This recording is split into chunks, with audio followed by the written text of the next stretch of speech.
You unlock this door with the key of imagination. Beyond it is another dimension, a dimension of sound, a dimension of sight, a dimension of mind. You're moving into a land of both shadow and substance, of things and ideas. You've just crossed over into the Twilight Zone.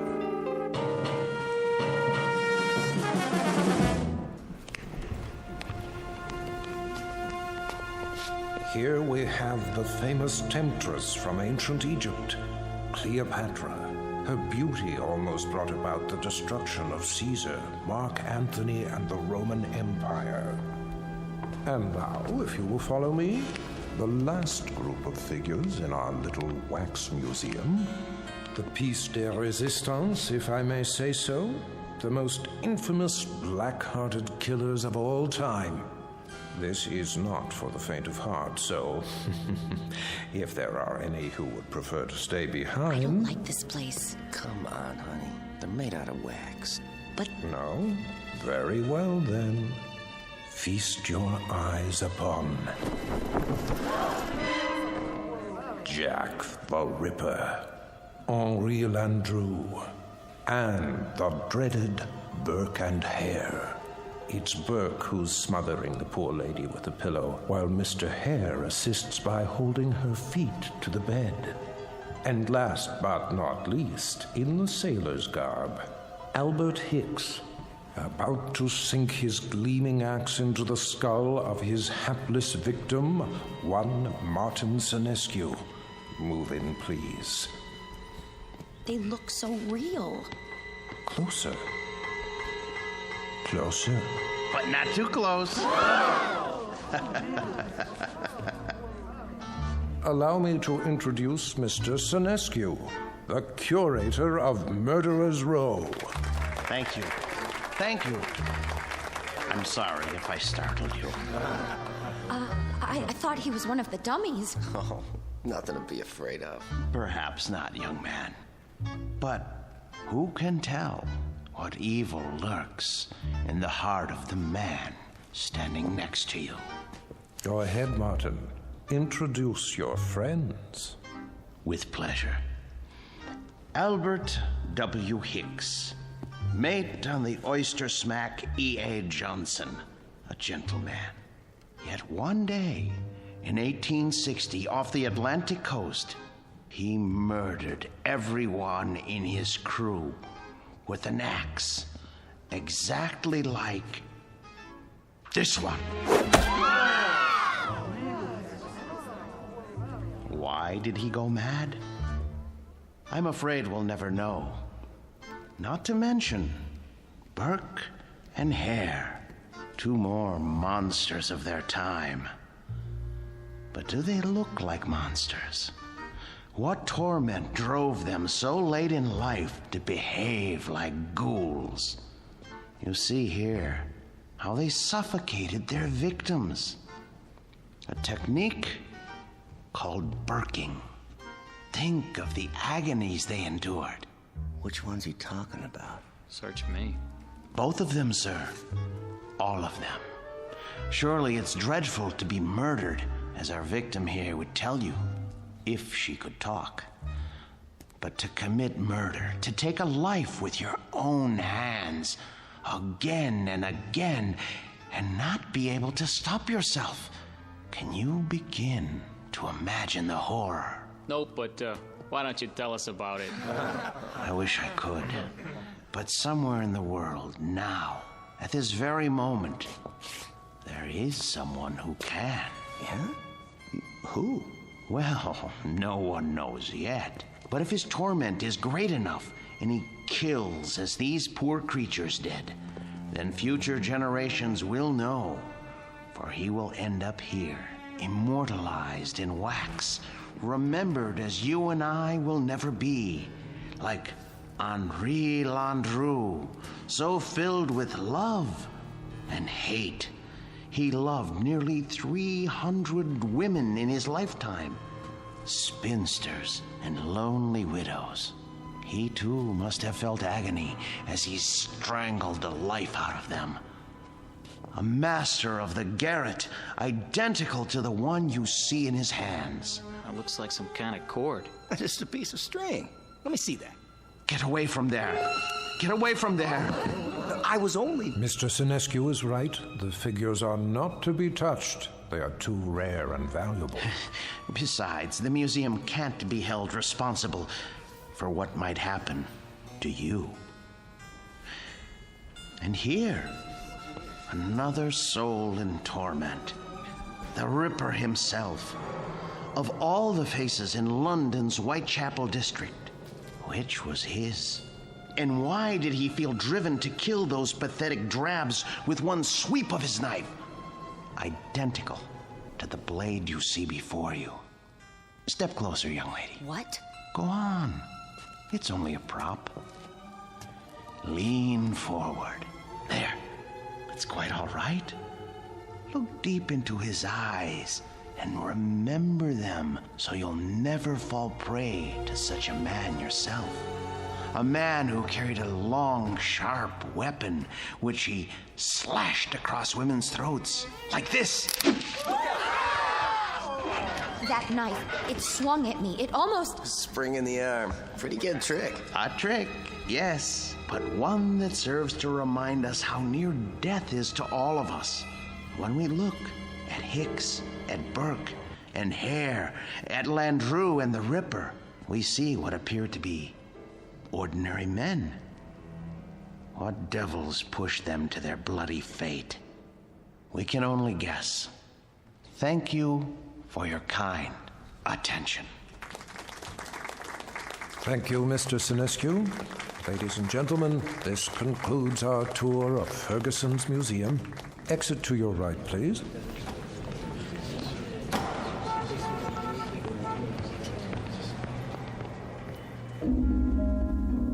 Mr. Martin Sinescu, a gentleman and the curator of Murderer's Row in Ferguson's Wax Museum. He looks after these replicas with care and dedication, and he ponders why ordinary men are driven to commit mass murder.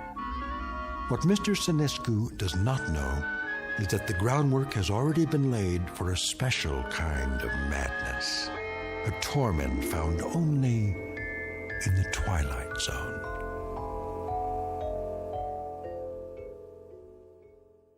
And now, The Twilight Zone and our story, The New Exhibit, starring Joby Cerny with Stacy Keach as your narrator.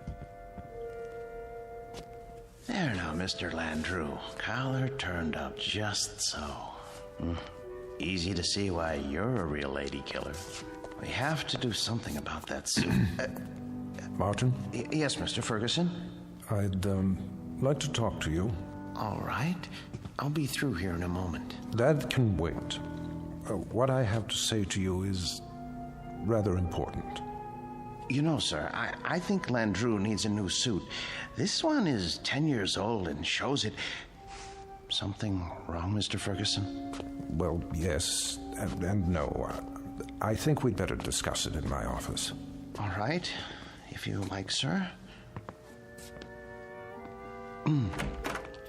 Is it something I've done or haven't done? No, nothing like that. Sit down. Very well.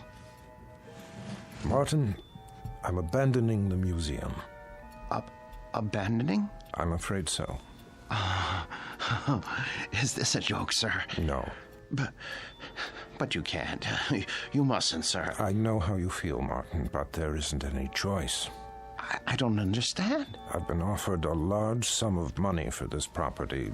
Some people want to build a supermarket here. A supermarket? When I first opened the museum 30 years ago, I'd never dreamed I'd see this day. But the day is here, Martin, and we will just have to face it. 30 years, sir. Oh, for heaven's sake, don't make it more difficult than it is. I'm sorry. I hate this, Martin.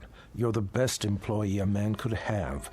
The way you've run the Murderer's Row exhibit, why, I don't think you ever missed a day's work. No, never. How many more days? None. This was the last. They start wrecking the building next week. What about the wax figures? I haven't decided yet. Oh, sir, we can open another museum. We'll move everything somewhere else. I'm not as young as I once was. I could use a rest. But, sir, I'll do all the work. You won't have to lift a finger. I appreciate that, Martin, but it would be foolish. Foolish? Foolish? Why? We have become passé. People aren't interested in wax museums anymore. Look at the numbers, it's all here. Our attendance figures, our profits, but mostly our losses. This year has been the poorest of all. There's even a news story about the closing of the Grand Guignol. Surely not. The handwriting's on the wall. Seriously, what do we offer? The great lovers of history? The discovery room? Scientists? That isn't why people came here. That isn't why at all. What they really came to see was your murderer's row. We've always known that. But they've been coming in decreasing numbers. And you know why? Because the evening news offers them fears we could never match. The wars, the atrocities, the perversions, they've all ruined our chamber of horrors. People are blasé. They think they've outgrown the need to be frightened. They already live in fear day in, day out. It's the world, Martin, and the world has changed. No, it would be foolish to open another museum. Maybe it's the location or the exhibits. Remember how people came after we installed the Ripper's arm with the knife and the spring mechanism? That was years ago. They're simply not interested anymore. But what's going to happen to them? Landru and Hicks and the others. If I could sell them, I would. But there is no market for wax figures. Mr. Ferguson, you're not thinking of destroying them, are you? I mean, they were meant to live forever. Martin, I tell you, I don't know what I'm going to do. You're forgetting something. Come with me. Martin... Look at Landru. His eyes. Don't you see the shy, frightened little choir boy he once was? The bookkeeper who so longed for freedom. Of course, but... Even the cheek feels real, like flesh with pores, and the mouth. Isn't it about to say something? Oh, Landru was an elegant man, full of tenderness. It's right here, in the lips. The way... What are you trying to say? Mr. Ferguson, you seem to have forgotten that these figures are the work of the great Henry Guillemond, the only ones he created outside of Europe. I haven't forgotten. There was genius in everything he did. They're not just so much candle wax. It's as though they were alive. I'm afraid it doesn't make any difference now. I don't think I could stand it if these figures were destroyed.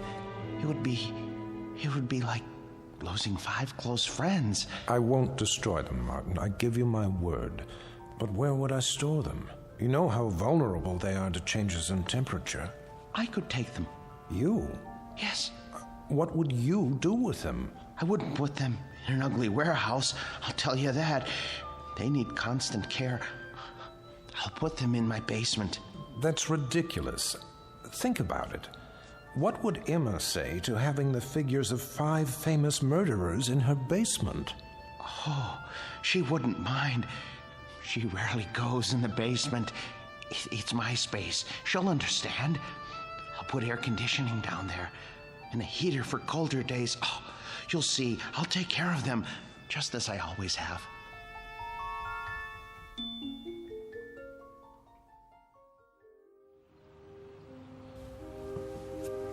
You haven't eaten your breakfast.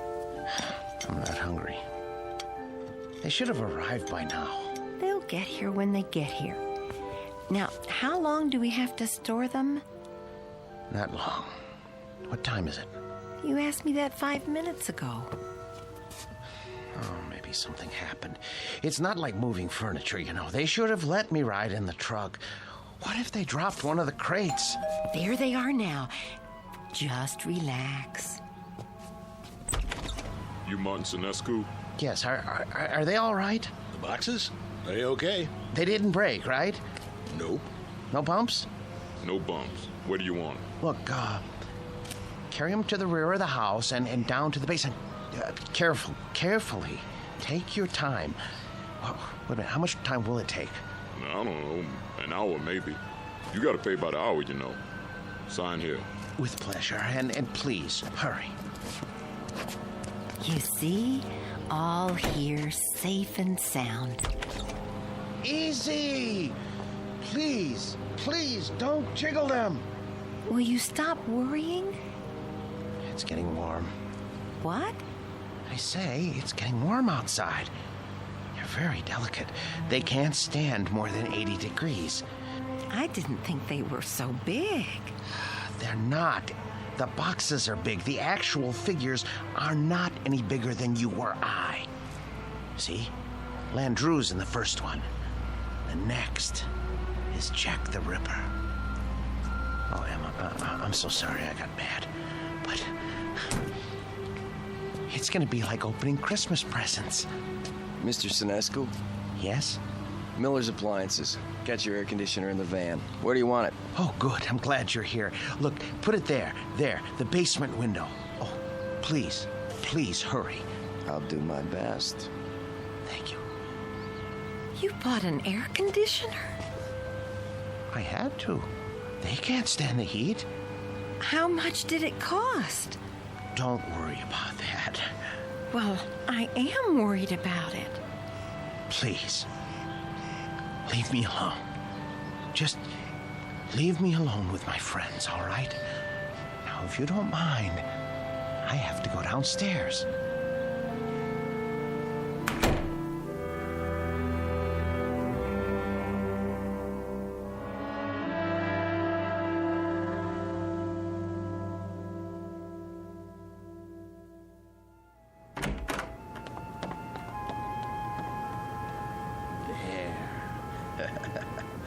Ooh, feels cool enough. Now then, gentlemen, Bloody Jack the Ripper, how are you today? None the worse for wear, I see? Oh my. Cape's a bit shabby, though. Martin, are you down there? Yes, sir. Positively threadbare. Martin, Yes? are you fussing with the Ripper's cape again? No. Yes. No. It's his hat. His hat is going to need cleaning and blocking before long. In fact, all their clothes could stand it. It's been almost a year since Mr. Ferguson let me do that. Martin. Emma, listen to me. The truth is, these men need clothes. But the Ripper here, his are the worst.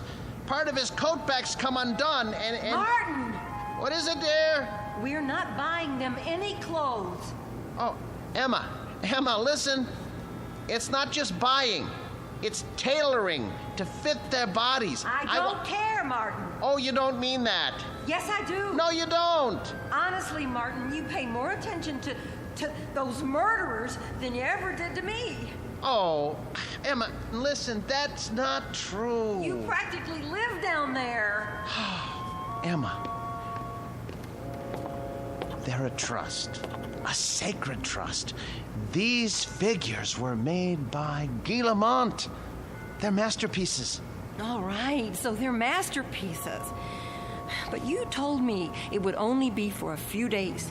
Now, they've been here for weeks. I've been nice about it, Martin. You can't say I haven't. How long is this going to go on? I'm sorry, dear. I didn't lie. I thought they'd be here only a little while.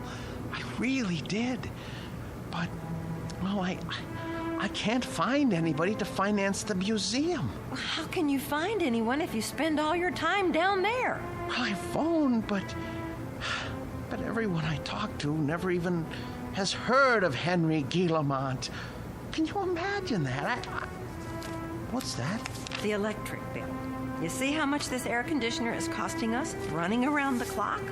Well, you know how hot it's been. Oh my. That is high, isn't it? I'd like to know how we can go on paying it. Martin, there's no more money in the bank. I know. But you mustn't worry. I promise you, I'll think of something.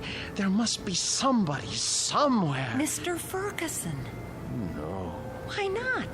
You've told me he loves these things as much as you do. Besides, isn't it up to him to take care of them? Emma, I don't know anyone in the world I respect as much as Mr. Ferguson. And I would never trust these figures to him. I couldn't be sure they were cared for properly. I don't even think I could sleep if I... So we're stuck with them. Stuck? Emma, it's an honor, a privilege. For you, maybe. But how do you think I feel? I am afraid to go into the basement because of these monstrosities. I mean, I just about get a heart attack, Martin. The way they stand there and stare at me, they're frightening. They're supposed to be frightening. Live with them as long as I have, and you'll come to love them. Love them? One day, they cease to be strangers to you, and you want to say good morning to them and ask them how they passed the night. And when that happens, Emma, I tell you, Emma? Emma! Emma! Where are you going, Emma?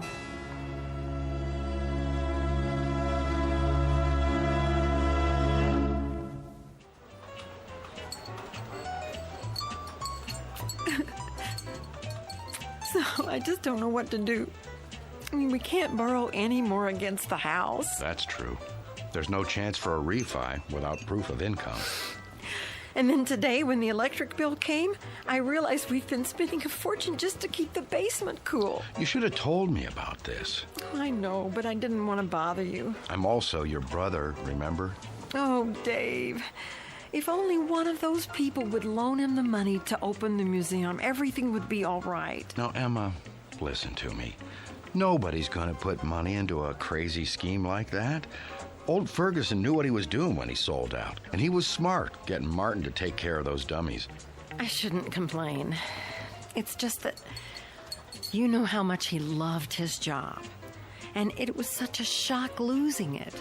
Do you want me to help? I didn't come here to ask you for a handout. Don't be silly. We're family. And believe it or not, I've always kind of liked the guy. But what's happening now? It sounds like he could use a few hours with a shrink. I can give you the name of a good one. Oh, Dave, he'd never go. Exactly. So what we've got to do is get Martin away from those things. Does he have them all? Only a few. How come? Ferguson had 200 or 300, didn't he? Yes, but these are special. Some man in Europe made them. Well, they can't be too special if they're not worth anything. They are to him. It's the first time that anything has come between us. I hate those murderers. I'll stop by and talk to him. It won't do any good. Then you talk to him, Emma. But not the way you have before. Lay it on him. Tell him it's those stupid dummies or you. And if that doesn't work, well, there is another way. What? Air conditioners break down.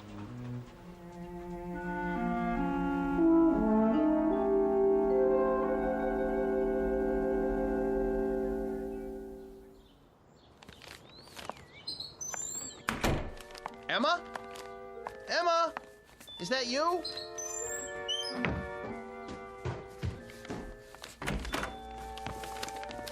Where have you been? Do you care? I know you're angry, but what can I do? I have to keep the figures in perfect condition. I can't let them go, or... Where did you get those groceries? I thought you said we didn't have any money left. Dave gave me some cash. Oh, no. Oh, my, oh, my, oh, my. You told your brother.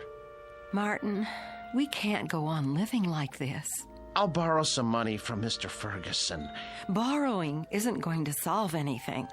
Now, Martin, I know what those figures mean to you, but... But what, Emma? What? I simply will not have them in this house 1 minute longer. Martin, once they're away from here, you'll be a different man. You'll see. You've lived with wax dummies so long, you've forgotten how to be a human being. No, I haven't. What kind of friend do you think I am? I cannot desert them now, not after all these years. They need me. They'd be lost. Martin, they're not alive. They don't need anybody. I want you to see a doctor. What? A doctor? Yes, just once. What do I need a doctor for? Because, Martin, there's something the matter with you. You haven't been yourself lately. Oh. Well, who have I been then? Well, I'm not sure. Somebody I've never known.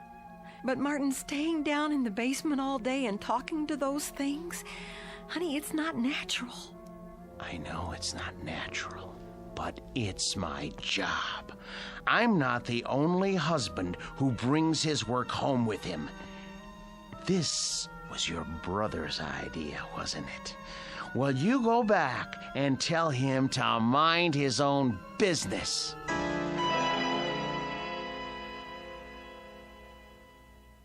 So it's hard to know where it's heading. Chances are we're in for another ride tomorrow. And that concludes our broadcast day. This channel will return to the air at 6 a.m. with the early report. Until then, we bid Are you asleep? Good night.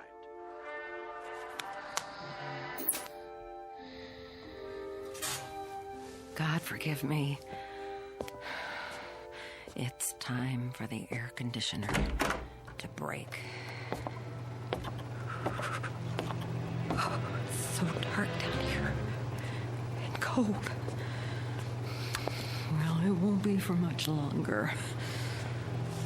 Oh, where's the fuse box?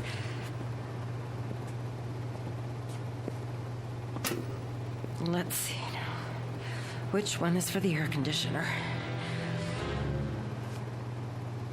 I should have brought a flashlight.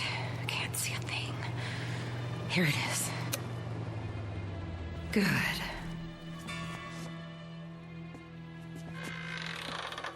What? Who's there? What's happening?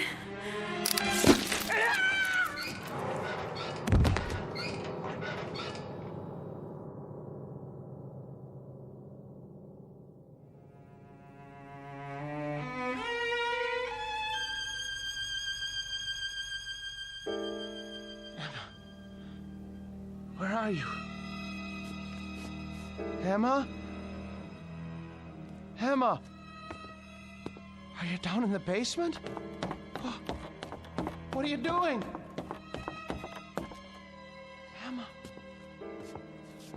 I asked you not to go down in the basement alone, Emma. I don't want you touching the figures. You leave them to me. Emma? Oh, where's the light switch? Ah, that's better. Emma! Emma! Emma! Oh, good Lord, what happened? Your throat. For the love of Emma. Who could have... Oh, you. The Ripper's knife? The blood?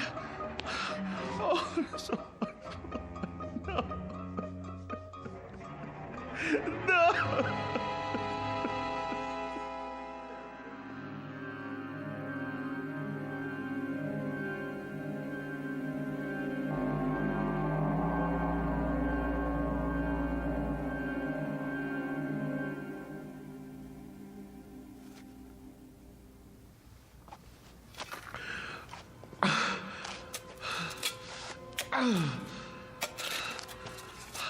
I hate to bury you down here, Emma. I know how much you hate the basement, but I don't have any money. I know I should report it to the police. Who would believe me if I told them you had your throat cut by Jack the Ripper? You just bumped into the Ripper in the dark and his spring arm went off. It was an accident.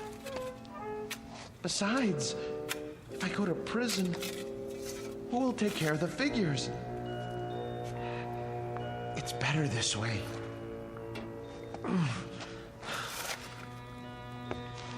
They didn't like you, you know. You said some very unkind things about them, and they heard you. You have to be careful around Jack. He has such a temper. I should have warned you. There. Now for the cement. Oh, poor Emma. But it's too late to tell her anything now.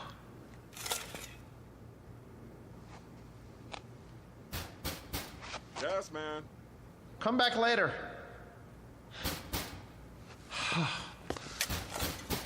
All right.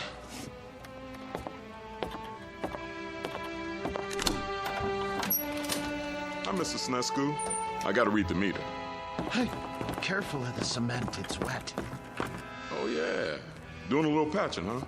Floor must have been pretty bad. Yes, it was cracking. I had to do the same thing. These old houses, holy mackerel!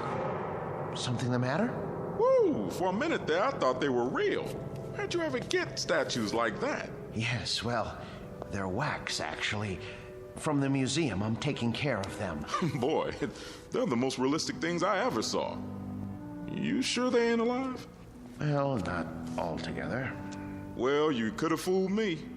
Should be a fine thing come Halloween. Something like this will really throw a scare into people. Man, oh man. Even close up, they... What's this? What? Whoever made these thought of everything. Even put blood on the knife. Well, I gotta go. You got quite a layout here. Hey, tell me something.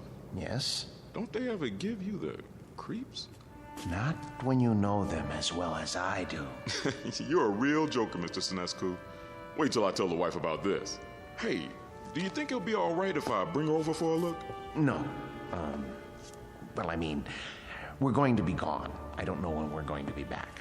Oh, okay. Well, I'll see you next month. Fine. Goodbye.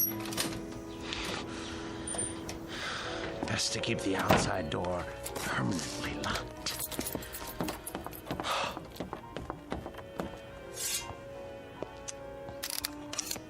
Jack, I'm surprised at you. I really am. How did you manage all those murders without being caught by Scotland Yard? Any killer knows you can't leave blood on the murder weapon. And I don't mean to make a joke, Mr. Ripper. It's a dead giveaway. There. Knife's good as new. Now behave yourself. Emma?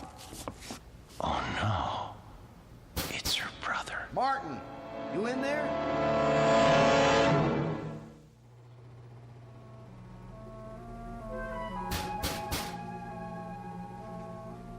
Emma? Martin?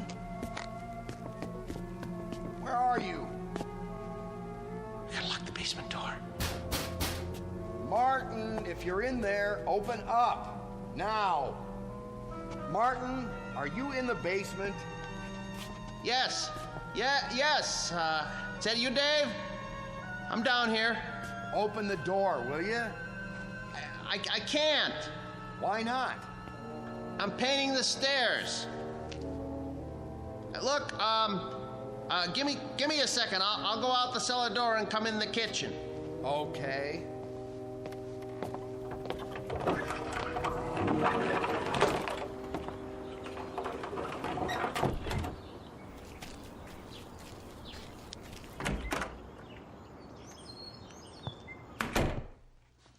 Where's Emma?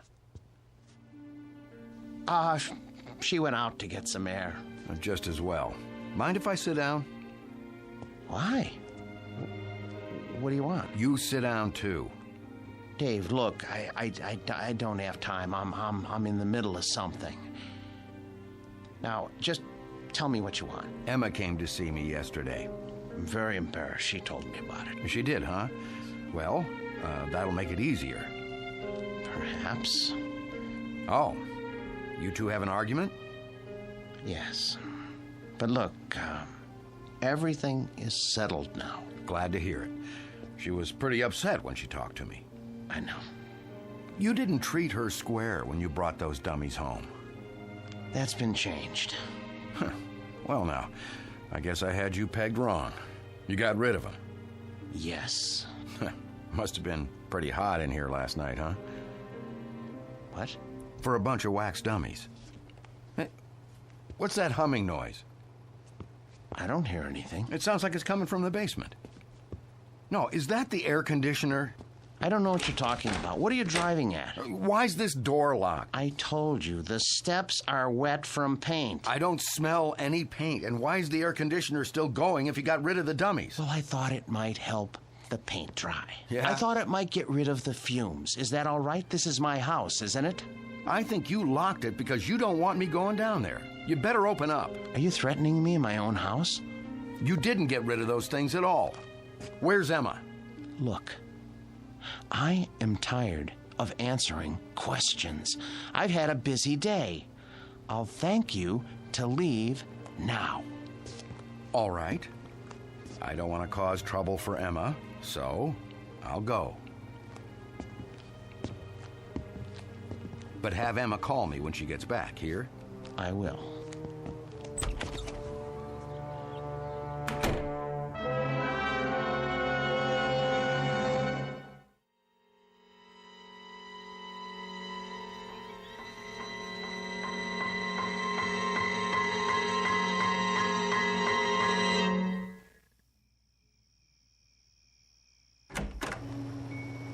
Emma?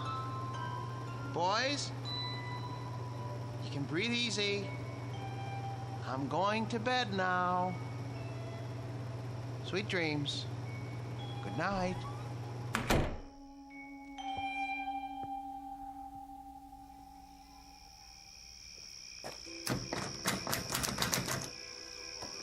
Huh. Locked up tight as a drum, huh? Now, what's so important down there he didn't want me to see? Ugh, window's too dirty to see in. So, I guess I'll just have to force it open. Whew, air conditioner's on all right. Cold as a tomb down here. It's so dark. Now, let me light a match. Oh, a dummy in a sailor suit with an axe. Oh, Martin, old boy, you need help. You really do. Ugh, when you look at these two, plug ugly. And two more big ones. Oh, some knife. Looks real. What the heck? Oh, a shovel. Fresh cement. What is he trying to cover up? Blasted match. Who's there? Who's there? Wait. What the? Where's the axe?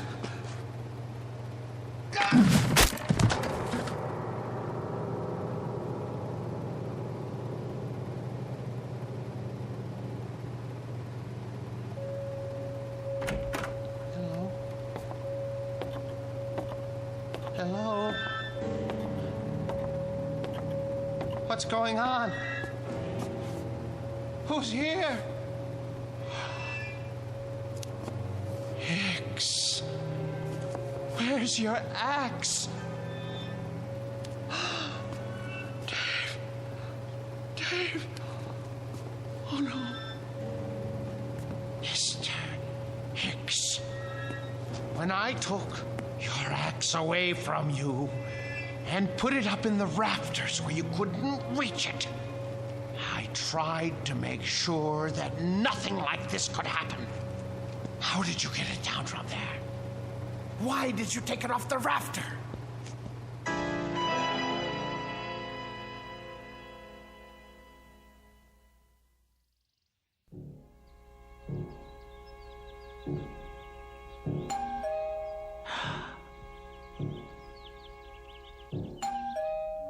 Martin? Martin! Mr. Ferguson? Mr. Ferguson! Martin, let me in, would you please? Just a moment. Hello, sir. Hello, Martin. Waking you is like raising Lazarus. Don't you answer your doorbell anymore? I was sleeping. Actually, I overslept. I was, doing a lot of cleanup work in the basement. Well, it's nice and cool down there with the air conditioning anyway, right? Yes, sir. How's Murderer's Row? Oh, fine, in rare form. Good, let's go see.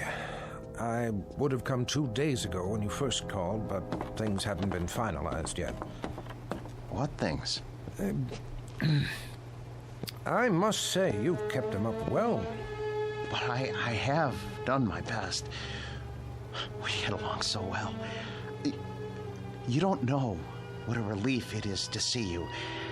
They've been threatening to cut off the electricity because I haven't paid the bill. Think what would happen to the figures. Well, you won't have to worry about that anymore. Oh, I knew I could count on you, sir. Thank you. But it isn't just the electricity. Look at the Ripper's coat. It needs to be fixed. The threads are falling out. Look at all of their clothes. Maybe it's too humid down here after all. You won't have to worry about that either. Oh, I was going to have Emma repair this little rip in the sleeve, but... You have a remarkable wife. Thank you. There aren't many women who would have put up with an exhibit like this in their basement. She got used to it. You're looking a bit grubby. Have you been sleeping down here? Yes. I wanted to show you. I came across an item in this book last night. Martin? I forgot I even had this. It's got a letter in it written by Landru himself. Martin, listen to me. I'll read it. But for you, whose very walk is beautiful, whose sweet eyes and smile make a just claim to happiness, whither am I bound, my dear little friend, under your tender leadership? Oh, isn't that touching? It's the one Landru wrote to Fernand Segret. Ha! You know it then. He also strangled her as he did all the others. Martin, are you all right? Yes. Well, that isn't so. I'm not all right. Some strange things have been happening. Strange? Yes. You see, my house guests haven't exactly been behaving themselves. Who? Oh, come on now. It's true. I swear. You have no idea what they've been up to. Martin, you've been so close to these figures for the past 3 months, you're beginning to imagine things. Oh, no, it was not my imagination. Well, that's neither here nor there now. I can't keep it from you any longer. What, sir? The best news in the world. Martin, old friend, when I told you nobody would ever want them, I was being pessimistic. The fact is, somebody does. But not just anybody. The Marchand Museum. Did you hear me? Marchand's in Brussels. Aren't you pleased? You won't have to take care of them anymore. I want to take care of them. I know you do, and I appreciate what you've done. But it's all signed. You don't mean that you've sold them? Yes, and for what I'm getting, there will be substantial compensation to you for the years you've put in. But my museum? I was going to buy them. You know you could never do that. Say you have another buyer. I'll get the money somehow. Please, Mr. Ferguson, they're all I have left. Martin, time moves on. There's no longer any need for our specialty. I thought with the closing of the Grand Guignol in Paris that things must be the same in Europe. But Marchand's is actually expanding. They were delighted to make an offer. The transaction was consummated only this morning. But what am I going to do without the figures? I'd die without them. Oh, come on now, man. You'll get over it. Why don't you go upstairs and prepare us a cup of tea or something while I take some measurements? The Marchand people want the exact dimensions. All right, Mr. Ferguson. If you're sure that that's how you want it. I'm sure. Very well. Very well. Let's see now. Hicks. 6 feet, 1 inch. And Burke & Hare. Hello there, Landrew. Still holding your waxed cord, I see. Be with you in a second. Now then, Mr. Hare, 5 feet, 10 inches.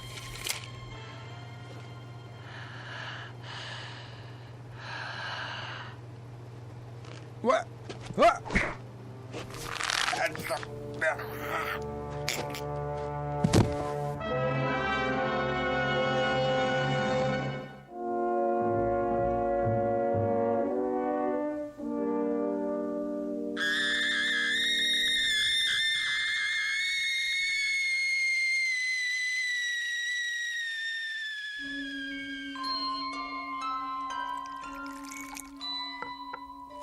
There, 2 cups of tea.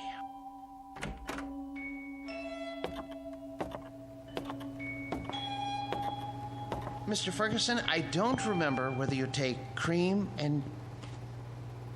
Mr. Ferguson? Mr. Ferguson! Your throat. The cord.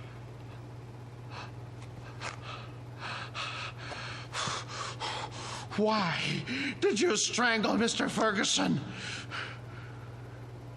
And the rest of you? I know you didn't have any part in this, but you didn't stop it either. Landrew, you have gone too far.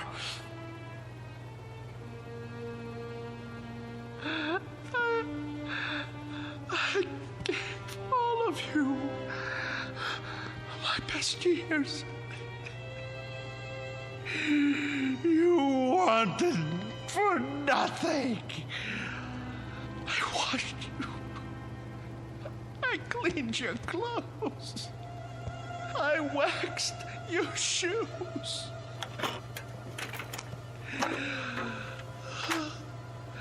The hair was always the right temperature because I made it so. I defended your deeds against the thousands who came to see you.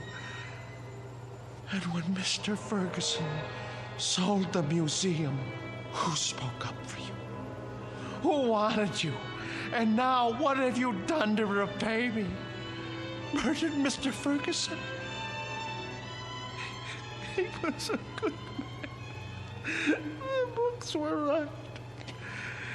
You are monsters through and through, and for that I am going to punish you. Do you know what I'm going to do? Do you know what I'm going to do? I'm going to take my saw and I am going to cut you into little pieces. Then I'm going to turn up the heat and let you melt into pools of wax. It's no more than you deserve. Who's going to be first? You, Landrew? Because it was you who murdered Mr. Ferguson. It was not I, Martin Sinescu, who strangled your friend. It was you. No, it was you. You killed him while I was upstairs making tea. No, maid, it was always you. With my blade, you murdered your wife. You killed her while I was asleep. You used my axe to kill your wife's brother. Get away from me, Hicks. Get away from me! You are the murderer. Burke, stay back! You are the murderer. You killed them all. You lie! You're monsters! Not so, Martin Senescu. No!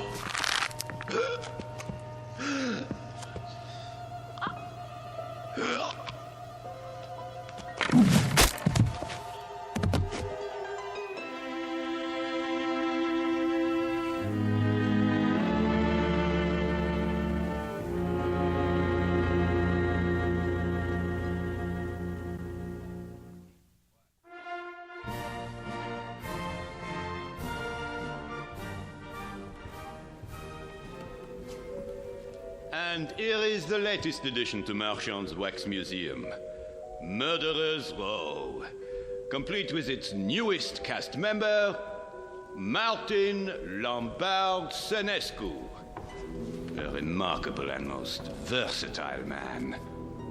Who knows what thoughts went through his mind as he dug the grave for his wife, Emma, whom he killed with a knife. His brother-in-law, David, whose skull was split with an axe. And his friend and employer for 30 years, Mr. Ernest Ferguson. We'll never know. We can only guess what fierce devils tortured Senescu's soul and drove him to his destiny. But he has taken his place with the infamous and depraved. Next to Albert X, Burke and Hare, Landru, and Jack the Ripper himself. This way, please.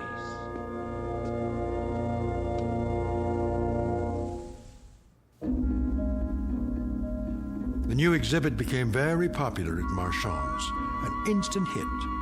But of all the figures modeled so lovingly in wax, none was ever regarded with more dread than an American named Martin Lombard Senescu.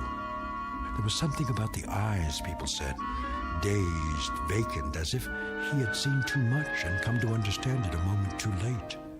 But they shouldn't have been surprised. It's the look one often gets after a quick walk through the Twilight Zone.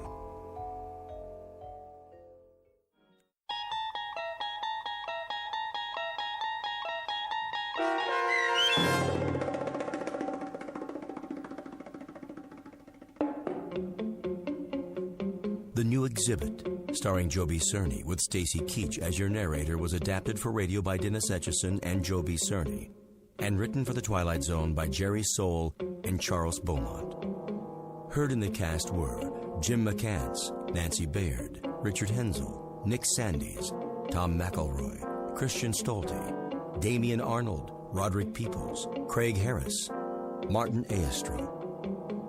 This copyrighted radio series is produced and directed by Carl Amari for Falcon Picture Group. Sound design and custom Foley effects for The Twilight Zone by Cerny American creatives Bob Benson, Craig Lee, Michael Slaybach, and Matt Sorrow. To learn more about the Twilight Zone radio dramas and to contact us, visit our official website at twilightzoneradio.com.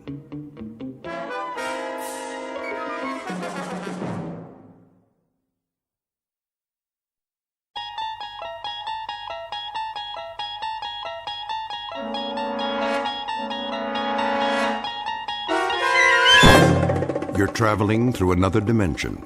A dimension not only of sight and sound, but of mind. A journey into a wondrous land whose boundaries are those of imagination. Your next stop, the Twilight Zone.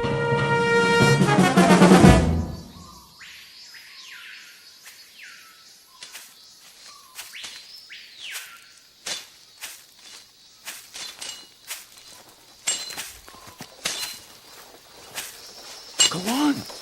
What is wrong with you? We are behind schedule. The jungle is too thick, Clemente.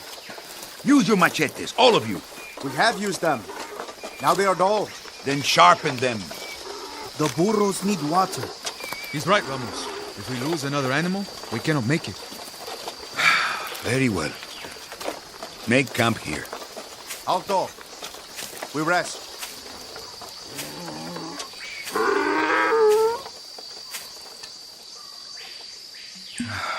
much longer, Alessandro? A few more days, perhaps a week. If this is the right way to the capital. What? You have the map. What does it say? We are here by the mountains. We should go around, through the lowlands. No, that is too far. We must strike the Cruz now, before his army comes looking for us. Don't worry, Ramos. We are not worth hunting. You say that to me? I speak the truth. Look around. What do you see? Men of destiny. Oh? And how many are we today? The campesinos support us. They give us food, shelter. That is because we are the ones who march. We are the point of the spear. When we strike, they will follow. But only if we succeed. The jungle is full of rebels. They will come out of their caves to join us. First, we must survive. The way through the mountains is difficult. Cristo and Tamar are loyal. And Garcia. And what of the others? If they go back to their wives, we are alone. A teacher and a dreamer. Your words are strange to my ears, Javier. As if they come from a woman. Politics is more than a cause, my friend. It is a strategy. When a bridge is weak, it must fall. Remember the history of our land. The earth is ripe with the blood of other rebellions. We will not fail. There is no shame in it. We can take up arms again when the time is right. This is our moment. Not this year, Ramos. And perhaps not next year either. That is still too soon. But sooner or later, the crops will fail. The people will rise up, and we will show them the way. Now, their bellies are full from the harvest. They are not ready. Listen to your fear. You yourself taught me that the people rally behind a leader. A brave leader who knows no fear. Only a fool is without fear. I am not a fool. I'm a man. More will come. They will leave their villages and march with us, 10,000 strong. The Cruz's guard will not fire on us. They are our brothers. And how many brothers do we have here? 11? 12?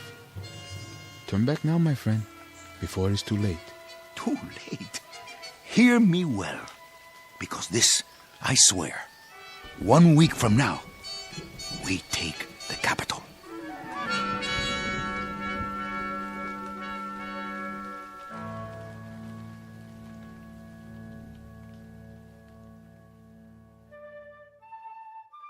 This is Ramos Clemente and his ragtag band of followers. Chief among them, Xavier D'Alessandro, his political advisor and sergeant-at-arms. Clemente is the keeper of a dream. Once he walked behind a mule as it plowed someone else's land, looked up at a hot Central American sun and pledged the impossible. He vowed that he would lead his people against the tyranny that put the ache in their backs, the lines in their faces, the anguish in their eyes. That he would ride at the head of an army into the capital city, cheered along the way by thousands of dreamers, all sharing the hope that General Clemente is the man to give them back their freedom. A noble dream, or an illusion. If the latter, it would be an honest mistake. But even honest mistakes have a price. In a moment, Clemente and his lieutenants will encounter something which will turn out to be more than they bargained for. The surprising aftermath of a well-intentioned revolution. They will discover the startling truth as reflected in a very strange mirror, one that was handmade just for them, in the Twilight Zone. And now, The Twilight Zone, and our story, The Mirror, starring Tony Plana, with Stacy Keach as your narrator.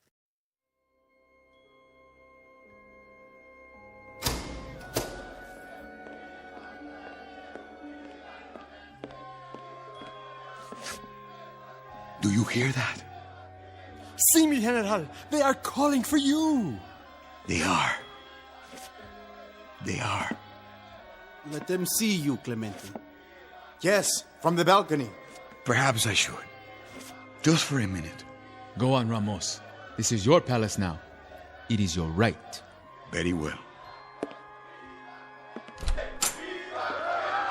Luke, there he is. It is him.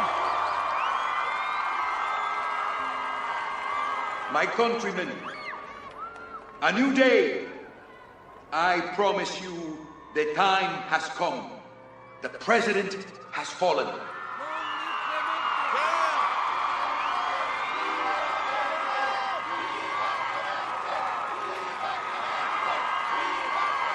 Go home to your families now and make ready for tomorrow. You shall have peace, justice, and equality.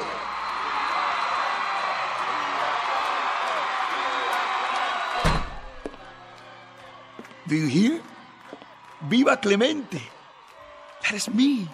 Viva, viva, viva! A toast!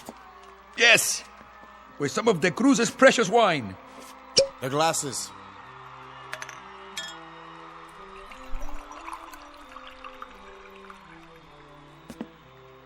To the revolution. Revolution! So do you know? Do you know why I laugh? I laugh because there is so much feeling inside of me. I didn't know in the beginning. I didn't know when this moment came how I would react to it. What would I do? Laugh? Cry? Get drunk? I didn't know. What makes a man more drunk? Wine? Or the people shouting his name? Another toast to you. No, my friend. To you. To all of you. I toast my friends. Cristo, the bold one. Alessandro, the dedicated one. Tabal, the quiet one. And Garcia, the strong one. To the 4 lieutenants of the revolution. To the new heads of government. To the new government. Not to the Cruz, whose portrait stares down on us from the wall. Now the wall drips with wine, like blood. And so we begin. De Cruz. He is still alive? As you ordered. Bring him here. Let that be the first order of business. Yes, sir.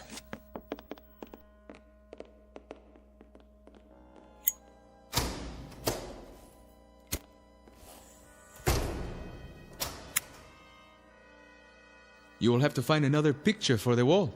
Yes. One of yourself, perhaps? Oh, no. We will find something. There. In the corner. What is it? A mirror. Ah. To reflect the new leader. A beautiful frame. Hand-carved. General de Cruz had exceptional taste, huh? You should hang it up. Very well.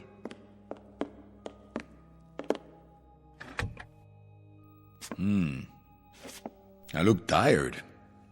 Old. It has been a long day. Do you know, Alessandro? 1 year ago, this was the face of a peasant. A beardless, nameless worker of the dirt, whose fingernails were in mourning and whose clothing stank. And now? Now it is the face of a leader. A chief of state. Yes, it is. 1 year. 1 year of starving, hiding, stealing weapons, and having the same dream every hour.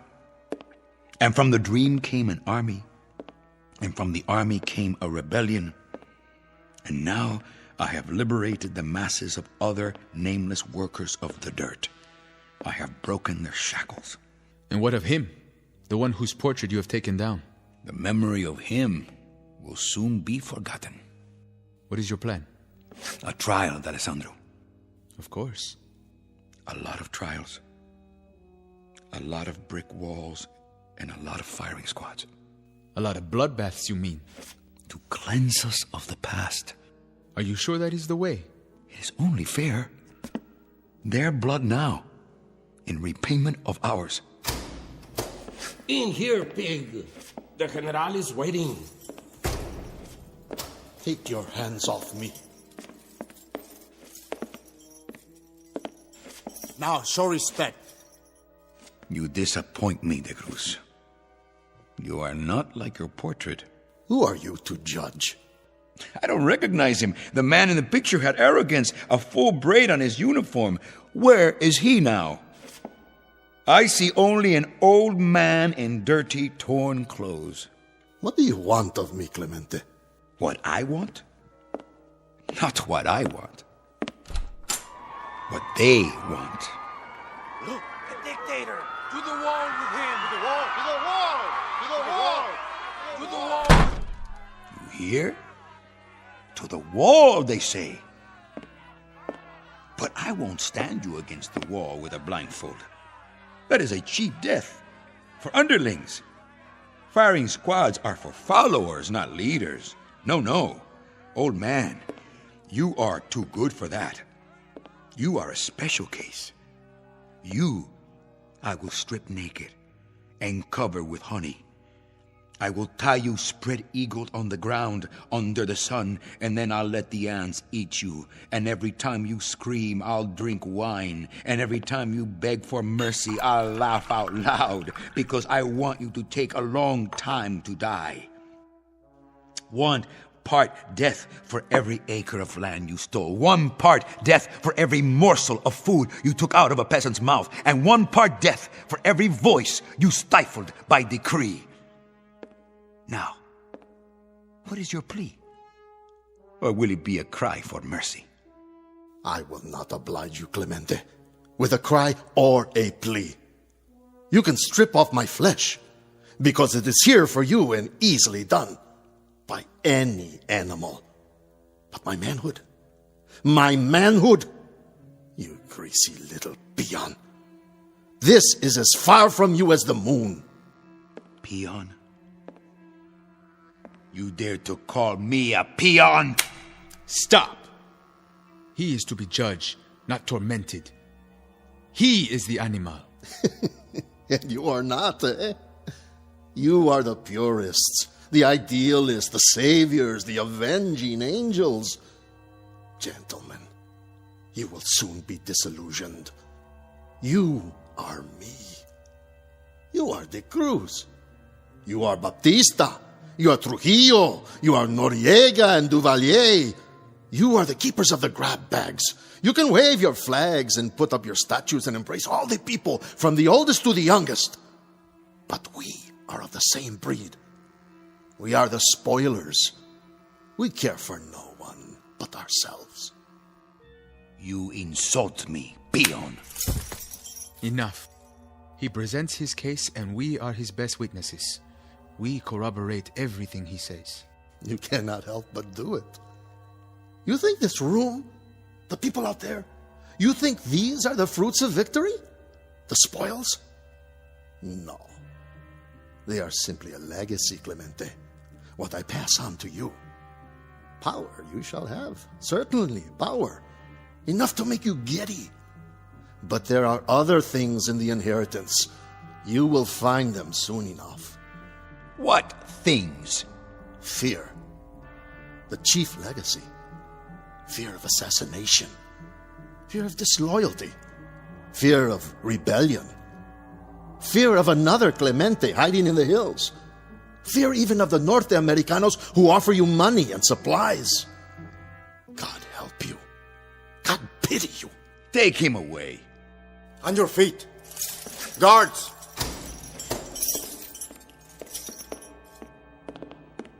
I see you have found my mirror. It is mine now. Then it will serve you well. An old woman brought it to me 10 years ago when I first took power. She said it was magic. She said, by looking into it, I could see the faces of my assassins. She spoke the truth. That is why I took it down. That's right. Look deep, General Clemente. Find out who your enemies really are. You will see them there, in that mirror. You will see them in the dark corners. You will see them in the crowd. You will see them in your glasses of wine. You will see them everywhere. Out! Where shall we take him? Lock him up in the prison. I will decide what to do.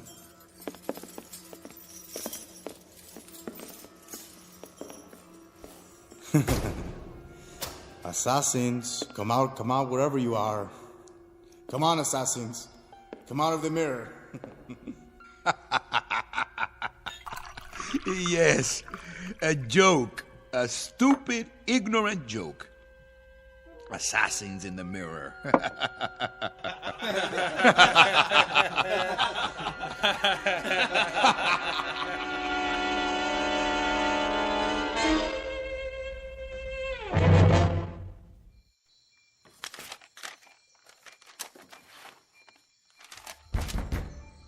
Yes? How goes it, my friend? Alessandro, I'm glad you're here.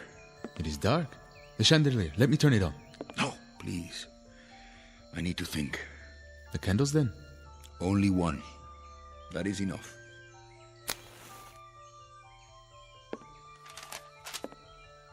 More plans, eh? For the new regime? Come to the windows, D'Alessandro. Look outside. What do you see? Fires in the night. Yes. Many fires. I see the old ways burning to make way for the new. The transition begins. What do you think he meant? Who? De Cruz. When he spoke of dictators. For once he spoke the truth. He is not deluded. He knows his role. But not ours. We will not make the same mistakes. No.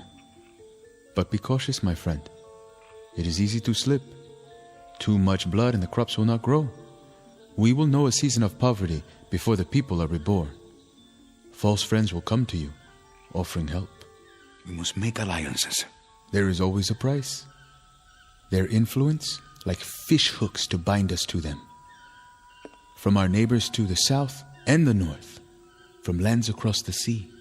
I will strike a bargain. With those who are so powerful? They will bring ships filled with goods, but also gunboats and helicopters and advisors with pacts to be signed. Their ways are ruthless. Deal with them, yes, but not as a puppet. I am no man's puppet. Then take care. Take care, Ramos. Choose the path of justice, not of revenge. What? You would have me forgive De Cruz and his army? They who have kept our people under the yoke?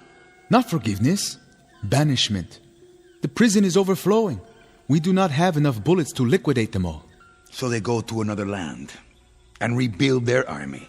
That is stupid, Javier. They are our enemies. Where will they live? In the mirror? Cristo.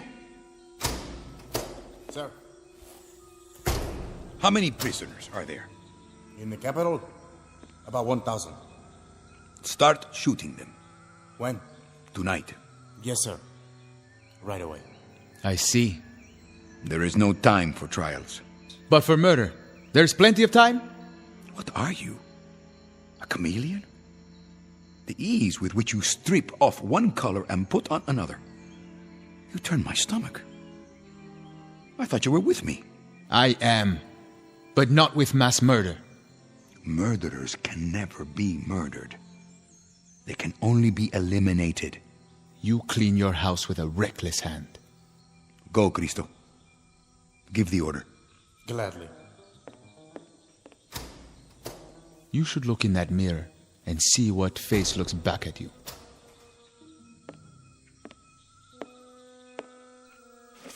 A magical mirror, he said. A mirror that reflects the faces of my assassins. How intriguing. Isn't that intriguing, D'Alessandro? I had no idea that you believed in such... What are you doing? What am I doing? I saw it. Where is it? What? The submachine gun. You need to rest. You have been awake too long.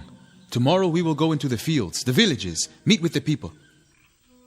D'Alessandro, the dedicated one, the moralist. I was the arm of the revolution, but he was the heart. What are you talking about? I saw you with a weapon, cradled in your arms. Then you cocked it, ready to shoot me in the back.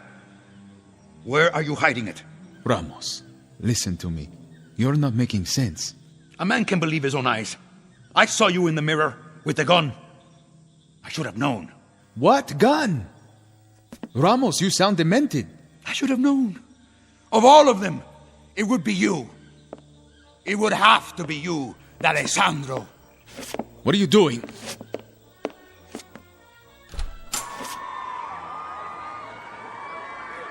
Yes, a traitor. Let go of me!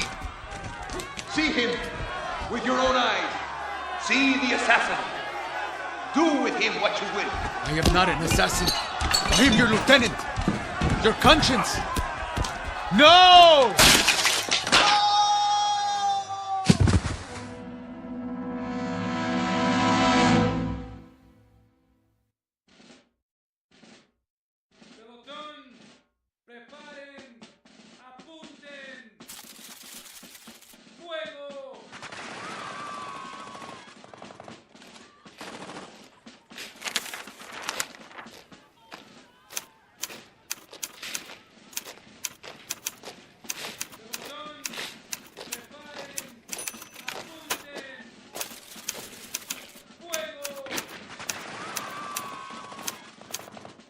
Work with that noise. Garcia, get off the couch and find a bed.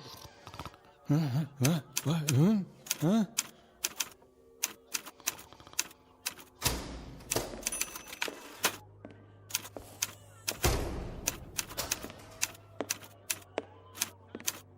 Did you hear that? Here, Garcia. He had too much to drink last night. The palace is stocked with the finest brandy. Not that. Outside, in the courtyard. Ah, the firing squad. We've already killed off hundreds. That sound, better than a swig of brandy. What were you before the rebellion, Cristo? Why do you ask that? Don't tell me. Did you work in a stockyard? You seem to enjoy the butchery. It is a fiesta. Then why do I not hear laughter?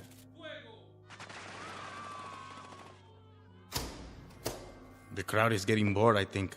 Not bored, sick. We have given them their freedom. 12 hours of it. And it is such a fine freedom. The right to watch a massacre.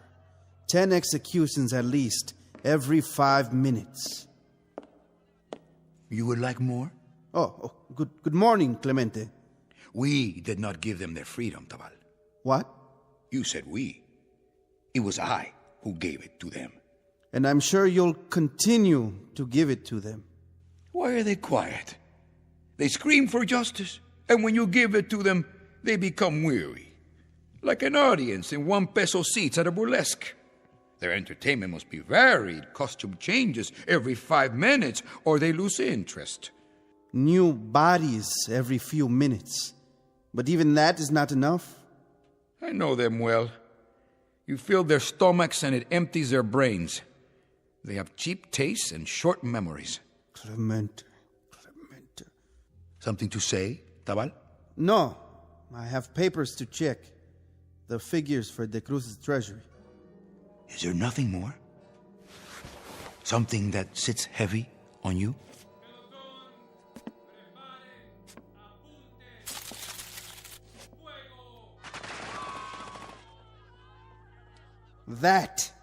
That sits heavy on me, on my ears and on my heart.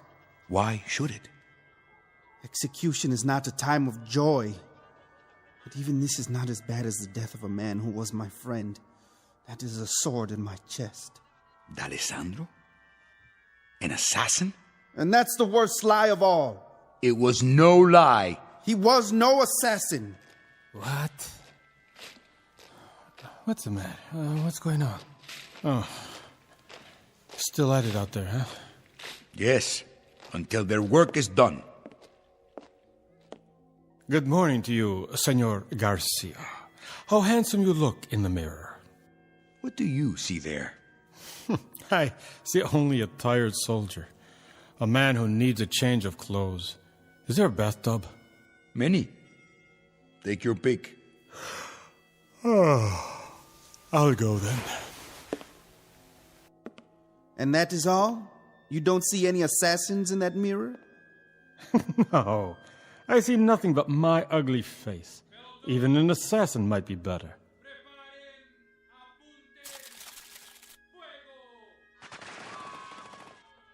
Let me see.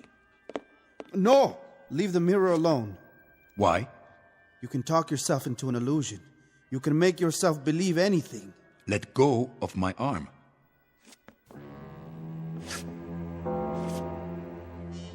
What is that? Two men. With knives. Tabal. And Garcia. What is it, Ramos? That mirror needs to be cleaned. A trick of the light? Did you think you saw something? No. I saw nothing. Sometimes, if you stare at nothing too long, it begins to stare back at you. Tabal, you and Garcia go over to the prison. Yes? Looking on the Cruz. Then report back to me. Report what? His health? Do as I tell you. See that he's properly guarded. Yes, sir. Do you have a message for the Cruz? What sort of message? Should I tell him that he was right about the fear? That there are assassins under the bed and in the shadows and all around the room? Tabal, you have both your freedom and your life. But you have them through my sufferings. Don't throw them away. Of course not, General. Cristo, get me the prison. Sir? On the phone. Here, I'll do it.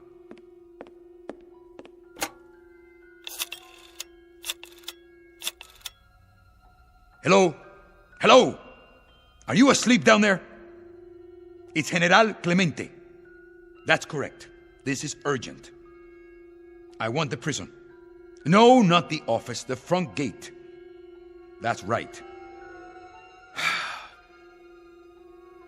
This is General Clemente. Two men will arrive there in a few minutes. They are spies and should be shot on sight. Their names are Tabal and Garcia. I know who they are and I know what they are. Shoot them. Call me when it is done.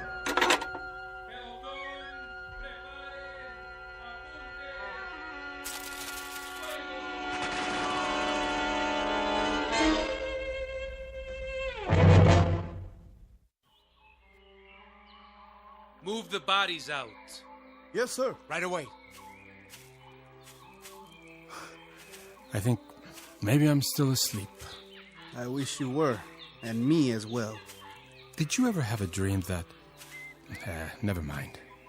Go ahead, say it. A dream where you try to wake up, but you cannot. You mean a nightmare? And do you wonder? What? Well, if I hadn't joined Clemente, well, I would be home now with my woman, my little ones. I would be in the fields working the crops. I think now that it wasn't so bad. But it was. Half of your vegetables, your livestock, to the state, that is no way to live. No. Still, I do not like this slaughter. Nor do I. I guess it isn't ours to know. What do you mean? Clemente, he has his reasons. I am not an educated man. The ways of politics are hard to understand. Clemente is not educated. But the Alessandro was. A very smart man. A lieutenant, like us. Closer than that. And now we are three. Clemente will need us even more. Garcia, listen to me. Watch your back. Huh? Clemente has not slept in 3 days. But he sees. Not with his eyes, with his mind. And what he sees is dark and strange. Like a house of many doors, and behind each door is more darkness. And the way into that house is the mirror. What? A piece of glass? The glass reflects what is before it. When Clemente stands and looks, he sees the doorways of his mind. I do not fear an old woman's gift. We are his lieutenants. Yes, like the Alessandro. Come, we will report on the Cruz. And then we must make a plan.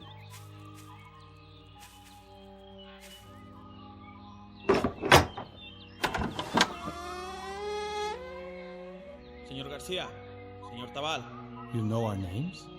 But of course, you have come to see the prisoner. You have many prisoners, but only one of interest to the General. Ah, the General. I spoke to him not 5 minutes ago. Come in. We have been expecting you.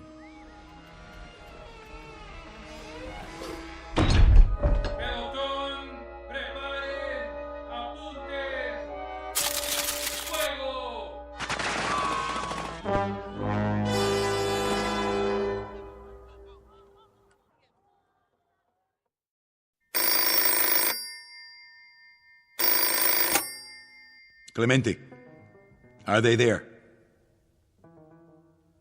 Good. Tell me when it is done. The prison? You have any complaints? None. You are sure? Why should I? A pie cut into 2 pieces is better than one cut into 5. A drink of wine? Pie? But we do not speak of pie, do we? These are the lives of friends. Are you sure? They were very close to me. Very close. You know that. Alessandro, Garcia, Tabal. They were like brothers. Or so it seemed. That is what I don't understand. How is it that they can change so?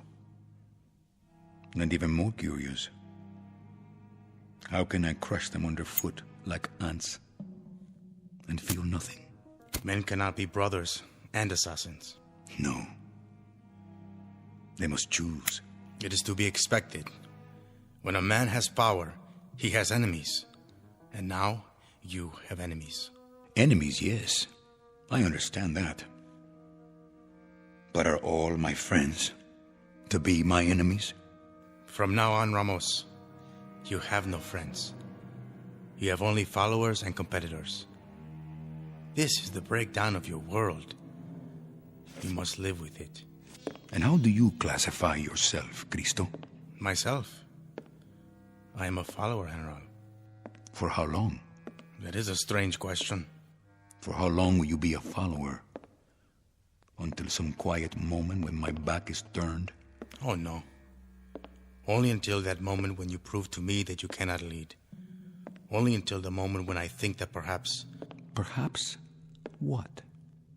That perhaps I am stronger than you. You'll be eaten by worms before that moment comes.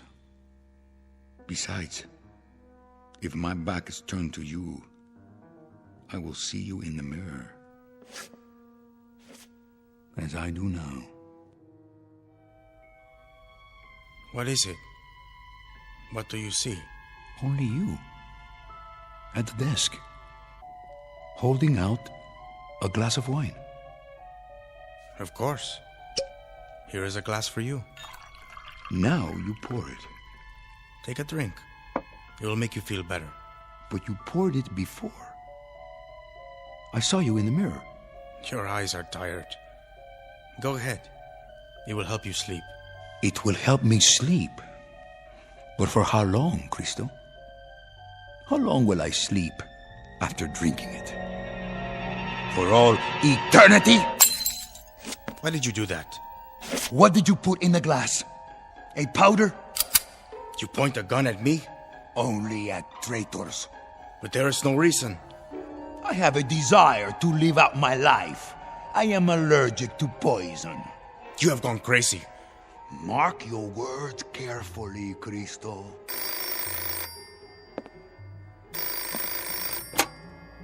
Yes? Yes, he is here. When? All right. I'll tell him. That was the gatehouse of the prison. The guards have shot Tabal and Garcia. They are both dead. And what shall we do now? Mourn for them? If you wish. They were our friends, weren't they? But then again, they can't be friends and assassins. They must be one or the other. Wasn't that your point? Ramos, there was no poison in the wine. I swear to you, I had nothing like that in mind. Nothing of the sort. You are imagining things. Am I? Look, I'll show you. It was an illusion. This is just a mirror, an ordinary mirror, in an old frame. See? It's only glass, polished glass. I'm looking into it. I see myself and you behind me, nothing else. You are raising the gun and pointing it because you've let yourself see things that are not there. You've let yourself...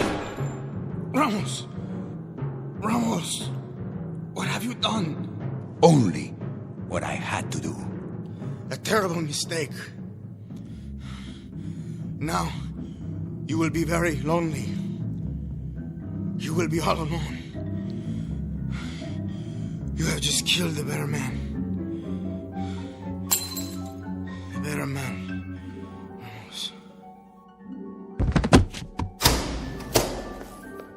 General, I heard a shot. Lieutenant Cristo shot himself accidentally. But how? Did you hear what I said? It was an accident. Now get out of here.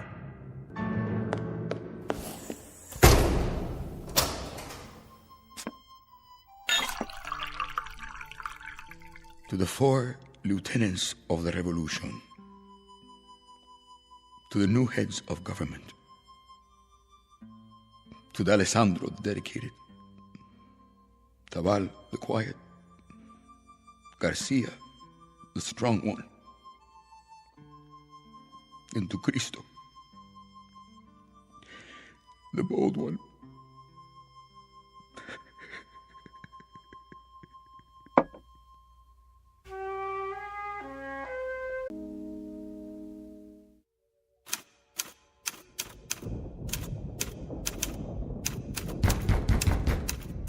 Yes? Yes! Someone to see you, sir. Who? The Holy Father. What would a priest want with me? Leave us. General? It's all right. Yes, sir. I'll be outside. General Clemente, I'm Father Thomas. So? You will forgive me, General, but this must be said now. What must be said? The executions. The people are appalled. That is no concern of mine. Is this what we are to expect from the new regime? I have my enemies, Father. That is your answer? You may tell the people that as long as I have enemies, the executions will continue. They will go on 24 hours a day, 7 days a week, and if this disturbs them, then what? Then let them do something about it. Let them starve in the mountains, as I did. Let them hide in caves. Let them raise an army out of the dirt. If there is one among them strong enough to make a new rebellion, let him try. But let him be prepared for a year of suffering, and let him learn how to lead. General Clemente, the victory is not so sweet, is it? Now you are learning. Instead of the flavor of wine, it has the taste of ashes. I had a dream, Father. I had such a dream. And they were all a part of it. Cristo and Tabal and Garcia and Alessandro. Why did they turn against me? You ask me for the answer? Where else can I turn? To this mirror? Look to what is in yourself. But I can't stand this. I can't live this way. I'm frightened. Morning till night, I hold my breath. I look over my shoulder. I keep looking back to see what is there. I will live the rest of my life running from death. Why? Why do I have so many enemies? This is the story of all tyrants, General Clemente. They had but one real enemy, and it is the one they never recognize until it is too late. God be with you.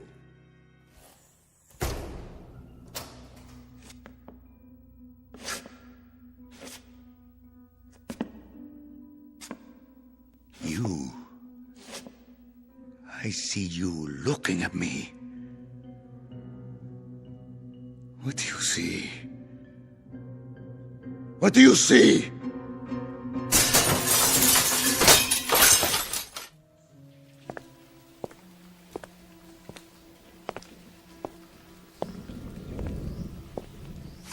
Keep an eye on him. What did you say, priest? The General.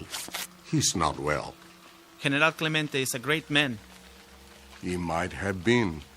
He may be yet. He needs our help. I will remember him in my prayers. God be with you, my son.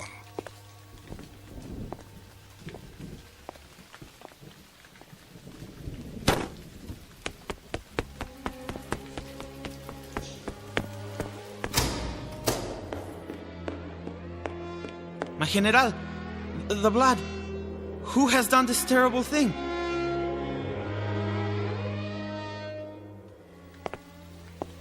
The last assassin. And they never learn. They never seem to learn.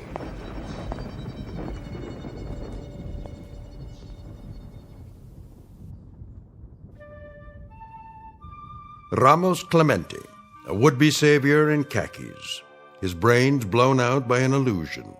A mirage dangled before the eyes of all ambitious men, no matter how they begin. The most vulnerable are the dreamers, when they allow fear and paranoia to make them murderers. Which is not to say that ideals are an illusion, only that revolution requires more than songs and slogans.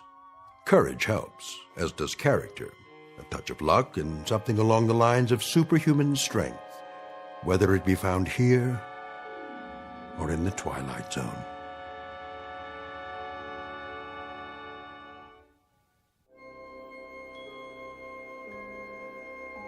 Hi, this is Carl Amari, producer of the Twilight Zone radio dramas. I'd like to take a moment to tell you about our official website at twilightzoneradio.com, where you'll get the latest news and information on these Twilight Zone radio dramas. Plus, at twilightzoneradio.com, you can digitally download 3 free episodes or any of our episodes for only $1.95 each. In this age of ever-changing technology, we've decided to make these episodes instantly available to you by making the Twilight Zone radio dramas a digital download-only series. This means that this series will no longer be offered on CD. The CD collections at our website are now being offered while supplies last at buy one, get one free. So be sure to get your favorites before they're sold out. Be sure to visit us often, and I'll see you in the zone.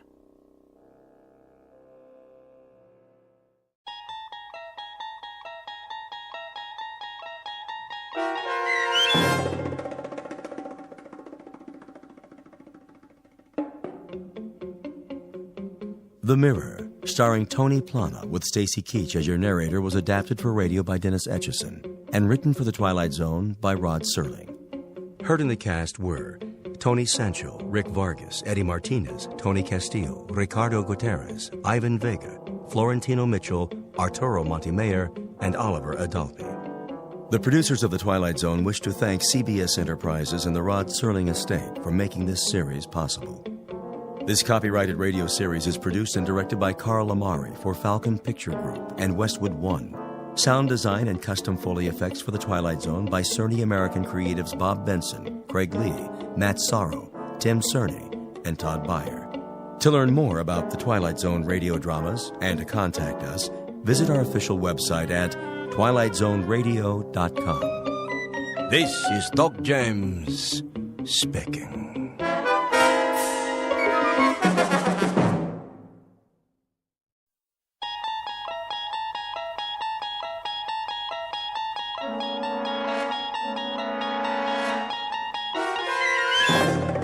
You unlock this door with the key of imagination. Beyond it is another dimension, a dimension of sound, a dimension of sight, a dimension of mind.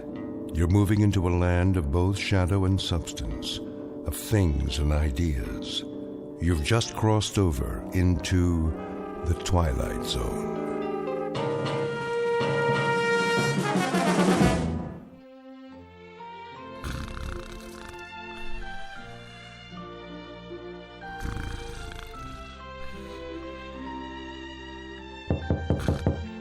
What?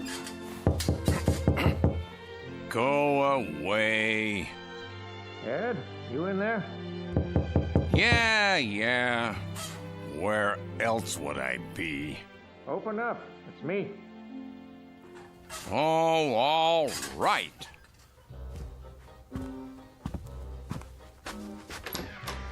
There he is. What do you want, Professor? What do I want, he says. I was hoping to catch a little nap before supper. Look what I got here. Don't tell me. Let me guess. New checkers and checkerboard. That's what. My niece brought 'em when she stopped by. How about a rematch? You took all my money yesterday. Maybe so, but that was the old set. What difference does it make? Well, now, some people say there's a field around things, like magnetism. That's the latest research, a kind of memory. You tap into the field, the old pattern repeats, no escaping it. Ha! A cockamamie theory if I ever heard one. But this is a brand new game, in more ways than one. That means you've got a chance. Wipe the slate clean, build new memories, start from scratch, so to speak. Best 2 out of 3? We'll play for the fun of it. How's that sound? You gonna talk my ear off if I say yes?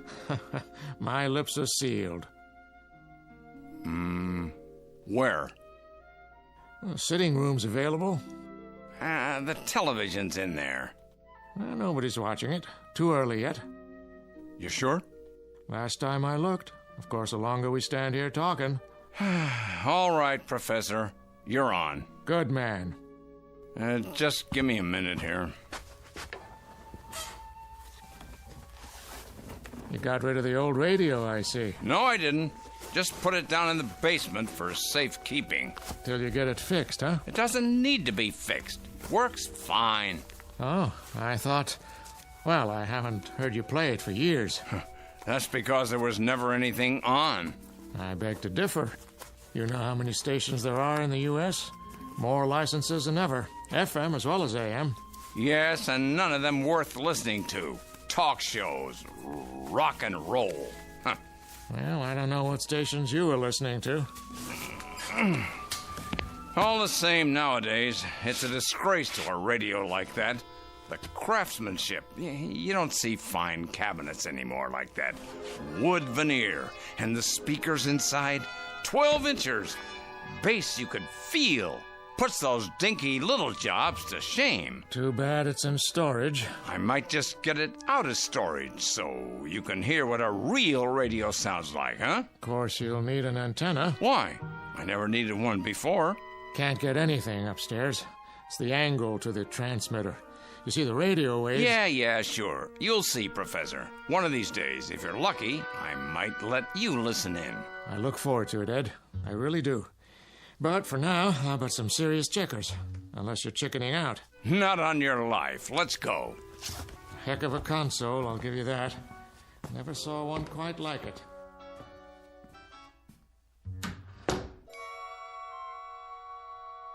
Quite a console indeed. No one around here ever saw one like it. Because the radio in question is very special. In its day, circa 1935, it was one of the most elegant models on the market, and it sold for a premium price. Now, with its fabric-covered speakers, its peculiar yellow dial, its serrated knobs, it looks quaint and more than a little strange. Like a survivor from another era. Very soon, Mr. Ed Lindsay, resident of Mrs. Nielsen's boarding house, will find out just how strange when he tunes in to an unscheduled broadcast from the Twilight Zone. And now, The Twilight Zone and our story, Static, starring Stan Freberg with Stacy Keach as your narrator. Good news. It was reported today that a cure for the common cold is very close. Reliable sources...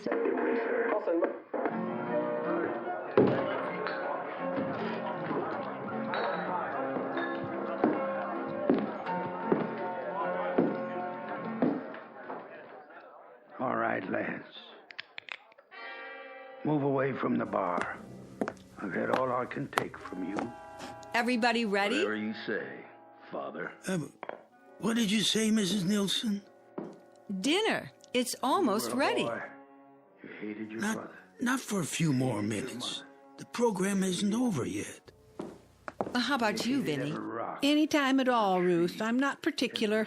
Street in this town. Besides, I have my knitting to finish. Very well, then.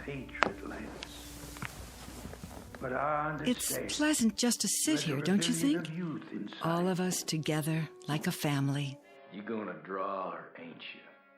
Now you're a man, Lance. Your move, Professor. Face up to the terrible How's that? things you've Your move. There's law. Oh, yes, of course. I got caught up in the television program. A little late for that. That's my piece. I'm red, remember? You're black. You don't say. In that case, I'll move it back and move my man. Let me see. Here. Good choice, Professor. Hmm? Now all I have to do is da da da da da. Like so. Gotcha. My. Game over. How'd you do that? This is no fun. No fun at all. Did you know green? Not if I'm the only one paying attention. That young lady in the evening gown. Where? On the commercial. Reminds me of my niece. For the first time in green. The new natural mint cigarette. The smoke that leaves you smelling like the great outdoors. Cool and green. Like the grass between your toes. It's a refreshing breath mint. It's a refreshing smoke. All in one. I just love a man with green in his pocket. Yes, green is brought to you in the zipless airtight package for satisfaction, rain or shine. Just reach for the green and stick it in your mouth. You never had it so good. And neither did I. Look at that, will you? Right in the kisser. 点发生与黑帮争斗。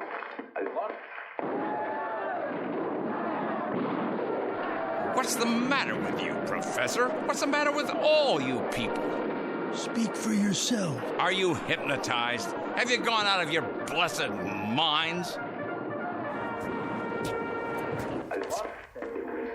Hey, I was watching that. Stupid commercial. If you don't care for the program, Mr. Lindsay, you can request another channel. What difference does it make what channel it's on? They're all the same.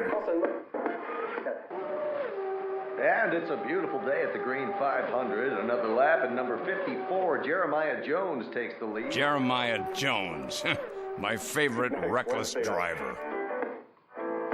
Oh, can't you see, little brown jug is driving me so crazy. Oh, so crazy. Little brown jug.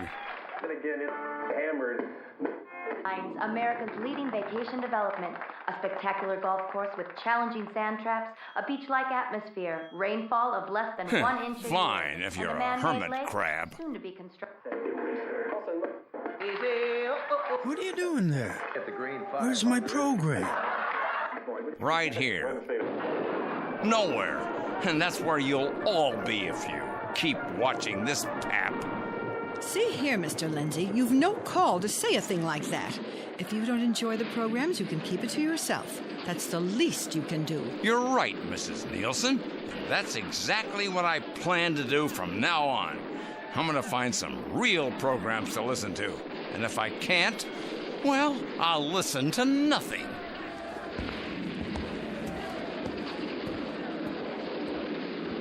Well, that does it. No second helpings for him tonight.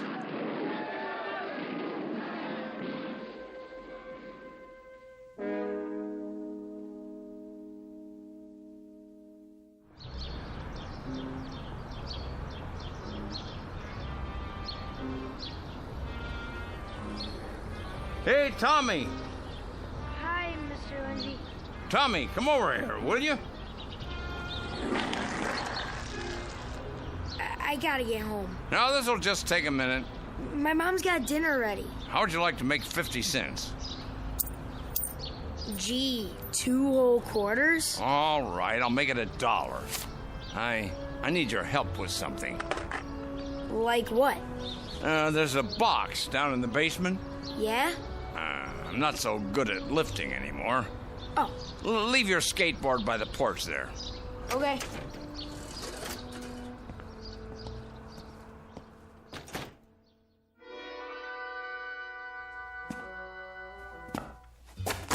Careful now. Yes, sir. The bulb's burned out, but I think there's still enough light. Where is it? Over here, by these boxes. What's that thing, Mr. Lindsay? That's a radio, boy. A radio? How come it's so big? Radios are littler than that. Not this one. Just to hear music? Music, yes, and a whole lot more. Stories, scary ones, science fiction, all kinds, and comedies.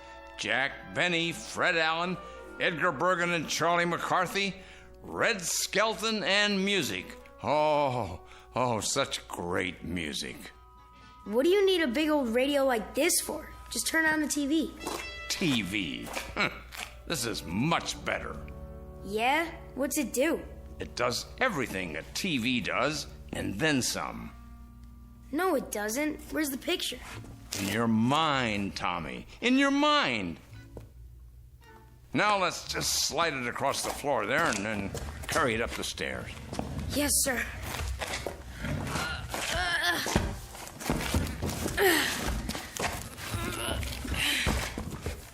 This is heavy.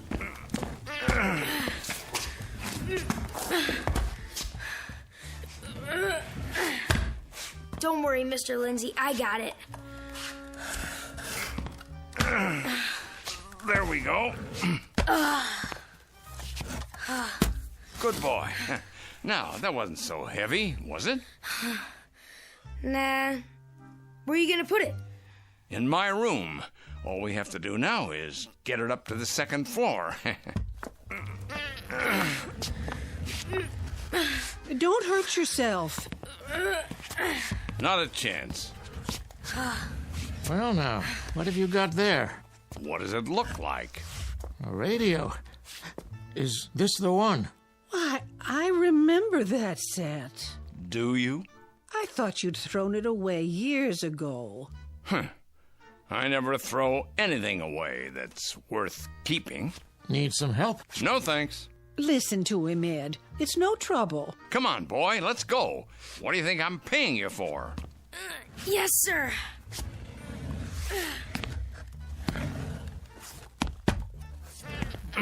All done. All done. I can take it from here. Think it still works? I know it does. They built things to last in those days, boy. Now plug the cord into the wall, will you? Whew. Like that? Perfect. Now let's turn it on.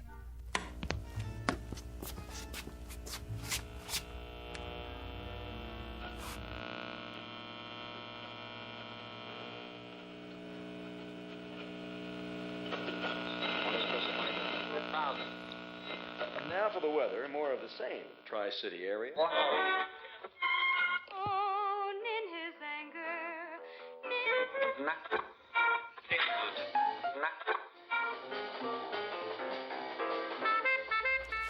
Hey, that's cool. Here's your $1. Now go buy yourself a switchblade. Thanks.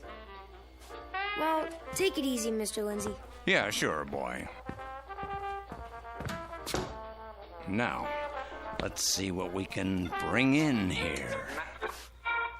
Lieutenant. Ah, that's more like it.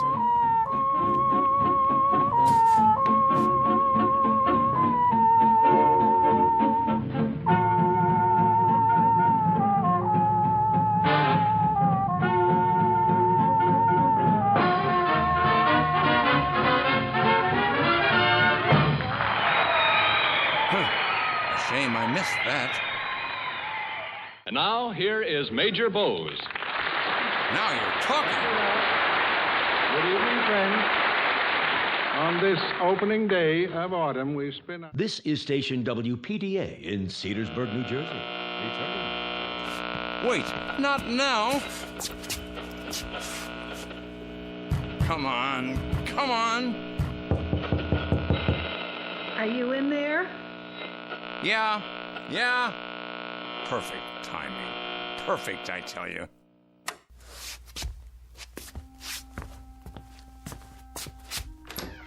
Well, what do you want? I thought you'd like to know that dinner is ready. I'm not hungry. You know how Mrs. Nielsen feels about... All right. Ever since I can remember, women have been running my life. Do this, do that. Come to dinner. Frankly, Mr. Lindsay, I don't care if you starve to death. I only want to be sure that it's on purpose, and not because you've forgotten that food is available. Oh, for goodness sake, I'm not that old yet. I can't leave you alone for a minute. Not one little minute.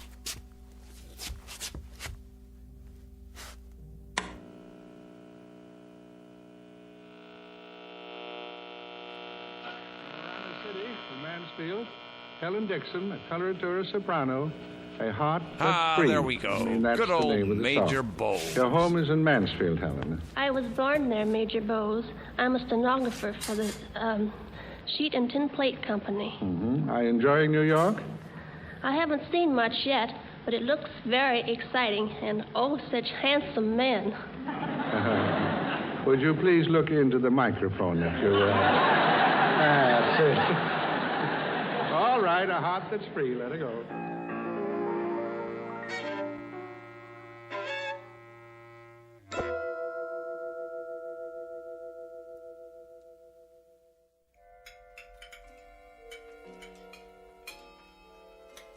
Nice Swiss steak, Mrs. Nielsen. Very nice, Ruth. You're a good cook. You don't need to bring the dessert out. I'll get mine in the kitchen. Now hold your horses, Mr. Bragg. What's the hurry? There's something to be said for a leisurely meal. It aids the digestion. She's right, you know, Mr. Willoughby.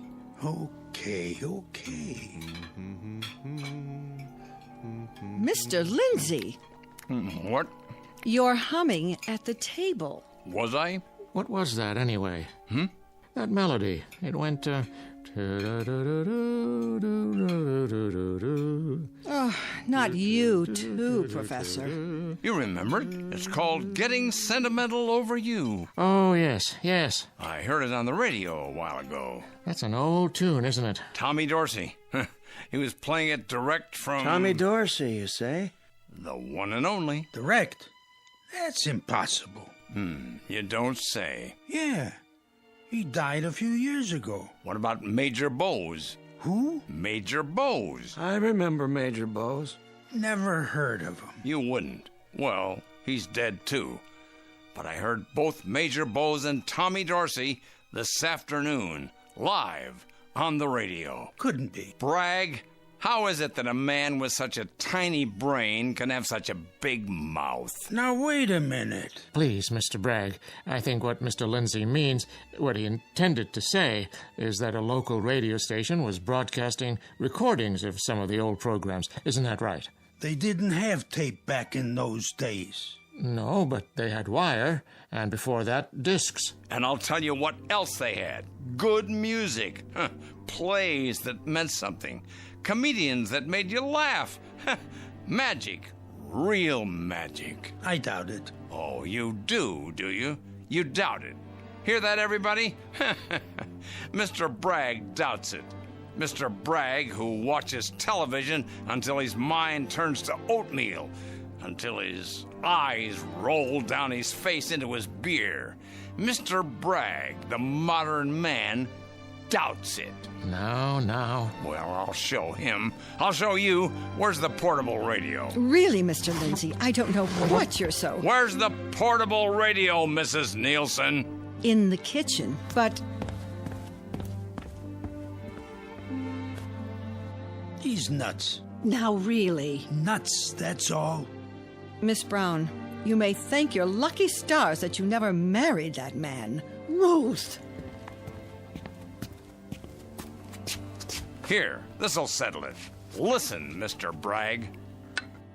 Time, weather, and... Well? Right around here on the dial. Sorry. I gotta watch Gunsmoke. It's on in 4 minutes. So soon? That That's our show. Well, come along then. We'll get our regular seat on the sofa. Do you remember what station it was? Station? No. Wait a minute. Yes. The announcer said... what was it? Oh, yeah. WPDA. WPDA. This little radio won't pick it up, see? What do you expect on such a dinky rig? Come on up to my room and listen to it on a real set. Ed, are you sure? Sure, I'm sure. Come on. The more, the merrier. Might as well, hey, Vinny? I'd like to hear that station, if it's still on.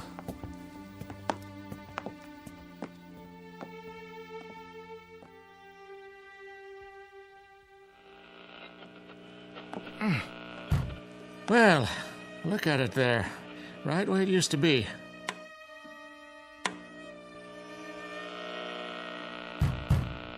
I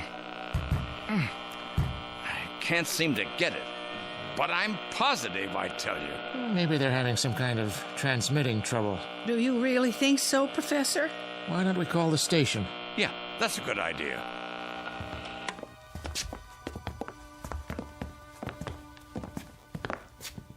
Check the directory first. Let's see. Radio stations. It doesn't seem to be listed. You could try information. Here's a coin, Ed. Thanks, Professor.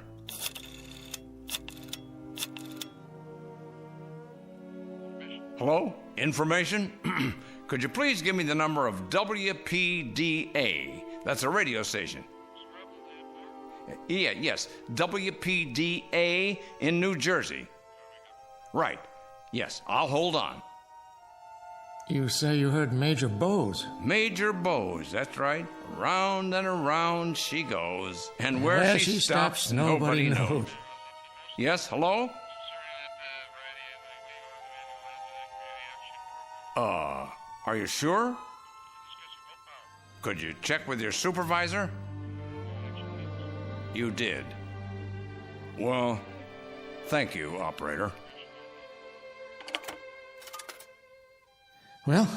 According to the supervisor, WPDA's been out of business for 13 years.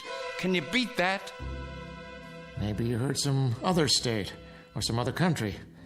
It has shortwave, doesn't it? No. The announcer said Cedarburg. I could check the paper to see if it's listed in the radio section, but if it's out of business... I heard it. I know I did. Professor, is it so impossible? Impossible? That's a dangerous sort of word these days, Vinny. We take things for granted now that we called impossible just a few years ago. Let's call it highly unlikely. Then what did I hear? I don't know, Ed. I don't know. See you downstairs. Ed? I'm busy.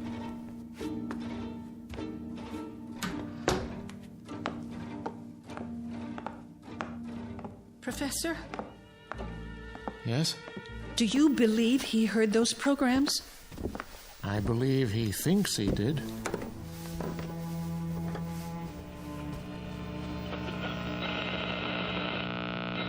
The policies of the United States. Tonight, the President of the United States delivers his fireside chat, which has long been awaited as a clarification of national policy. Vinny? Professor Ackerman! Professor! You really are a marshal.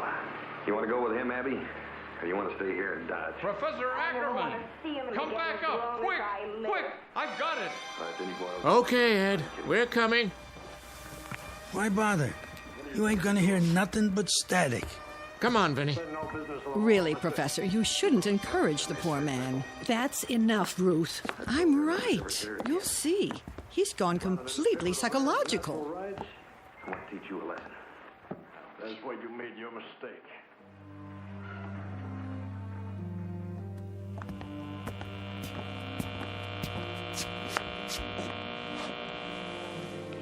You say you've got the signal? Sorry.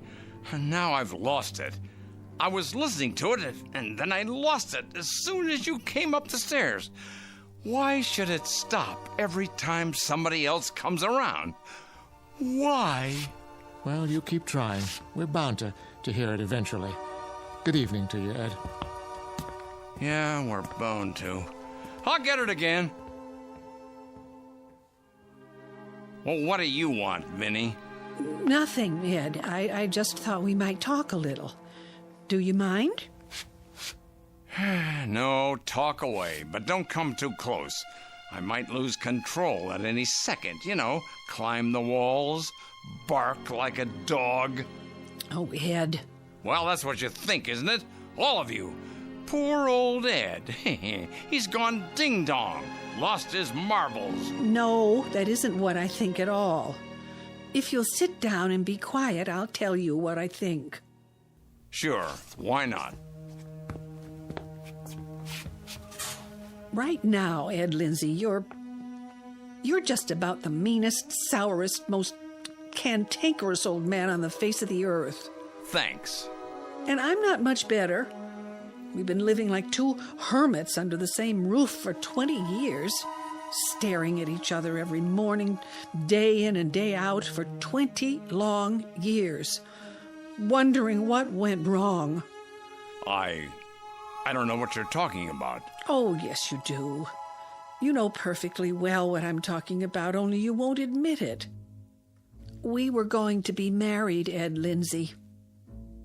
You had to mention that, huh? Now, don't you get your back up. I'm not trying to change anything. It's too late for that. I'm just talking. We met right here in this boarding house, and it was here that you proposed. I wanted to set a date, but your mother was ill, you remember, so you decided to wait. And that's just what we did. We waited and waited, and by the time your mother died, it was too late. Vinny, I'm not going to... Don't interrupt. I've got to get this thing said. Oh, I know you haven't got any use for me now. I'm just a silly woman who knits and watches television, dyes her hair and grows old. You don't even like me anymore. And I don't blame you. You're a bachelor set in your ways. You can't change what you are, and neither can I. We had our chance and missed it, Ed. But I'll tell you one thing that's true, and I know it's true. You did love me as much as a man ever loved a woman, didn't you? Yes, Vinny. That's true. I did. And now you love what we were, what we might have become together. So just about this time every year, it would have been our anniversary. You start getting unhappy. You want to go back and start over again. That's not true. Isn't it? Why do you think you keep hearing getting sentimental over you?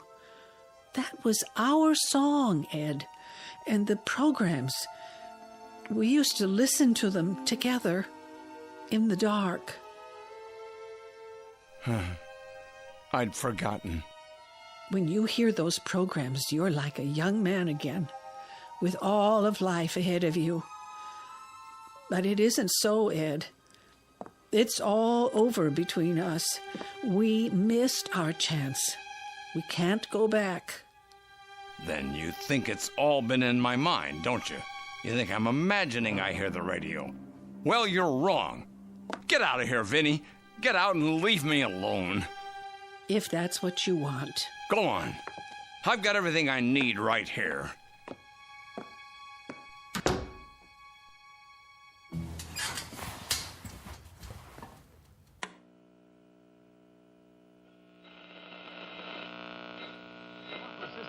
And Al Goodman and his orchestra. Mr. Allen! Fred Allen. Ha ha. Attaboy. Here we go. Well, how about joining Portland and me? Now, we're walking down Main Street. Which way? Well, we're going over to buy a DeMarco Sisters record. You'll get a kick out of this tune. What number is it? Well, it's down by the station. And Earl, with Al Goodman and his orchestra and the 5 DeMarco Sisters, down by the station comes out something like this.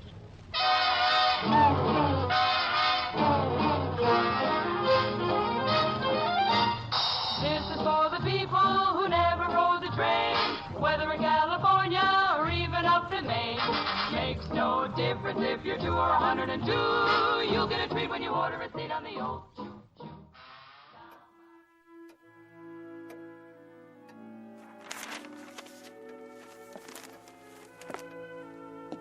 Hello, Professor. Oh, hello, Vinny. Just catching up with the newspaper.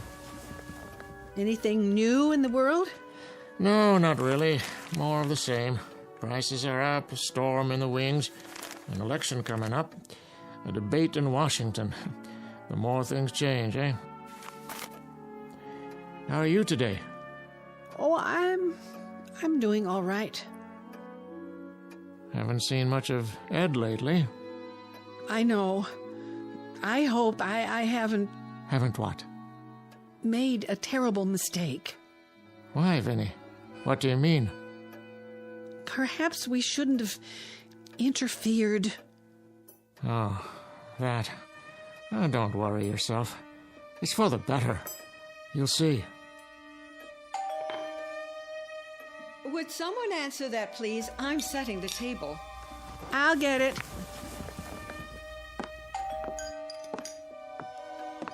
Who's there? Delivery. Yes? Groceries for Mrs. Nielsen?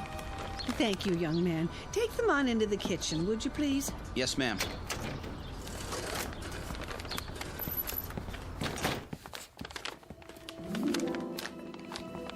Here, I've got it, boy. I can do it. So can I, son. So can I. Here's a tip. Gee, thanks. Make it $1. Now, give me those bags. Here we go. I'll carry one, Ed. You'll hurt yourself. Not a chance. I'm not under the ground yet. Why, Mr. Lindsay. Morning, Mrs. Nielsen. Here, I'll set them on the kitchen table. Why, thank you. What's got into you?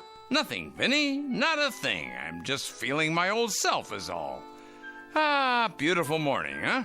Took a walk into town. You should try it sometime. Lunch will be ready soon. That's nice.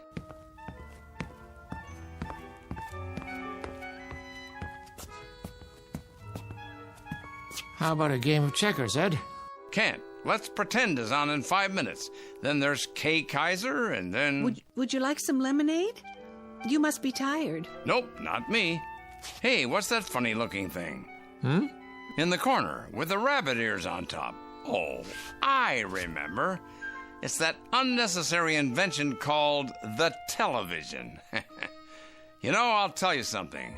When I first started listening to the radio again, I kept wondering what happened to the picture tube. Then I remembered. The picture's right here, between your own ears. Radio. Radio! I'll tell you, radio is a world that has to be believed to be seen.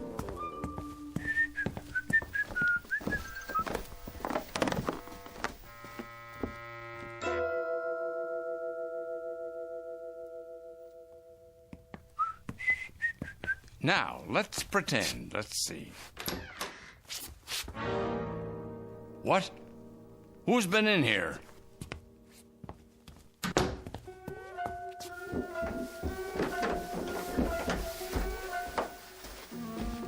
Do you know anything about it?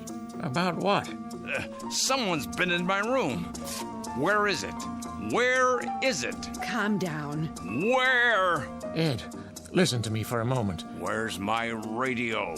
You tell me, or so help me. So help me. Ed, I'll tell you. I should have known it was you.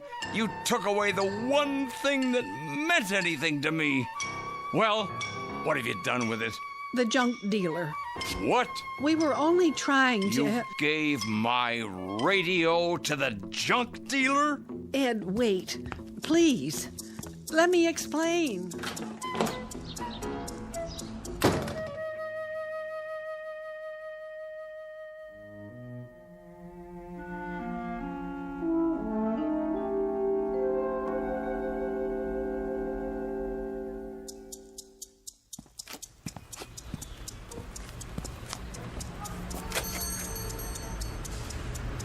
Look at all this. Ye old junk shop. Help you? You'd better hope you can. What's that supposed to mean? It means you've got something of value here, if I can find it. It's all valuable.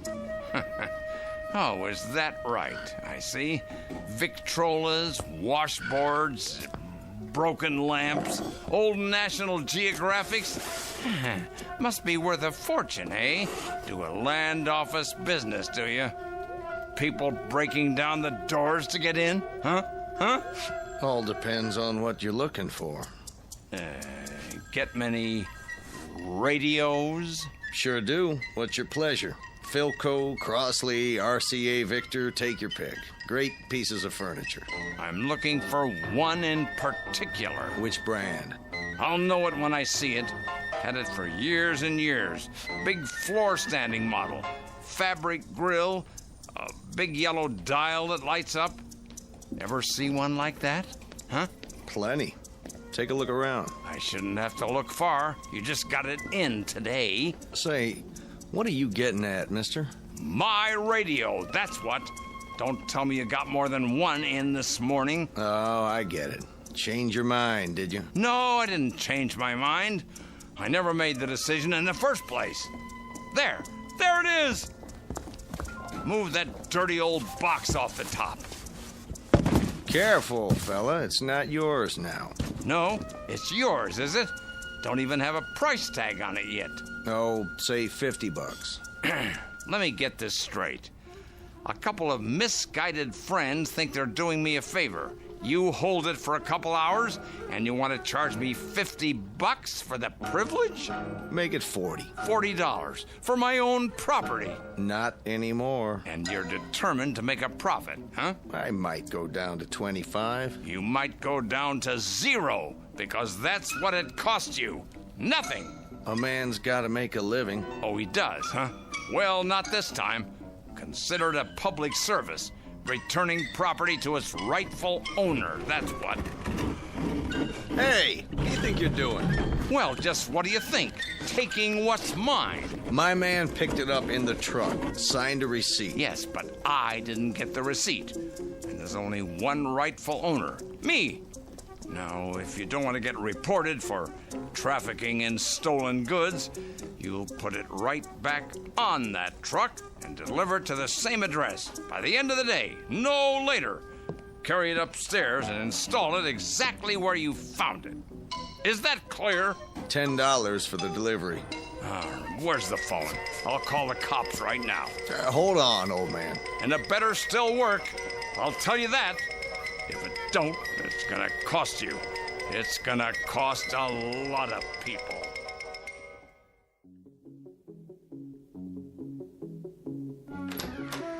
Right in there, at the foot of the bed. This okay? And don't forget to plug it in. Sure, pal. Why don't I polish it up while I'm at it? That'll do. Now get out. No tip, I guess. I've got a tip for you. Keep your nose out of other people's business. Go on. Go. This better work.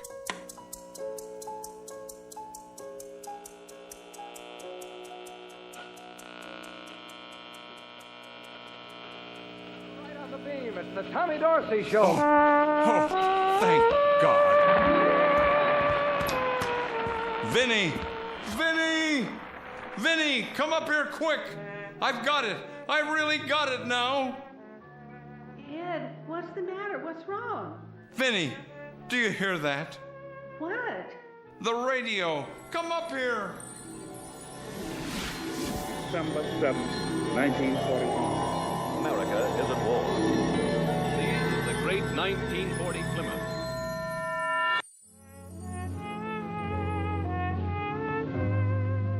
Do you hear it? They're playing I'm Getting Sentimental Over You, Vinny. It's Tommy Dorsey. I know, dear. Vinny, what did you do to yourself? Do? That dress and your hair. You're all done up. Nothing special. I only wanted to look nice for you. Vinny, do you hear it? They're playing direct from the Aragon Ballroom. It's on this time every Thursday night. And then there's Ed Wynn and Fred Allen and Ed. You look so peculiar. I do? Nice, of course. Your coat and tie, your hair combed back. But what's that expression? Is something the matter? Between us? No, nothing at all. Nothing on earth that I can think of. That's a relief. Vinny, may I have this dance? Well, kind sir, my dance card is full. But I suppose I could make an exception. Just this once. For someone as handsome as you. Oh, Vinny. Vinny. Hold me close, Ed. So close that nothing will ever break us apart. Vinny. Dear, dear Vinny.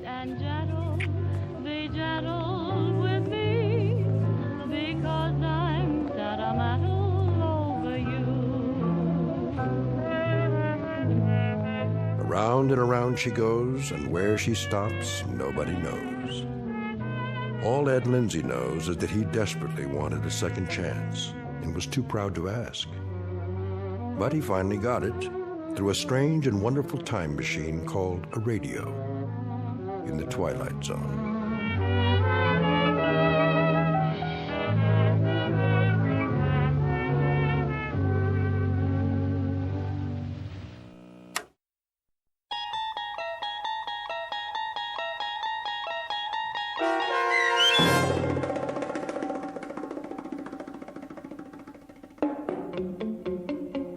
Static, starring Stan Freberg with Stacy Keach as your narrator, was adapted for radio by Dennis Etchison and written for The Twilight Zone by Charles Beaumont from a story by O.C. Rich. Heard in the cast were Ann Whitney, David Darlow, Ellie Weingart, Bernie Landis, Christian Stolte, Jeff Lupetin, Doug James, Carl Amari, Alyssa Fraden, and Elizabeth Lido.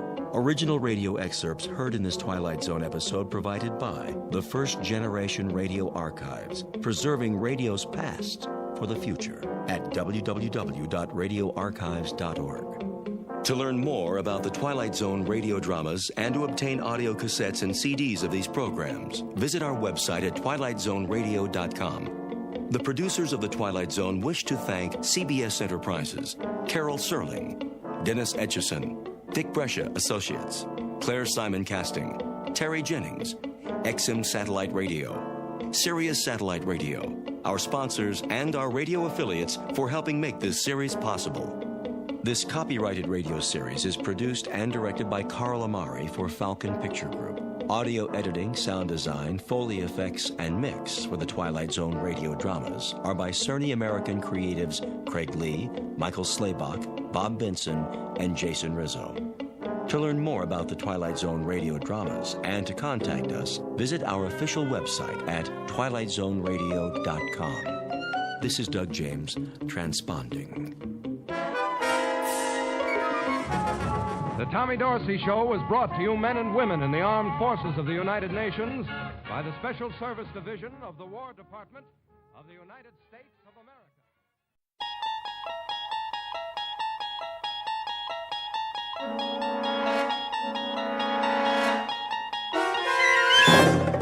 You unlock this door with the key of imagination. Beyond it is another dimension, a dimension of sound, a dimension of sight, a dimension of mind. You're moving into a land of both shadow and substance, of things and ideas. You've just crossed over into the Twilight Zone.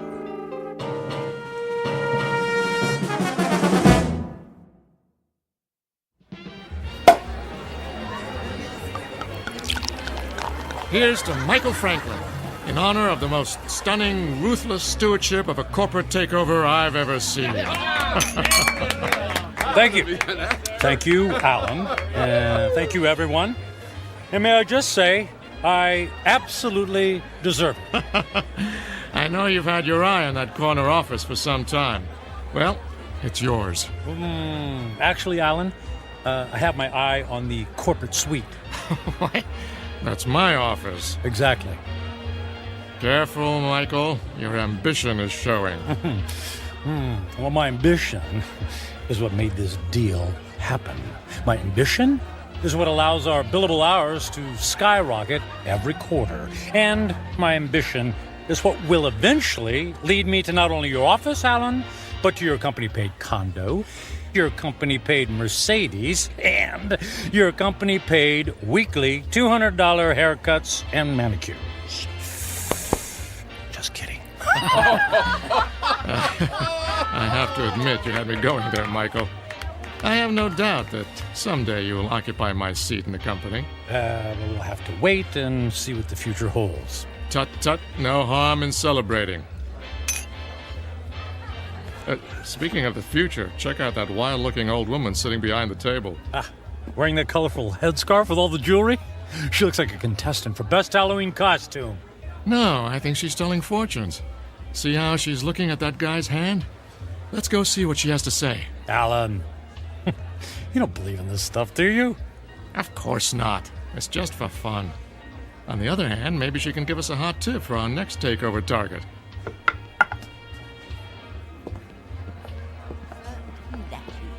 The warnings of the tea leaves, for they are never wrong.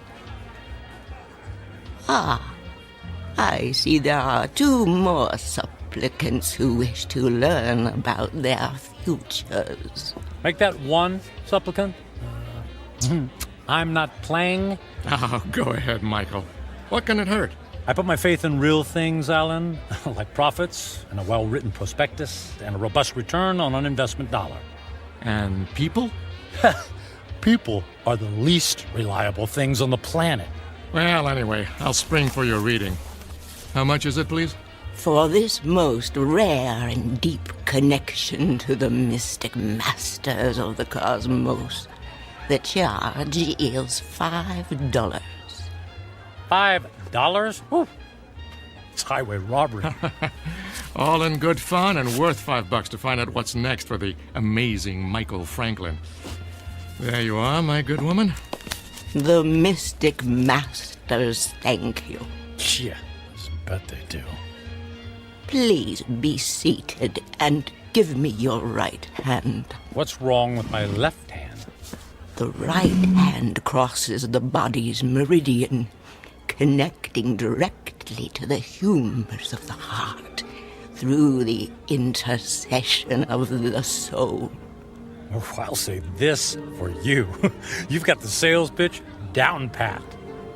Please close your eyes and focus your thoughts on your inner golden light. I would have guessed that green is your color.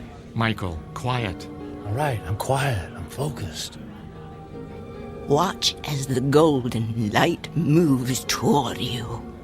Slowly, it surrounds your consciousness. Surrender to its mystery. I never surrender. The mystic masters perceive you as a man who values work above all else. She's got that right. She could have said the same thing about anybody in this bar. There are people in your past who have suffered a disconnection with you. Spirits are left unsatisfied. Well, it can't be old girlfriends. It doesn't take time to go on dates. Your soul is troubled. My soul is just fine. Thank you very much. There's something strange I am attempting to discern your future, but I cannot. I could have told you that. No offense. Oh. What's the matter? The reading is over. What? Hey, we paid you to tell us fortune. Here is your money back. I cannot complete the reading. Now look, lady, I don't believe in all this hocus pocus, but a deal's a deal. Just tell me I'm going to be the richest man in the world, and you can keep the $5. I do not take lightly the readings of the soul. I'm going to go complain to the manager. Alan, hold on, Alan. Look, we don't want to cause you any trouble, lady, all right? Just say what's on your mind, and we'll leave. Very well. I will tell you what the mystic masters have divined. May the Lord have mercy on your soul. What is it? Alan's gonna fire me? I'm gonna lose my hair? Your future is very clear, and it is this. In 10 days, you will be dead. What? I don't think that's very funny. The signs are serious, and the reading is true. What kind of scam is this? Come on, Michael. Don't let her ruin your night. You know, lady, we were humoring you by coming over here. The least you could do is play along and not be such a downer. I did not wish to reveal your fate. You insisted that I do. When the clock strikes midnight on the 10th day to come, you will be dead. And now what? And no. Don't tell me. Let me guess.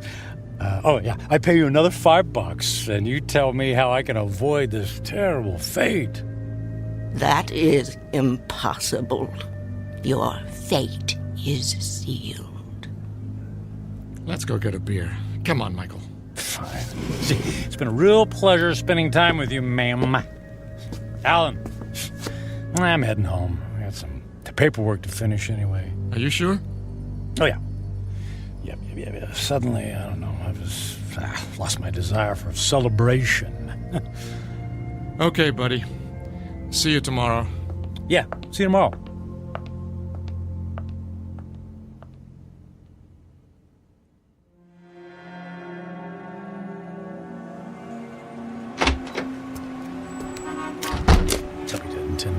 I'll be dead in 10 days. Jeez. Yeah. Con artist. Hey. Come on. Where's a taxi when you need one? Oh. Hey, taxi! Taxi over here!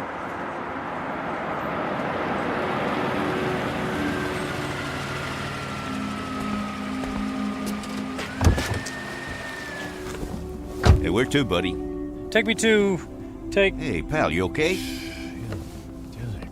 Feel dizzy. You don't look so good. I need... Hey, buddy. Oh my gosh, he passed out. Gotta get him to the hospital.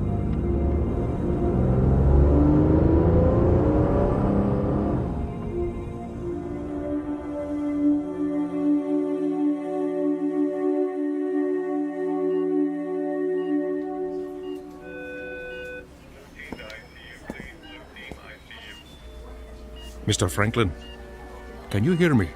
Where am I? You're in the emergency room at Samaritan Hospital. What?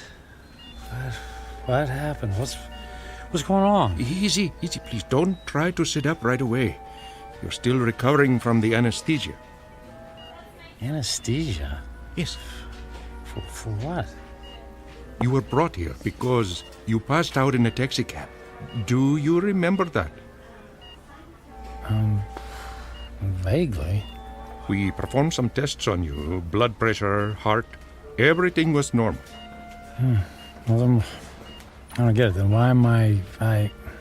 In an abundance of caution, we gave you an MRI. I'm afraid we found something unusual. Oh. Well, what does that mean? There's a dark spot on the X-ray of your brain.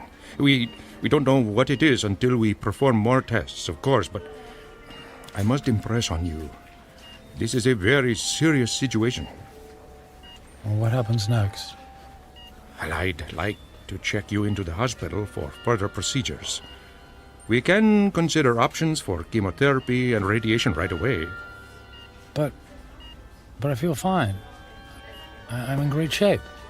Cancer has no respect for those issues, I'm afraid. How long do I have? A few years? Given the size of your anomaly, I suspect that your prognosis is dire. And how long? 6 months? It could be a matter of days. I'm very sorry, Mr. Franklin. I will send the nurse in to take your information, all right? Days, wait. The old woman in the bar, she was right. I'll be dead in 10 days.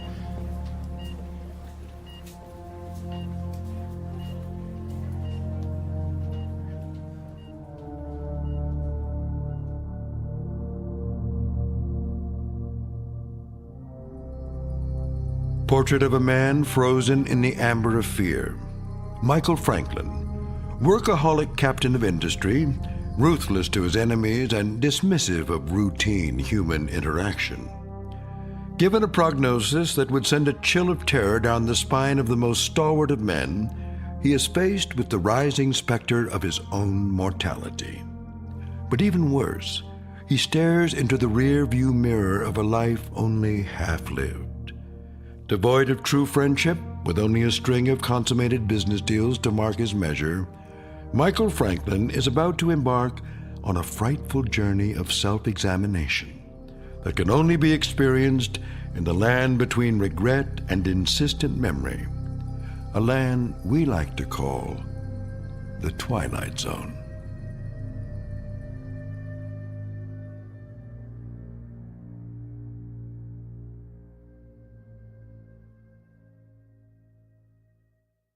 And now, The Twilight Zone and our story, 10 Days, starring Ned Bellamy with Stacy Keach as your narrator.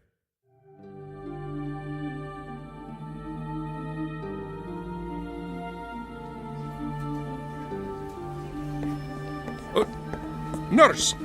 What happened to the patient who is in this bed, Mr. Franklin? I just saw him a moment ago, Doctor. I have new information about his condition. Oh, I certainly hope he isn't about to do something foolish.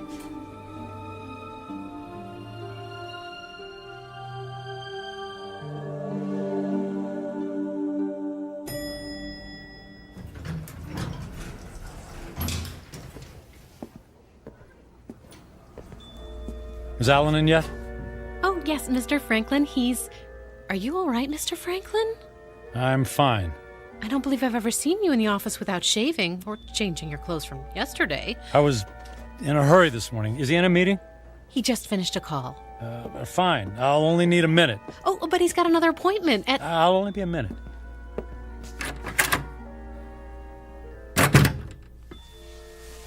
Michael, you look like you haven't been to sleep all night. Isn't that the suit you wore yesterday? Don't tell me you went out to celebrate without me. Alan, I quit. Yeah, me too. Alan, listen to me. I'm quitting. This is some kind of joke, right? I would appreciate it if you would expedite the disposition of my account. I want to close out my portfolio. I'm cashing in my stocks. I need my retirement funds and my annual bonus, every bit of it. Michael, you're talking crazy. What are you doing? What's this all about? What part didn't you understand? I mean, you can't just quit. But I just did. What on earth for?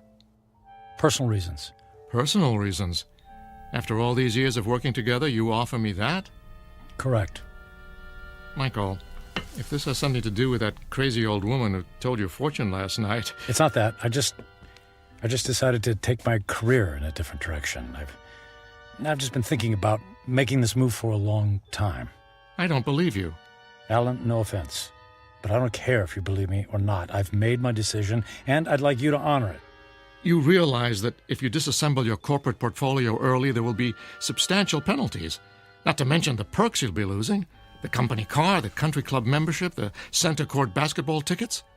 Can you have the accounting department wrap everything up right away? Oh, and I'd appreciate all of the various income streams to be folded into one check. That check will be worth several $1 million. Yes. Well, I can't say I approve of what you're doing, and I can only hope you have a good reason, even if you won't tell me. Could you make the call, please? I'm in a bit of a hurry.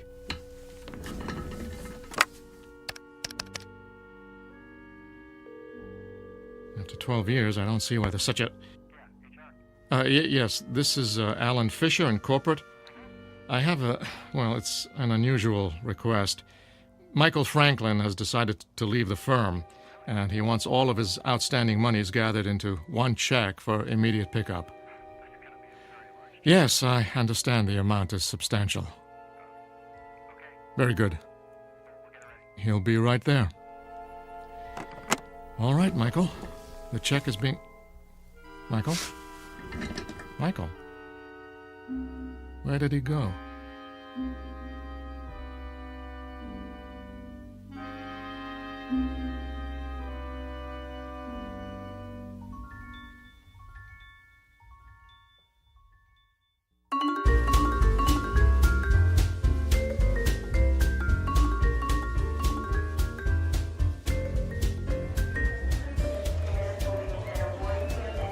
May I help you, sir? I'd like to buy a ticket to Rome, please. Leaving today. Very good, sir.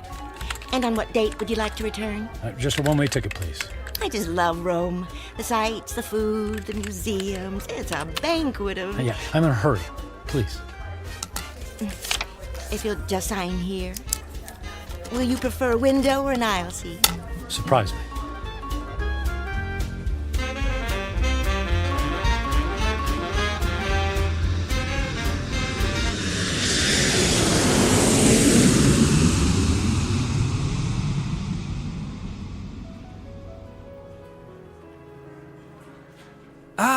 Mr. Franklin, welcome to the Grand Hotel, Rome's premier destination. Our presidential suite has been prepared. All 3 fireplaces are ablaze, the champagne is on ice, and your veranda opens onto the courtyard where Rome's finest string quartet is waiting to play for you.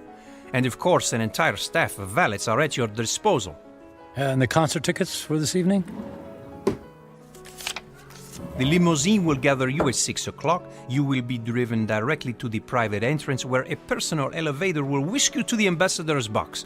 Only the finest for you, Mr. Franklin. Bravo! Wonderful!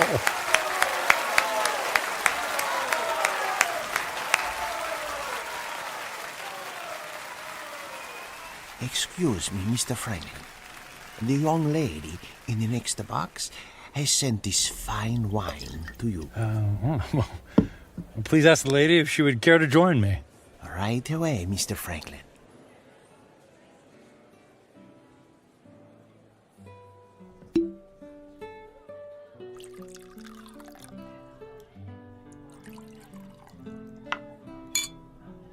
I haven't seen you at the theater before. Do you come to Roma very often? You might say this is a once-in-a-lifetime vacation.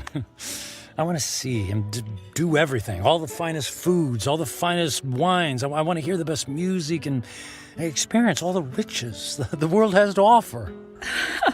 All at once? Why settle for the ordinary when we can fill our lives with the amazing? Oh, you are a man of action. Speaking of action, would you care to dance? I would love to dance, but not here. There's a fabulous nightclub in the center of the city, very exclusive. The limousine awaits.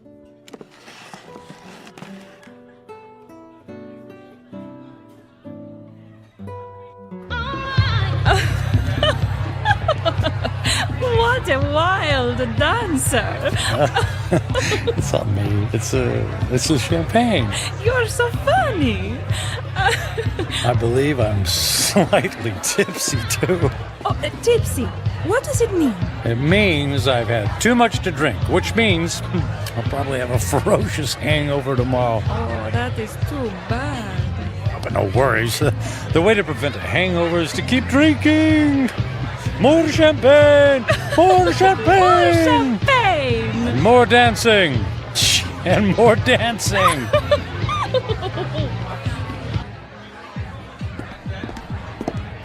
Michael, are you sure you can afford to buy drinks for the whole restaurant? That's only money. And look how much fun they're having. Look how much fun I'm having. Waiter! Another round for my friends. 3 cheers for a friend Matthew. It's Michael. Okay, cheers for Michael.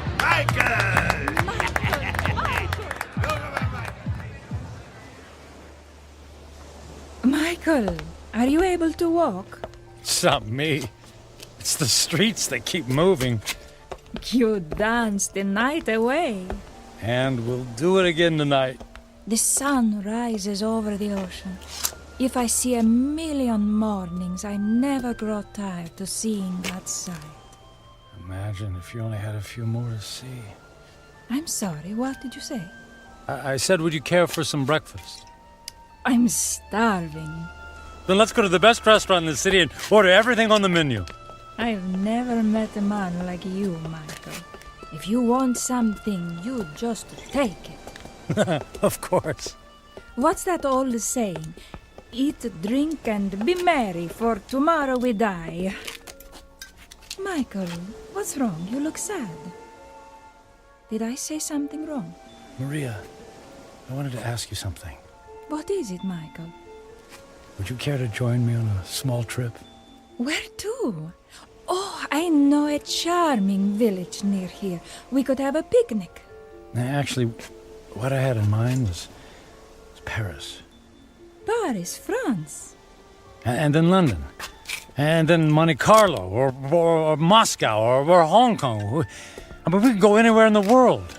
But what will we do when we get there? Whatever we want. I'll buy you diamonds, or a new car. Would you like a new car? Michael, you're making my head swim. I don't need a new car or diamonds. What then? A yacht? My life is here, in Rome. I can't just pick up and leave to go hopping from one country to the next. Why not? You just said you admired me for that very thing. I admire your freedom, but I have responsibilities. My parents are here, my friends. Well, they'll be one phone call away. I can't just leave. You can do anything you want to, just like me. Don't you have anyone you feel responsible to? We were discussing breakfast. Breakfast, that's what we need. Michael, I asked you a question. Come, we'll order the most expensive breakfast in town in the most expensive restaurant. We'll have them serve us eggs on plates made of gold. I'm not really hungry. Where are you going? Where are you going? I have things to do. But what about Paris, London? You're willing to give all that up? If I left with you, then I would be giving up something. Like what? My life here. It's who I am. The people I love, the friends I have. So window dressing. None of that is important. And what do you think is important? I am. And what I want. I see. Goodbye, Michael. Fine. Go to Paris by myself. There's lots of beautiful women there, too.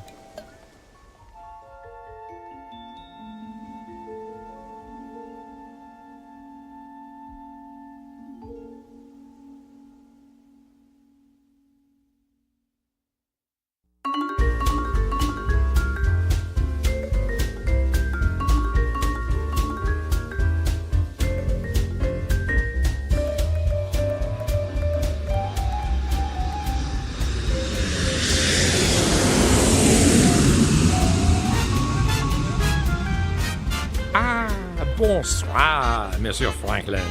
Welcome to Paris. Your suite is prepared for you with a view of the Seine and a bottle of champagne on ice, right? Mais oui.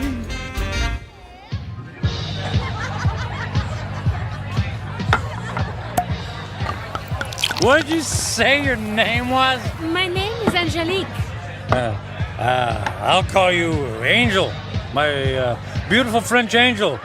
What about you, my dear? I am called Giselle. Ah, Giselle. Giselle, I knew her well. Oh, you are so silly. I'm Michael. But why don't you call me Mike?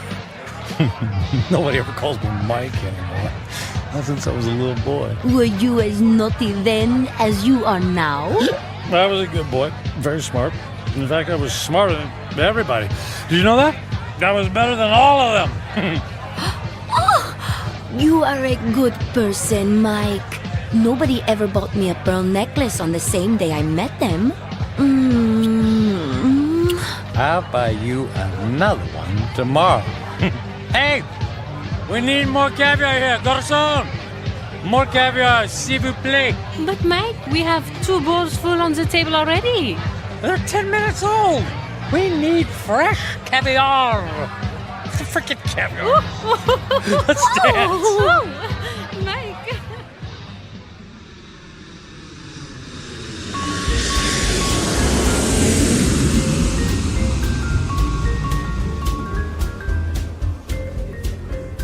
Welcome to London, Mr. Franklin. Your suite has been prepared for you and... Bottle of champagne on ice. Got it. Let's on second thought, cancel my room. Book me on a flight to Monaco. I got an itch to gamble. Right away, sir.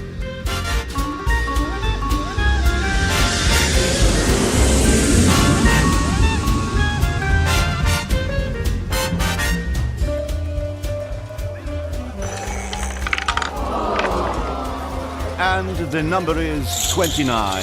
Greg? Don't worry about it. It's only money, and there's plenty where that came from. Another 10,000 in chips, please. Is the gentleman sure he has already lost several $100,000? If the gentleman wanted to hire a babysitter, the gentleman would have done so. You understand? As the gentleman wishes.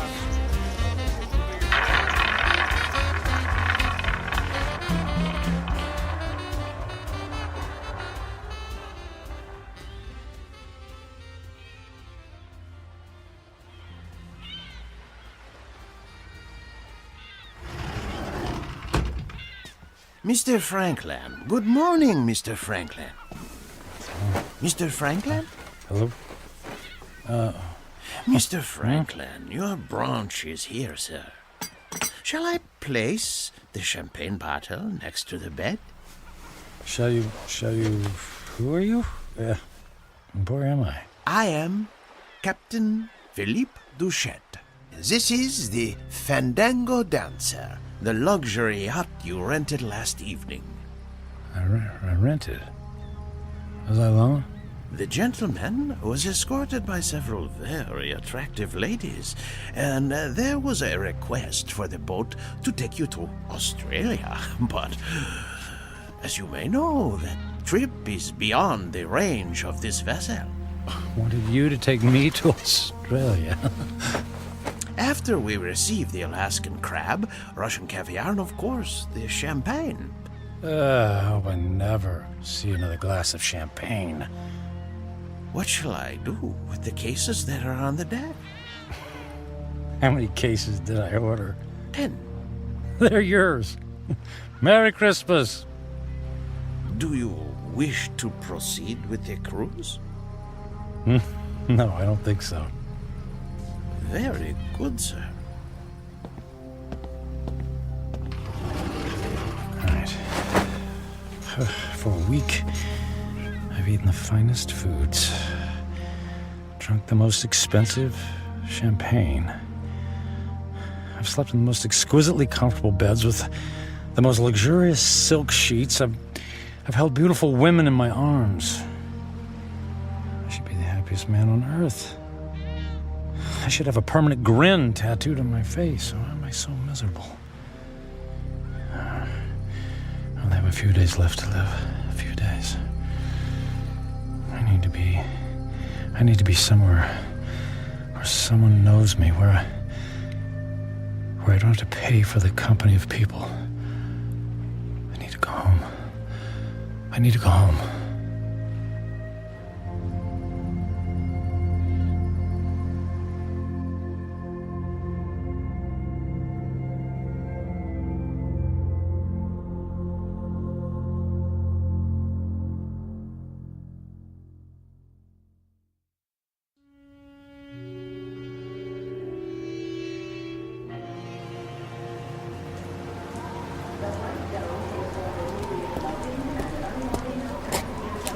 Taxi! Taxi, over here!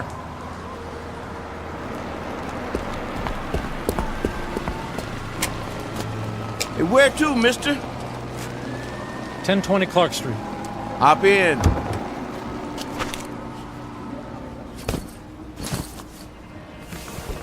Looked like that wind was gonna take you away, mister.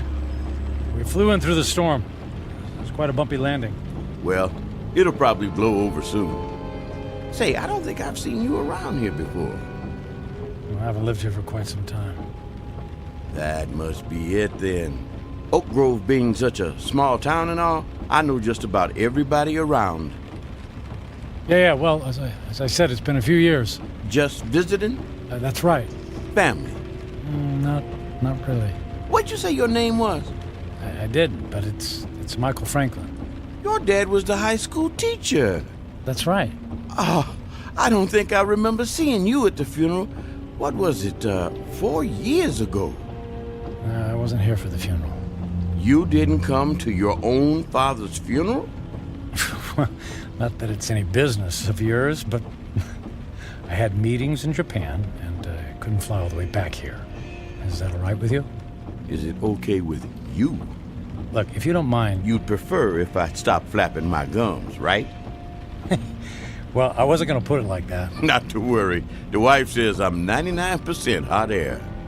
It's just that I've been flying for the better part of 24 hours. Jet lag and all that, you know. Well, say no more. My lips are sealed. Anyway, here we are. 1020 Clark. Let me help you with your bag. It's all right. I can manage.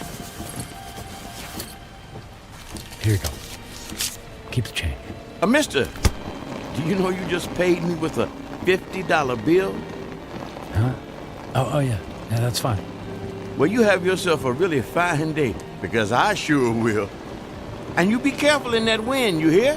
Well, something tells me it's not the wind I'll have to worry about.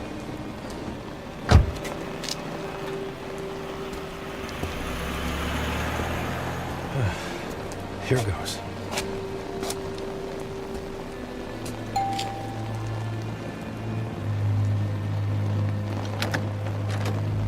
Hi, Carrie.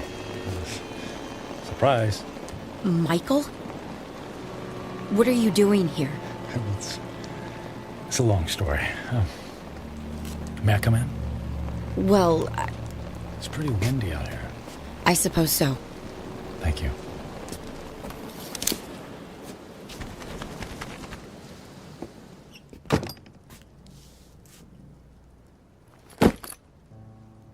Michael, what's going on? You just show up on my doorstep after 4 years? Well, you know me. Spur of the moment. You are not a spur-of-the-moment person. You plan everything in your life. I wouldn't be surprised to find that you plan how many times you blink every day. Well, the truth is, I don't have any place else to go. That sounds dramatic. It's true. What about the penthouse? It's gone. The beach house? Gone. They're all gone. I sold everything. I thought you went through your midlife crisis when you left me. Apparently, it's still going on. Please, Carrie, I don't want to fight. Then what do you want? I just wanted to see you again. You just wanted to see me. Okay, you see me. Now what? Do you mind if we sit down? Michael, I have to be at work in an hour, and I'm in the middle of a term paper. You went back to school. I'm getting my master's. That's wonderful. Congratulations. Thank you. I mean, you planned it for years. It's great that you finally decided to do it. Yeah, well, if there's nothing else on your mind... So, how have you been? Busy. I don't have a lot of downtime, but that's how I like it. You redecorated things here. You redecorated the house. I needed a fresh start after you left. Oh, Carrie, about that, I'm so... If you're about to apologize, please don't. I've already more than paid you back by thinking the most horrible thoughts any person could think about another person. I guess I deserve that. Oh, you have no idea. How could you just walk away from a marriage, Michael? What was so terrible that you couldn't stand up like a man and fight for me? For us? It wasn't about you, Carrie. Oh, that's good to know. Because when I was picking up the pieces, when you left, it sure felt like it was about me. What I mean is that I wasn't a good husband. True. You were always working. And I knew that I wouldn't be a good father. True. You never even walked the dog. So, I didn't give up on you. Or us. I gave up on myself. Well, that makes everything all better. You can go now. Carrie, please. Oh, I could just clobber you for coming back here. It isn't fair for me to have to dredge up these old feelings again. Well, maybe a civilized conversation without any bickering would do both of us some good. I don't think so. Please, Carrie, it's more important than you know. For what purpose, Michael? So you can go back to your high-powered, big-shot job in the city and feel good about yourself? I just don't want to leave loose ends. Please, for better or for worse, can we just talk? I'm not looking for forgiveness, just closure. Well... One cup of coffee? I'll even make it. All right. 1 cup, and I'll make the coffee. Yours always tasted like motor oil. Thank you. Thank you so much. Thank you.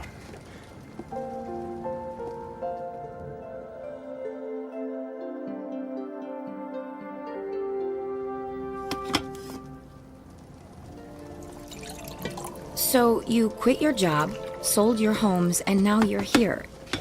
It doesn't make sense. Yeah, about that. I guess I just realized that being a workaholic isn't very much fun, after all. But that's all you know. When we were married, you barely slept at night. You were up early to track the Asian stock market. You stayed up late to finish paperwork. I can count on one hand the number of times we actually went out on anything resembling a date. And even when we did go out, you acted like it pained you to be away from your business calls. That is all over now, Carrie.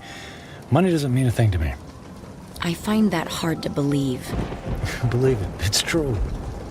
So, what? You're gonna take up oil painting? Or become the stand-up comedian you always wanted to be? Nothing like that. Actually, it's quite serious. Last week, What was that? It came from the living room. Oh, the tree! The wind knocked the tree into my house! Carrie, wait a sec, Carrie, don't go over there. It might be dangerous. That's a tornado warning! Oh my god! The house across the street! The roof just caved in! Alright, look, let's get into the basement. The power just went out! I have flashlights downstairs. Wait, outside, look. What? Michael, come on, there's no time! Oh, look, in the street, there's a kid in a bike. Oh no! That's Jimmy from next door! He doesn't know which way to go. Oh, Michael, he's going to be hurt. I'll get him. Michael! What are you doing? Michael! Jimmy! Jimmy, keep your head down. Jimmy, I'm coming for you. Help me! I'm right here, buddy. I'm right here. I'm gonna carry you into the house, okay? What about my bike? I'll get you a new one. Let's get out of the storm, okay? Okay.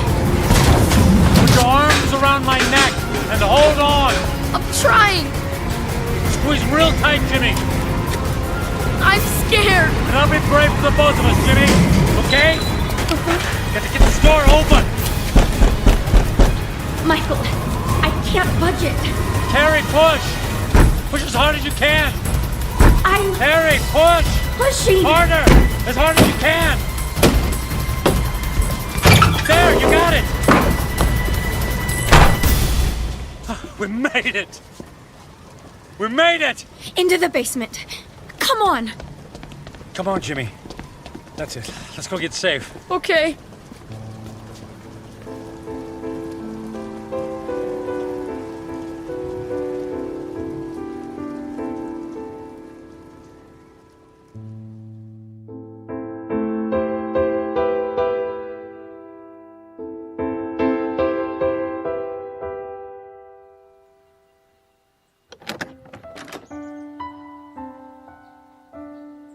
Storm's cleared. It's over. Is the wind gonna get me? No, honey. You're safe. Look. That car. It's been overturned. At least there's no more damage to the house. Mom! Jimmy! Jimmy! Oh, Jimmy, we didn't know where you were. We had him in the basement with us. I was so scared. And then the wind came, and then this man came and saved me. You saved my Jimmy? Well, not really. Yes, you did, Michael. You ran right into the path of the tornado and brought him inside. Oh, come here and let me give you a hug. You don't have to. Okay. How can I ever thank you? You don't have to. It was my pleasure. Is our house okay, Mom? Yes, sweetie. We were very lucky. Jimmy, you're a very lucky little boy. Yes, and thank you again for my son's life. Yeah, thanks. You're welcome. Michael, you saved Jimmy's life. You're a hero.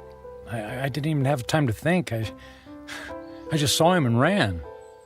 It was still amazing. When the chips were down, you really came through. I'm proud of you.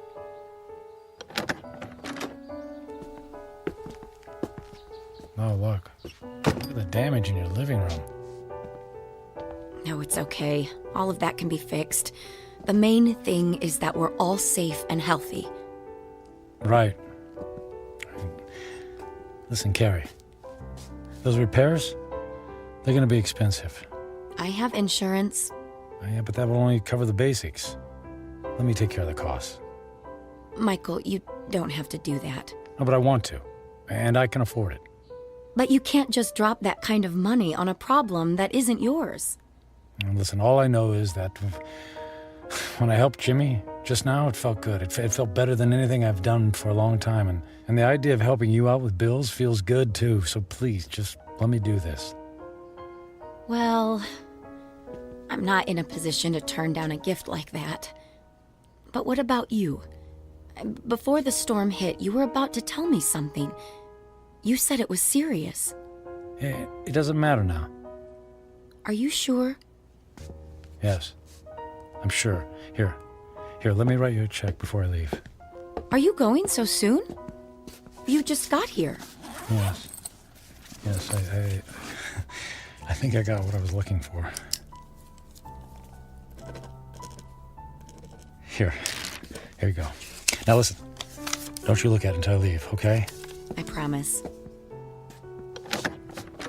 Where are you going? I have some business to finish. Goodbye, Carrie. Goodbye, Michael.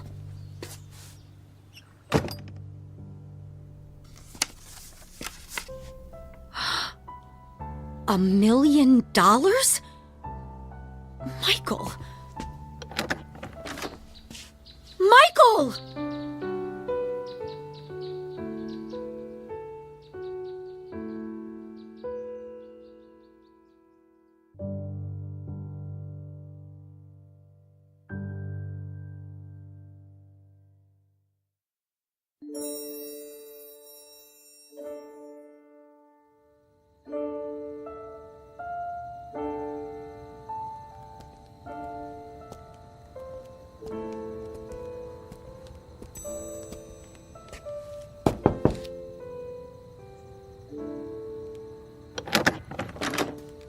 Yes?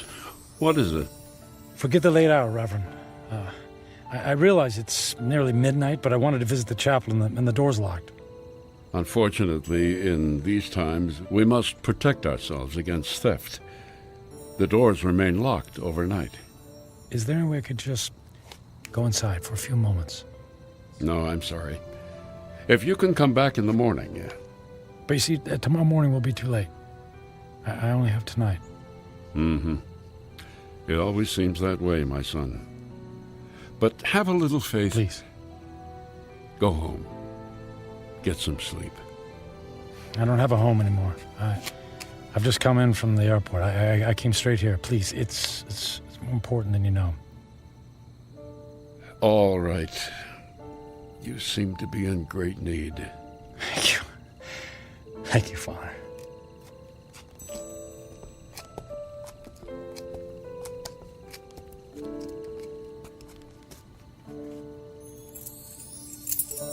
Yeah, it's one of these. Here we go. I'll come back in 10 minutes. I won't need more than 5.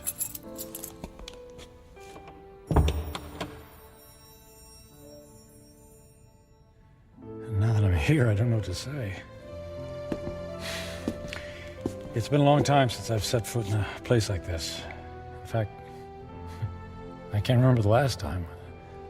I suppose it's true. People come back when they're in trouble, but I'm not exactly in trouble. In fact, all my troubles will be over in just a few minutes. Then why am I here? Maybe I just wanted to see if I could find a moment of peace before everything ends. Just a single solitary moment when I don't have to feel so alone.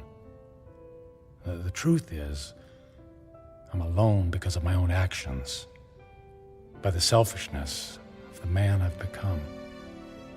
I was given love, but I turned away from it in favor of my career.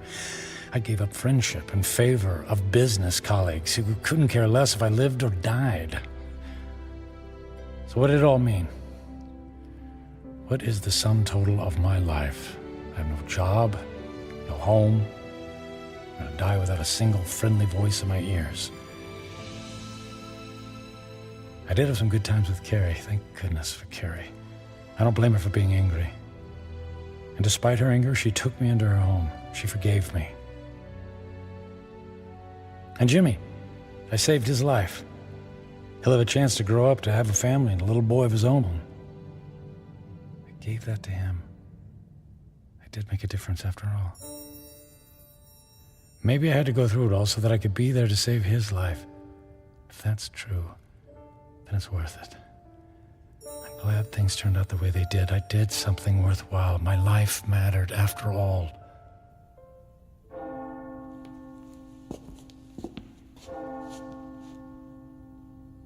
Nearly midnight on the 10th day, just like the old lady said.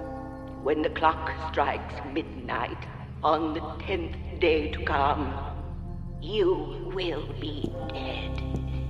I'm not afraid. I thought this moment would be terrifying, but I actually feel ready. No regrets. I'm prepared to say goodbye to everything.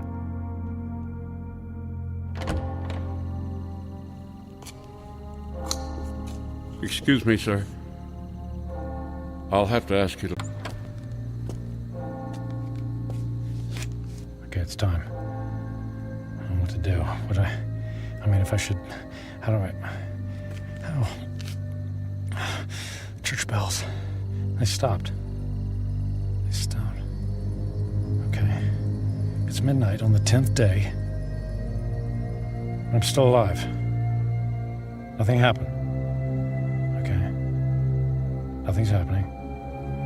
The old woman said I had 10 days to live, that I would die at the stroke of midnight. She lied.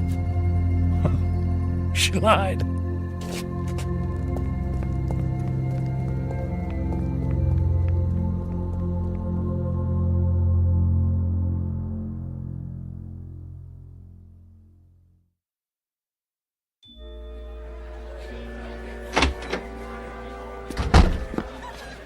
Hey, excuse me.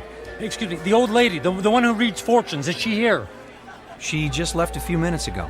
She walks to the bus stop down in the corner. Oh, which corner? Which way? Up that way, go left.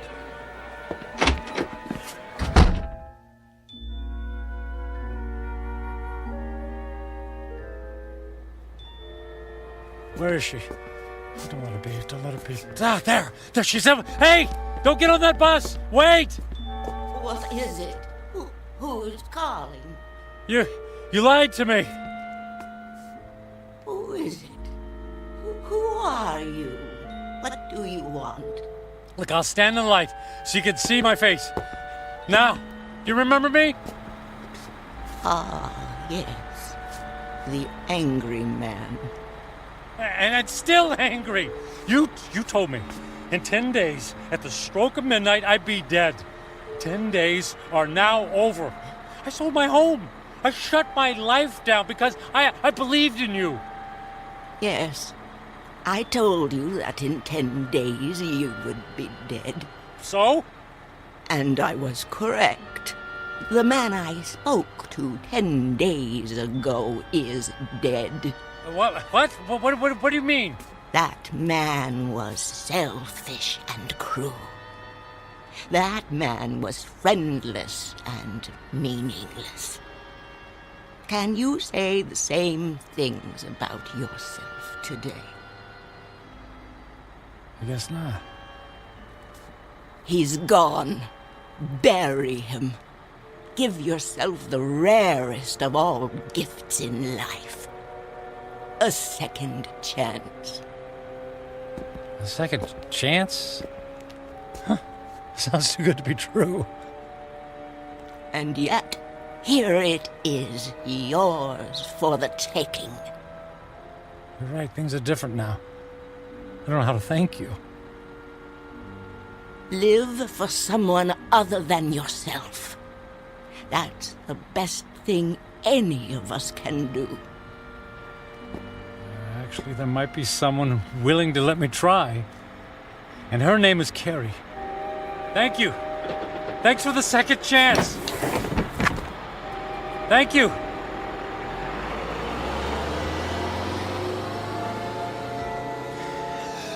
Thank you. Thank you so much.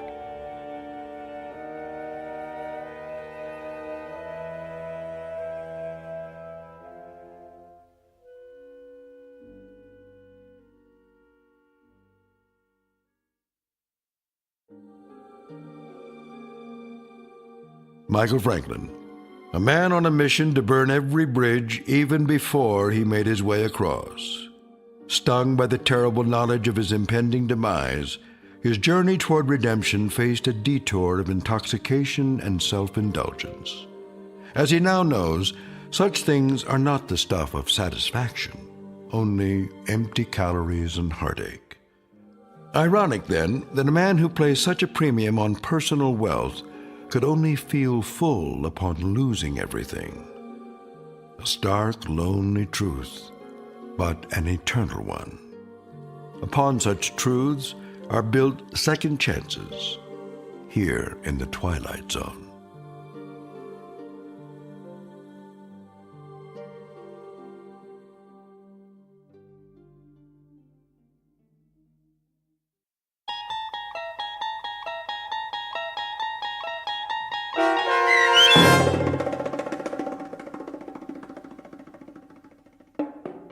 "10 Days," starring Ned Bellamy with Stacy Keach as your narrator, was written for The Twilight Zone by Mark Valente. Heard in the cast were Linda Ryder, David Darlow, Ernest Berry Jr., Roger Mueller, Tony Makis, Saskia Bellori, Joby Cerny, Elizabeth Lido, Martin A. Strope, C.J. Amari, Molly Glynn, and David Pasquesi. The producers of The Twilight Zone wish to thank CBS Enterprises and the Rod Serling Estate for making this series possible. This copyrighted radio series is produced by Carl Amari and directed by Joby Cerny for Falcon Picture Group. Sound design, custom Foley effects, recording, and editing are produced in the Cerny American Sound to Picture Theater by sound designers Craig Lee and Todd Beyer. Music for The Twilight Zone is provided by CBS and American Music Incorporated, New York. To learn more about the Twilight Zone radio dramas and to download episodes, including 6 free episodes on our homepage, visit our official website at twilightzoneradio.com. Doug James speaking.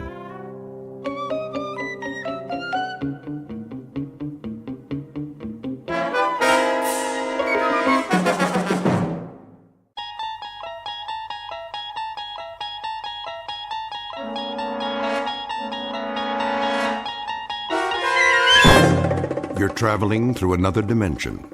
A dimension not only of sight and sound, but of mind. A journey into a wondrous land whose boundaries are those of imagination. Your next stop, the Twilight Zone.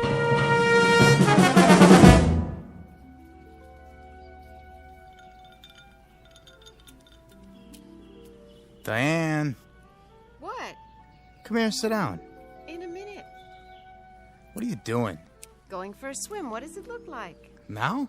Of course now. Before the sun gets too high. But you haven't finished your drink yet. It's not going anywhere, Eddie. Right now, this pool looks positively delicious.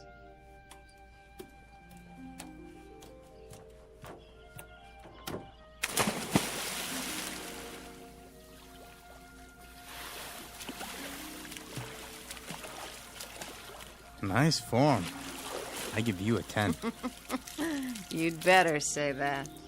Nice bathing suit, too. Come on in, the water's fine. I don't want to get wet. Why? I gave you some trunks. They're a little on the large side, don't you think? They might come off. Promises, promises.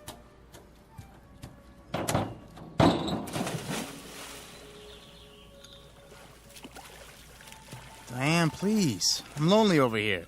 All right.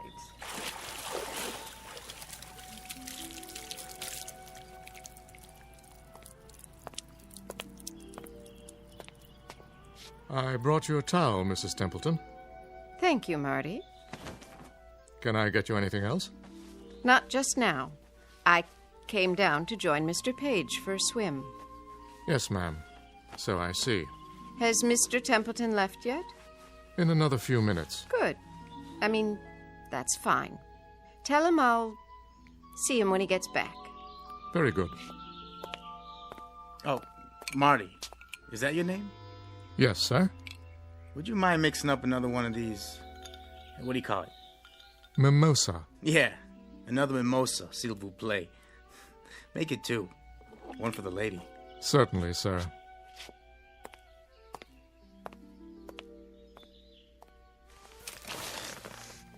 Rub some lotion on my shoulders, would you, Eddie? I wouldn't want to peel. Sure thing. Oh, you have such strong hands. Did he say your husband's still here? He'll be gone soon. He has a rehearsal. Oh. He doesn't mind, huh? Me being here and all? That's what the guest house is for. Friends who come and visit. But I don't even know him. I hardly even know you. How long has it been? Since yesterday? I know a friend when I meet one. We are going to be friends, aren't we? Yeah, you better believe it. Lie down. What? So I can do your legs. Not yet, Eddie. There'll be plenty of time. They're really red. You don't want to burn, do you? Oh, you silly boy. Swim a few laps for now. Work it off. Not in your life. These trunks are a size large. Maybe that's why I loaned them to you. Stand up. Oh, no. Come on, stand up. I'm not going to push you in. Promise? Promise. There. Now, turn this way. That's it. Hazel. Hazel who? Your eyes. I wanted to see what color they are in the sun. And yours are green. So I've been told. You know, maybe we shouldn't be out here like this. Why not? I just saw somebody at the window. What do you care? We're not doing anything, are we? No, but if that's your husband, I feel kind of funny. Why? Because you're all wet? Hey, you promised. Didn't you know? Promises are made to be broken.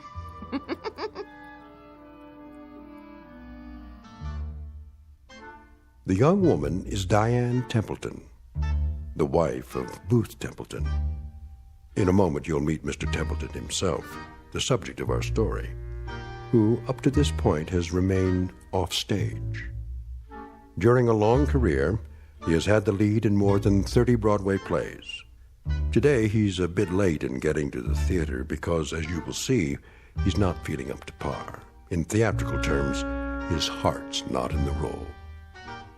Yesterday and its memories are his script of choice, and that being the case, yesterday is exactly what he'll get.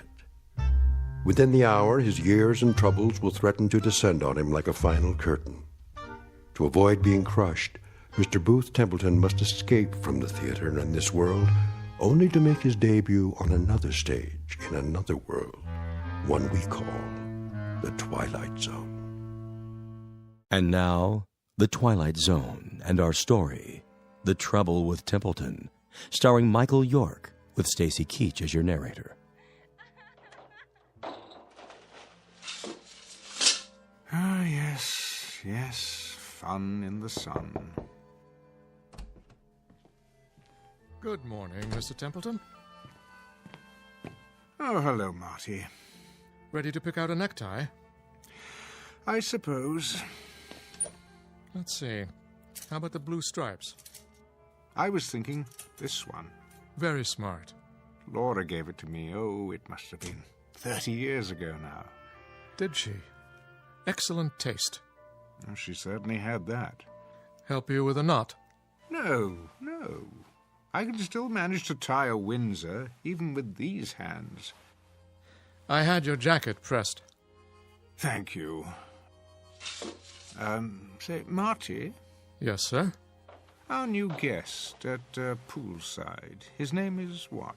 Page, I believe, sir. Mr. Edward Page.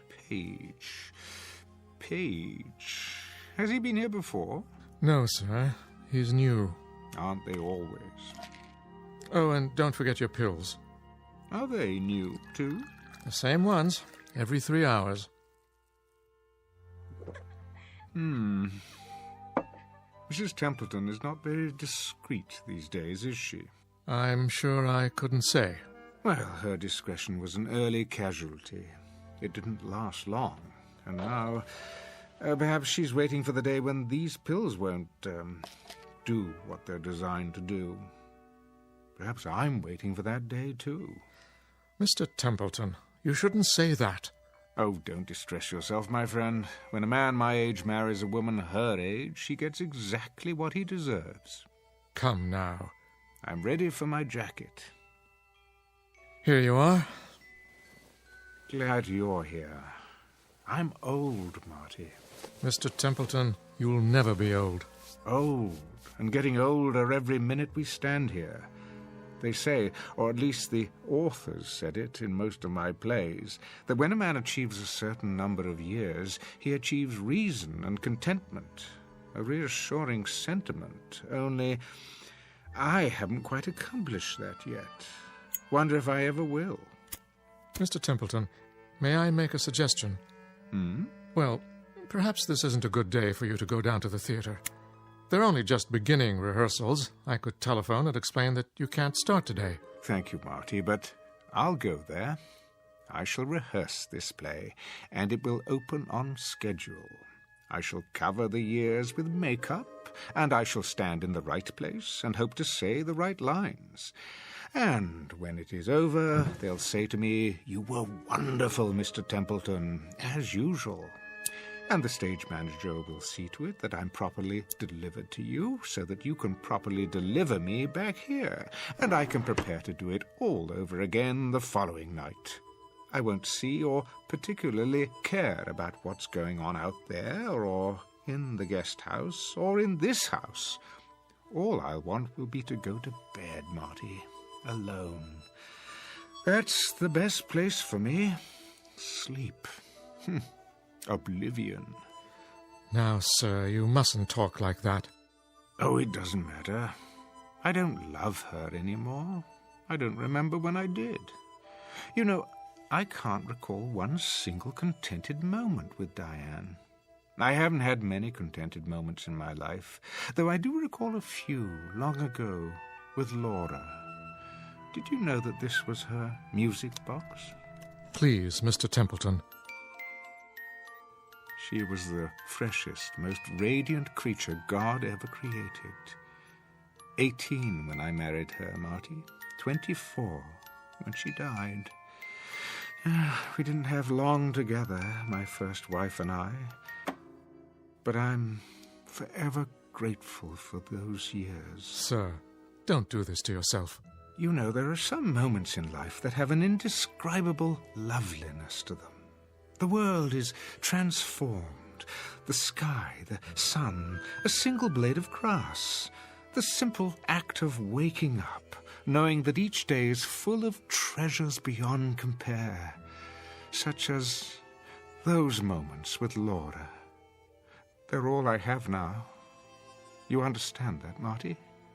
Yes, Mr. Templeton, I believe I do. But that was... Don't distress yourself, old friend. I'm all right. I'm quite all right. Now, where's my scarf? Here, sir. I'll go downstairs and bring the car around. You do that. Hi-ho, hi-ho, it's off to work I go.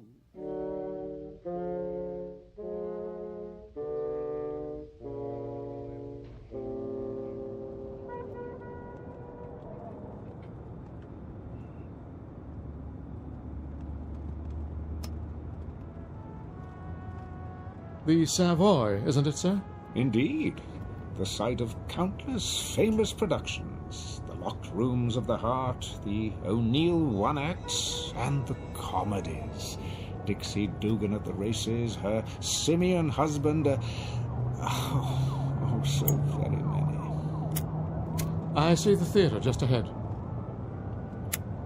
Well, what do you know? The old marquee is still there. It's so much more dramatic by night. The Great White Way, ablaze with stars. You should have seen it then, Marty. I did, sir. At least some of it. Not at its peak, of course. But the first Broadway play I ever attended, you had top billing. I waited outside to congratulate you. Remember? Yes, of course. People did that in those days. Fans, autograph hounds, gathered at the stage door. Here we are, sir. I'll wait for you in the loading zone. I might be a while. Never a problem, Mr. Templeton. I brought my book to read. Unless a policeman comes along, in which case I can circle the block and find a place at the corner or in the alley. I'll keep an eye out for you. Actually, it shouldn't take long today. First rehearsals are a simple read-through. If you care to go to lunch... I'll be fine, sir. All part of my job. Thank you, my friend. Ever loyal. Not at all. It's an honor. Well then, once more unto the breach.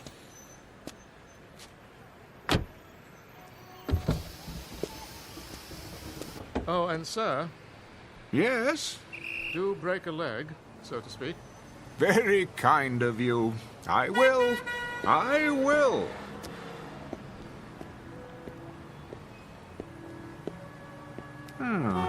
No billboard yet. I remember every time a new one went up... You're late, Booth. What's that? After 12, kiddo. Is it really? The boy wonder won't like it. And who is the boy wonder? Why, Arthur Willis. Willis. The director. No. You must be mistaken. Duff Mead is our director, a dear friend of mine. Was. Canned him last night. Surely not. We need someone with more pep. Zip. Not my racket, but I know what's good and what's bad as well as the next guy.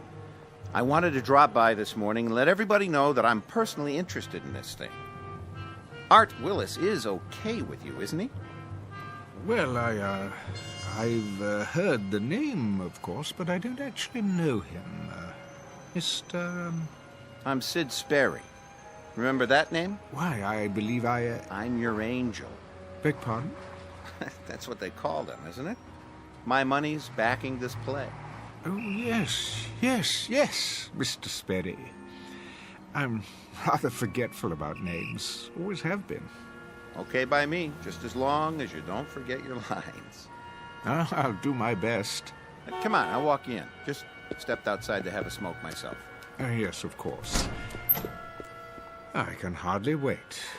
Always a pleasure to begin rehearsals.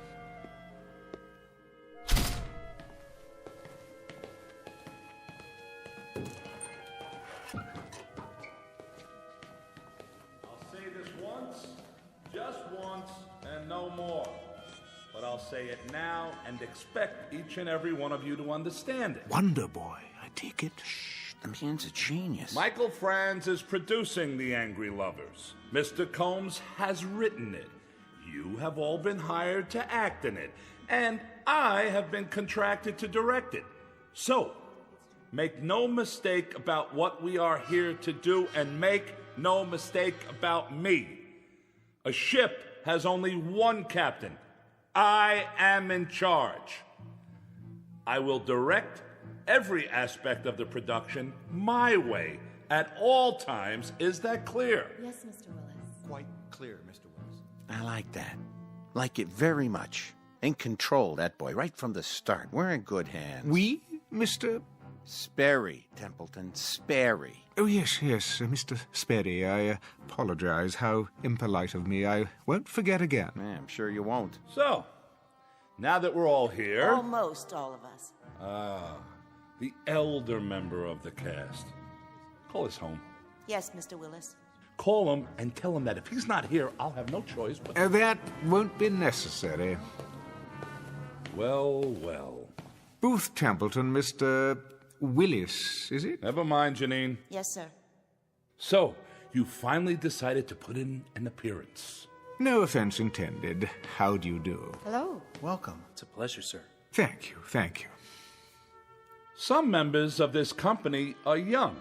Some are old. But neither condition precludes any of us, young or old, from ignoring the basics. Cooperation is what is required in my plays. When I direct, there is no cult of personality. But there are 3 significant dates in the life of any play: the first day of rehearsal, opening night, and closing night. The last 2 are intimately related to and dependent upon the first. Therefore, the first day of rehearsal is an extremely important day, the bedrock of any production. Of course, my mistake. But now that When I call rehearsal for 12 o'clock, Templeton, I mean 12 o'clock for everyone, young and old. Everyone in his place and ready to work. Are you ready to work with us, Templeton?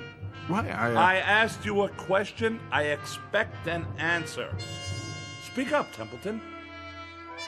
Templeton, speak up, man. No, I'm... Where does he think he's going? The stage door. Come back here. Both, come back. Templeton, you come back here right now. There he is. Is it really him? Booth Templeton. Yeah, Mr. Templeton. You were really wonderful. May I have your autograph? Please, Mr. Templeton, sign my program. Oh, mine too. You don't understand. Yeah, could you sign my program? What's all this?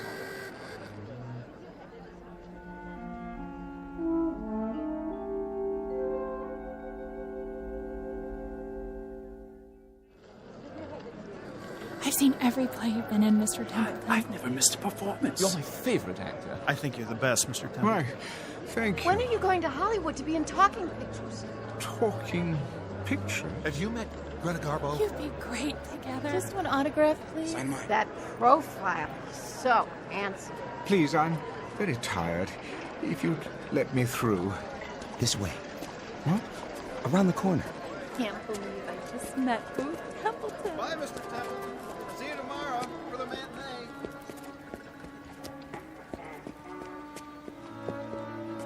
They won't follow you. Don't worry. You're a star. Am I? I was once. Where's Marty? Who? May I ask what is going on? Huh? Those taxi cabs. Why are they all so ancient? Look new to me. There. Now you're in the clear. Thank you. Think nothing of it. Always glad to help. You know that. You look familiar. Have we met? Now you're ribbing me, Mr. Templeton. You know my name. Anderson, the stage manager. Anderson. Yes. Wait a minute, what's this? What's what? This billboard. How long has it been here? Oh, a few days, I guess. Since they started previews. What's the matter? Don't you like it? I do. But it's a collector's item. Will be, I guess, if you sign it. Hold on. Why is it on the side of the building? Savoy Theatre. Booth Templeton in The Great Seed. 1927's biggest hit. Yep. I never read reviews so good. You're going to get an award for this one. 1927? That's 35 years ago. written and directed by Barney Pfluger. Barney? He sure is good, huh, Mr. Templeton? Another winner for both of you. What year is this? There you go again, pulling my leg. Most assuredly not. I have to know. All right. It's 1927. What else could it be? But that's not possible. Oh, I almost forgot. I got a message to deliver. A message? Yeah, your wife called. My wife? Yeah, on the backstage phone. I guess she's seen the play lots of times, huh? What's her name? You mean to tell me you got more than one wife? Her name, man. Why, it's Laura. Same as always. Isn't it? That's not very funny. No? Sounded like her. But Laura's dead. Well, if she is, she's the best-looking ghost I ever saw. No offense. Where's Laura? Where is she? But she said for you to meet her at your regular place. Where is that? For the love of God, man. Relax. It ain't far. That club, the private one. What? You know, Freddie Iachina's down the street. When? She's there now.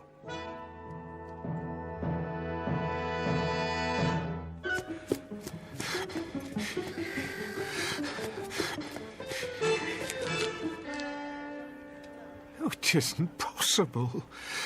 Freddie Iachina's the way it used to be. Unmarked because of the prohibition. I'd know this door anywhere. Yeah? Freddie. Oh, hi, Mr. Templeton. Come on in.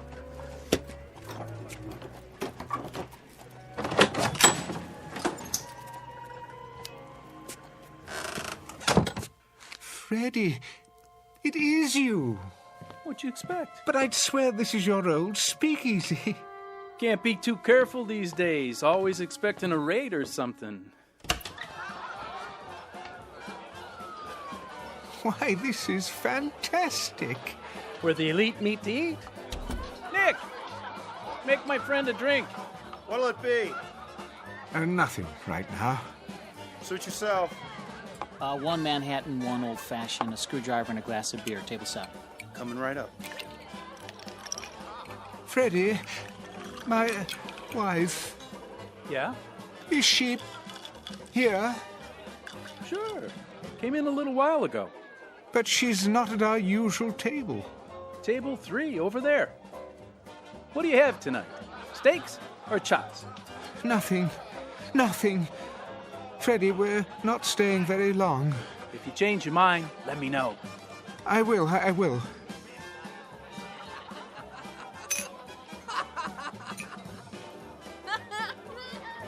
Oh, Barney, you're a scream. Laura?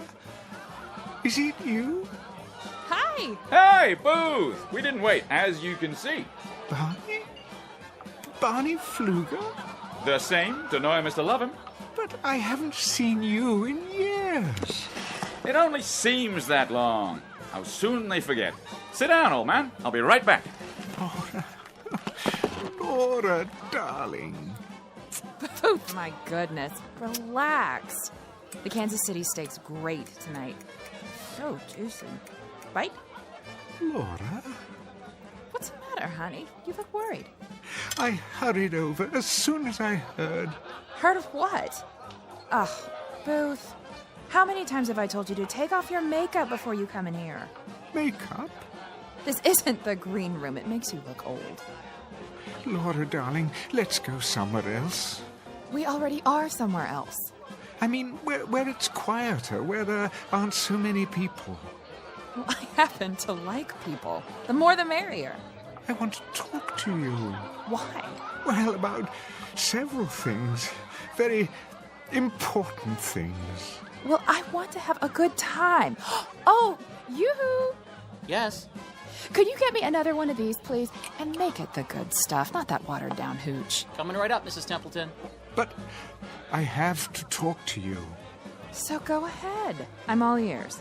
Oh, Laura, darling, where do I begin? I don't know why I'm here or for how long. All I know is I'm here. Do tell. And I want to make good use of the time. I want to have you alone to myself. Oh, Ruth, don't be dull. I'm back. Miss me? Not particularly. You gonna eat, old chap? What? If you are, better get your order in now. The new band's swell. Laura, Barney.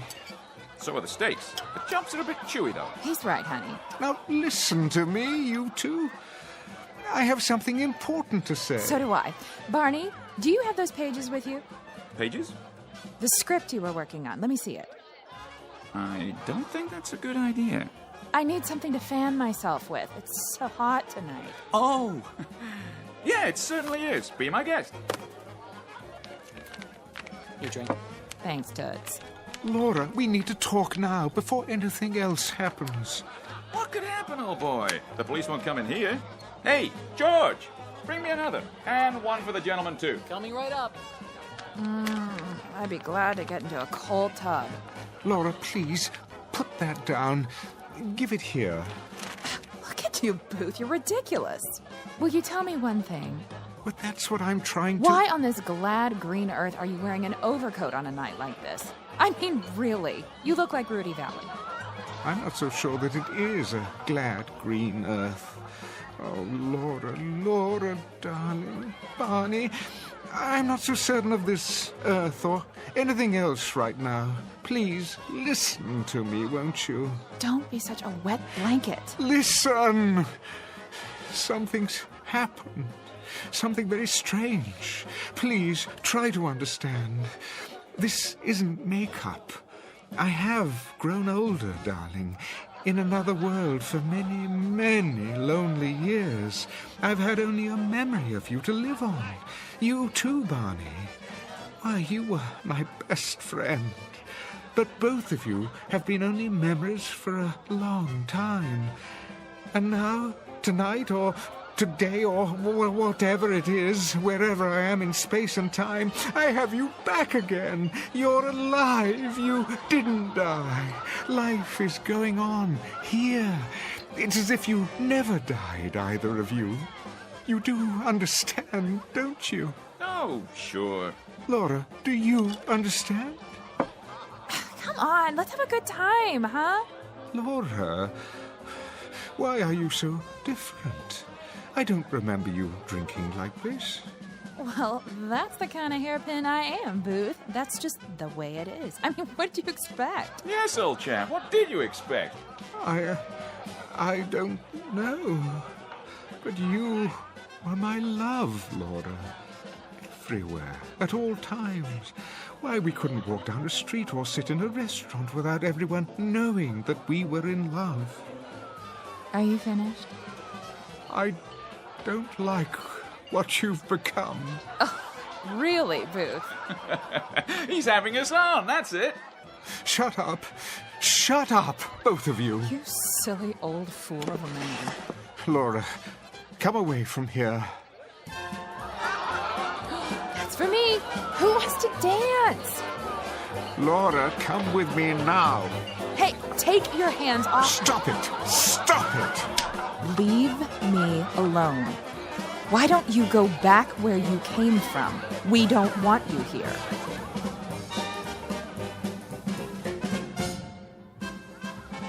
Laura, you slapped me. Oh, leave me alone. See here, Booth. Let's not have a scene. Isn't anyone going to dance with me? How about you, Barney? Oh, no. I can't do the Charleston. You know that. Come on, you old stick in the mud. Let's cut a rug. Look at that girl dance. I say, Laura, you're a real flapper. Stop. Stop, I tell you. Something wrong here? Yes. It's all wrong. She won't listen. Take it easy, Mr. Templeton. Have a good time. That's the problem. Time. Who knows how long this will last? It's a gift. Every moment of it, every second. I can't let her squander it. Have a round of the house.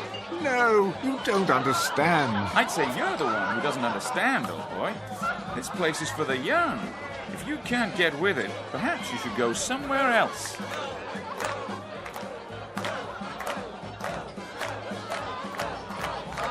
You're mad, all of you. Come on, Mr. Templeton. You don't fit in. Freddie's right. You don't. Why won't you listen? I didn't ask to come here. Are you sure? Perhaps you did. And now that you're here, you're miserable. Well, why ruin it for us? Don't you see? This simply isn't for you. Not anymore. Maybe you should listen to him. We don't want any trouble. I don't want any trouble either, but you don't know what it's like. Seeing my wife, my best friend... Come along now. Peaceful like. Get some air. Yes, that's what I need to clear my head. Right this way. See you in the funny papers, old boy. Let's go dance. Go, go, go, go. See you some other time, Barney. I don't think so.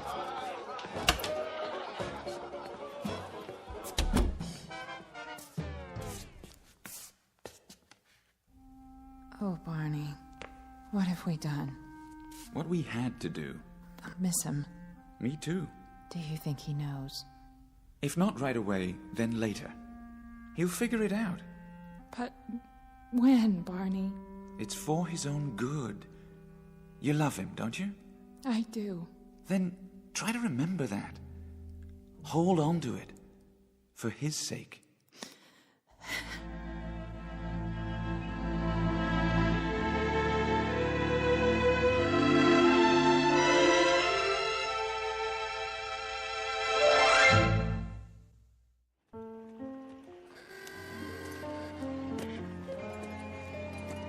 Say, will you look at that?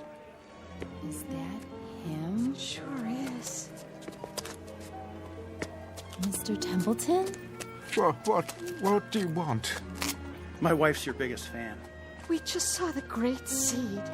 You were brilliant. Great show. I'm sorry, May I have your autograph? Not now, please. What are you? Stuck up? All we want's an autograph. Very well, then. There. Now, I'm afraid I must be going. It's fantastic. The cars, the clothing, just as they were. The lights, the marquees. Find her all right, Mr. Templeton? What? Your wife. Oh, yes. Yes, Harvey. I suppose I should thank you. Where you headed now? I honestly don't know. Need a cab? Yes. No. I mean, my driver. Where has he gone? Your driver? His name is Marty. He said he'd wait for me in front. But that was hours ago. It was still daylight. I don't follow. Never mind. It's not possible for him to be there and here as well. I always hail you a cab. Most nights, at least. When you're not going over to Freddy's. Harvey, may I ask a favor of you? You bet. Just listen to me for a moment. Don't say anything. I want to confirm something. Shoot. Well, you see, I seem to be having a problem with my memory. It happens to the best of us. I'm serious. I honestly don't know what I'm doing here. The last thing I remember, I was in the theater, the Savoy. This is the Savoy, isn't it? Better be, or I'm working the wrong place.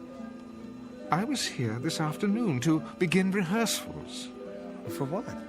This one just opened. Going to run for months, if you ask me. A director named Willis, the boy wonder of Broadway. Never heard of him. The play was called The Angry Lovers. Yeah? What were they angry about? It doesn't matter. Well, that's where I beg to differ. My wife and me, we never go to bed mad. Do that and you drive yourself crazy. Whatever happened, that's that. The past is the past. Future lies ahead. You know what I mean? I think I see your point. Take it from me. Let sleeping dogs lie. Keep moving. Don't let the grass grow. Am I right or am I right? quite right, I should say. Well, if you don't need me, I better go back inside. You sure you're okay? No, but I suppose that's okay too. It'll have to be. And take off your overcoat. What? It's too hot tonight. You'll get heat prostration. Oh, thank you, Harvey. I'll do that. Don't mention it. See you tomorrow, Mr. Templeton.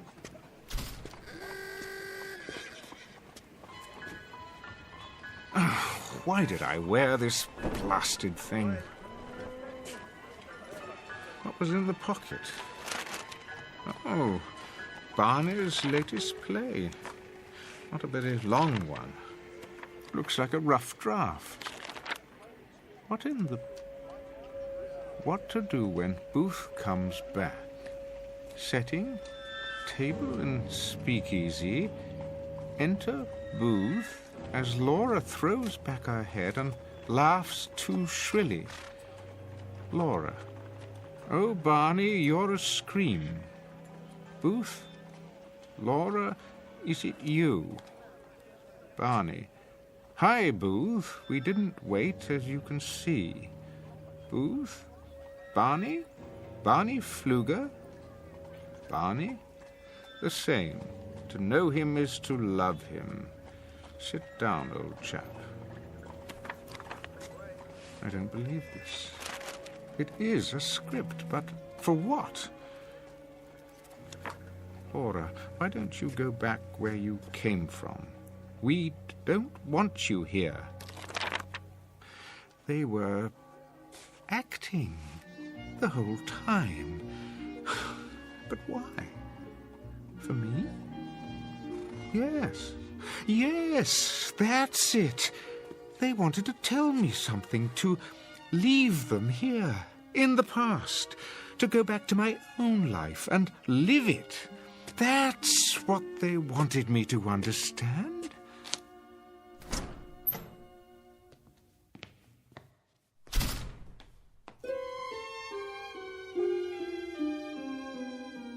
I say let him go. He can be replaced. I don't know, Sid.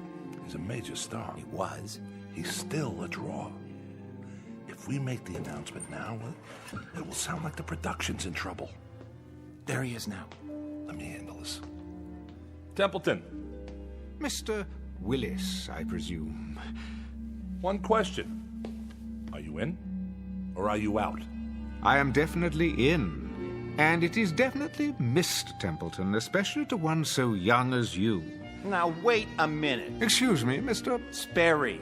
If you have something to say to me... I do, Mr. Sperry, and it is simply this. I never allow anyone not directly connected with the production to attend my rehearsals.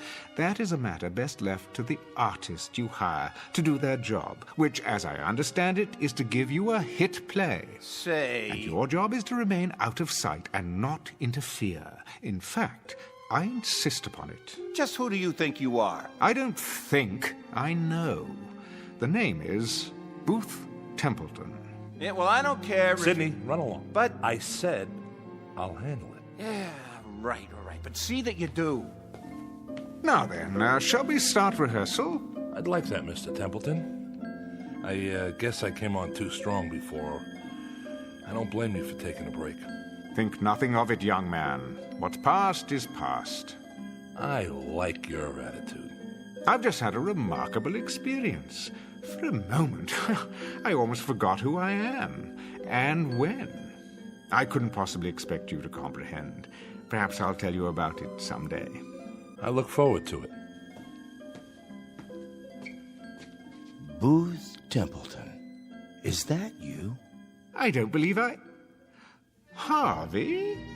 Yes, sir. Good to see you, sir. Harvey Anderson, you're still stage manager at the Savoy after all these years? Wouldn't miss it for the world. Like I always say, the future lies ahead. Everyone, break time's over. Do you know, Mr. Willis, you were right. The first day of rehearsal is the most important date in the life of a play. And this will be our first day to begin anew. How do you do, Mr. Templeton? My pleasure. An honor to be working with you, sir. The honor is mine. I admire you so much. Me too, sir. No, not at all, not at all. Now, let's roll up our sleeves and get to work, shall we? We have a play to put on.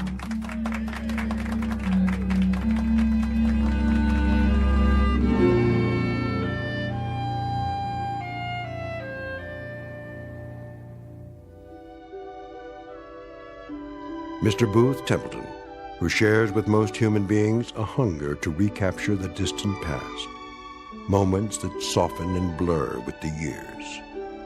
But in this case, the characters from his past blocked his return and sent him back to his own time, because for the living, the future always lies ahead.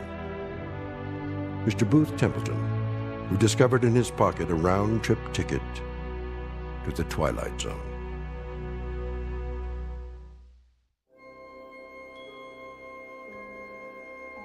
Hi, this is Carl Amari, producer of the Twilight Zone radio dramas. I'd like to take a moment to tell you about our official website at twilightzoneradio.com, where you'll get the latest news and information on these Twilight Zone radio dramas. Plus, at twilightzoneradio.com, you can digitally download 3 free episodes or any of our episodes for only $1.95 each. In this age of ever-changing technology, we've decided to make these episodes instantly available to you by making the Twilight Zone radio dramas a digital download-only series. This means that this series will no longer be offered on CD. The CD collections at our website are now being offered while supplies last at buy one, get one free. So be sure to get your favorites before they're sold out. Be sure to visit us often, and I'll see you in the zone.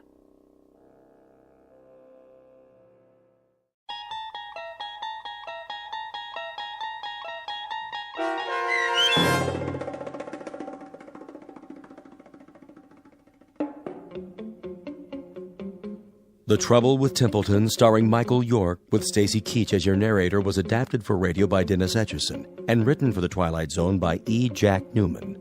Heard in the cast were Mike Starr, Rebecca Spence, Nick Sandys, Frenette Lebo, Rick Arthur, David Darlow, Doug James, Tom McElroy, Roy Anderson, Tom Lally, Carl Amari, Linda Ryder, Terry Lopez, and Vince Amari.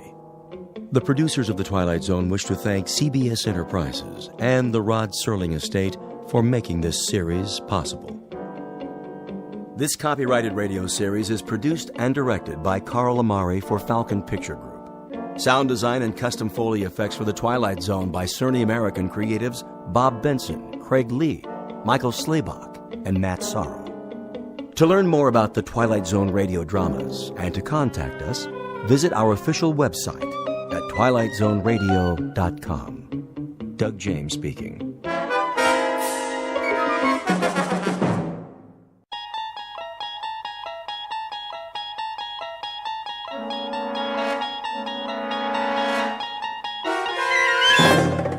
You unlock this door with the key of imagination.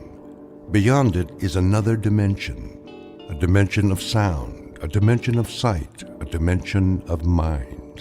You're moving into a land of both shadow and substance, of things and ideas. You've just crossed over into the Twilight Zone.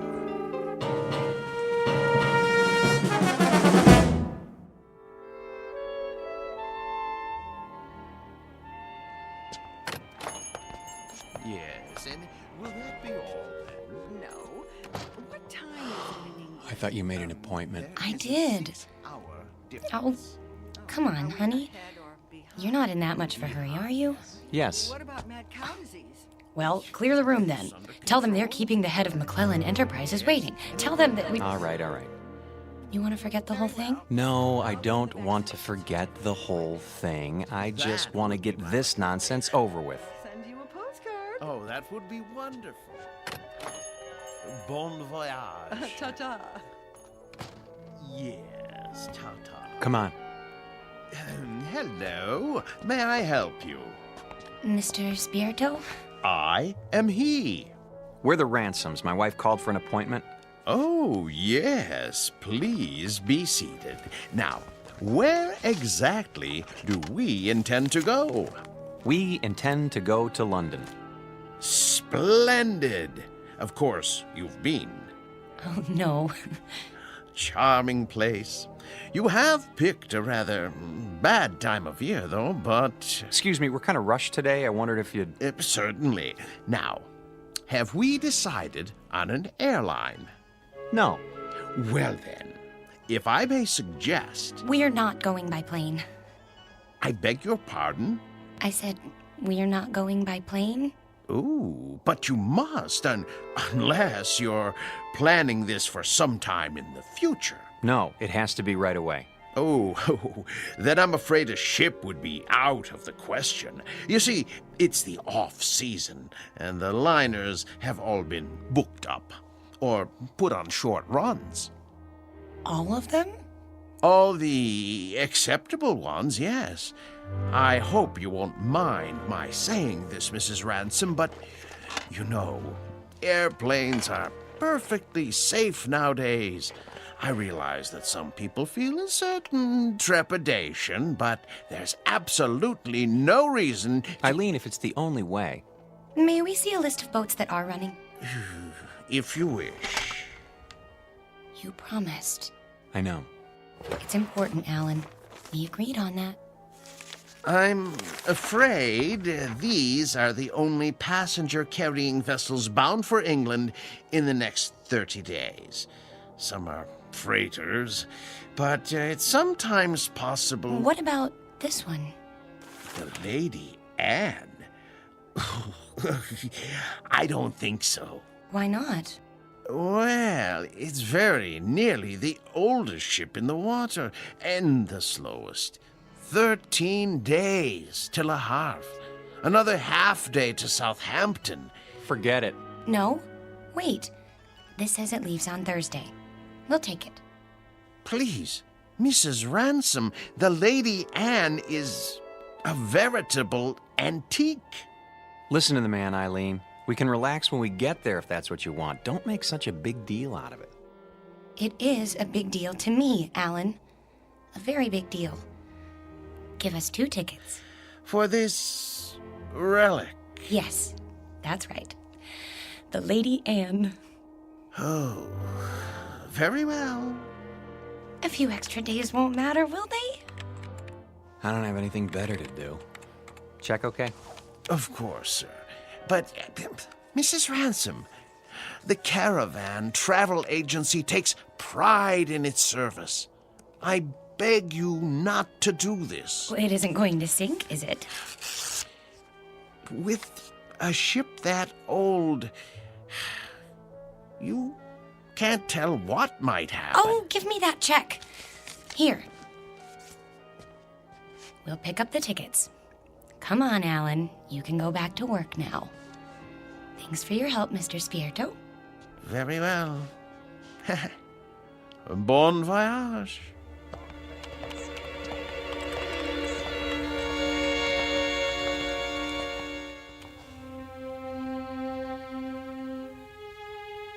Portrait of a honeymoon couple about to embark on a journey. Like most newlyweds, they've never traveled a great distance together, nor have they become truly acquainted. But there is a difference. These newlyweds have been married for 6 years, and they're taking this honeymoon not to start their life together, but to save it. Or so Mrs. Ransom believes. She's not sure why she insisted on an ocean liner, except that it will give them some much-needed time together, even if it is the Lady Anne. The tickets read New York to Southampton, but this old ship is bound for a very different port. Its final destination? The Twilight Zone.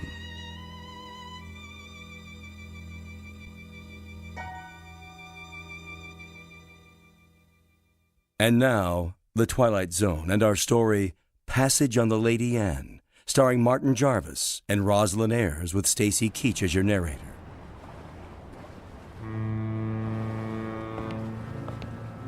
Perfect. A foggy night. Can't even see the ship. Where is everybody? Already on board. We're a few minutes late. I was ready. If you hadn't taken so long packing... There it is! Oh, Alan, isn't it beautiful? No, not it. She. The ship happens to be a lady. Sorry. She's beautiful. Indeed she is. Oh, yes. There's the gangplank, is that what they call it? Come on, Alan. I can hardly wait. We know from the descriptions we were expecting a cross between a kayak and the Flying Dutchman. You're seeing someone off? No, we're passengers. What? How's that? Passengers. Oh, no. No. I hardly think so. No, you see, this is the Lady Anne. Toby, please. You have no right to badger them. Be quiet, woman. Well... Now, young fellow. Look here, if you'll consult your tickets, I think you'll find there's been a mistake. I repeat, this ship is the Lady Anne. And I repeat, there's no mistake. Show me your tickets. Why should I do that? Call it curiosity. Do you mind? Go ahead, Alan.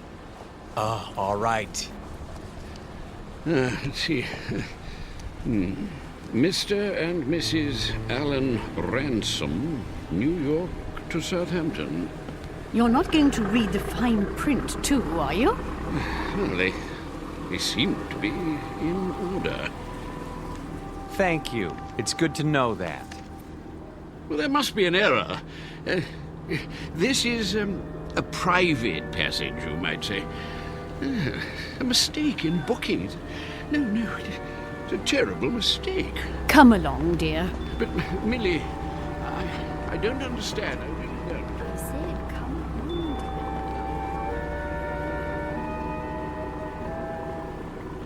dear. Well, I guess that's how the British say welcome aboard. Oh, don't get your back up. You'll be twice as cranky when you're his age. Bet we can beat him up the ramp.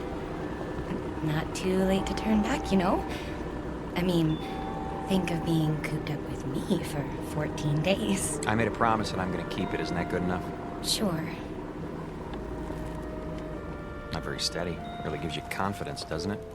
At least try to enjoy this.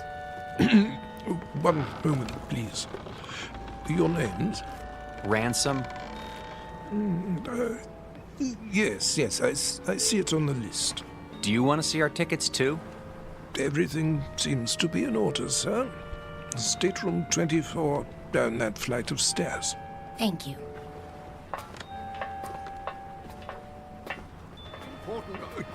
Oh, here we are. Yes, here we are. Good evening. I say, you're not going to let them do this, are you? I'm afraid it's out of my hands. Out of your hands? Well, we'll see about that.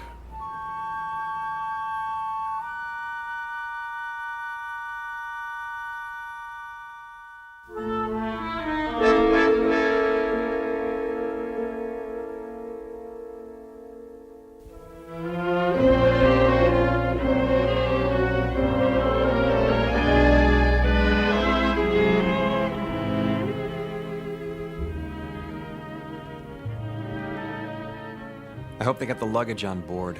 It'll be waiting in our room. You'll see. It better be. We're due to take off in 10 minutes. Take off? Sail. Disimport. I think it's disembark. Alan, you have to admit, it's a real showpiece. Did you notice this carpeting? And the oil paintings? And brass everywhere. Great. Where's the bar? I could use a drink. Number 24. This is it. What in the... Alan, look! It's like an old-fashioned drawing room with a tapestry and gold everything. Pigeon's blood vases. I don't believe it. Are those plaster cupids on the ceiling? Oh, it's marvelous! And the canopy bed. Shaped like a swan. It's got a goose feather mattress. Oh, Alan, isn't this fabulous? It's probably the most ridiculous room in the entire world. You realize that? Probably? is! And you actually like it. Don't you? Look at this chest. It must be 100 years old. A bowl of fresh flowers on top. And even a box of candy, shaped like a heart. At least the luggage is here. No kidding. You think we can take it for 2 weeks? I mean, with all this... There's the whistle. Come on, let's go up on deck. Why? Why? That's what you do. Haven't you seen any movies? Hurry.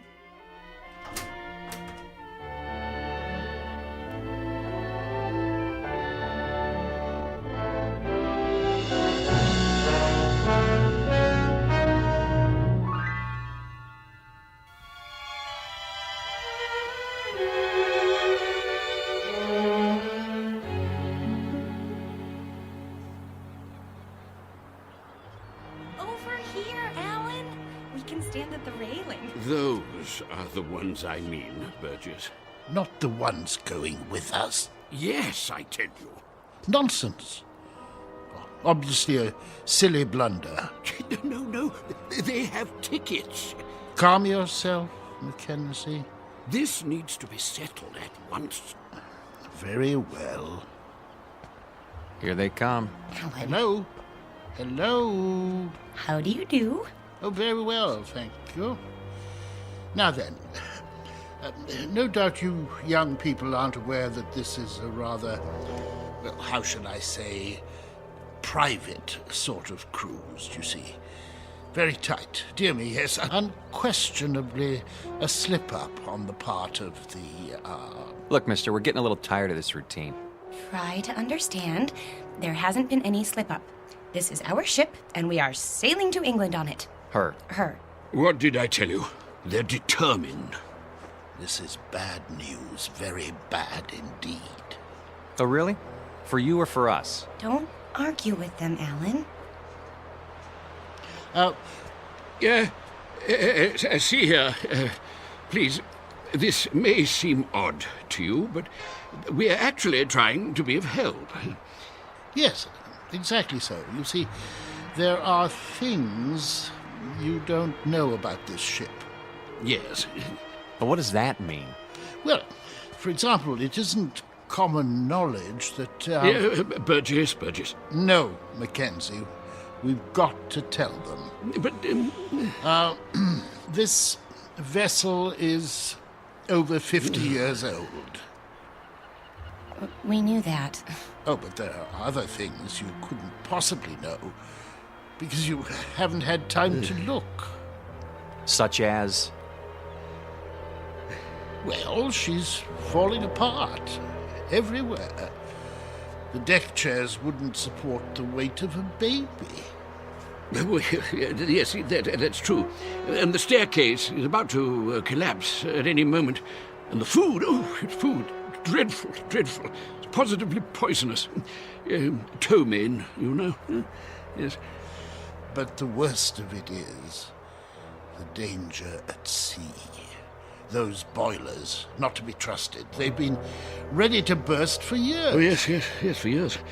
So you can see how impractical the whole idea is. There's just one thing. Yes? If it's such an awful, dangerous ship, what are you doing on it? What? Oh. Well, we're old and eccentric. Well, yes. Well, we're young and eccentric. We like impractical things, the challenge and all. Besides, we think it's an absolutely charming boat. Last warning. They'll be pulling away the gangplank at any moment. Look, you'll be quite bored. We never get bored. Do we, Alan? Nope, not at our age.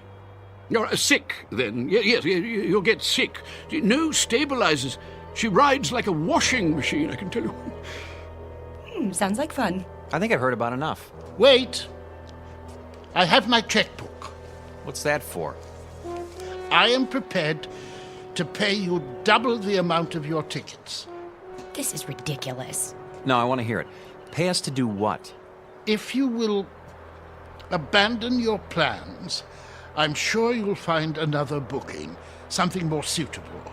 That's a very generous offer. Yes, very much more suitable. Alan, you're not considering it, are you?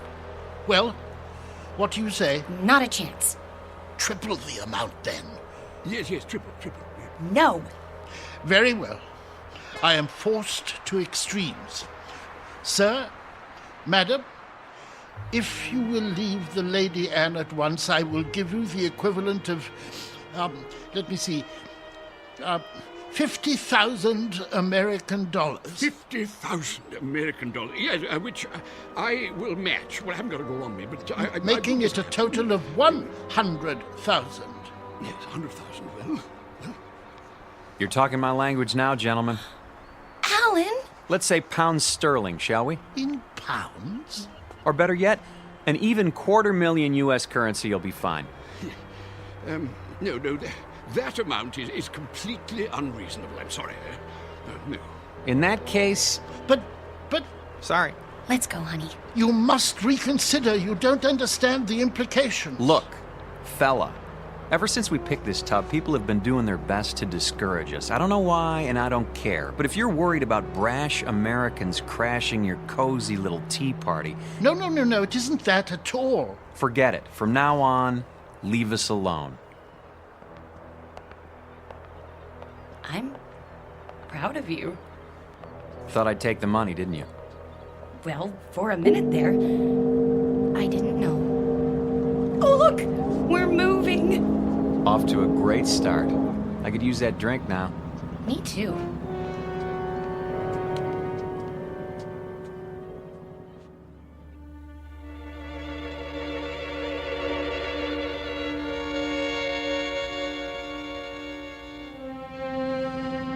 Too late. We did our best. We should have tried harder. But the funds he was demanding... highway robbery. Nevertheless, it was our duty. The duty of everyone on board. Who knows what the consequences will be? I fear we should have done whatever was necessary to keep them off this ship.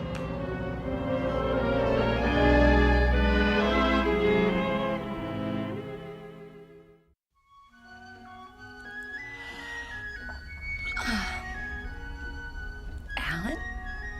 Yes? You're already dressed. Why are you up so early? It's almost 11.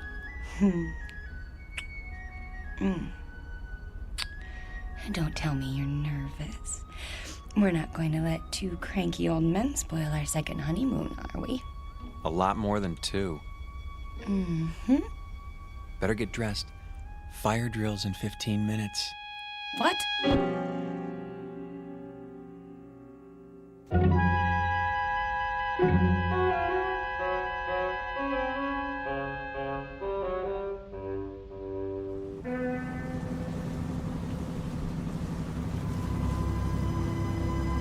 Honestly, you could at least tell me what this is all about. You act as if we're going to an execution. There. See for yourself. Look at all of them. And all wearing their life preservers. Oh no. Alan, some of them are even on crutches. And wheelchairs. Pretty hard to stand for inspection. Is that what they're doing? Apparently it's a safety requirement. Well, there was the Titanic. I picked up a few more names. The Mackenzies, of course, and Mr. Burgess. How could I forget? The one on the end is named Van Vlyman. Next to him is Mr. Bristow. Cooey! Hello there. Care to join us? Yes, do join us. Hello. In a moment, Mrs. Mackenzie. You don't suppose that everyone else on this ship is... Everyone. I checked this morning. The youngest person I saw was 70. Oh, but that's silly. It must just be the first class section. There aren't any other sections. The entire ship is first class. You mean they're all? Show some respect. This group alone represents several thousand years. All for fire drill practice. Remember, Eileen, getting there is half the fun. Chin up. Your life jackets. Oh, thank you. Now then, as soon as you're all ready... I think the straps go over your shoulders. Like this? That doesn't look right. Psst. Do you need help, dear? Good morning, Mrs. Mackenzie. As a matter of fact... You should put your arms through the hole. No. Let them learn for themselves, dear. I was just trying to make it easier. See you later, then. Yes. Do the best you can. We look like a couple of clowns at a funeral. Now then, in the event the balloon should go up, the alarm will sound. Proceed to the Imperial deck in a calm, orderly fashion and await further instructions. The groups will be divided in the following manner. Group A, Mr. and Mrs. Huntley Small, Mr. and Mrs. Mackenzie, and Mrs. Scott Aylesbury.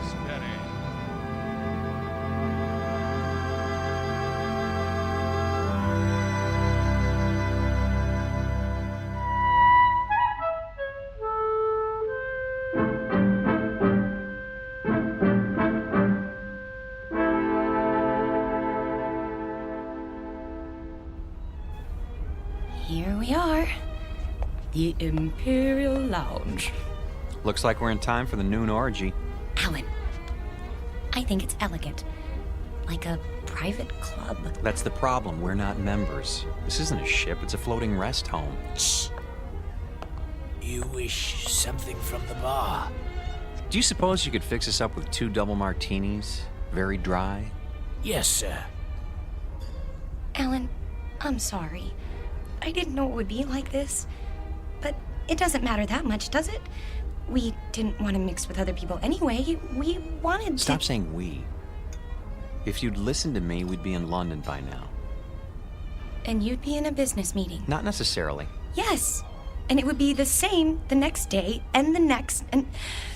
Oh, Alan, that's what this is all about. Don't you see? Your drinks. Thank you. Look, I know you've been unhappy, but do you think I enjoy working 28 hours a day? It comes down to the same thing, doesn't it? We never see each other. We never talk, or... I told you, after I close this deal, I'm going to start taking it easy. Which is what you said 2 years ago. You closed that deal, but it didn't make any difference. There were more deals. There'll always be more deals. Because that's all that matters to you now, isn't it? Bartender, another. Yes, ma'am. Try to control yourself. I have been controlling myself for 6 years, and I'm tired of it. I am tired of begging for little bits of your time. You're not interested in me anyway. You're interested in success. Fight your way to the top and then fight to stay there. Stop making a scene. Why? Does it take your mind off mergers and board meetings? No, it takes my mind off the fact that we're supposed to be on a trip together. Come off it, Alan. You're going to England on business. I happen to be along. That's all. Why? Because I insisted. If I hadn't, you'd have gone alone. Isn't that true? Admit it. I can't talk to you when you're like this. You made me like this. Because the truth is, you don't care anymore. I was stupid to think that a few days together would make a difference. You're a flaming success now. Alan Ransom, the financier. And I'm the nagging wife who doesn't understand. Eileen, please. What's the matter? Are you afraid they'll catch on? Don't worry. They think we're a happy couple, made for each other. Shut up. Yes, sir. Well, when this tub finally gets there, you can relax. Because I'll be leaving.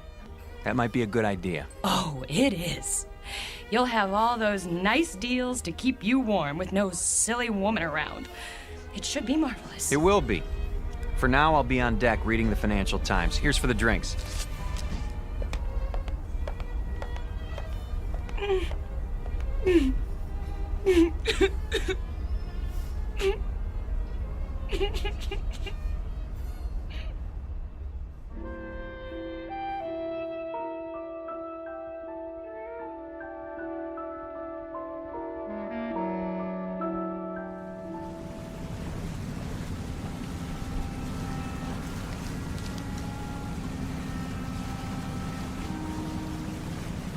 I say, you two, excuse us. Not you again. Well, yes. Not really.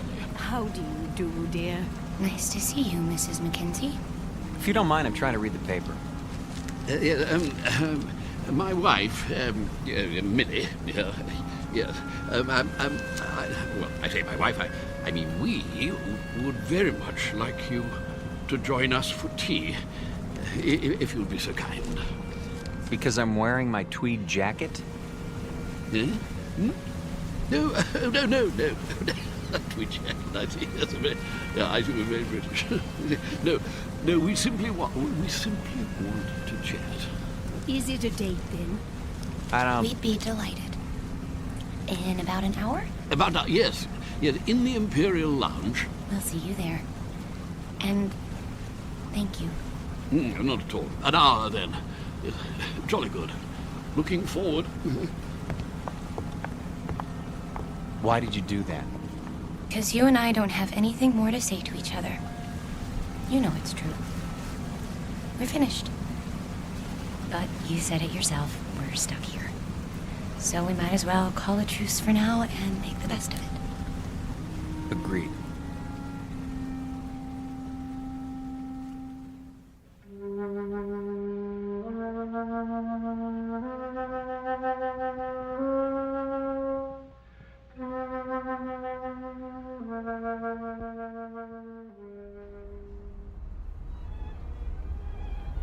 Hello. Over here. Hello again. My dear. So glad you could make it. Charmed, I'm sure. Do sit down. Do sit down. Not at all. Nasty day. What? Now look. The reason for this meeting, apart from the pleasure of your company, is Go ahead, Toby. Yes, thank you.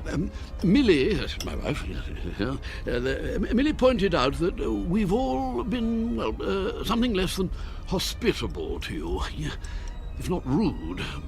And so I expect I ought to apologize. And do you? Oh, yes, most sincerely. But you see, there is something more important. Good news, in fact. Yes, we've been talking the whole thing over, and we've decided that you won't have to leave the ship after all. We won't? Say, that is good news. We were afraid we were going to have to swim back, and it's had us sick with worry. Really? No. I see. I see. Very good. No, I'm sorry about that, my boy. But we were quite concerned, all of us, as I dare say you gathered. You see, it simply hadn't occurred to us that an outsider would ever want to travel on the Lady. The last time she took on a new passenger was, well, according to Captain Prothero, was some 16 years ago. So you can understand. Yeah, but never mind that. It's all settled now. What's all settled, Mr. Mackenzie? Oh, no, we'll get to that in good time. You simply must forgive us. We can't have been very good company so far. Well, frankly. The point is, we spent a good many fine hours, Millie and I, my wife Millie, on this old, scow. And when we heard they were going to retire her, well, it seemed right somehow that we should join her on her last return voyage. Yeah, absolutely. And the same is true of the others. Well, the other people. And that's what accounts for the number of senior parties aboard. We didn't understand. No. And you still don't, really. More tea? It's quite bracing. Yeah, I'll go. Yes, one thing that hasn't changed. Yes, tea is still the best in the world. What about the others, Mr. Mackenzie? What, the others? Oh, yeah, yes, like us, as I said. Sentiment, you know. Of course they know, Toby. Why else would they have chosen the Lady Anne? Yes, that's true. Our story isn't so different, I guess. My husband and I had never really been alone in 6 years. Excuse me. I'm gonna get us a drink. Scotch all around? Oh, yeah, well, splendid. Thank you. He's embarrassed, isn't he? I seem to be doing that to him all the time now. You were saying the two of you hadn't been alone? Well, he's a busy man. You get wrapped up in things if you want to be the best, and I don't know. When I heard he was going on a business trip to England, I made him promise to take me. But that doesn't explain the Lady Anne. No. No, I suppose it doesn't. Mostly it was the time. More days together. And, well, it just seemed kind of special. Oh, my dear, the Lady Anne is special. Very special. More special, I should say, than either you or your husband could imagine. You see, this is the ship Toby and I sailed on when we were married, which would be 53 years ago. 52. Yeah, she was a splendid thing then. The ship, I mean. No. Oh, Toby, really? I thought you told us it was an old rust bucket. Not it. She, yes. Oh, I should have been struck down by lightning for such a fearful lie. Mrs. Ransom, mark this. The Lady Anne was the finest ship that ever crossed the sea. Queen of the fleet, she was. Oh, yes, indeed. Is, Mackenzie, is. No other ship can touch her. Quite right. Sit down, Burgess. This is an old companion of mine, Ian Burgess, Mrs. Ransom. Ah, yes. Congratulations. I don't follow. I hear there's been a decision made in your favor. Not now. Nonsense. Quite a relief, I must say. What is? Why, what else? My good lady, you are in luck. How so? Well, haven't you told them? It's about you and your husband. It seems you won't have to die after all. Oh, I'm so sorry.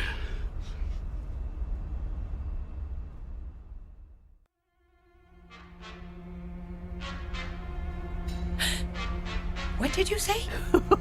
He said you won't have to die after all. Of boredom, he means. Well, don't stand there like a ninny, Ian. Tea all over you. Yeah, but sit down, sit down. Yes, to be sure. Sorry, I seem to have spilled my tea. Yeah, but, well, you see, Mrs. R., she was the only one of her kind. Specialized in honeymooners. That was her freight then, yes. Oh, yes. Young people in love. Ah, marvelous. The drinks. Ah, yes. You see, that's what makes your presence so... Sweet? No. Well, it was that. It certainly was that. Young married couples, you see, that's all you'd ever see. Full of juice and the moon in their eyes. All those children trying to act grown up and worldly and used to it. And every one as nervous as a mouse. Yes.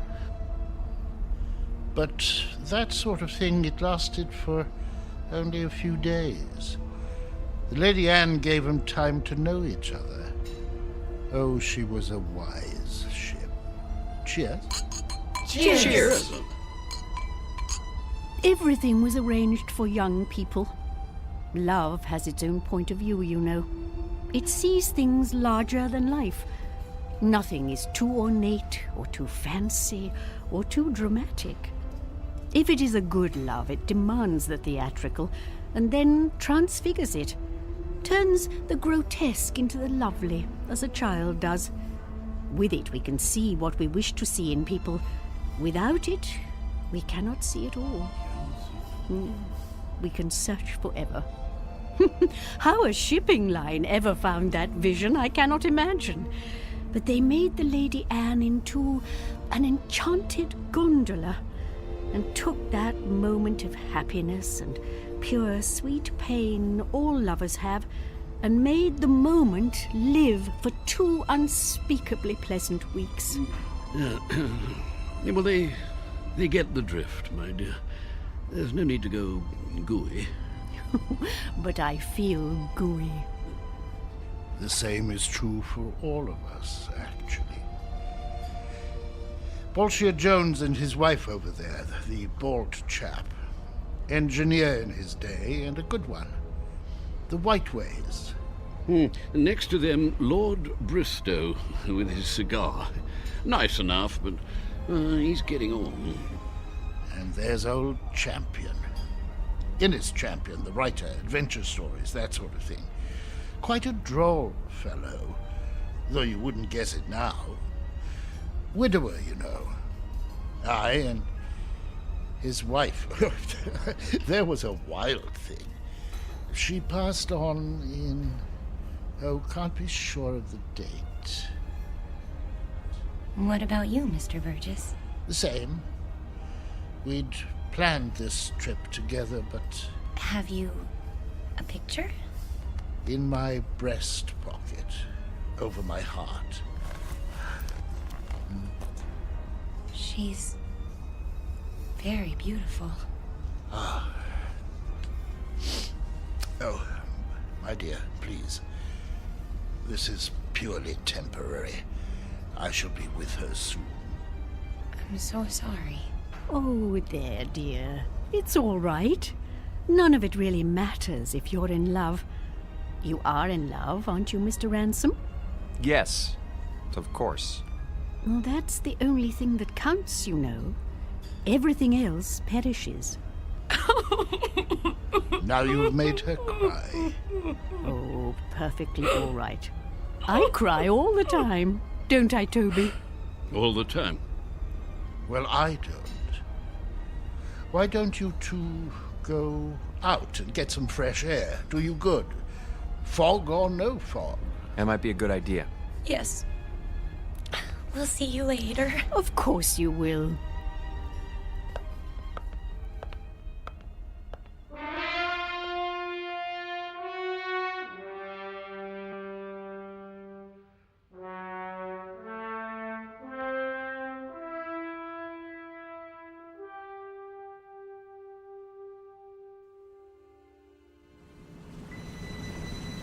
I think they're all very, very nice.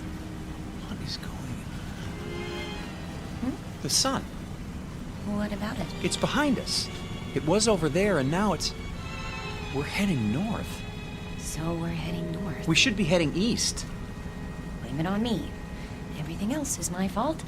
Why not this? There you go. Starting again. I don't know what I'm doing here. Look at them down there playing shuffleboard. Or sitting, wrapped up in their blankets. Really, Eileen, this whole idea was ridiculous. Eileen? Eileen, where are you? Eileen? Eileen!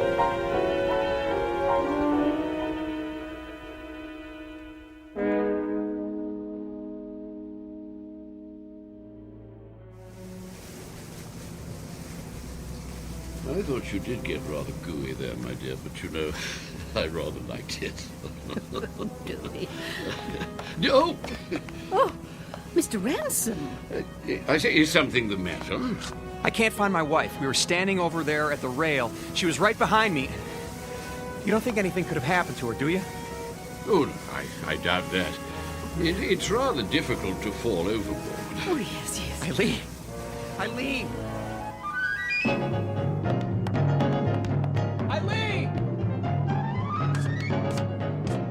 Eileen! Eileen? Stuart, have you seen my wife? No, sir, but I wouldn't worry. I want this ship searched. I'll take the liberty of alerting the crew. Have you tried the library?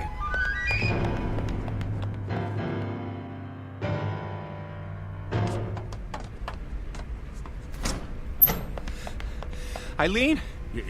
Not here, sir. She's got to be somewhere. Still looking, sir. Haven't you found her yet? Easy, sir. We'll let you know. Eileen? Eileen, where are you?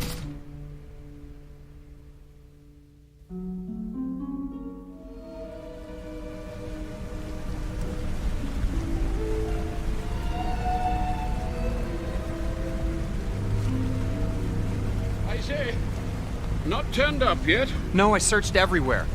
She'll turn up. Have a nip with me. Come on, boy. Let's go inside. Yeah, maybe she's inside. Come on. Let's go into the Imperial Lounge, what?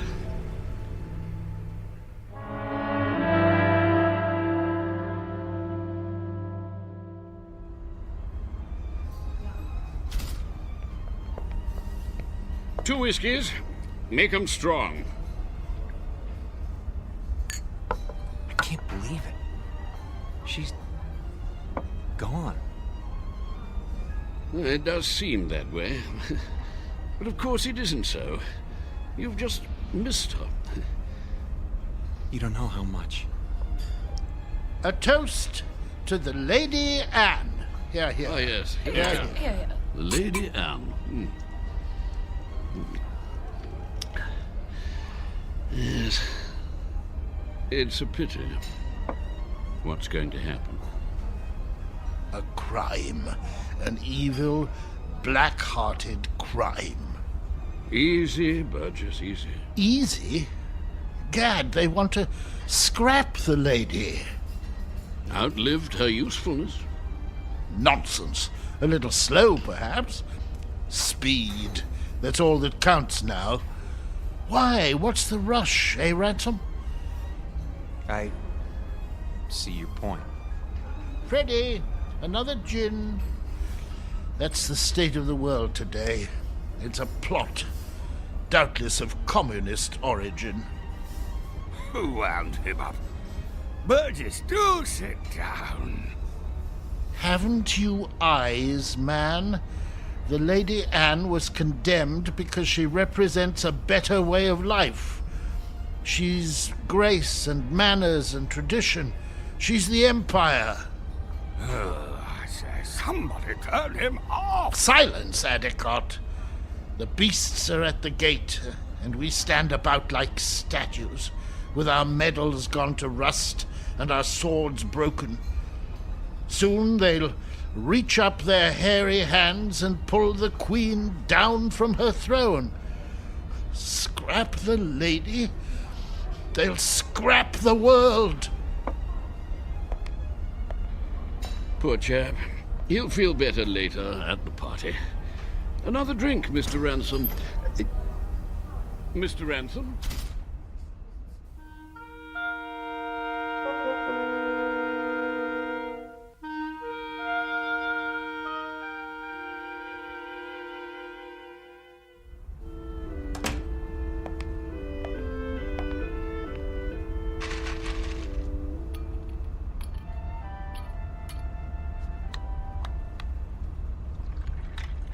Pour me one, too. Honey, where have you been? I decided to take a nap on our swan bed. You mean you were here all the time? But I've been searching for you. I'm here. I've always been here. Oh, Eileen. Are you drunk? Maybe so, or maybe this is the first time in 6 years that I've been sober. What's that you're wearing? The nightgown? Oh, Mrs. Mackenzie gave it to me. She wore it on her honeymoon. It's beautiful. You're beautiful. This whole stupid world is beautiful. What happened to you? I don't know.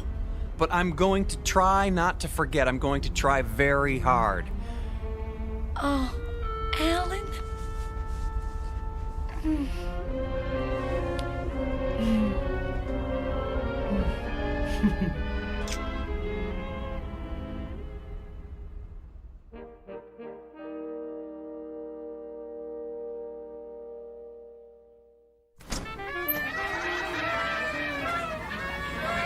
Will you look at all this? Balloons, ribbons. Over here! Join us, please. Mrs. Mackenzie. Come on, drink up. The champagne's getting warm. Well, you found her. Oh, you're as bad as Alan. I think we'd like you to meet Captain Prothero, Mr. and Mrs. Ransom. Happy to meet you, sir. My pleasure. You've had a pleasant voyage, I trust. Oh, yes. We're grateful to be a part of it. Indeed. Your presence has been good for us as well. You packed your things? Shh. They don't know yet. Oh. Well, I suppose it doesn't matter. Know what? Nothing important. If you'll excuse me, I have to make some preparations. Be back shortly. You look positively radiant, my dear. The Lady Anne has worked her magic on you. She... and you. All of you. I'd forgotten some things. How to relax. I was so busy, I lost sight of what's important. It won't happen again. I say, let's drink to that.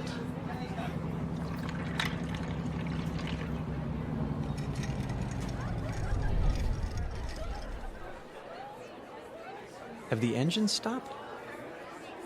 Oh, nothing to worry about. Cheers. Mr. Burgess, why are we having a party now? We're only partway there. You'll understand soon enough. Who needs a reason to party? Mrs. Ransom, may I have this dance? I have been waiting for someone to ask. Mrs. Mackenzie? I'm not very good, but... Oh, delighted, Mr. Ransom.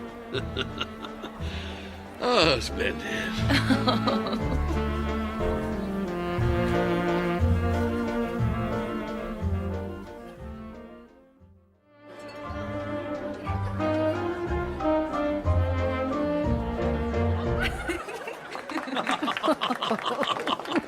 Oh, very nice. Well, I see they haven't gotten them fixed. What? The engines. The engines? Oh, there's nothing wrong with the engines. Ready now? Your luggage has been collected. Luggage? Really? Should have told them. Didn't want to spoil the party. Excuse me, but what are you talking about? Why should our luggage be moved? Because, my friends, we're putting you off the ship. You're what? Are we in trouble?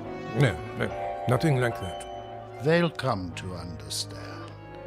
Maybe so, but we don't understand now, and we're not going anywhere until we do. I'm afraid there isn't any choice. Follow me, please. Alan? Is this some kind of gag? You don't just put passengers off a ship in mid-ocean. Steward!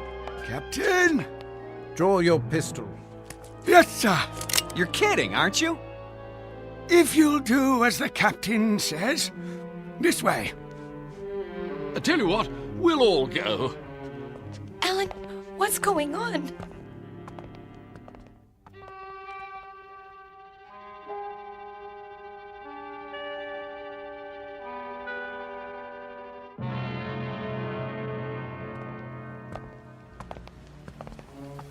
You can't be serious.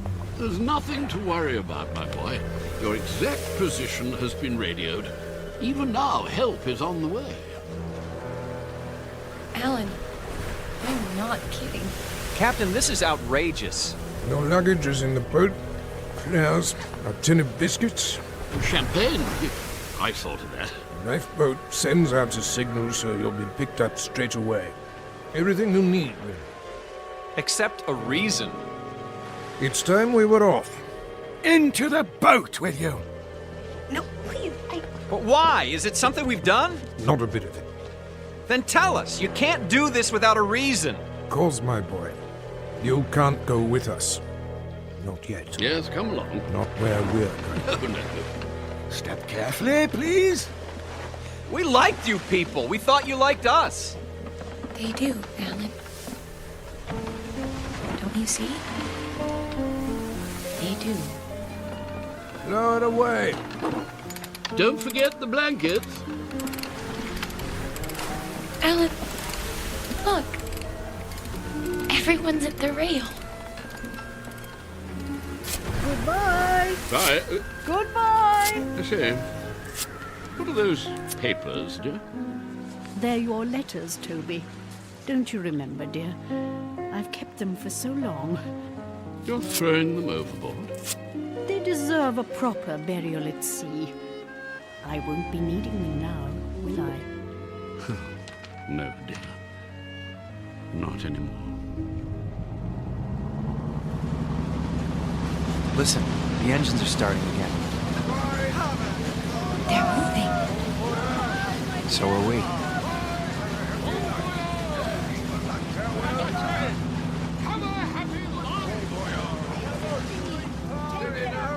We will.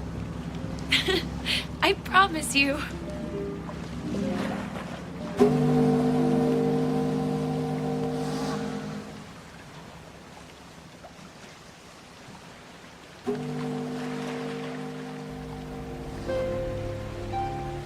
Here's a blanket. I don't need it. Aren't you cold, darling? Not with your arms around me. I don't think I've ever felt so warm in my life. Do you think we'll see them again? Yes. In fact, I'm sure of it.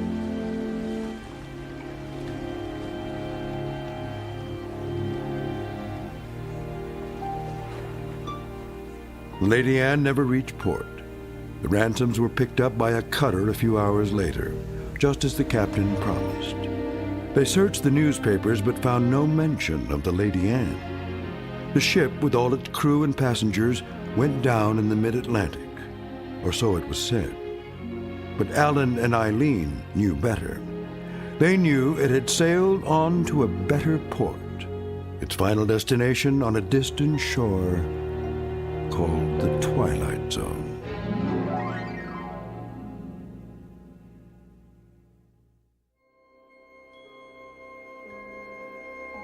Hi, this is Carl Amari, producer of the Twilight Zone radio dramas. I'd like to take a moment to tell you about our official website at twilightzoneradio.com, where you'll get the latest news and information on these Twilight Zone radio dramas. Plus, at twilightzoneradio.com, you can digitally download 3 free episodes or any of our episodes for only $1.95 each. In this age of ever-changing technology, we've decided to make these episodes instantly available to you by making the Twilight Zone radio dramas a digital download-only series. This means that this series will no longer be offered on CD. The CD collections at our website are now being offered while supplies last at buy one, get one free. So be sure to get your favorites before they're sold out. Be sure to visit us often, and I'll see you in the zone.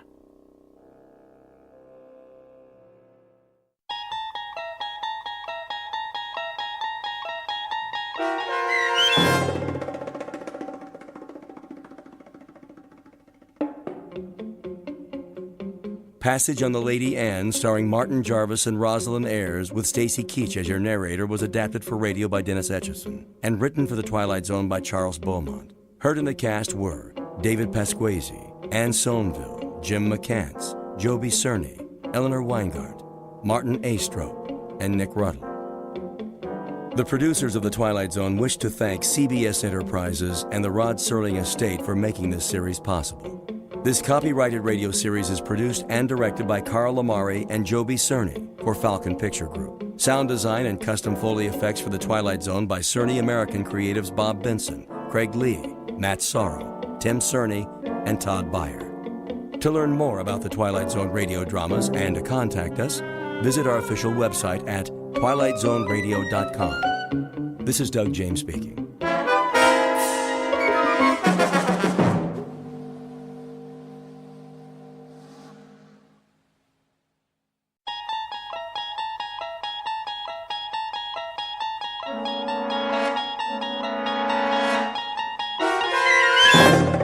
You unlock this door with the key of imagination. Beyond it is another dimension, a dimension of sound, a dimension of sight, a dimension of mind. You're moving into a land of both shadow and substance, of things and ideas. You've just crossed over into the Twilight Zone.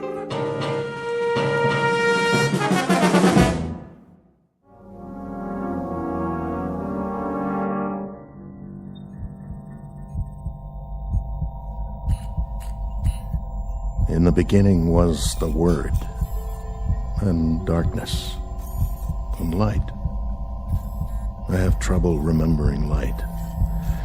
Some of it shines through my eyelids, so I know it's there, but all I really see is darkness now.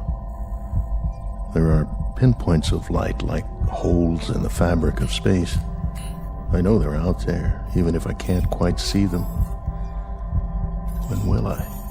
Time no longer has meaning, as if it has stopped for me, closing in, contracting, and I can't move, not a muscle.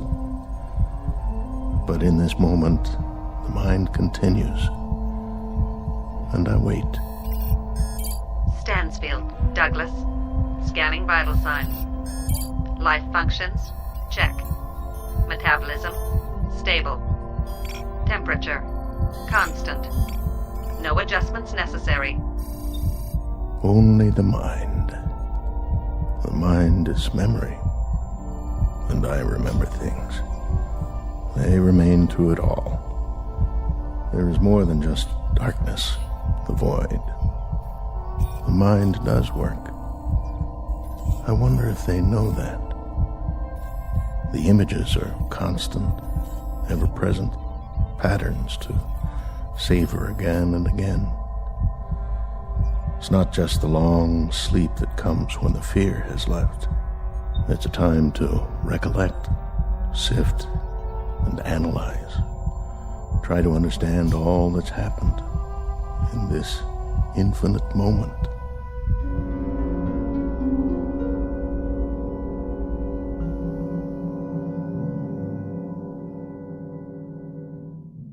It may be said with a degree of assurance that not everything is as it appears. Case in point, the scene you're witnessing.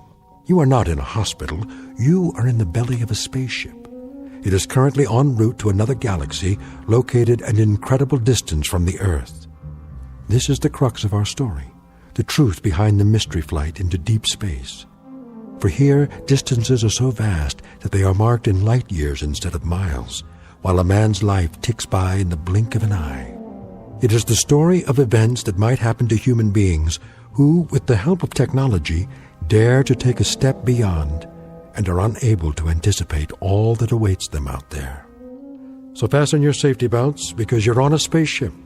You're already well on your way on a very long journey from one planet to another, and the vast region between is called the Twilight Zone.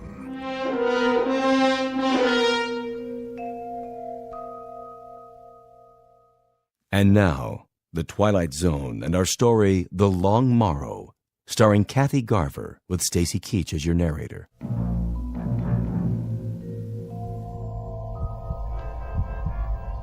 The cold is felt, but without pain. The loss of feeling is noted and accepted as choice slips away. Now mind is all. Time is distorted, jumbled, telescoped, accordioned. But even so, there's a strong sense of time. And I remember. I remember how it began. I remember the way it was in the beginning.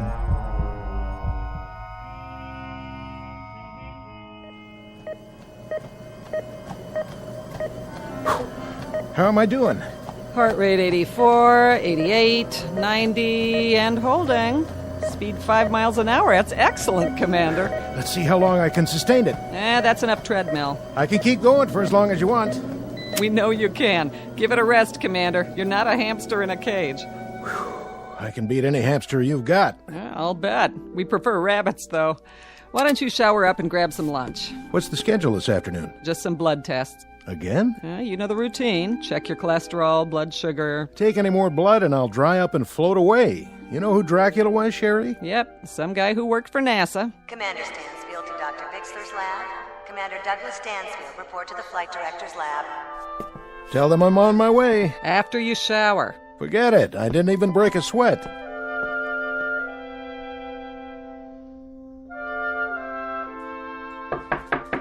Come in. Dr. Bixler? Hello, Commander. Glad to meet you, if somewhat belatedly. Please make yourself comfortable. Oh, thanks. A figure of speech, in the sense that there's no need to stand on ceremony. I'm sorry there are no comfortable chairs here. Oh, that's all right. I'd just as soon stand. Even after this morning's workout. But, of course, your cardiovascular rating is superb. So, this is where the commandments come from. Commandments? Mission directives. I've heard much of you, the mysterious Dr. Bixler. And I of you, and that's the reason you're here. I was wondering. I guess this all seems faintly ridiculous to you, the hush-hush aspect. Well, all NASA's projects are secret during the planning stages, but I've been here 6 months now. In the past, I knew what I was training for. Is there a reason I've been kept in the dark so long? Perhaps so you wouldn't hand in your resignation. Not likely. I knew what I signed on for when I joined the agency. You knew some of it, what we've done up to now. I take it on faith. It's work I believe in, ever since I was a boy. You've been with us for 11 years. Is that a question, sir? More along the lines of an observation. Should you not have realized it, you've been the object of considerable observation over the past several months. I'm well aware of that, but if I may say so, I've never been the subject of so many tests. Not just physical, but psychological. There are reasons, Commander, rather good reasons. What is it you have in mind for me? Or is that still hush-hush? This one is not official yet, or it wasn't until we knew we had the right man for the job. It's not part of the budget we submitted to Congress, but I think we're about ready for a formal announcement. Of what? You've made 11 separate orbital flights. That's right. You orbited the moon, commanded a lunar landing, you're oldest of the astronauts, and you're also the most experienced and the most knowledgeable. I don't know about that. I do. Certainly if we count those who are still active. May I ask you a personal question? Why? You already know everything about me. Not quite. Why did you never marry? Well, that's easy. I never found someone who could put up with me. The months spent in training for a mission, the flight time, there's no woman in the world who could live with that. No, I suppose not. Though several of your fellow astronauts have families. They lucked out. I guess I just never met the right one. You dated in college. You were even engaged once. For about 15 minutes. Once she found out the way I live, on call, at a moment's notice, well, you might say she came to her senses. Very fortunately for her.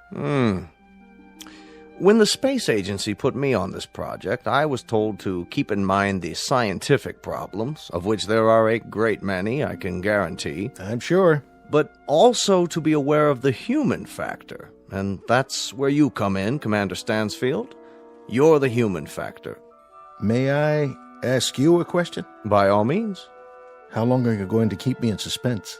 Not much longer, I promise.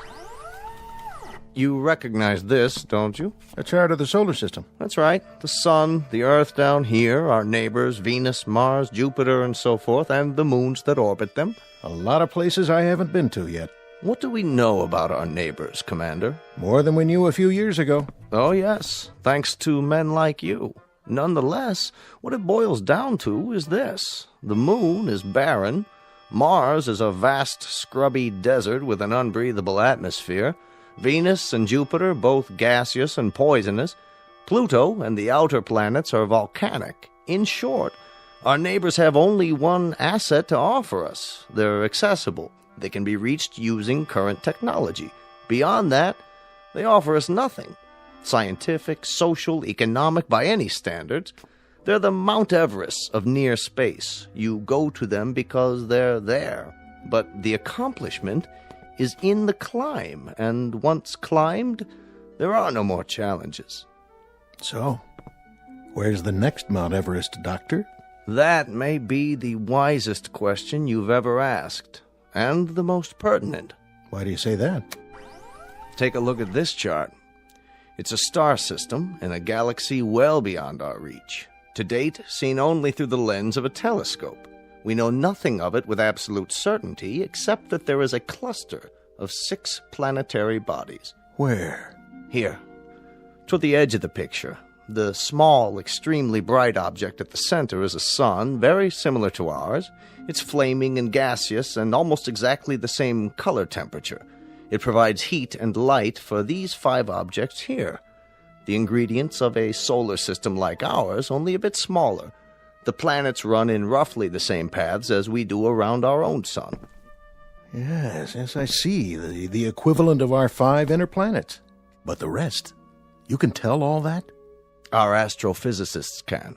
The distances bear approximately the same relationship to each other as Mercury, Venus, the Earth, Mars, and Jupiter. And given that relationship, this is the most likely system we've found yet that might support life. Are you telling me we've made contact? Not yet. The distances are too vast. Even if they've sent out an intelligent communication, it would take a very long time for it to reach us, assuming we could pick it up on our frequencies and decipher it. You and I would be dead and gone by then, or they would. There are too many variables. This system, does it have a name? Only a number. We've nicknamed it Sol 2 for purposes of identification, but for now, you can call it anything you want. For example, Stansfield's Everest. That's where I'm going. That's where you're going. When? In about a month. The ship is under construction now. It's off the drawing boards, and the keel, so to speak, is being laid. It must be the size of a skyscraper. Not necessary. It'll only carry a crew of 1. 1? That's because of the weight, the extra equipment on board. What kind of equipment? I'll get to that in a moment. For now, I believe the man who flies her should be right there while she's being built to watch every bolt, every rivet, every screw, every piece of metal and circuitry going into it. And that man is you, Commander. You'll be its pilot and its only occupant. You'll truly be the captain of your fate.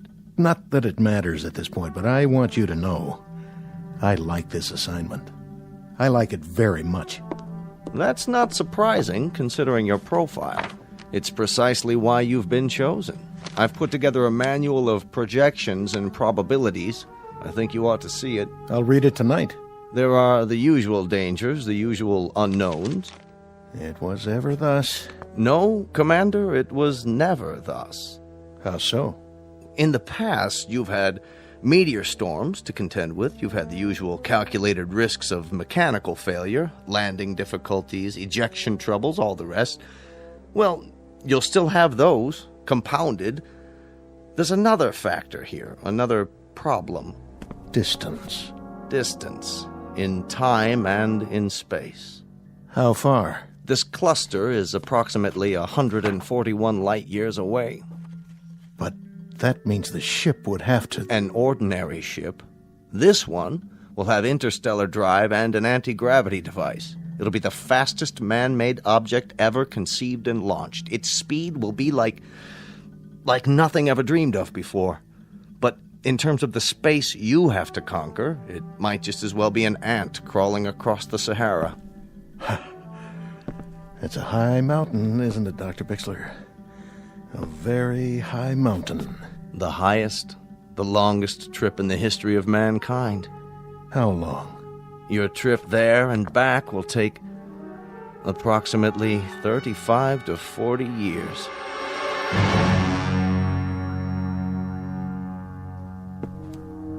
Well, at least it's a round trip. Consider it carefully, Commander. When you return from this trip, the Earth will have aged almost half a century. Oh, that's something to contemplate, isn't it? I'll be 60, 70 years old. I'll have lived the better part of my life out in space. Alone. You'll have lived the better part of your life, but you'll not have aged. We intend to try something different, also a risk, also decidedly calculated. That's where the extra equipment comes in. Freezing? An extension of cryonics, but considerably more complicated. It will be suspended animation in its purest form. We've developed a substance from the lymphoid tissue of hibernating animals, several antioxidant absorbents, and a collection of experimental drugs to slow down metabolism. The Earth will age, Commander, but you will not. You'll only be a few weeks older when you return.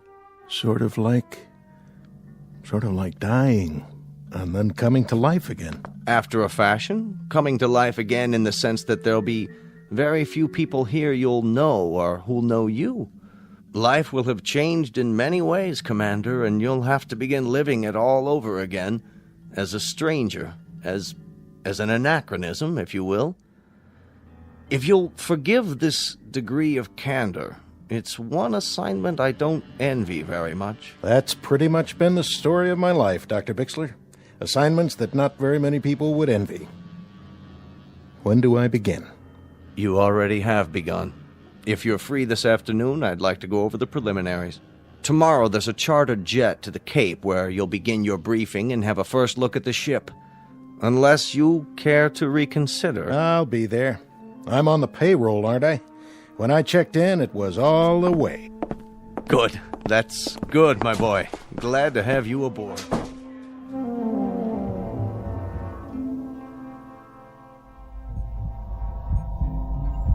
And so it began. That brief, unemotional, very matter-of-fact colloquy between scientist and subject. A small cast of 2 characters. That was the way it should have been. But I very clearly remember the entrance of character number 3.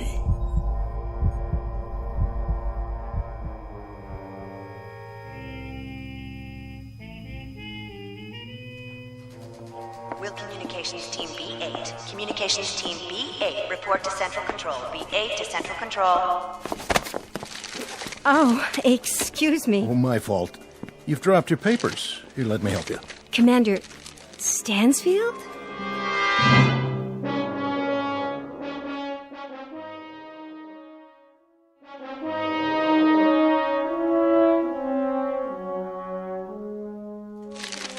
Excuse me for staring, but I see your ID badge.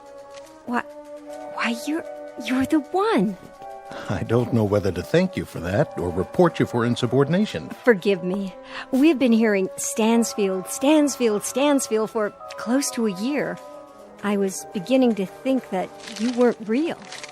Let me give you a hand. A friend in need. That's my job. Picking up papers? Oh, that's my new assignment. Morale officer. I follow people around who look stricken. Do I look stricken? Momentarily nonplussed. I don't think we've met. No, we haven't. That's what I was saying. You stationed permanently here? I'm with NASA on detached duty. I've always wanted to meet you. And I you. Oh, now, that I don't believe. It's true. I've got ESP. A long time ago, I woke up and an inner voice told me, with some intensity, that I'd meet a woman with a stricken look who drops papers in corridors. Did your ESP give you the name? Let's see. It's coming to me. The first letter is an S. Sandra Horn. How did you... Oh, of course, my name badge. I didn't look at it, I swear. Sure you didn't. Very subtle. It's been an honor meeting you. Strange. What is? Nothing. Tell me. It's not a line, I promise, but I do feel I've known you. I know. There was a little girl in 4th grade. She sat in front of me. I used to stick pencils in her red hair. Tell me the truth. That was you, wasn't it? I went to an all-girls school. Oh. I don't suppose... Yes? I don't suppose the National Space Agency could do without your services for, say, a couple of hours this evening. Long enough for a dinner? I think, despite the fact that I'm invaluable and the whole space program rests on my shoulders, a 2 or 3 hour period might be carved out. I'm in the book, Commander. Please phone me. I won't phone. I'll pick you up. What kind of food do you like? Any kind, partial to beef, also seafood. No shellfish, though. Chinese, Italian, you name it. I'll plan the itinerary and the menu. See you at 8. Arrivederci, lady from the space agency. 8 o'clock, then, astronaut. Arrivederci to you, too.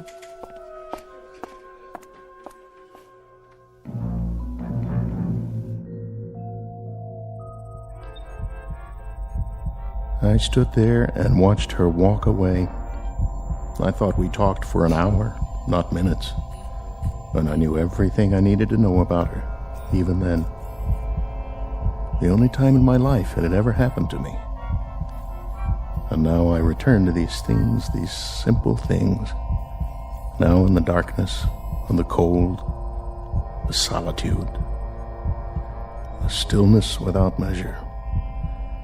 I remember music, colors, and a voice.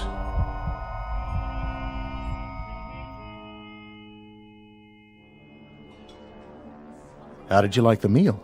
The food. Food.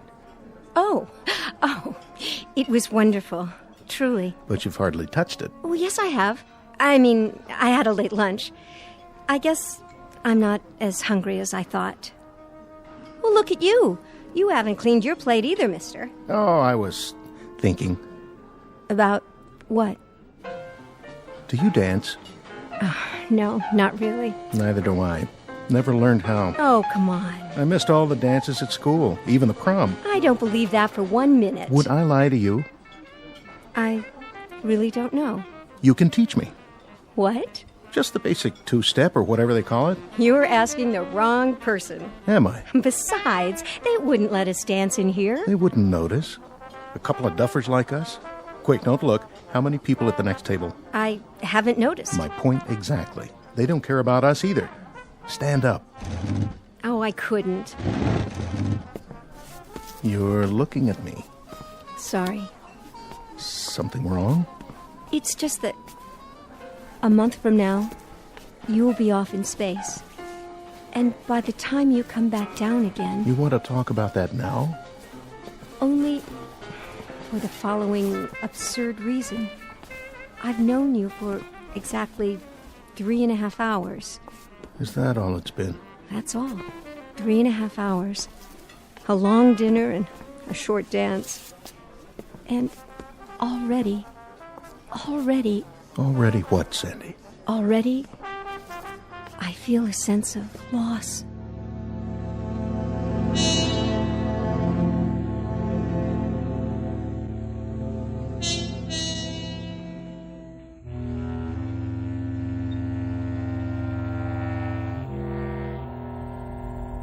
My life had been in the military.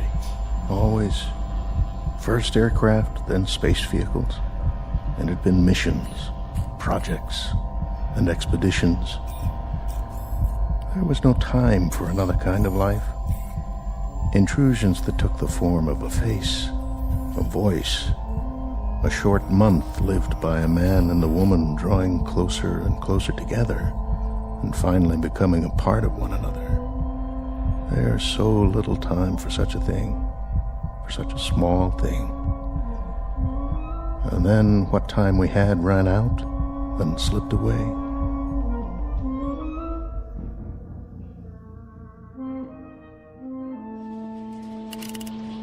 Rechecking fuel supply. Fuel supply? Check. Testing rockets. Mark it from 5. Mark. 5, 4, 3, 2, 1. Calibrate fuel consumption. Fuel flow at 0.25 and holding. Check and double check. All systems go. T-minus 120.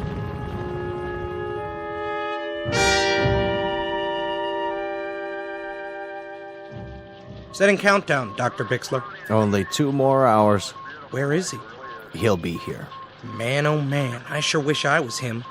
Do you? Well, why not? That kind of adventure? All the way to another galaxy? Quite a price to pay. Oh, sure, it costs a fortune. But think of it. One man in the whole of history going out into space with a key, you could say. A key to unlock all the mysteries. I'm beginning to think that not all mysteries are out there. One man, and for the right to have his adventure, our adventure, for the ritual of turning that key, he pays for it as no man has ever paid before, with all of his friends, his well-being, his sense of belonging, maybe even his sanity. Everything on earth that has meaning for him will now be just a memory. And you envy him? I guess he is to be envied. I envy him too. But what I don't envy is his homecoming.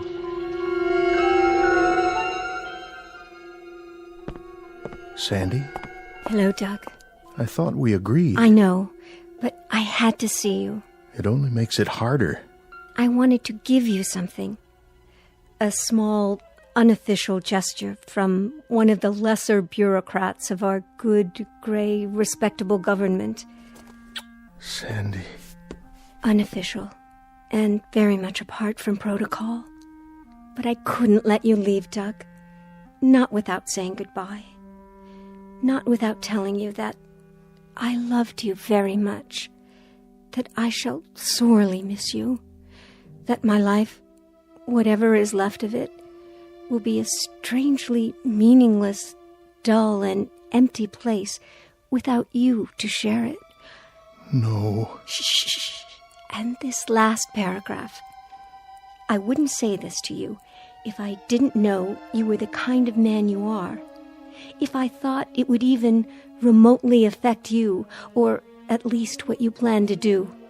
I wouldn't say any of this. But I know you.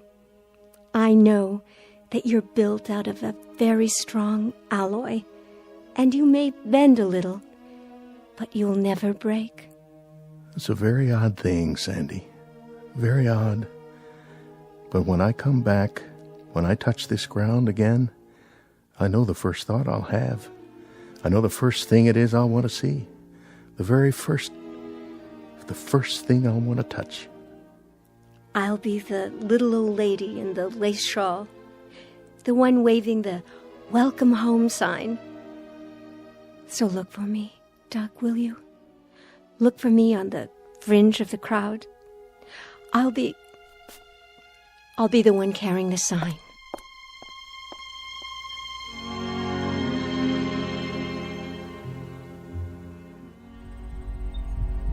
And how much we had become a part of one another.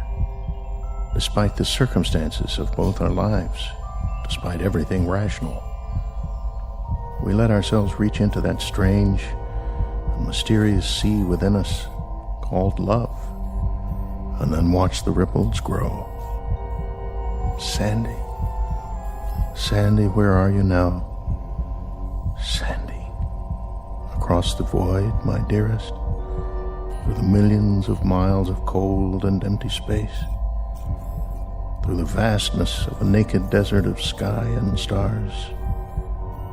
I feel your warmth, and I love you. I love you, Sandy.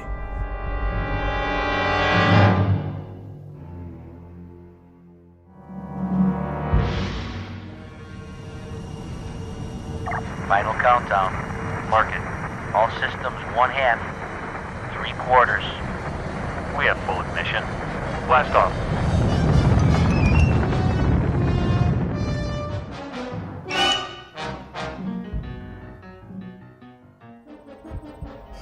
I move now. I streak across the heavens. I leave behind an earth that changes even now beyond my closed eyes.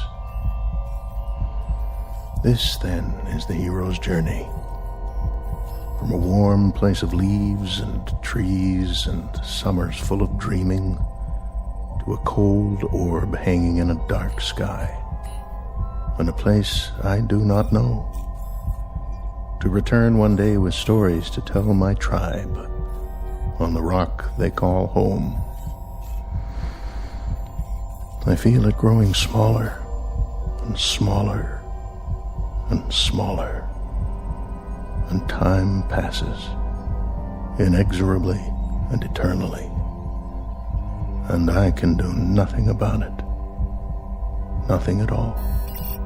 Commander Stansfield. Douglas. Scanning vital signs. Life functions. Check. Metabolism. Stable. Return mission. On course. Re-entering Earth's solar system. Prepare for approach. Initiate signal transmission. And now it ends where it began. Time without measure, reduced to a single point of light. I see it. The blue seas, wrapped in clouds, a flash of green showing through, where humankind sits on a rock and waits for the word from above. Or perhaps they do not wait. Perhaps they have forgotten. But I have not. I am he who waits like a rock. Earth, I feel you near me. As this comes in, so much loneliness will go anywhere. And something else, old and yet new, returns to fill the void. I feel you. I feel her. Mission control. Mission control. Come in.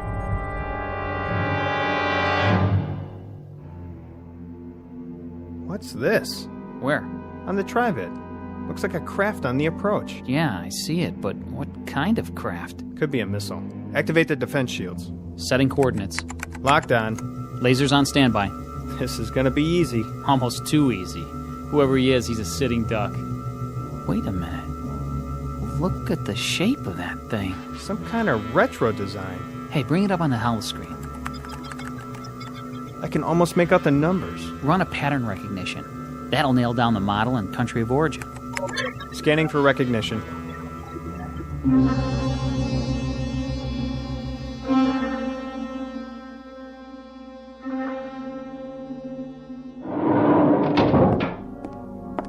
Yes? General Walters, spacecraft reentry, sir. Satellite of origin? That's just it, sir. It wasn't launched from orbit. Then from where? Unknown. It's spiraling into the atmosphere. Spiraling? Patch me into visual. Yes, sir. Good Lord. What, sir? I've seen this one before. Running a configuration ID, it's definitely one of ours. By the markings, it's a ship called... The Sol 2. The prototype is at the Smithsonian, commanded by... I've got the stats. Somebody named Stansfield. Douglas Stansfield. Yeah, this is a real odd one, sir. A date of departure was 40 years ago. 41 to be exact.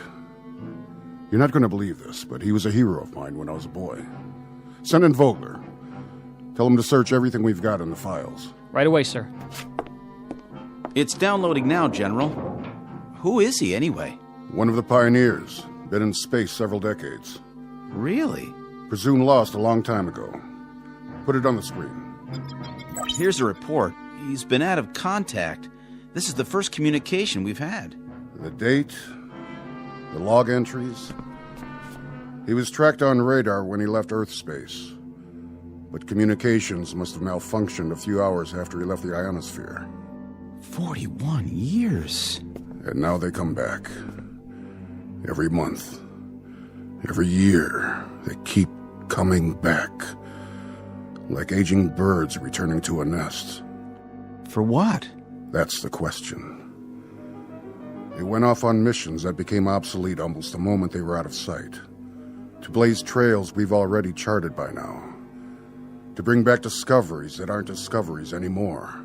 And still, they keep coming back. Burnt. Dented.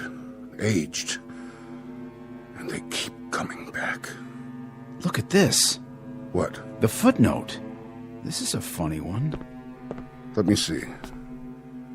There's an item inserted from a man named Bixler. Bixler? As I recall, he was one of the project people years and years ago. He probably handled the Stansfield mission. It says we're to contact a Miss Sandra Horn. Who's that? Sandra Horn. A friend of Commander Stansfield. And where would we find her, sir? In an old folks' home? According to this, you'll find her in the hibernation room. A young woman of approximately 26 years of age. She must have been very much in love with him. very devoted. A devotion without precedent. Say a prayer, son. A prayer, sir? That we find her alive. General Walters? Miss Horn, you look very well. Do I? You look just fine, which may sound idiotic. But what do I say to someone who's just had a 40-year sleep? I was told Commander Stansfield... Commander Stansfield's ship landed 6 hours ago. I asked to see you first. What about Commander Stansfield? In good health. Naturally very tired. I want to see him. I must see him. You shall see him. But I had to talk to you. Is something the matter? I'll make this as brief as possible.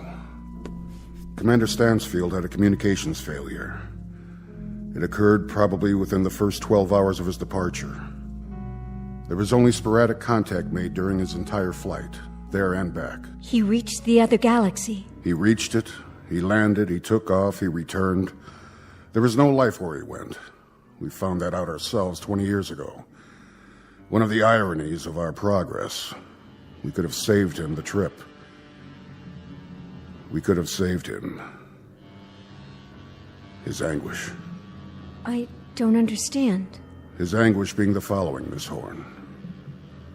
Unknown to us here or to my predecessors or theirs, due to the lack of communication, Stansfield arbitrarily removed himself from hibernation 6 months after leaving Earth. He did this because... I know why he did it. God help me. I know why. Over 40 years, Miss Horn.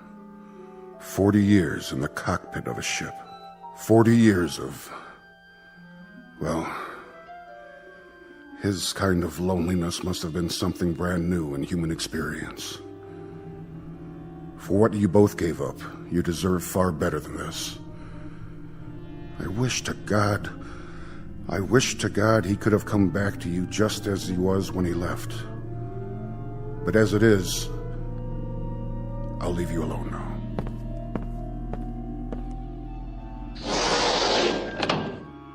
Doug? Dear Doug. You remember me, don't you? Remember you? I've spent 40 years remembering you, Sandy. I've spent 40 years painting your picture inside my head, remembering your voice, thinking about your touch. I've spent 40 years surviving for you. But it looks like I made a miscalculation. An error of judgment, you might say, with the best of intentions. And now... Doug, it can still be that way. What you are, what I am, it doesn't make any difference. Oh, I'm afraid it makes a difference, Sandy. Look at you. 40 years of difference. And that's far too much. I'm sorry. I'm so desperately sorry. I know, my dear. I had a lot of years to ponder the possibilities. But I didn't consider this one. Years that I didn't think would ever pass. Years that I sometimes wished wouldn't pass. Oh, Doug. You're as beautiful as ever. Very beautiful. Don't waste it. Go away now, Sandy. You must. Please. Go home and pick up the pieces of the rest of your life. Go. If that's what you want. It's what I want. Goodbye, my love.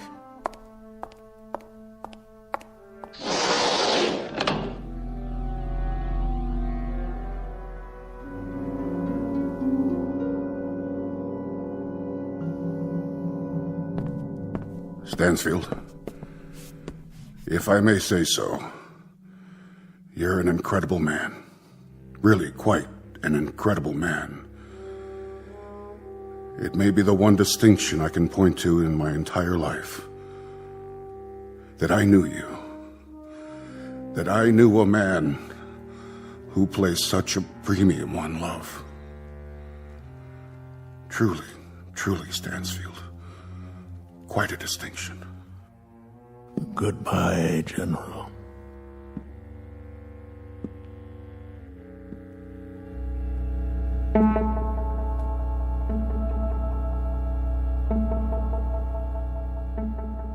Commander Douglas Stansfield, one of the forgotten pioneers in the space age, pushed aside by the flow of progress and the passage of years. Our tale of irony and the ionosphere and the ferocious travesty of fate that could only happen in the Twilight Zone.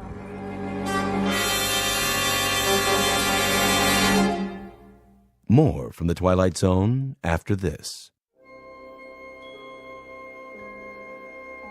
Hi, this is Carl Amari, producer of the Twilight Zone radio dramas. I'd like to take a moment to tell you about our official website at twilightzoneradio.com, where you'll get the latest news and information on these Twilight Zone radio dramas. Plus, at twilightzoneradio.com, you can digitally download 3 free episodes or any of our episodes for only $1.95 each. In this age of ever-changing technology, we've decided to make these episodes instantly available to you by making the Twilight Zone radio dramas a digital download-only series. This means that this series will no longer be offered on CD. The CD collections at our website are now being offered while supplies last at buy one, get one free. So be sure to get your favorites before they're sold out. Be sure to visit us often, and I'll see you in the zone.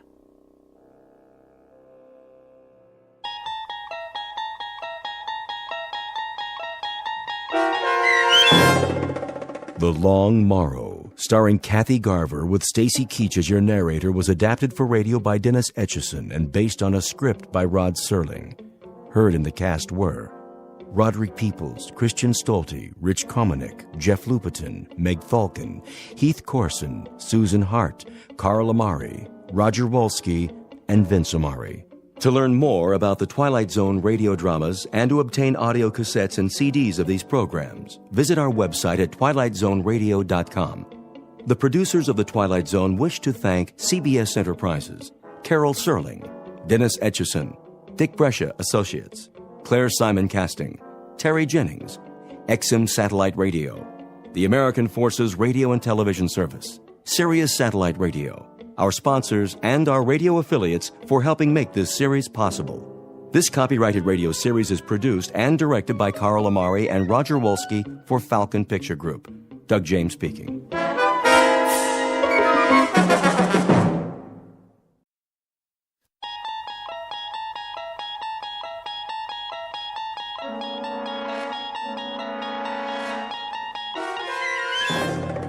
You unlock this door with the key of imagination. Beyond it is another dimension, a dimension of sound, a dimension of sight, a dimension of mind. You're moving into a land of both shadow and substance, of things and ideas. You've just crossed over into the Twilight Zone.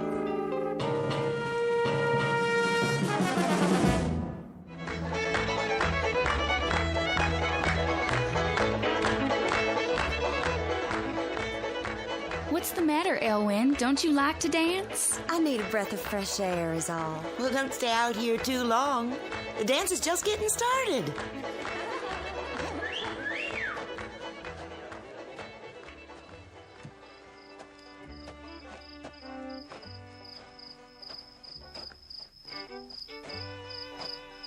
Billy Ben, that you? Who were you expecting? You're late. Sure, I'm late, pretty thing. I've been to town today. Why didn't you take me with you? I did the next best thing. Thought of you every step of the way. You've got a sweet and lying tongue. And you are a fair young thing. What did you do in town? Stop trying to kiss me. What will folks say? There's nobody here. Just you and me and the man on the moon. You're a right high-spirited man to have walked to town and back. I was there for a right high-spirited reason. Looking at all the pretty girls, I'll bet, in their fancy clothes and high-heeled shoes. None as pretty as you. Close your eyes. What are you putting on my finger? You can open them now. Why, that's the prettiest ring I ever did see. It sparkles even in the light of the moon. It's a genuine zircon. Oh, Billy, I'm proud enough to cry. I love you with all my enduring life. And I the same for you. Can I show it to everybody? If that would pleasure you. Oh, how the girls will envy me. Come on, let's go in the barn.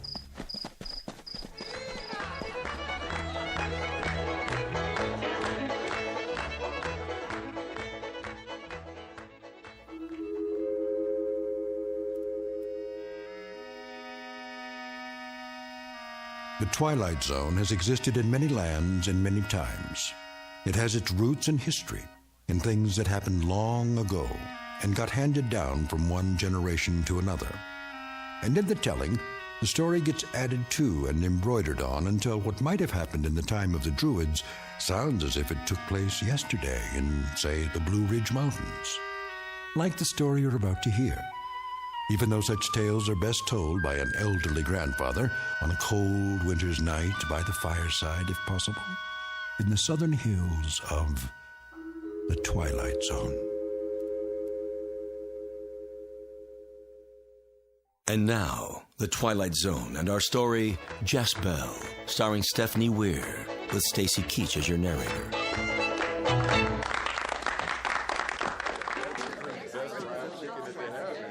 Friends, now that everybody's here, I am proud to bid you welcome. I want everybody to dance till you wear out the fiddler and eat till you let your belt out to the last notch. My land was good to me this year. The good Lord blessed it with rain when rain was needed and a kindly sun to follow. And this barn is heavy with the yield of it. But that's just one reason to celebrate here tonight. A decent, good, and true man came to me and asked for the hand of my daughter, Elwyn. She has my enduring love. And now I've given her my blessing to marry Billy Ben Turner.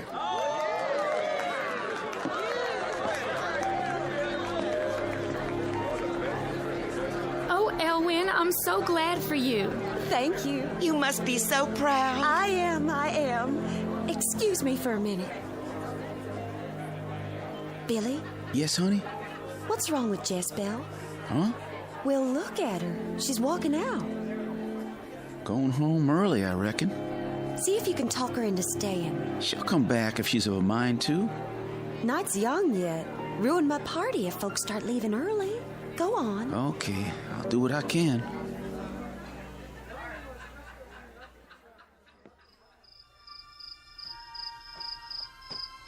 Jess?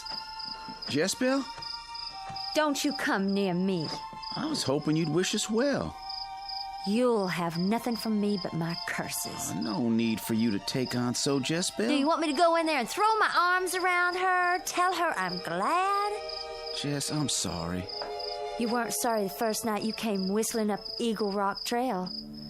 I was washing supper dishes and heard you call my name, remember? And I ran like the wind to meet you. Jess, don't. All those things you told me, I believed.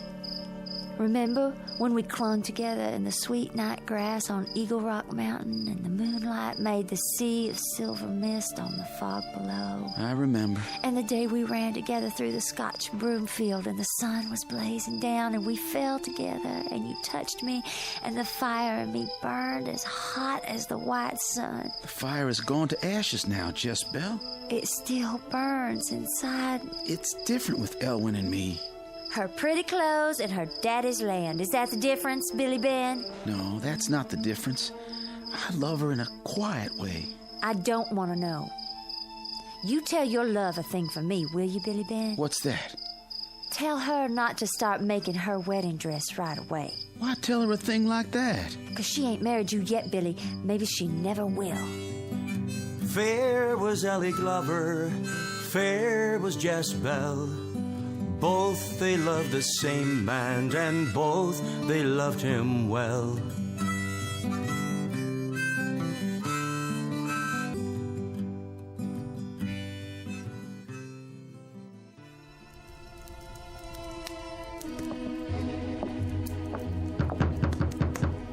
Go away. I've got to see you. If you come to my house, just walk right in. I don't ask nobody here.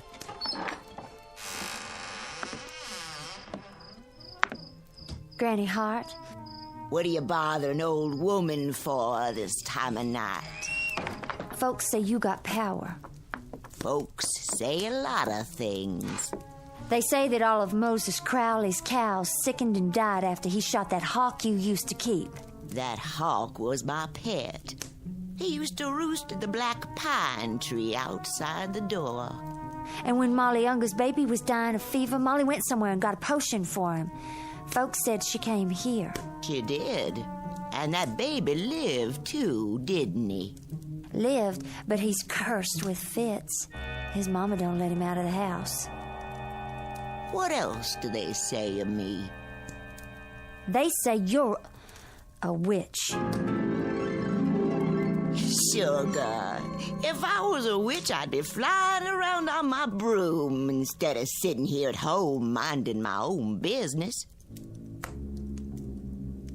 Whatever you are, will you help me? Depends, sugar. I want to win a man's love. Womankind's got her own kind of witchcraft for that. He was mine for a while.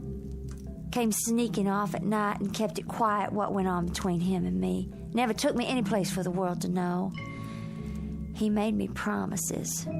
Made them when his face was hot as blood and forgot them just as soon as he was 10 feet from my door. Don't know much about men, do you, sugar? Only him. What man? Billy Ben Turner. Ooh, a pretty one he is, with strong, round arms to hold a girl. And a fickle heart like the whole race of men. How you want him to love you, gal? There's lots of ways of loving. Tell me some kinds. As many as there are people. Could you make him love me like he did? When he couldn't let a night pass without seeing me. When he'd fight if any other man so much as looked at me.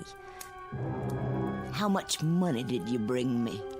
I don't have any money. Then how do you expect to pay me? I'll give you my pearl hairpin. The pearl is real, brought back from across the seas by my daddy in one of the wars. And the stick is made of silver. Ah, silver! Put it out of my sight. That all you got to offer me? That's everything on earth I own, save the clothes on my back. You better go home, gal. Live your life without Billy Ben Turner. I won't have any life without him. You've got to help me. There's something I can give you, but the price is high. I told you I didn't have any money. Tain't money. If it's in my power, I'll pay it. Oh, it's in your power. What is the price? You'll know in the midnight hour of time. Whatever it is, I'll pay. Take this little bottle. Drink. All right.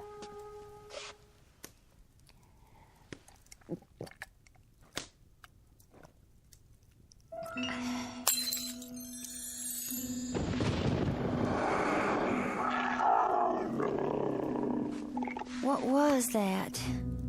The first sign of your new self. Does he love me now? After his eyes fall next on your face, they'll never look at another woman as long as they can look on you.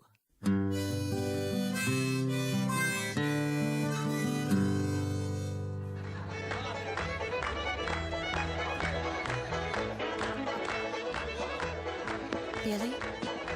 Honey, what's wrong? I feel faint. Well, let's go in the corner. You're trembling. The night's turned cold. Seemed cold to me. I felt a cold wind.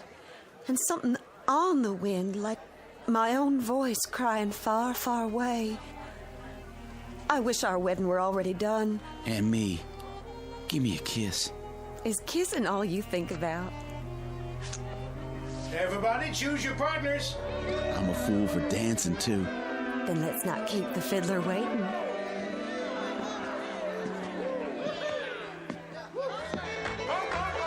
Hey, there's Jezebel. She come back. Come on, Jezebel. Be my partner.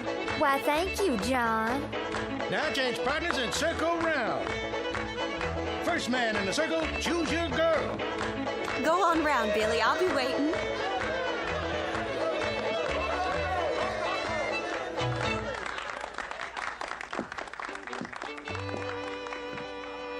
Hello, Billy Ben. Jess, you look different. Dance with me. Just us two. Well, all of a sudden I don't feel much like dancing. Let's go someplace. Billy, are you going to dance with me or not? In a little while, Elwyn. I gotta go outside. Come on, Jezebel. Where's he going? Come along, Elwyn. You sit with Mother for a while. Maddie? Oh, Daddy. I never in my life. What come over the boy? Whatever it was, he better get over it, or he'll answer to me. It's a shame and a disgrace. If Billy Ben expects you to marry him after this, he'll have to think again. He won't be marrying me. I'm glad you got spirit, child. I'd still have him if I could. If this very minute he would come back in that door and call my name, I'd go running to him. I'd not let you shame yourself so. But he'll not be back. I won't even get the chance. Jezebel bewitched him. Just before she took him away, he turned and looked at me. It was like he'd never seen my face before.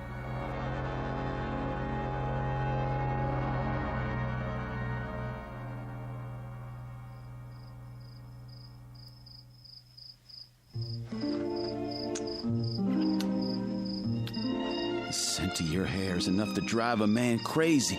You're a master hand with sweet words, Billy Ben Turner.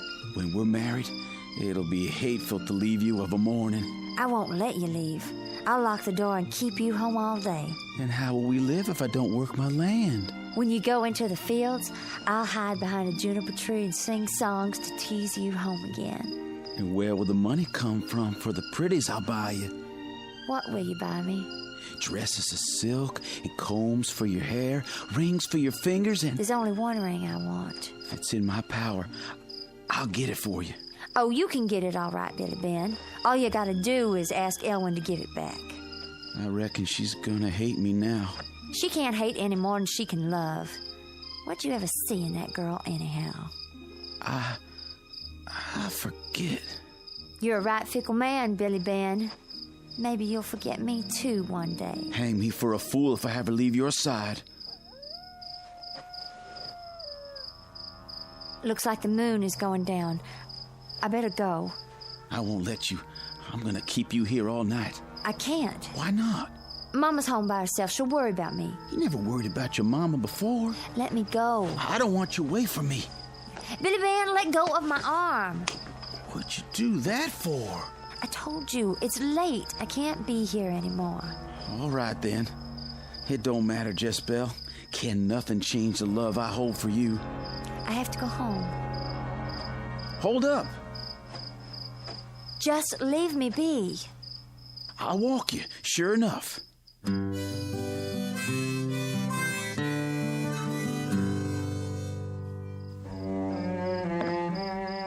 I said good night. Just one more kiss. No!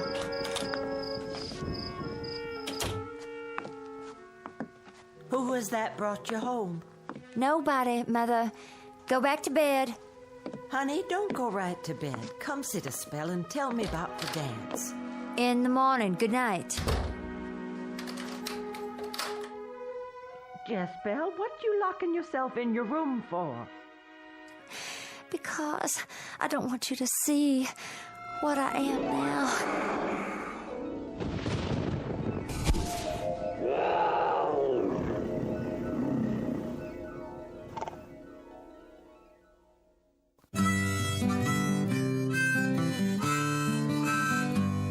By day she knew a woman's form, by night a witch's spell. For love of Billy Turner, accursed was Jezebel.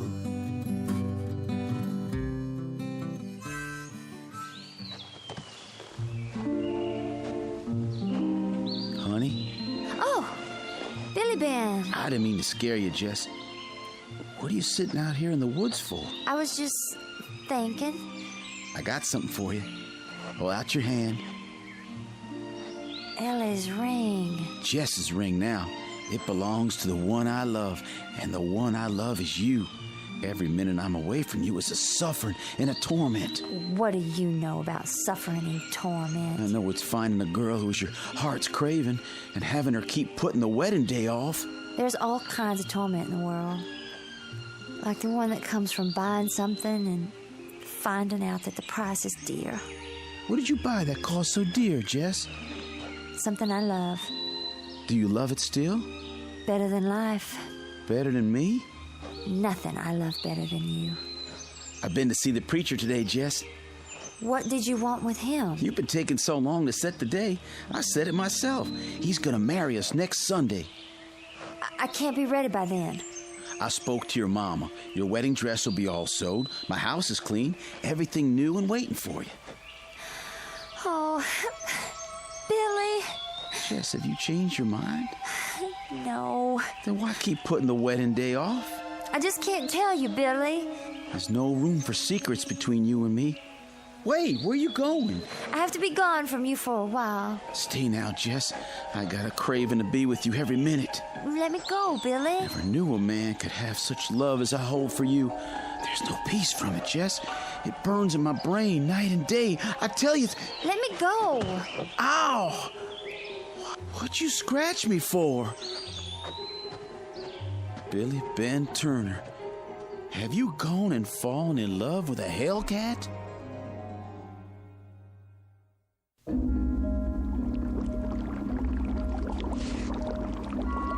Womb of frog and heart of bat, tongue of sparrow, blood of cat, grasshopper's eyes and lizard skin, yolk of egg from a strangled hen, cud of cow and poppy seed, snout of swine and adder's weed, graveyard dust and breast of dove, bubble, bubble, wine of love.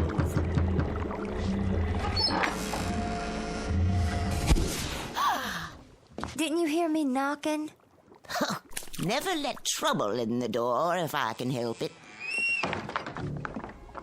How do you know I'm in trouble? Child, there's little I don't know.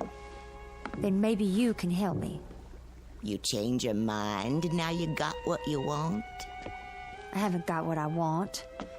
Don't tell me, child, that you haven't got the love of Billy Ben Turner. Oh, I've got his love, all right. But I can't take it, for fear he'd find out the price I paid. It's the same as if my heart's been cut out and a stone put where the heart was. It ain't your heart, gal. What then? Oh, everybody's got a different name for it. Some call it a soul. That was in the bargain, too? That's always in the bargain when you barter with witches. You said you weren't a witch, that you just had power.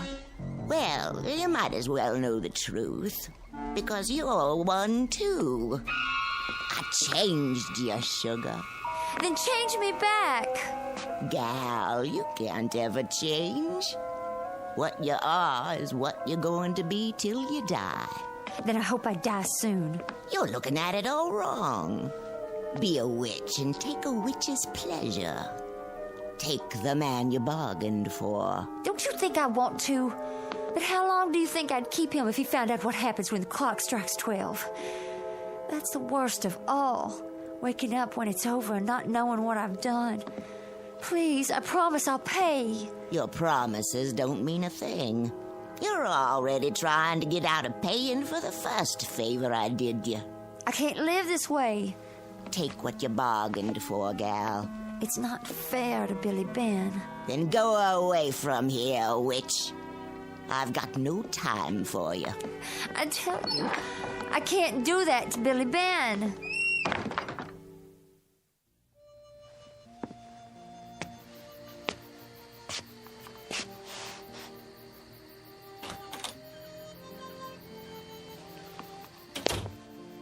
Billy Ben? Jess, I've been out of my mind. I've searched the county over for you, cursing myself every step of the way. Jess, where you been? I went off by myself. Did you think about me? You were all I thought about. And did you think about me with love? Yes, Billy. I won't try to talk you into a quick wedding anymore. Whatever it is that's on your mind, you don't even have to tell me. You set your own day for the wedding. There will be no wedding, Billy Ben. Oh, don't say a thing like that. Not between you and me. I'd as soon hear my death bell is what you're saying. I'd as soon hear my own death bell as say it. To forget it was said. I love you, Jezebel. I want you for my wife. You wouldn't want me long. One night and you'd turn away from me. Curse me for a fool if ever that day should come. Your flesh would crawl and you would hide your face from me. I set you free, Billy. Take this ring back. It belongs here, on your finger. Hear that? A night bird calling his mate. But his mate won't come. I saw her on the trail tonight, winging up against the sky, but then a nighthawk swooped up out of the pines and tore her breast open. She fell at my feet and ran off into the bushes to die. A night bird calling to a mate that's dead is the lonesomest sound in the world. It would grieve me too much to do that to you. Jess, it wasn't an omen. It don't mean you're gonna die. Billy Ben, if I saw Old Man Death come walking down Eagle Rock Trail, I'd run to meet him and I'd beg him on my knees to take me with him. Jess, what is it that's cursing you? I got a right to know.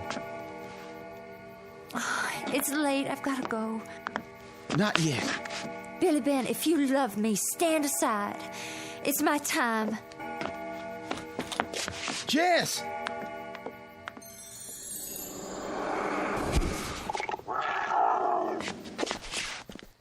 Jezebel!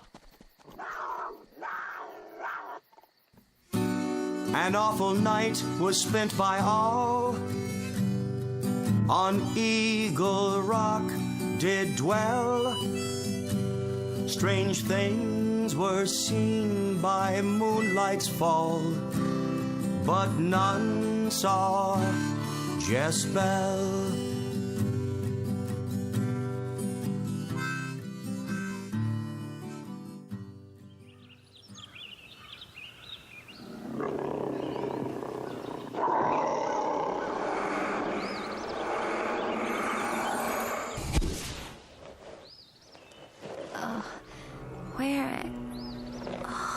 This is Billy Ben's place. But how? Take the man you bargained for. Give him a witch's love. No. Nothing can change your sugar. Witch you are and witch you'll always be. No. You've paid the price. Take what you've paid for. Take what you've paid for. Take what you've paid for. Billy Ben! What? Jezebel. Morning. You all right? Of course I am. Sorry about last night. Me too. I never saw such a night. Fell asleep at the kitchen table. The animals in the barn kept crying out. The cow got fractious and nearly kicked the stall down. Sheep bleating like they were seeing wolves. I had to go out 2 or 3 times to quiet them. Let me fix you some breakfast. Now there's my girl. I'll start the fire. I'll fix it for you every morning, and your dinner and your supper too. Then go up on the hill and pick wildflowers to make the place nice. Honey, ain't I been begging you to do just that? I made up my mind. Next Sunday, come what may, I'll be your wife. Oh, Jess.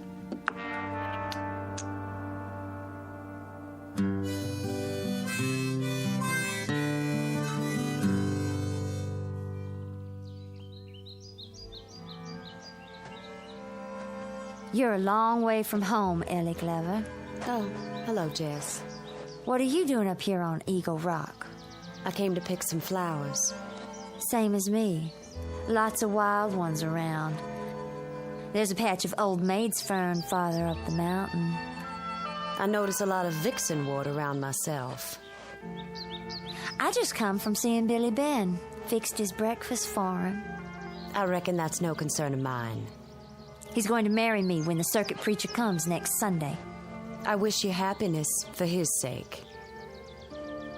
You still love him, Ellie? Still dream about his strong arms and his sweet talk? I'll love no other man. How come you never tried to get him back? The last time I saw his face, he was under a magic spell. Even the love I hold for him couldn't break it. Oh, there's ways, but such ways end bad. What ways you talking about? I think you know. Jealous, ain't you? No. Heartsick. To see wrong done to a good man. I hear there's a wildcat loose in the county. Ain't you scared to be out here? I'll be home by dark. It won't venture out till nightfall. No telling what a wildcat'll do. I reckon we don't have much to fear. My daddy says that killer cat will be dead by morning. Since when can your daddy look in the future and tell what's gonna be? He's going hunting for that cat tonight. Him and Obed Miller and Billy Ben. All the men in the county. Billy Ben didn't say nothing to me. My daddy's gone over to ask him right now. If that cat's smart, it'll stay home tonight. Maybe.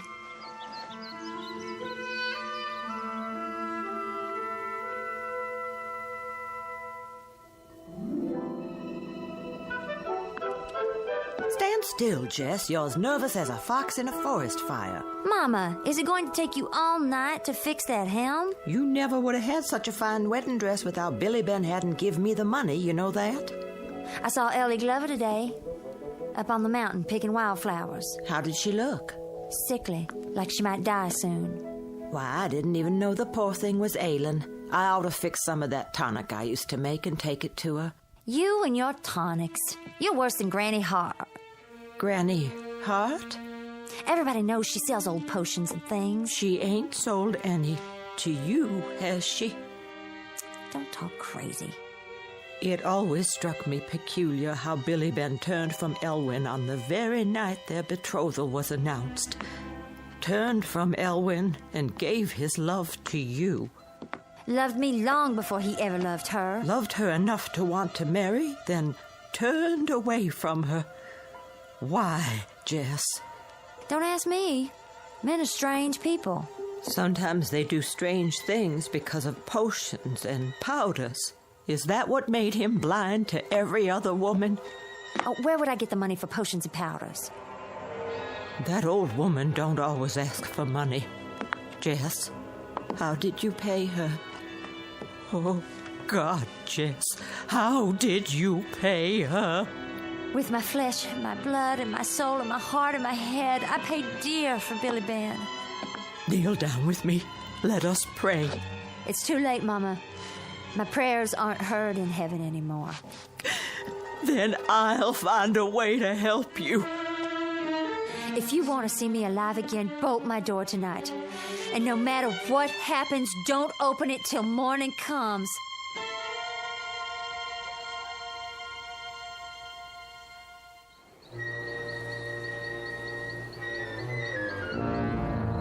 Okay, man, you know what to do. Kind of late in the year for a big cat to be roaming these parts. By this time, they're usually ranging farther south. Luther? Billy Ben? I brought my shotgun. Howdy, fellas. Howdy. Got a full moon. That cat'll be out tonight for sure, hungry or not. This ain't a hungry cat. Kills for the pleasure of it. Hunger or pleasure, a full moon will fetch him out. Howdy, Obed. Howdy, Luther. Howdy, man. Brought my gun and my hound dog. Nothing gets past old Daisy. Good, good. Well, I reckon everybody's here that's coming. Let's pull out.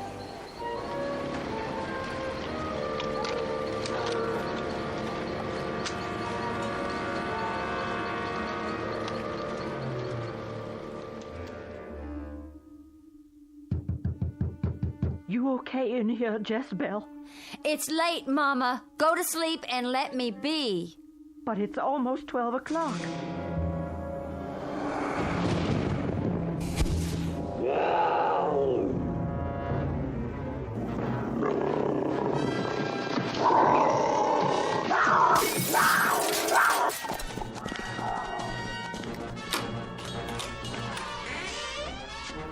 Jess, how'd you break the window?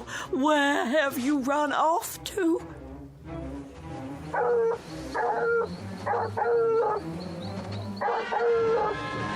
Hold on, man. I think old Daisy found something. Which way? Over there, through the trees. She struck a trail. That's my land. We come full circle.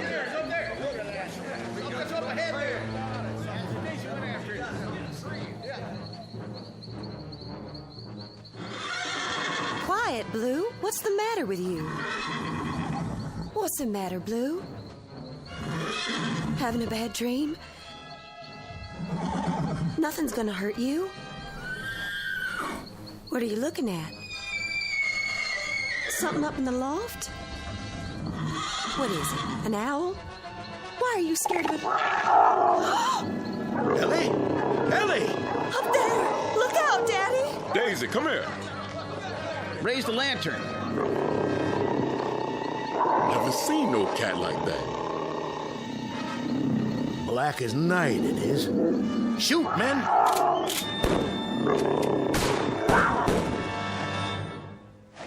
I think we got it. Where'd he go? Hold your lanterns high. It's gone. Can't just disappear. The cat was a witch. Never seen nothing like Daddy? That thing hurt you, Ellie? No, Daddy. I fainted is all. You see it, Billy? I sure did. Nothing here now. Well, our work is done for the night. Go on home, men. Whatever it was ain't here no more. Can you stand up, Ellie? I think so. I'll help her, sir. You do that while I tell her mother she's all right. I'm fine, Daddy. I'll just be a minute. Here, take my arm. Did it hurt you, Billy Ben? No, I'm all right. I'm enduring glad to see Ellie. Pretty as always. It's good to see you, Billy. It's been a long spell. Yes, it has. What's that shiny thing in your hand? It was right next to you where you fell, like it dropped down from the loft. Looks like the ring. It sure is. The same one I gave to you once. Only how did it get here? Maybe it's an omen. Elwyn, I'd appreciate it if I could come and sit up with you again some night. That would pleasure me right fine, Billy. Come whenever you feel like it, and make it soon.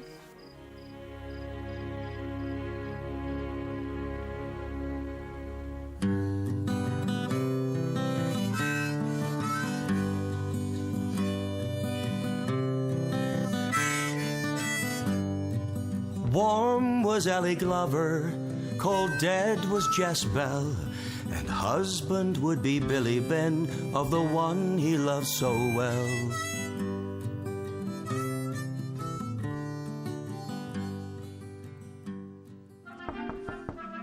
Come on in. Hello, Billy. Miss Ossie, what are you doing here? I won't stay but a minute, Billy Ben. Just wanted to wish you all the happiness in the world on your wedding day. I appreciate it, Miss Ossie, but won't you be at the wedding? I wouldn't spoil the day for Elwyn. She'd see me and think of Jezebel. There's no shadow of Jezebel between Ellie and me. God grant there never will be. A full year now Jezebel's been dead. How do you know she's dead, Billy? I saw her die. Billy, I brought you something. This pearl and silver stick pin. It used to belong to Jezebel. Poor Jess. I appreciate it, Miss Ossie. It's made of silver, and silver is one thing a witch is scared of. What witch could want to harm Ellie? There's a terrible thing I've got to tell you. A secret about Jezebel. What secret? That same night she disappeared, she mentioned Granny Hart. Jezebel was witched. It's a bitter thing for a mother to know that her only child's a witch. Billy, she ain't dead. I was there. Fired some shots myself. Billy, some months back, I went into Jezebel's room. Sitting on her pillow was a wart toad. I grabbed a broom and brought it down with all my might. That toad disappeared in a puff of smoke. It could have been a cloud of dust. It was the spirit of Jezebel. Another night, a bat flew in the house. I tried to kill it, but it turned to smoke too. Miss Ossie, I saw her die. Don't you know you can't kill a witch? They just change into something else. If a person is good and strong, then a witch can't harm them. Ellie will have nothing to fear from Jezebel. And now, Miss Ossie, I'm going to be late for my wedding if I don't hurry. I hope and pray, Billy, there'll be no one there who wasn't invited.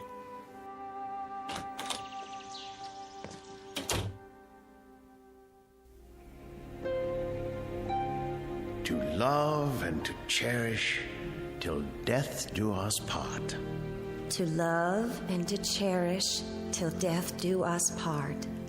According to God's holy ordinance, and thereto I plight thee my troth. According to God's holy ordinance, and thereto I plight thee my troth. Those whom God hath joined together, let no man put asunder. I now pronounce you man and wife.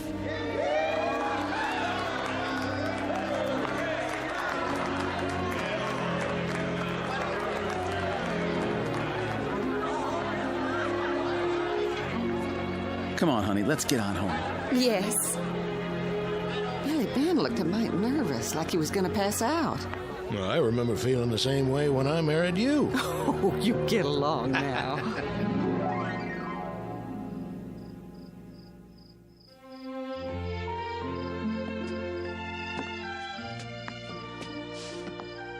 Here we are, sweet thing. Billy Ben, are you going to let your bride walk across your threshold? Never. Now put me down if I'm going to get changed out of this pretty dress. Billy! What's the matter? Something has hold of my arm. It ain't me. But I can feel it. What are you doing? I don't know. What'd you do that for? It wasn't me. It sure was your hand. Oh, Billy, I drew blood. I never did that of my own will. Something took hold of me and moved my hand. I didn't see nothing, Ellie. There's something in this room. Something we can't see nor hear. Something evil. Can't you feel it? Not sure. Look, a mouse on your grandfather clock. Ellie, careful! Oh, Billy, it could have killed me. I've got you, honey. It was a mouse, as black as night. Take me home. This is your home now. But something doesn't want me here. I know what it is that's trying to chase you out. Sit down. Hold on to this Bible. I gotta be gone from you a short time. Do you trust in the Lord? Yes. Then His word will keep you safe. If the devil himself comes in this room, don't leave that chair.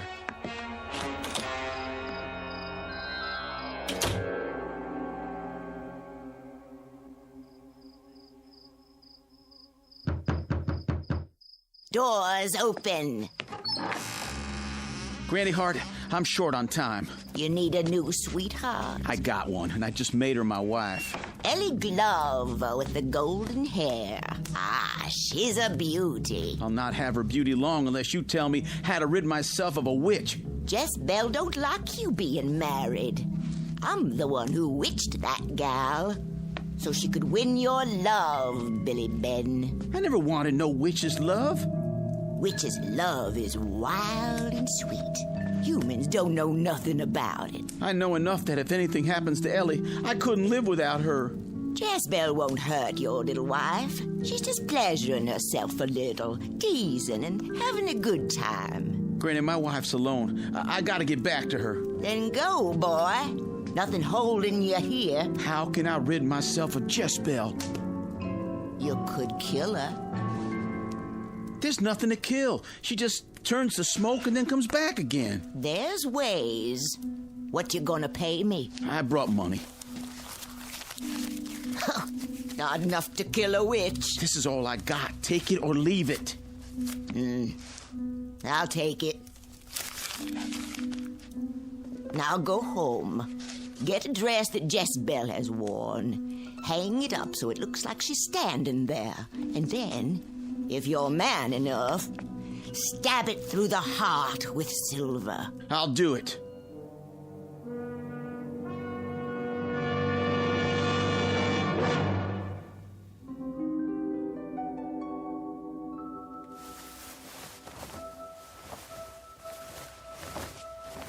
It's got to be one she wore. This was to be her wedding dress. She put it on once when I was making it. Thank you, Ossie. For me and my bride. And Billy, if your hand fails you, remember there was a good part to Jezebel, too, and that part of her would bless you for ending her torment.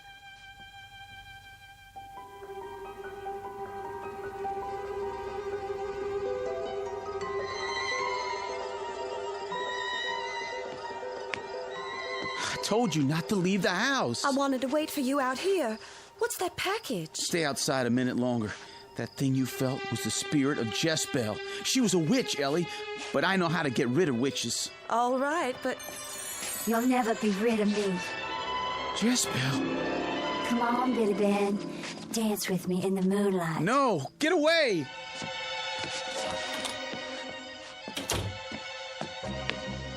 Let me in. Take the dress. Hang it up like she's standing here, okay? Now, the stick pin.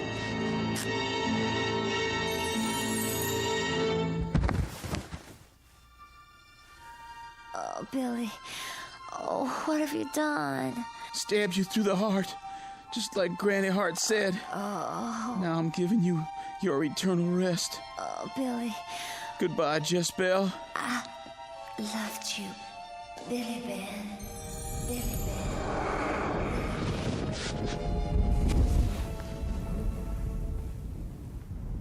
Nothing left but the dress. Ellie! Ellie, let hell swallow me if I've killed you too. Billy, I remember a wedding. Did I dream that? No, you are my pretty little wife. Then I should be cooking you some supper. Help me up. Not too fast.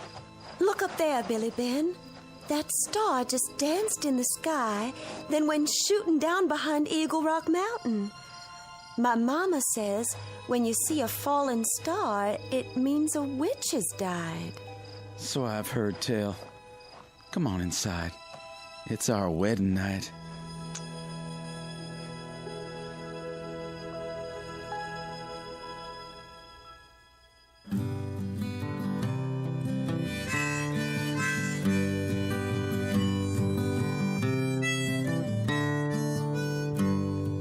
Fair was Ellie Glover, dark was Jezebel. Both they loved the same man, and both they loved him well.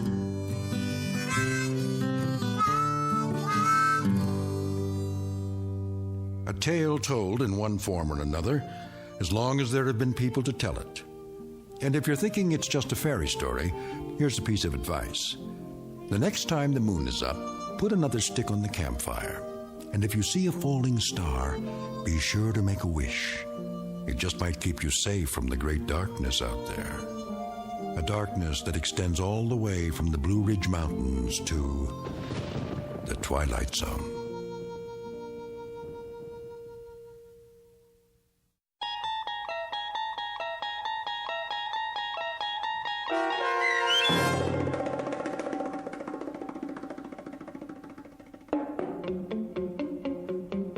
Jess Bell, starring Stephanie Weir, with Stacy Keach as your narrator, was adapted for radio by Dennis Etchison and written for The Twilight Zone by Earl Hamner, Jr. Heard in the cast were Jeff Lupetin, Michelle Graff, Linda Ryder, Roderick Peoples, Meg Falcon, Peggy Roter, Doug James, Craig Harris, Jennifer Laterio, Chobi Cerny, Carl Amari, and Roy Melanzi. Musical bridges for this Twilight Zone radio drama sung by Doug James with guitarist Roy Melanzi and harmonica by Jeff Lupetin. The producers of The Twilight Zone wish to thank CBS Enterprises and the Rod Serling Estate for making this series possible. This copyrighted radio series is produced and directed by Carl Amari for Falcon Picture Group. Sound design and custom Foley effects for The Twilight Zone by Cerny American Creatives Bob Benson, Craig Lee, Michael Slaybach, and Matt Sorrow. To learn more about the Twilight Zone radio dramas and to contact us, visit our official website at twilightzoneradio.com. Doug James speaking.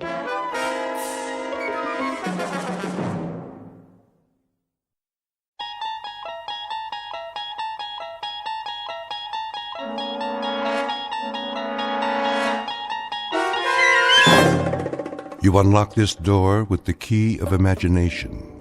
Beyond it is another dimension, a dimension of sound, a dimension of sight, a dimension of mind. You're moving into a land of both shadow and substance, of things and ideas. You've just crossed over into the Twilight Zone.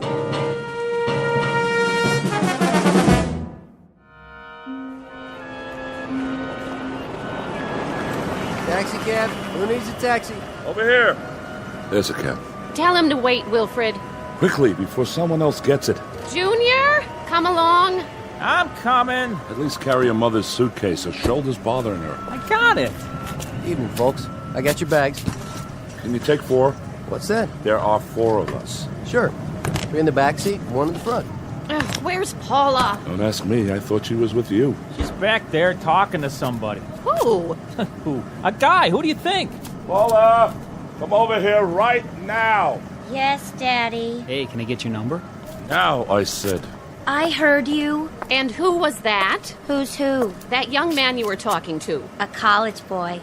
In a fraternity. Come along, Paula. You can't go around talking to absolute strangers. Get in the cab. But he was nice. Oh, you think anything in trousers is nice. Ready, folks? Seems to be very busy tonight. Yes, sir. What's the occasion? Are you serious? Well, if I weren't, I wouldn't waste my breath. I asked you a simple question. Mardi Gras, sir. Oh, no, of all the wretched timing. Mardi Gras. Can we go, Daddy? Oh, please. We most certainly cannot. This is hardly a pleasure trip. What about me? You'll stay with us. But I'm old enough. Not another word, Junior. Come down on business, did you? That's right. Family business. My father-in-law is extremely ill. Oh, I'm sorry to hear that.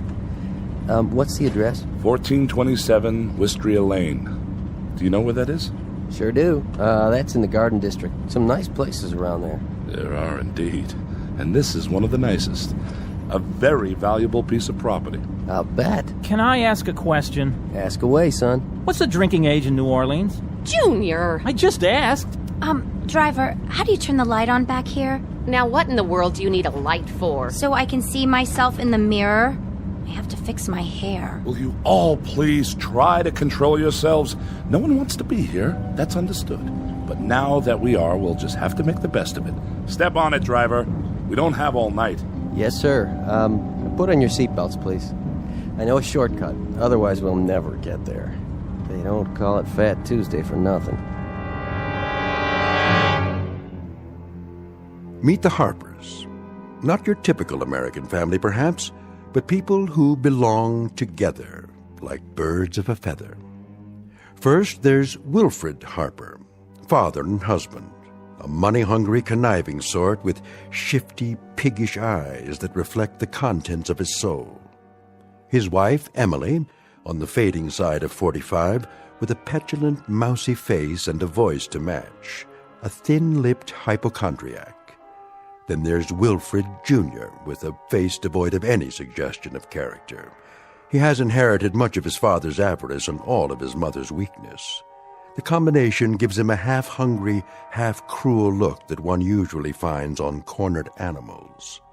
And his teenage sister, Paula, a vast desert with only one structure on it, a mirror. She is committed to her own appearance and nothing else on earth. These four received a phone call concerning the health of Emily's father, one Jason Foster, who lies dying in his mansion. Soon we'll meet Mr. Foster, a tired ancient who on this particular evening will leave the earth. But before departing, he has a few things to do, some services to perform, some debts to pay, and some justice to mete out. Because this is not only New Orleans at Mardi Gras time, it's also the Twilight Zone.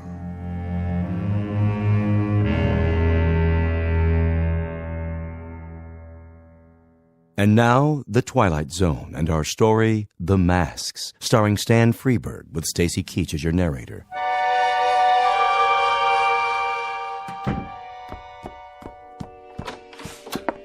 How do, Nola? Jeffrey? Give you a hand with that? Oh, thank you kindly. Crowded downtown? Yeah, the biggest Mardi Gras ever. At least that's what it looks like. I almost couldn't get a seat on the streetcar. Got everything, I see. Everything he asked for. How is he? He looks badly. And he's much weaker. Ever so much weaker. Can't say as I'm surprised. He wants to be advised when his relations arrive. Knowing his relations, I'm sure they'll make themselves known. You're right about that. The doctor still here? Mm-hmm. With him now. I'll get dinner started. You do that, Nola. You do that. Oh, my. A sad and mournful day.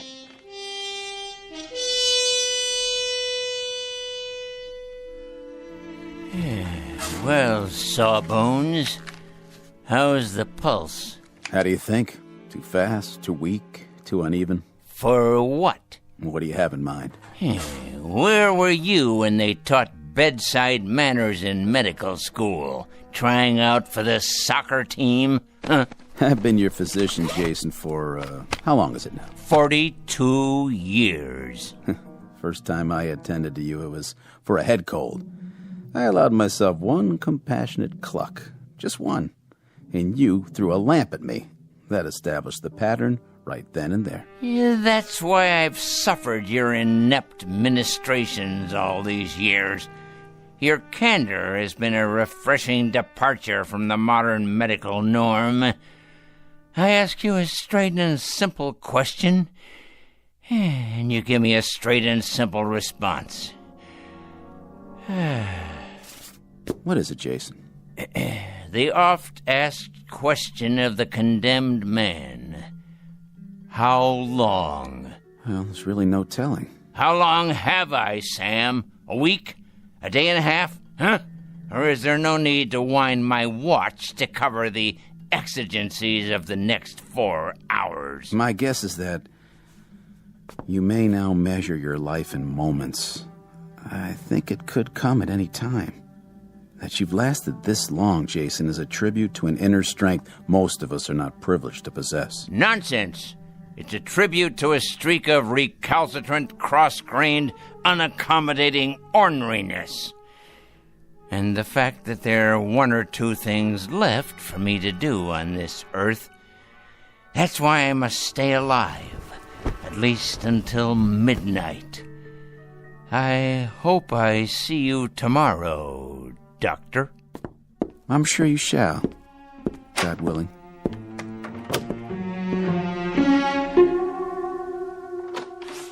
Right this way, please. Thank you, Jeffrey. And the hat box, Jeffrey, that blue thing. Yes, ma'am. Be particularly careful. It has all my medicines in it. Stand up straight, Junior. You'll get round-shouldered. Why do you still call me Junior, Pop? I'm not a kid anymore. I could break you in half if I wanted to. Oh, such talk. Well, couldn't I? Now, let's watch our words. And you, Paula, behave like a young lady. All right, Paula. Hello, Emily. Oh, how nice to see you again, Dr. Thorne. You've met my husband. Yes, some years ago, the last time he was here. How are you, Mr. Harper? As well as can be expected under the circumstances. And you, Mrs. Harper? How are you? Bearing up, Doctor, as best I can. This is our son, Wilford Jr., and our daughter, Paula. Hi. Hello. This is your grandfather's doctor, children. Your father's been expecting you. I'm very glad you could make it. Crowded at the airport, was it? Oh, that silly Mardi Gras. Well, really, the traffic is unspeakable. Shouting, screaming, incredibly rude people. It's a wonder we were able to get here at all. As for your father's condition, he's... Oh, yes. How is he? We're all really quite concerned on tenterhooks, you might say. Well, he's extremely ill. How long? Well, a good educated guess would be that it's just a matter of days. Days, you say? Hours, perhaps. Is that right? How simply awful. We've been expecting it, of course. Jeffrey? Yes, ma'am. Our rooms, are they ready? Yes, ma'am. They're all prepared. I want to take a shower. Wait for the butler to show the way. A question for you, Doctor? Yes? You may recall, I suffer severe muscle spasms in my shoulder. They're really quite agonizing. Are they? Oh, perhaps you could prescribe something? That quack I've been going to in Boston is supposed to be a specialist, but... He'd better be a specialist. He charges like one. Well, it's a very complicated condition. As a matter of fact, he told me that you don't see cases like mine more than once or twice in 100 years. Oh, please, Emily. It's true. Let me describe the symptoms. I'll be sitting down, perhaps reading a book, and I'll suddenly get this bolt of pain through my upper arm. It's all I can do to bear it. You can't imagine. Excuse me, Mrs. Harper. I have another call to make this evening. If you'll forgive me. Take the luggage upstairs, Jeffrey, all of it. Yes, sir, Mr. Harper. And this briefcase, too, if you will. I'll do my best. I'll see you to the door, Doctor. Paula, you and your brother see your mother to her room. Come on, Mom. Oh, give me your arm, Junior. You already got it. I hope you don't mind, darlings, but the pain is, well, frankly, it's more than I can bear. This way, folks. Old man's in bad shape, huh? As I said, the old man is dying. And there's no chance of a recovery? Not realistically, if that's any comfort to you. Good evening, Mr. Harper.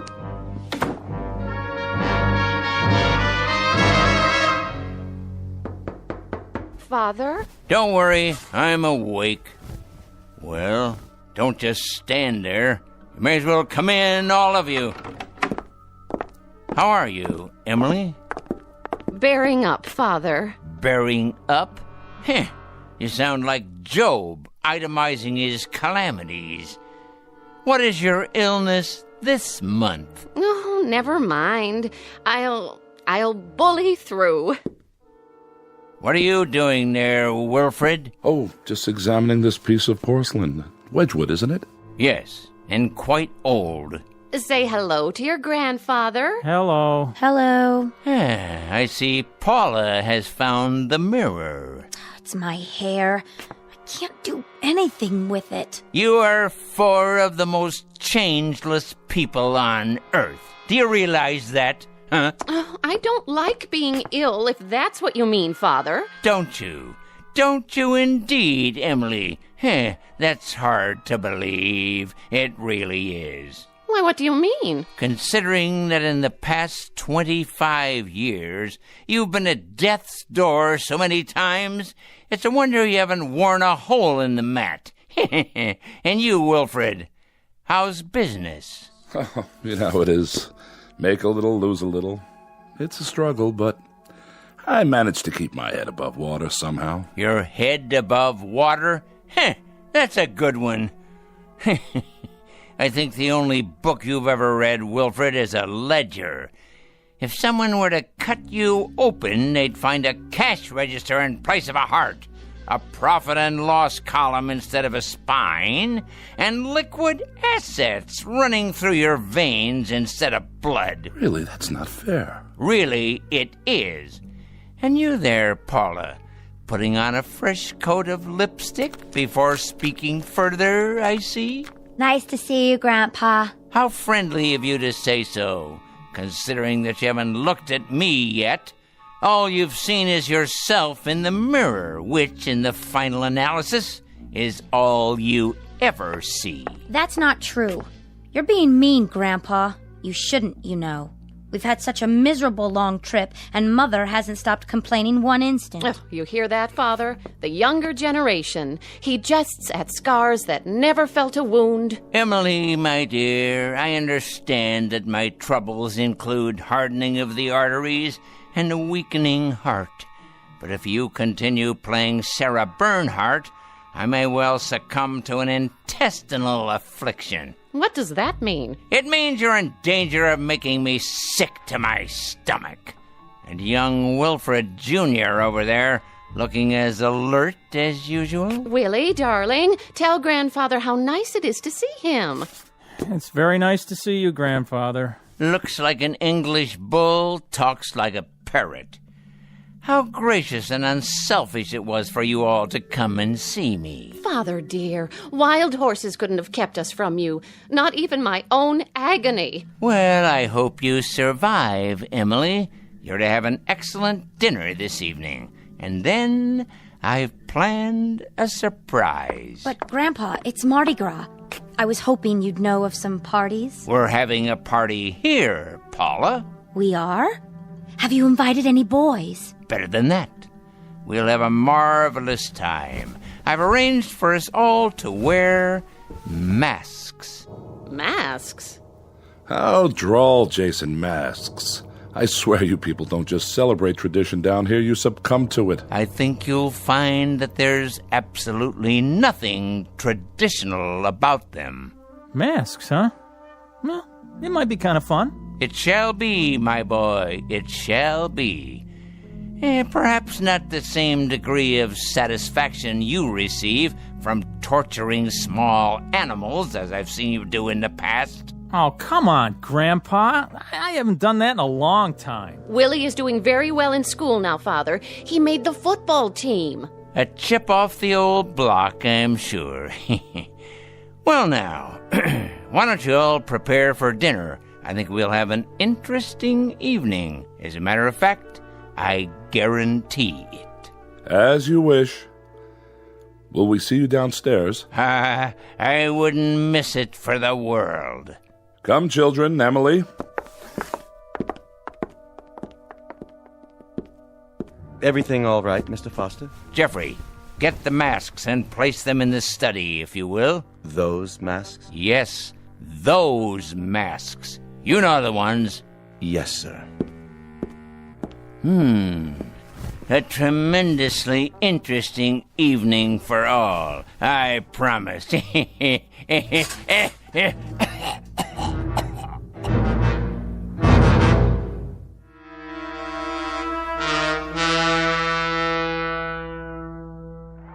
Come away from the window, Paula. But look at all the fun they're having. You heard your father. I think it's disgraceful, the way those animals have invaded this part of town. It used to be just in the quarter, but now... I want to go with them. Paula! Well, why not? The most exciting night of the year, and we're stuck in this mausoleum. The whole city is out there dancing, and what do? We have a death watch for a crazy old man. Cool it, sis.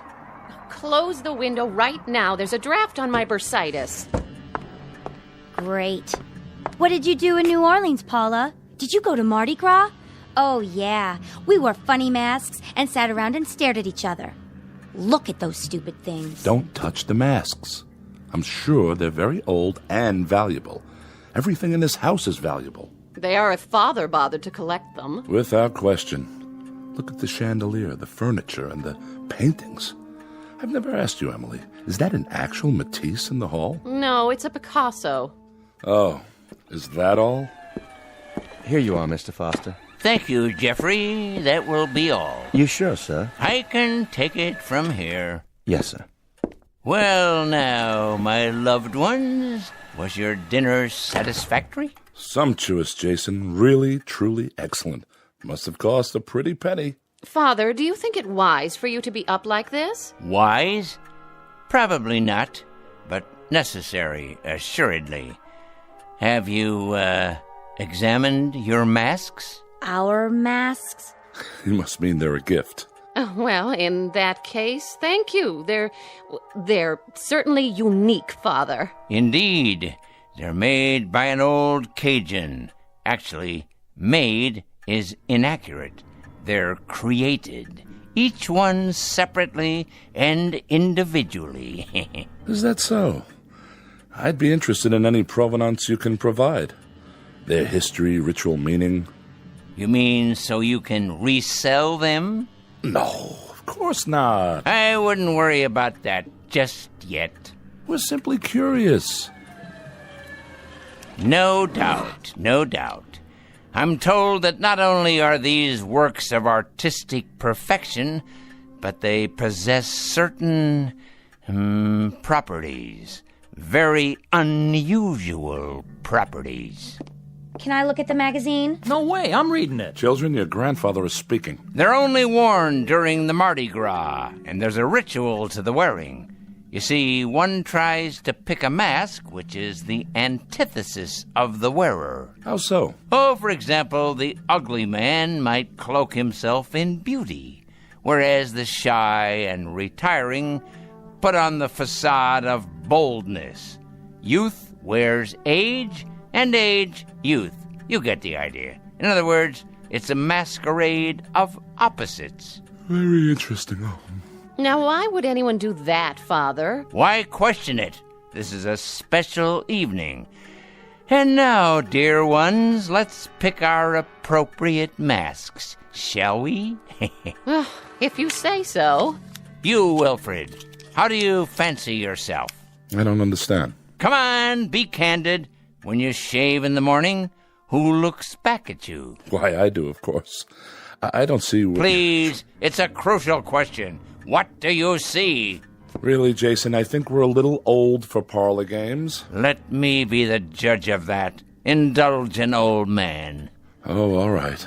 Give me a self-assessment. Come on, be honest. You're serious? Never more so. Well, I suppose you could say I'm good-natured. Congenial. Ah, now we're getting somewhere. I've always been a congenial man. No matter what the circumstances, I try to take things in stride. Very good, Wilfred. Congenial, friendly, outgoing, even extroverted. In short, amiable. I think so. So it follows that as part of this amiability, this general goodwill, you feel a deep rapport with your fellow man. Oh, yes. Yes, indeed. Now, the opposite of your affability would be, this face, here. This one? Surely not. Look at it, Wilfred. Hold it in your hands. Feel the way the wood is carved. The angry, feral lines, the gnawing, rat-like teeth. The opposite of the way you see yourself, remember? Charming. I take your point. Hardly an appealing image, though. Live with it a while. Try it on. Come on. It has great subtlety. The features reflect greed, avarice, cruelty, like a predatory animal. In short, all the character traits that you don't have. An ironic choice, wouldn't you say? Quite. And now, the brave lady on the couch. Oh, really, Father? I don't feel well. I'm not up to... Of course you are, my dear, darling daughter. You're up to anything. Your courage dictates that you accommodate a relatively brief period of self-sacrifice. It should come naturally to you. How about this one? But it's hideous. Of course it is. Look at it closely, my dear. The face of a sad, sniveling, self-centered coward, flabby and without character. Fearful eyes, no chin at all, in contrast to your own bravery, your doughty, intrepid strength. Well, I suppose it does serve as a contrast. Next, the one over there, who walks in beauty like the night. What? Pay attention. Your grandfather is speaking. If you want to know, I think this whole thing is a bore. Paula! Well, it's the truth. Wear this one, just for a short while. All right. But it's horrible. Ah, look closely. The round porcine features. It's the face of a pig, with beady eyes, puffed out jowls, and a shiny pink snout. A self-indulgent face that's never satisfied. Not like you, my dear. It has none of your heart, none of your selflessness, none of your great concern for others at the expense of yourself. Well, if you put it that way. And last but hardly least, the timid one over there, the gentle and quiet Wilfred Jr. Oh, come on, Grandfather. But you haven't seen it yet. What's this one supposed to be? You're opposite, my boy. The face of a dull-witted, stupid clown. Thanks. Notice the low brow, the bulbous nose, the slack, oversized mouth, as opposed to your own manful refinement, your courteous, deferential gentility. Yeah, I get it. And now we're almost done. What about your mask? This one. But that's a skeleton. The face of death, because I'm alive. Understand? I'll wear the very thing that stalks me at this moment. No, you don't mean that we actually have to wear these hideous things? I believe I explained that. Only for a few hours, I should add, until the unmasking. And that's at midnight. Paula, you'll break it. I don't care. Everybody else can do what they want. I'm not wearing mine. Then I'm not either. I'm afraid, Jason, that we're somewhat at odds here. Not really, Wilfred. The four of you came here for one purpose. To see me off and yell bon voyage, to put coins on my closed eyelids, while with your free hands you start grabbing and looting. Father, that's cruel. On the contrary, that's truth. You came here to reap everything I've sown, to collect everything I've built, to covet everything I possess. And I'll not disappoint you. The will is prepared. Everything is left to the four of you. Everything. Money, house, property, holdings, stocks and bonds. All of it. All of it. Jason, you break our hearts when you talk that way. The most touching thing you've ever dredged up, Wilfred, by way of conversation. But I must emphasize this little addendum. One small proviso. You're to wear those masks until exactly midnight. Not a moment more, not a moment less. What? I don't believe this. Really, Father? Mark my words, if you take them off, if you do, you'll each receive from my estate the equivalent of a ticket back to Boston. And that's it. That's it. That's absolutely, positively all. Never fear, we won't be spoil sports. If this is your pleasure, we'll indulge you. Quite happily, I might add. It's the least we can do. Oh, you're joking. It smells old and musty. Who knows where it's been? Here, Emily, let me help you fasten it to your head. But the germs. Don't be an idiot. Put on the miserable mask. Don't throw away a fortune because of your wretched hypochondria. Oh, all right, Jason, we're doing it, see? And now, I'm putting on mine.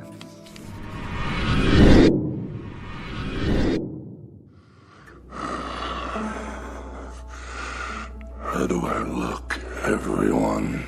Oh, Paula! Willie! Do as your father says! What do we do now? Dance, sing, or vote for the ugly prize? You win, sis. Man, look at the snout on her. Very good. And now, dear ones, it's my turn. Now let's all wait for the stroke of midnight, when all things will be revealed.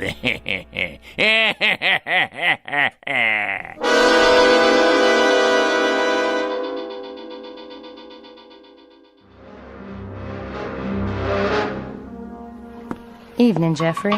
Nola? How's Mr. Foster doing? He's up and around. He is? Mm-hmm. In his electric wheelchair. I took him into the study. That man. I reckon he wants to spend time with his relations. Well, they look like they don't want to spend time with him. Let me ask you something. What does he plan to do with those masks? I think he wants to play a game with them. With the masks or his people? Beats me. He better be real careful. Why's that? He had me buy those masks down in the quarter. Wanted them made special by some witch man who does voodoo and such. I told him, Mr. Foster, don't you go messing around with that stuff. That's the devil's work. Nola, he said, don't you worry. I know what I'm doing. I surely do hope he was right. Me too. Once you go that way, there's no turning back. That's the truth. Help me put away these dishes, Jeffrey. It's getting late.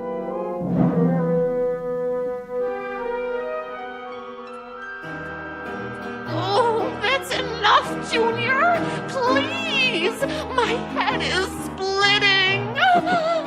All right, if you say so, Ma. At least it's music.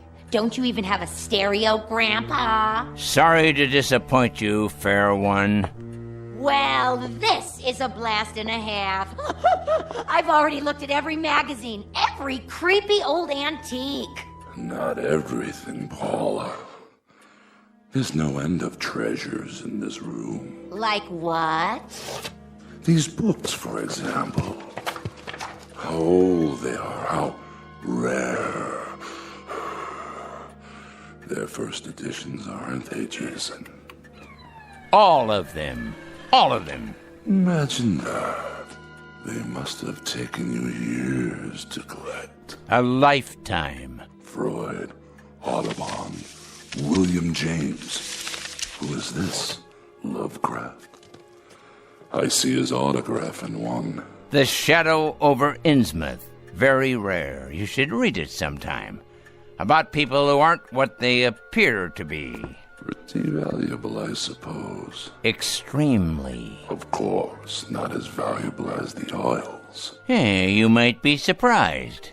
Although the paintings have been appraised at several $1 million. That much? Oh, Father, is it close to 12 yet?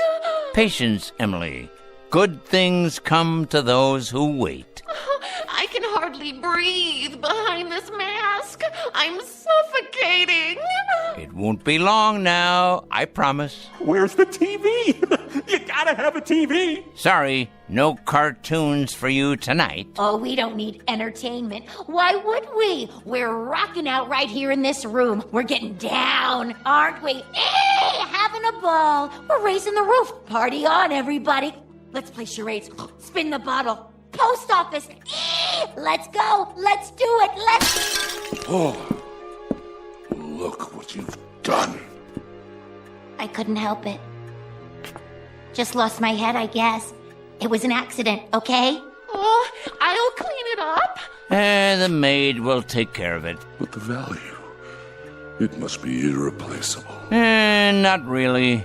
Just an early Ming Dynasty vase. Still plenty of them available. I'm taking this thing off my face. I can't stand it one more minute. Paula, don't be a fool. Oh, I don't blame her. I don't blame the child one bit. Nor do I. How could I? We each behave according to our natures. I told you it was an accident. This is cruel, Father. A cruel, heartless torture. I have to agree, Jason. Really, this has gone far enough. We've been in this room for 3 hours, regarding each other through these grotesque masks. There's a limit, and we've all reached it. I must tell you, as far as I'm concerned, this is nothing more nor less than madness. Junior, what are you doing? I've had it too. I am not a bozo. Oh, please, Father, please let us take them off.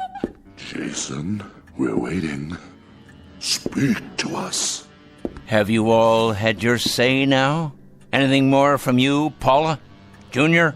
Emily, the flower of my loins? Or you, Wilfred, the benevolent captain of industry? Is there anything else you have to tell me? Speak now or forever hold your peace. Only that I'm feeling buried alive. I agree with Dad. I think anybody who would do this is out of his mind. Please, Pop. Let us take them off. I appeal to you, Jason, from the bottom of my heart, for the sake of my family, for all of our sakes. Open the window to the street for me, would you? One last time. If you like. But my Mercedes! Shut up, Emily. Ah, the sounds of the night.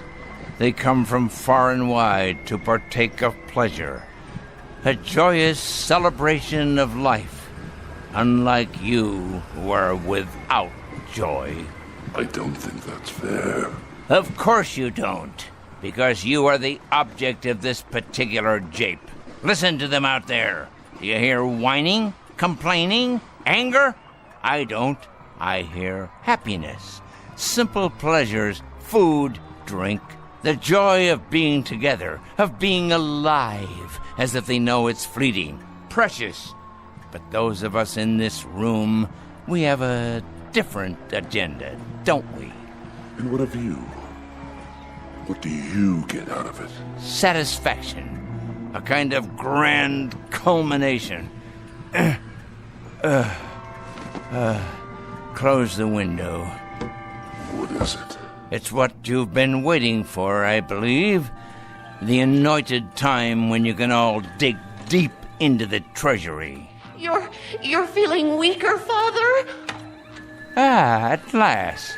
A note of hope in your voice, Emily. Why must you say such miserable, cruel things to me? To all of us.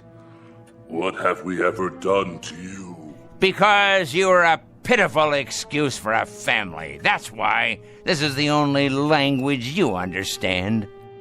If only we could respond in kind. If only we could open up to you without restraint in the same way you speak to us. If only we could tell you what we think of you. Fine, Wilfred. Excellent. The truth at last. You've masked not only your faces, but your minds. Speak what's in you now. You're a twisted old man. Yes! Yes! Tell him, Daddy! You dangle us like puppets. You always have, taunting to get a response. You play with us as a cat does with mice. There is no humiliation you wouldn't subject us to. And for what reason? We've done everything you wanted, always. We've remained at your beck and call, your slightest whim. My whim? What have I ever asked you to do before tonight? You visit when you see fit and have nothing to say when you do. Well, we do now. We sure do. You're a stinking old man. That's what you are, and it's time you died. Past time. Why don't you? Even the clown has found his voice, huh? I agree with them. Do you hear me, Father? I agree. It's time you let go of your grip on us. My grip, indeed. I have no grip on you. I tried to hold you once, but none of you respond to love. You, Emily, you respond only to what your petty self-absorption dictates. That's enough, Jason. Wilfred responds only to things that have weight and bulk and value. He feels books with his hands. He doesn't read them. He appraises paintings. He doesn't seek out their truth or their beauty. And Paula there. Paula has lived her life lost in a mirror. The world is nothing to her but a reflection of herself and her brother. Humanity to him is a small animal caught in a trap to be tormented. His pleasure is the giving of pain, and from this he receives the same sense of fulfillment that most human beings get from a kiss or an embrace. So unfair, Father. You're caricatures, all of you, even without the masks. And this last note. I haven't held any of you here. You were always free to go. What's held you here has been my daughter's weakness, my son-in-law's greed, my granddaughter's vanity, and my grandson's cruel, subhuman sadism. As soon as the clock chimes 12, you will all be very rich. It's as good as done. Now you own everything I have owned. You've kept your bargain. You've worn the masks. So now enjoy yourselves, my pretties. Live full lives, and may God, may God have pity on you.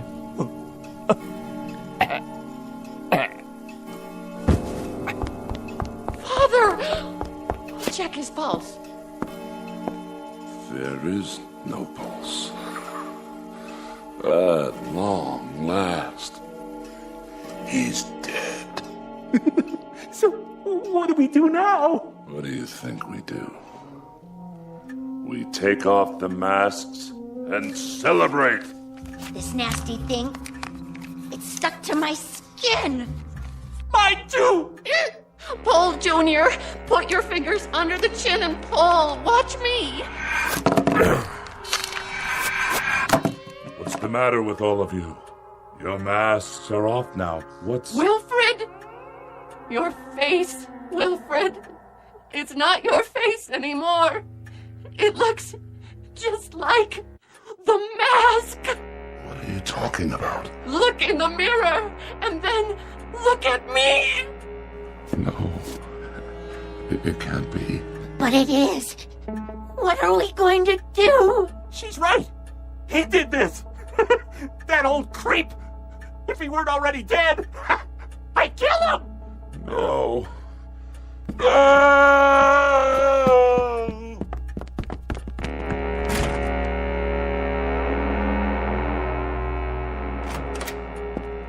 Mr. Foster, are you all...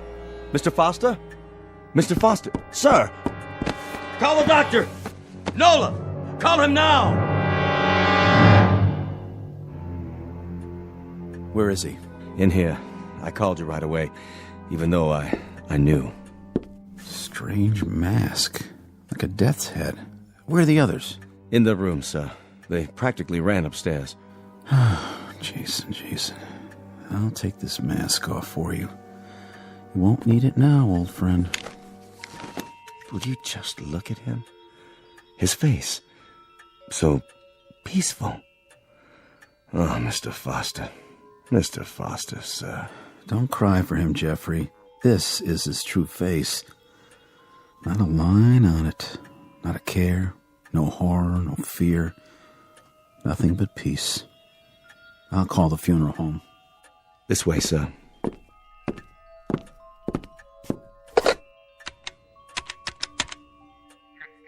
Yes, this is Dr. Sam Miller. I'm at the Foster home. Yes, that's right. Mr. Foster has passed away. Time of death, 12 midnight. Right, I'll fill out the death certificate. Someone will be here. His family.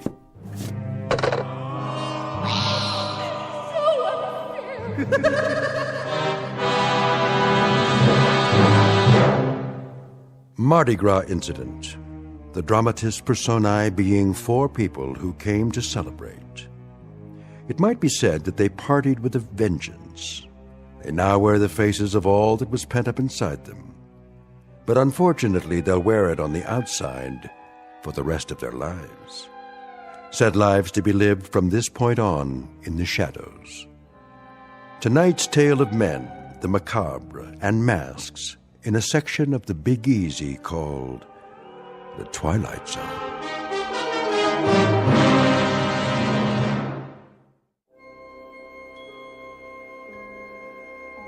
Hi, this is Carl Amari, producer of the Twilight Zone radio dramas. I'd like to take a moment to tell you about our official website at twilightzoneradio.com, where you'll get the latest news and information on these Twilight Zone radio dramas. Plus, at twilightzoneradio.com, you can digitally download 3 free episodes or any of our episodes for only $1.95 each. In this age of ever-changing technology, we've decided to make these episodes instantly available to you by making the Twilight Zone radio dramas a digital download-only series. This means that this series will no longer be offered on CD. The CD collections at our website are now being offered while supplies last at buy one, get one free. So be sure to get your favorites before they're sold out. Be sure to visit us often, and I'll see you in the zone.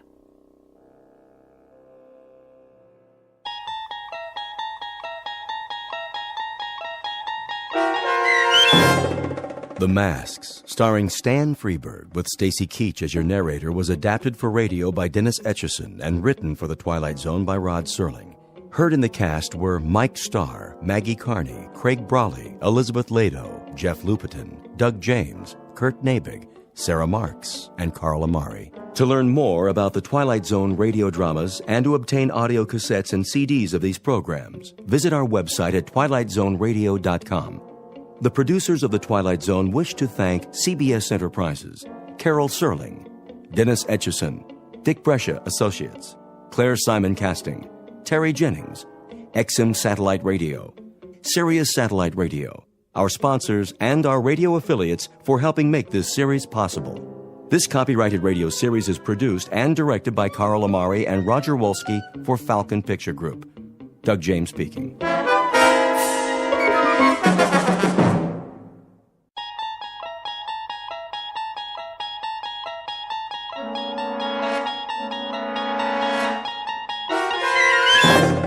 You unlock this door with the key of imagination. Beyond it is another dimension, a dimension of sound, a dimension of sight, a dimension of mind. You're moving into a land of both shadow and substance, of things and ideas. You've just crossed over into the Twilight Zone.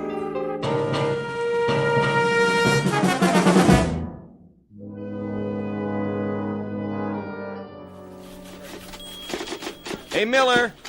Yeah. Hey, your copy ready? Almost. Well, the old man wants it on his desk now. The old man drinks too much coffee. Ooh, easy, pal. Hey, I'm just passing it on. So what's your column about? Read it in the morning edition, like everybody else. Hey, that ain't very friendly. I'm not the friendly type. You get too friendly and guys like you start stealing my angles. Would I do that? Hey, let me guess. The new baseball commissioner. No. The shakeup in the NFL. Sounds like every sports page in the country. Oh, then you must have a juicy one. Say, what's that file you got there? Nothing that'd interest you. Jockey disqualified, banned from all U.S. tracks, Racing Commission denies appeal. Wait a minute. I remember that guy. Got bounced for doping horses in the Triple Crown. What was his name? Brady? Something like that? Write your own story, Maze. Now get lost. I got work to do. All right. I'm going. Me? I'm taking a dinner break. Some people know how to meet their deadlines around here.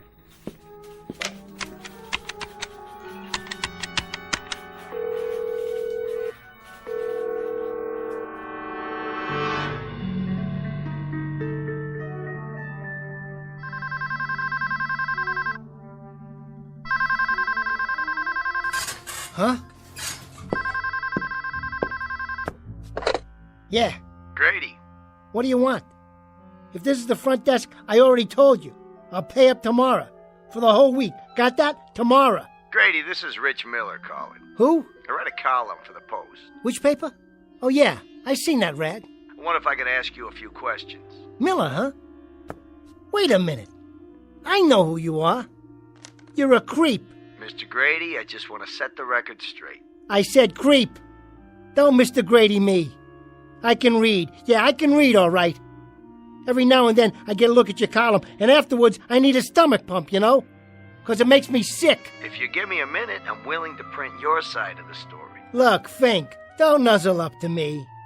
3 years ago, you stuck in the first shift, only you got it wrong. I didn't have nothing to do with horse doping. I didn't say you did. You didn't, huh?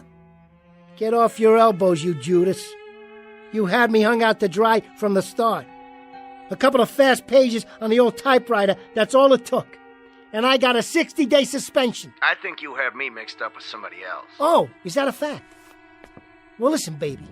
You can play it real safe now. You're 50 blocks away. But if you was in my room here, I'd fix it so they could scrape you off the wall and spoon you into a cup all by myself. Some people say you got a bum deal. If you'd care to make a statement. Yeah, here's your statement. This is Grady to the press. You're all a bunch of grave-digging finks with delusions. Print that, hyena, and don't forget to spell my name right. Chump. Yeah, you in the mirror. Some jockey you are. A couple of lousy fixes and you fall off your mount. The big boys walk away with all the money, the bills, the bundles. What do you get? Chump change and black and blue silks like a real patsy. Look at yourself. Nothing plus nothing equals nothing. So what do you do now? Maybe rent a carriage? Drive lovers through Central Park? Yeah, right. Grady, you kill me. You really knock me out. You dumb little shrimp. There isn't a mother's son in the whole world as dumb as you are. Now what am I supposed to do? Will you tell me that? What in this stinking world can I do, huh? The name is Grady, 5 feet short in stockings and boots, a slightly distorted offshoot from an old and honorable breed of humans who raise horses. But this happens to be one of the rotten apples in the barrel, bruised and yellowed by dealing in dirt. A short man with a short memory, who somewhere along the line forgot that he worked for the sport of kings and helped turn it into a cesspool, used and misused by certain two-legged animals who have hung around sporting events since the days of the Colosseum. So this is Grady in a Fleabag hotel room on his last night as a jockey. Behind him are Hialeah, Hollywood Park, and Saratoga. Just now, he's rounding the clubhouse turn and coming up fast in the Twilight Zone.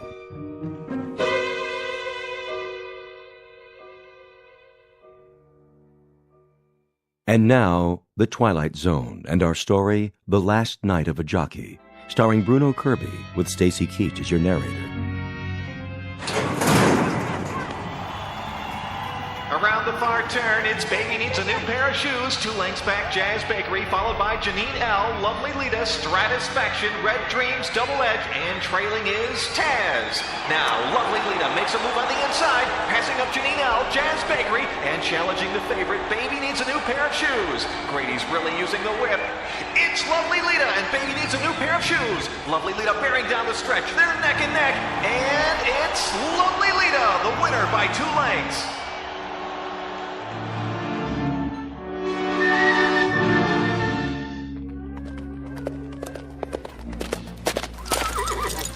Hey, get a shot of the winner. Look this way, Grady. Smile. Who would have thought? Beating the #1 horse. You did good out there, Grady. Yeah. Didn't I, though? Yeah, never saw Lita run like that before. Well, she had a good jockey this time. Well, at 12-1, you sure made some folks happy today. You don't know how right you are. Good boy, Grady. You did the job. Sure I did the job. What did I tell you?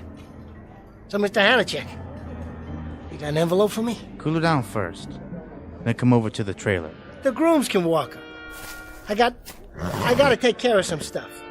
So I was thinking, Mr. Hanachek, if it's all the same to you. What's the big hurry, Grady? I just like to get paid, is all. Don't worry about it. You'll get what's coming to you. Like the man said, what's the big hurry? No hurry.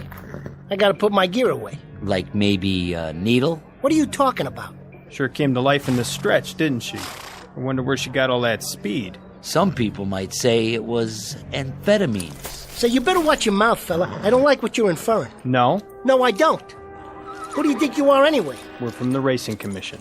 Nice meeting you. Now, if you'll excuse me. Hold up. Just till we do a urine test on the horse. You can wait in the car. We don't want any trouble. Get your mitts off of me. Hey, hey!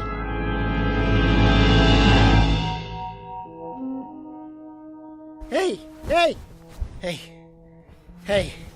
How goes it, Mr. Grady?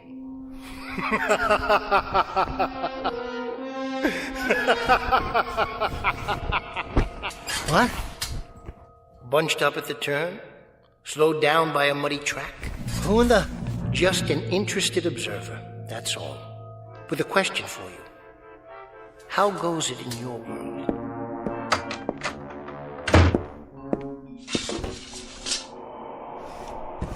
All right, what's the gag? What's the gag? I just thought you might appreciate some company. A little conversation, perhaps. Okay, wise guy. You made your point. Now, where are you? Hiding under the bed? Where? Why, here I am, Mr. Grady. Between your frontal lobes. Take a look in the mirror. What? Nestled securely among those gray convolutions you've gotten there. Between the temples. That's it. See? And that's supposed to mean what? Don't I speak clearly enough? My apologies, but I thought you'd know this voice well. It should be very familiar to you. Talk straight. You got something against the English language? To put it simply, I'm in your head, Mr. Grady. Oh, is that a fact? You're inside my head. So how is it in there? Comfortable enough for you? Comfortable?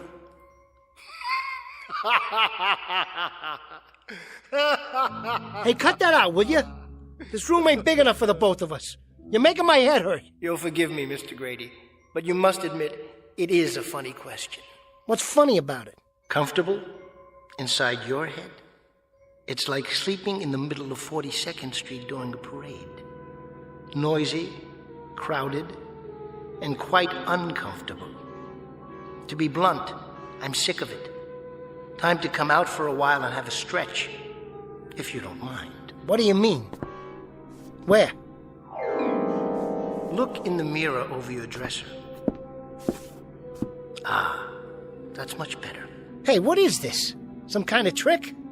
No trick, I assure you. But you look just like me. Except you're all dressed up. And the way you got your hair combed like some kind of uptown guy with bucks. You like the effect? I picked the jacket and tie with you in mind. And the hair, the way you used to wear it, when you still cared about your appearance. Say, what's going on here? I must be going wacko. Oh, why don't you just get out? Come on, move it. Out of my room, now, scram! And go where? Back in your head? Why, this is much better. And so much roomier than that pea brain of yours. Enough with the insults. Who the heck are you? I'm you, Mr. Grady. Your memories, all your recollections, and all your aspirations. Big deal. I'm every one of your failures and defeats. And yet I also wear the wreath of all your victories. In short, Mr. Grady, I'm what you'd call your alter ego. Me? I wouldn't call you nothing like that. No, I suppose you wouldn't. Yeah, sure. So what do you want? I think the more apt question would be, what do you want? Are you kidding? What do I want? That's right. After all, you are a dumb little toad, aren't you? Watch it, buddy. But that's what you call yourself. An ugly little toad. Or was it shrimp? Why else would you wear elevator shoes and stand on your suitcase in front of the mirror? The bathroom mirror? I have to. When I shave, they hung it wrong. Sure they did, Mr. Grady. Why don't you knock it off? Take a hike. Go for a walk on the short pier. How do I get you out of here? In a word, you don't. You live with me, knowingly from this point on. You might even come to find me interesting. That'll be the day. After all, I know you pretty well. There isn't one secret thought that's crossed your mind, not one, that I don't know. There isn't a painful memory, an unpleasant recollection, or a bitter little shame that I'm not aware of. Bitter little shame. You don't know me from Seabiscuit, buddy boy. Just so we understand each other, I got no little shames. I got no painful recollections either. Oh, come now, Mr. Grady. I mean, really. Shall we look it up in the little old record book? 2 years ago, suspended from Hialeah. Riding infractions. They never even heard my side of the story. Last year, 6-month suspension. Failure to report a bribe offer. They set me up. And most recently, Mr. Grady, the triple crown of an illustrious career. Lifetime suspension. Race fixing and horse doping. I never had a trial. So here you sit, on an unseasonably hot September evening, in a dirty little room, rent overdue, essentially friendless, career kaput, roughly $6 to $8 in your jeans. This, in a nutshell, is the odyssey of Grady the jockey. 100 million miles from the winner's circle, without so much as a withered wreath to your name. Is it any wonder, Mr. Grady, that an occasional phantom will spring out from the woodwork?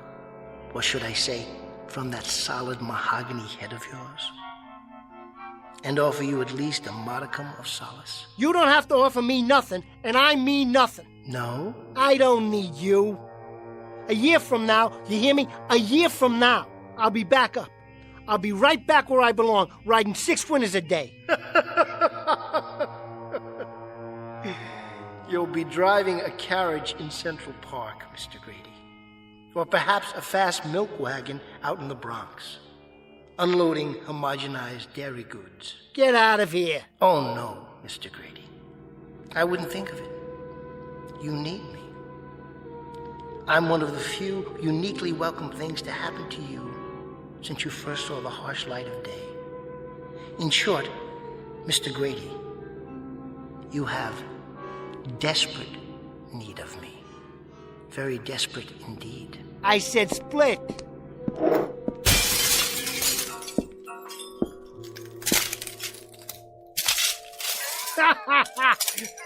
Fink? Where are you now, Fink, huh? Like pneumonia, I need you. Like a fractured leg, like a 3-legged trotter for a steeplechase. That's how I need you. Who did you think you were talking to, huh? Who, I said? All I have to do is pick up that telephone, see? I call Hanachek.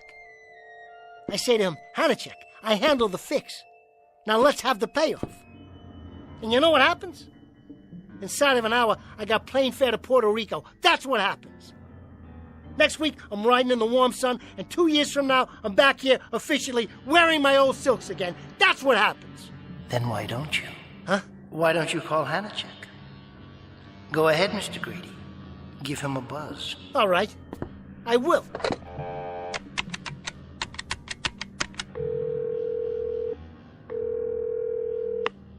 Yeah, this is Grady. Hanachek around? Well, I want to talk to him. Never mind the message. This is personal. Just put him on. Hanachek. Grady. You what? Surprised? What's to be surprised about? I'm sitting down here in a pit, all by my lonesome. I got $8 to my name, and somebody just knocked me off my mount. I'm the one who took the fall. What do you expect me to do? Write a will and take gas? Knock it off. You know what I want. That's right. I think the word is... Sustenance. Sustenance. Look it up in a book, Hanachek. I'm talking about 3 squares a day and a little fur to spread around the nest. Hanachek, I put it on the line for you. I stole a raise, and now they got me nailed up. You walked away with a pile. Well, now it's time for Grady to get his. Hanachek, you double crook. Hanachek! Hanachek! Miserable man, isn't he, Mr. Grady? Ungracious, unappreciative, very predatory. But that's the breed. Like all crooks, they take, they never give. You got that right. What's to do now, Mr. Grady? Write a will and take gas? What do I care? That lousy nickel and dimer? A year ago, I could buy and sell him. Buy and sell him. Well, guess what? I don't need you. I don't need him. I don't need anybody. Now make yourself scarce, will you, buddy? You're getting on my nerves. I was a big man once, and I'll be a big man again. You'll see. Ah, now we get to pay dirt. The moment of truth, the acid test. The ultimate coming together of forces. What are you jawing about? Merely that you can have your heart's desire, Mr. Grady. The time has come at last. Now you'll finally get what you want. What I want? Yes. Whatever it is that you want. More than anything else in the world. So think it over carefully, Mr. Grady. Think it over. Won't you?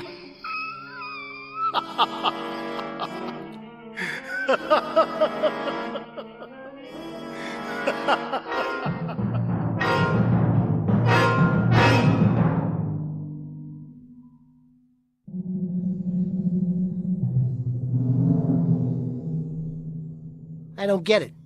What's the rib? Consider it your true payoff after such a checkered career. You know something? I don't understand a word you're saying. Think about it. Only a year ago, you were strutting around the country on the thoroughbred circuit. You wore shiny shoes, new clothes, you tipped big. You had some compensation then, Mr. Grady. Compensation for what? For the fact that you're the runt of the litter. For the unpleasant realization that all your life you've had to stand tiptoe just to see what's around you. Let me tell you something. If I had you around here for very long, I'd compensate you, but good. You do have me, Mr. Grady. Now you do. I'm no longer content to remain in the shadows, basking in the glow of your reflected glory. The time has come to turn over a new leaf, wipe the slate clean, make a fresh start. Face it, you want to be respected, admired, looked up to, don't you? You hate to get off a horse, because in the saddle, you're as high as the sky. And on Mother Earth, you're a half pint. And I'm telling you, get out of here. Make tracks pronto. First, tell me what it is that you want. This is the moment. Seize it. What? What do you really want? What do I want? What do I want? Such as? Anything. All you have to do is name it. Because believe me, you deserve it. What I want is... I want to change what I see every time I look in the mirror. Or in the window when I'm walking down the street in people's eyeballs. When they're staring at me. That's right. Let it all out. I don't want to look in there and see a shrimp. A toad. A fink. You know what, man? I want to be the biggest. I mean, I want to loom. I want people to look up to me. Poor Mr. Grady. You dreamless, put-upon little man. How cheap you come. What a cut-rate little article you are, after all. You want size? That's your heart's desire? You want to be a giant among men? Yeah. Yeah, that's it. Is that all? Is that really all? Cool it, you're giving me a headache. I gotta lie down for a minute. Go ahead, Mr. Grady. Be my guest. We wouldn't want to overwork that gigantic brain of yours, would we?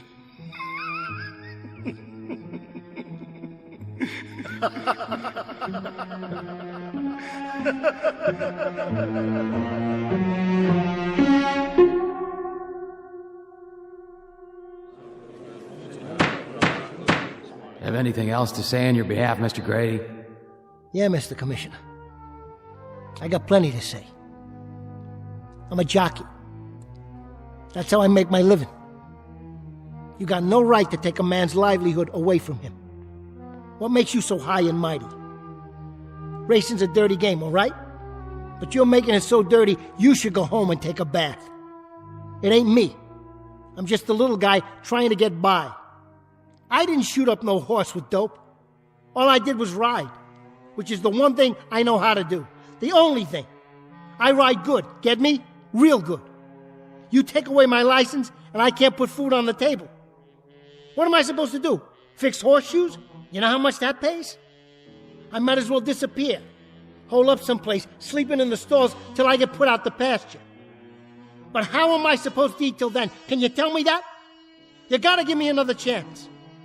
Instead of making me take the fall for the big shots, you gotta give me a chance. It is the judgment of this commission that you be banned from the sport of horse racing in the continental United States for the remainder of your life. Wait a minute! Wait a minute! That's all, Mr. Grady. Your license is hereby revoked. Hold on, you can't do that! Listen to me! This hearing is over. You're dismissed. No! No! No! No! No, you gotta listen to me. Go ahead, Mr. Grady. I'm listening. Huh? Have a good rest. A good what? Your nap. I trust it was a good one. Healthful and refreshing. Yeah, it was swell. What's it to you? I just wondered what it feels like to have your heart's desire after so long. Ow! Something hit me in the head. The ceiling, perhaps? Hey, this ain't my bed. It can't be. It's too little. It is now. I must still be dreaming. Oh, come now, Mr. Grady. I gotta get a drink of water. If that is your wish, feel free. You can do anything you want. Absolutely anything. Give it a rest, why don't you? Like everything else that's happened in your life, it's entirely up to you. Ow! Who put the bed flat on the floor? Why, no one. It's not the bed that's changed. What's going on here? Oh, I do wish you were more imaginative. Okay, I am dreaming. That's it. Is it? Touch the floor. Go ahead. That's real, isn't it? Touch the dresser. Now touch the wall. Put up your hand and touch the ceiling. Go ahead. Now stand. I can't, okay? It's not high enough. Correct. It's not. For you. These are all very solid objects. They have width, height, thickness, the properties of physical reality. In other words, like you. Pinch yourself, why don't you? That's the final test, isn't it? That hurts! Of course it does. But how in the... You were offered your heart's desire, Mr. Grady. And what you wished for wasn't a dream. You didn't ask for a simple 2-hour escape with Morpheus. You wanted stature. You wanted size. You wanted the view from a long way up and a long way out. Eye level would have been a bad compromise. And as always, anything short of that was defeat. Get away from me, I gotta wash my face. Don't forget to duck.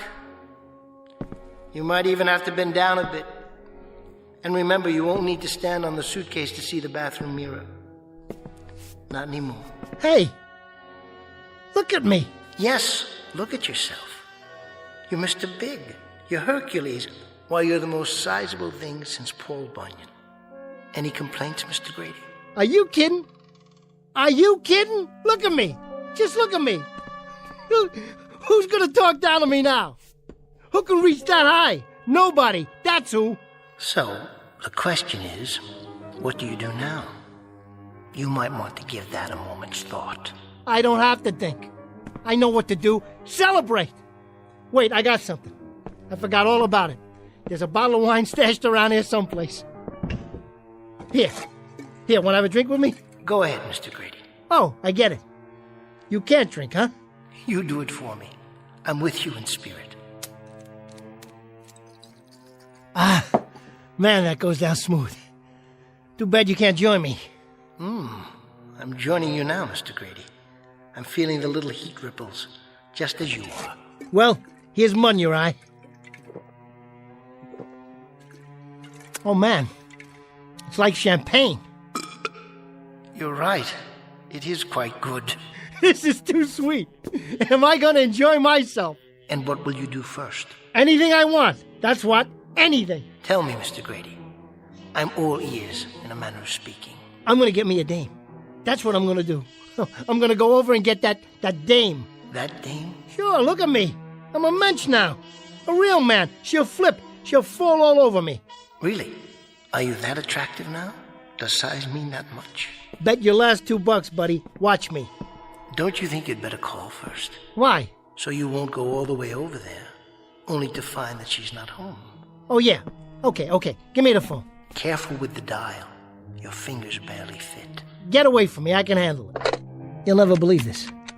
I swear you'll never believe this. But she used to bend down and pat me on the head. Well, we'll see about that now. What do you say, doll? Who is it? Are you serious? You're putting me on, ain't you? That's right. It's Grady. Don't try the cold shoulder with me, honey. I know you're too good. That's right. This is me, your ex-meal ticket. And those were 8-course meals, baby. Don't you forget it. What I want is the following. First, remember who you're talking to. That's number 1. All right. That's more like it. I'll try this on for size. When I was in the money, I spread it around. Remember? Sure you do. All right. Now I'd like you to... Reciprocate. That's it. Reciprocate me a little bit. You heard me. Look it up. Take one of those baubles off your wrist, Toots. Hang on to the pawn ticket and send the cash over here. What do you care for how long? Who bought it for you in the first place? Hold it, you haven't heard the news yet, honey. Just shut up and listen. That's better. See, I'm a big man now. I mean big. What are you laughing at? It's true. Everything's different now, babe. Will you put a cork in it? I'm 6'6", 6'7". More than that, surely. No, make that 7 feet. Yeah, 7 plus. 7.5 at least. That's what I said. Any minute, the Lakers are going to be sending one of them crummy talent scouts over here. You'll see. Yeah. Huh? Would I lie to you? I tell you, I've grown, really grown. Will you listen? Why, you cheap little alley cat. I don't take that kind of talk off anyone. Nobody calls me an ugly little runt. Nobody. That's what I said, especially you. Forget it. Go someplace and die for all I care. And I hope it's long, tough, and really, really painful. That's what I wish for you. Well done, Mr. Grady. Just my luck. I gotta go call on a cheapskate with my hat in my hand. A dirty little gimme like that one. You managed to flex your vocal cords in a very manly fashion. At this rate, women all over the world will be flocking to your doorstep. So I struck out once. Big deal. I could pick up the phone and call half a dozen dames better looking than her. Why am I singularly unimpressed? You will be impressed, buddy. You will be. I certainly hope so. What did I tell you? Here comes one now. Are you sure? What do you mean, am I sure? Remember your heart's desire. Do you know what that is? Of course I know. Take care, Mr. Grady. Give it some thought. Some very careful thought. Are you quite sure that you're ready? Because whatever you've wished for, something tells me that you're about to get it after all. In spades.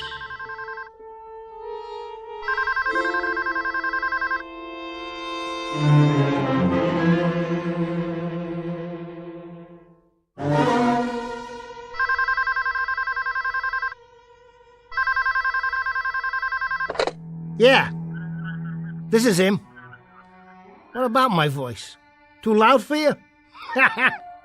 All right, sport. Give it to me again. How's that? Yeah? Yeah? Which lawyer are you talking about? What's his name? Never heard of him. You have him call me. I might have to go out for a while, so tell him to make it quick. I ain't got all night. Yeah, go ahead and give him my number.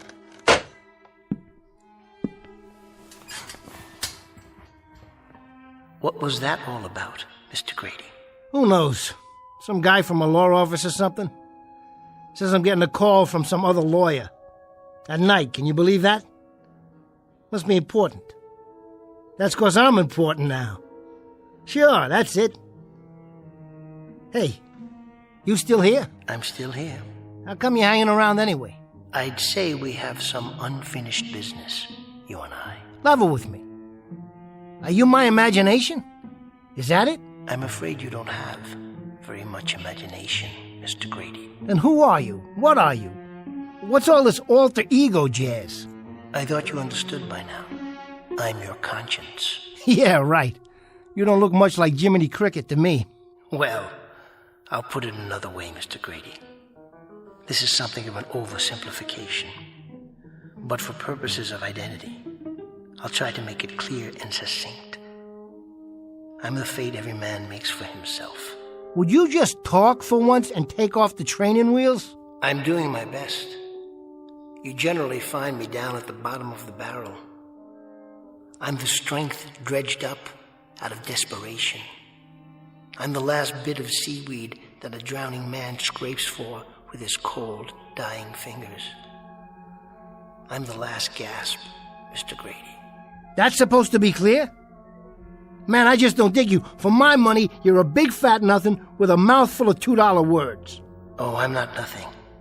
I'm something, Mr. Grady. I'm really and truly something. In certain cases, something very good, depending on the person I'm representing. I can work miracles. I may come with heroism, sacrifice, strength. Even more than that, I may epitomize everything noble in the human spirit. Now, in your case, Mr. Grady, the requirements were quite small. Your dreams rather insignificant, taken all together. Your aspirations hardly worth mentioning in the greater scheme. What do you mean, small? What do I mean? Only this, Mr. Grady. If you had asked to win the Kentucky Derby, and win it cleanly and with honor, that would have been quite a monument to your career. Or if you'd asked to perform an act of pure, selfless heroism, and let that be the qualification for the respect you seek, this too would have been exemplary. But as it is, what was your heart's desire? To be a big man. Big in the sense that your hands can smother telephones, your head can hit the ceiling with every step you take, your face can overshoot its reflection in the mirror without the help of a suitcase or a stepladder to stand on. I repeat, Mr. Grady, you come cheap. You're hardly worth the effort. You're a regular wise guy, ain't you? Well, let me tell you something, buddy. As you wish. All I want, all I ever wanted, was to walk down the street and not get laughed at. I didn't want to be called a freak behind my back. I didn't want to be an ugly little creep, the one they need, but the one they don't like to look at. I didn't want to be kicked around from one track to the next because every time I measured off a guy, I was looking into his belt buckle. You're wrong about me, mister. I don't come cheap. I don't come cheap at all. Because now I got my heart's desire. That plain enough for you? You surprised me, Mr. Grady. A greater depth of feeling than I would have expected. Now you heard it. You can forget about it. Because I'm tired of being low man on the totem pole. I got what I want, and I'm going to use it. I'm going to go out there and have me some fun tonight.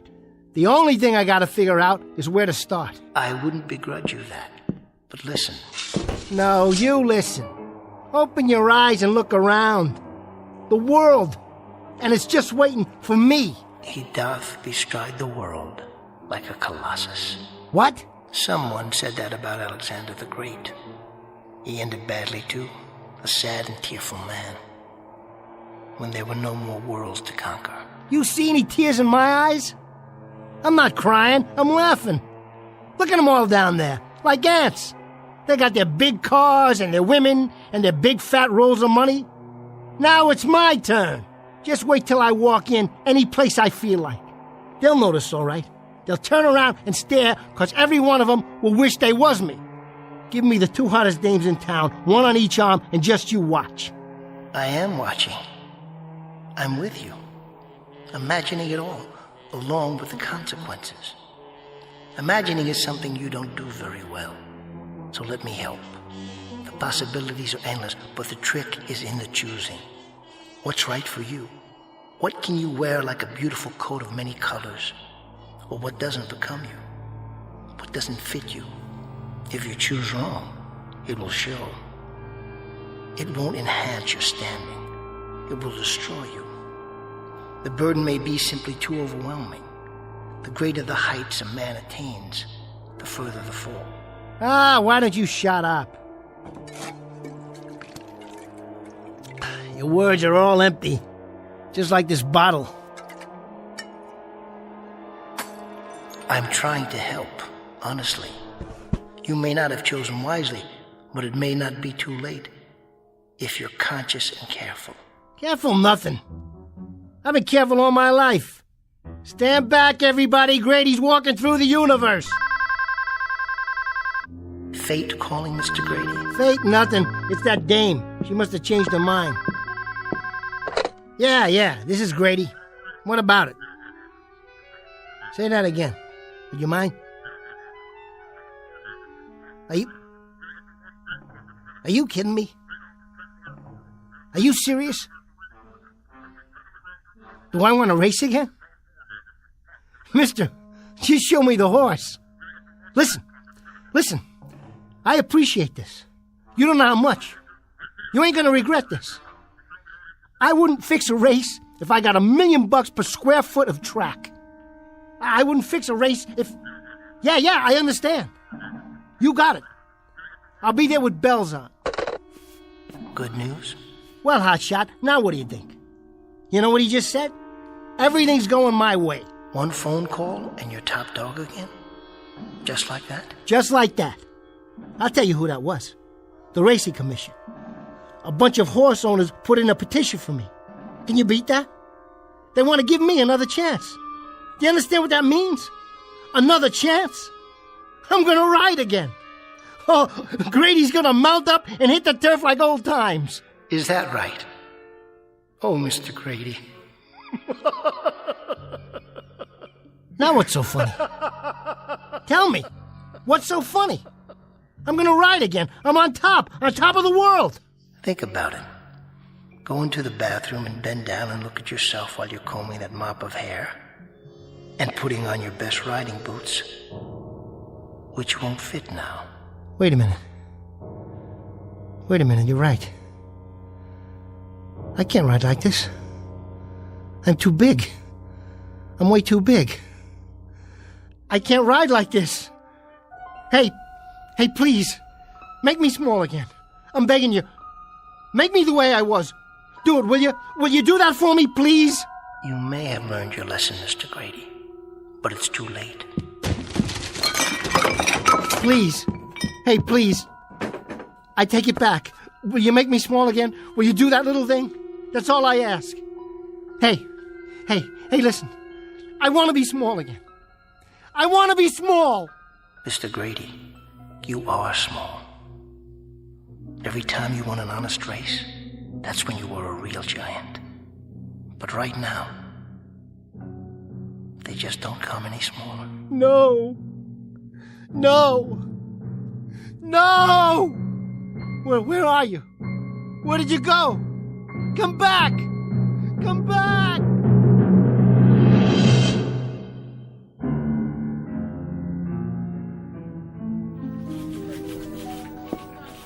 You still here, Miller? What does it look like? Didn't you finish your column yet? Yeah, I finished it, but now I have to rewrite the whole thing. Well, how come? The old man didn't like it? I just got a call from the precinct. That jockey. He took a dive tonight out the 17th floor window of the St. James Hotel. No kidding. Poor little guy? Little? Yeah, I guess you could say that. There's something weird about the body, though. Yeah, what about it? It didn't look right. But they ID'd him. It was Grady, no doubt about it. So now I gotta do my column from scratch. Well, at least you don't have to worry about Grady anymore. They'll cover him in the obit page. Yeah, but how? Something tells me there's more to this story. A lot more. If I only knew what really happened. Hey, don't let your imagination run away with you. Remember, this is the sports page, not the literary section. Somebody's gotta tell his story. If I don't, who will? The last night of a jockey.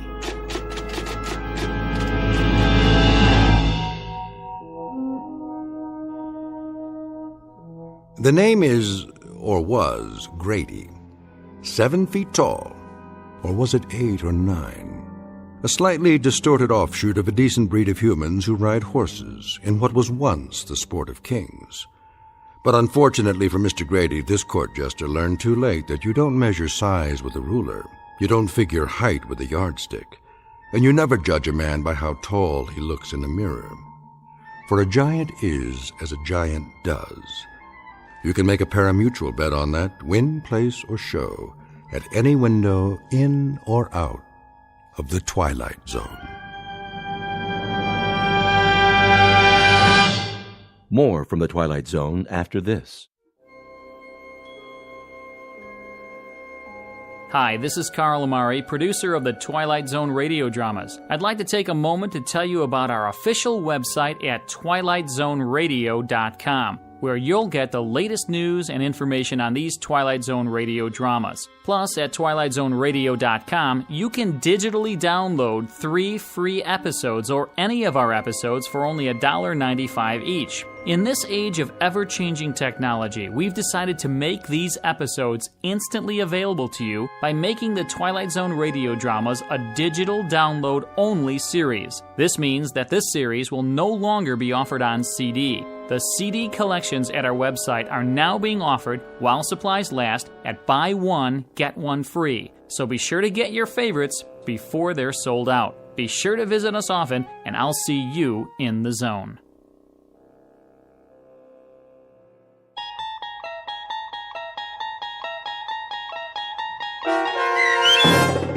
The Last Night of a Jockey, starring Bruno Kirby with Stacy Keach as your narrator, was adapted for radio by Dennis Etchison and based on a script by Rod Serling.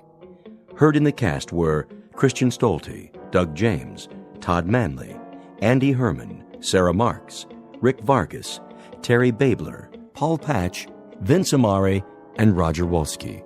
To learn more about the Twilight Zone radio dramas and to obtain audio cassettes and CDs of these programs, visit our website at twilightzoneradio.com. The producers of The Twilight Zone wish to thank CBS Enterprises, Carol Serling, Dennis Etchison, Dick Brescia Associates, Claire Simon Casting, Terry Jennings, the American Forces Radio and Television Service, our sponsors, and our radio affiliates for helping make this series possible. This copyrighted radio series is produced and directed by Carl Amari and Roger Wolski for Falcon Picture Group. Doug James speaking.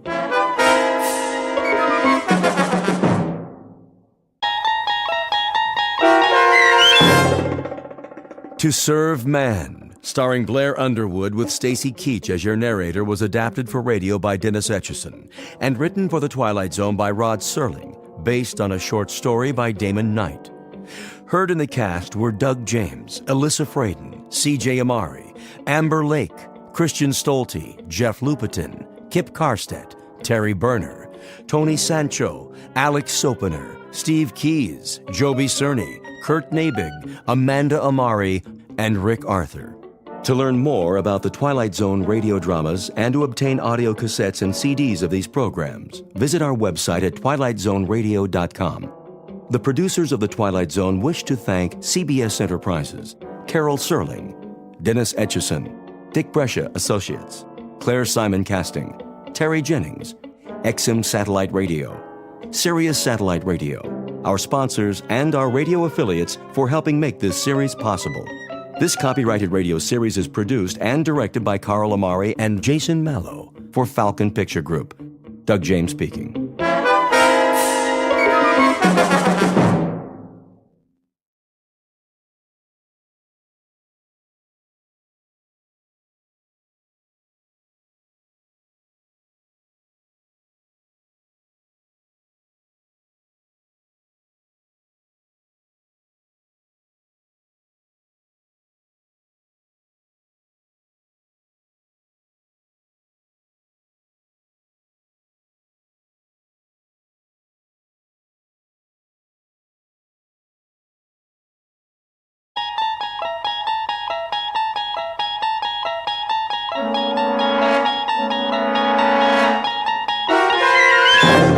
You're traveling through another dimension. A dimension not only of sight and sound, but of mind. A journey into a wondrous land whose boundaries are those of imagination.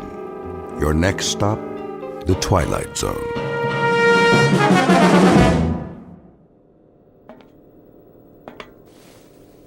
Mr. Chambers.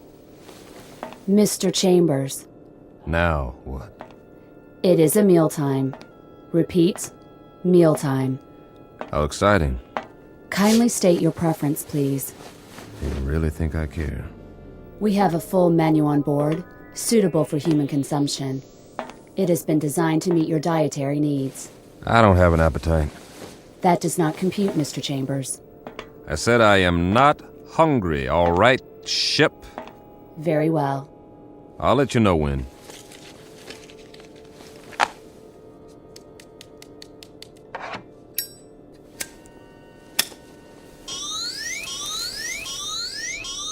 Safety alert. Oh, but it's just a cigarette. Please extinguish all smoking materials at once. Please extinguish. Okay. Deposit in appropriate receptacles. This is a mandatory safety measure. I heard you.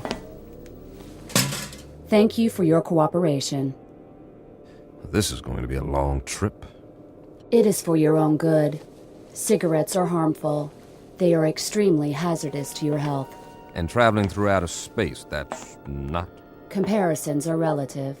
Is that right? Please define your frame of reference. Well, here's a reference for you. The moon. Which moon? Anyone will do.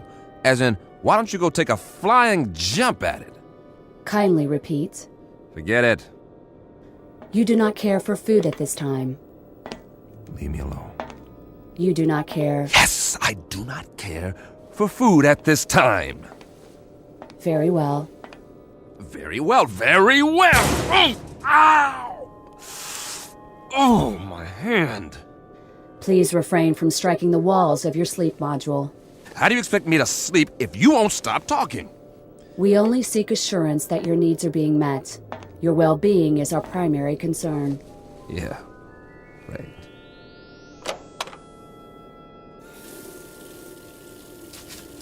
Please conserve water. A man's got a right to wash his face if he feels like it. Mr. Chambers, your trip requires the careful use of life-sustaining resources. Please conserve the water supply. I'll forget it. I'm going to lie down now. Try and catch some shut-eye. Nothing else to do. As you wish. Wait. Are you there, ship? Yes. What time is it? Your question is meaningless. Why? There is no time and space. Look, I only want to know. This is to say, there is no chronology that can be calibrated without a reference point. What time is it on Earth? Can you tell me that without an exercise in Euclidean geometry? Just tell me what the time is back home. What is the location of back home? New York City. In New York City, it would be 12 noon. 12 noon. Imagine that. I do not understand your request.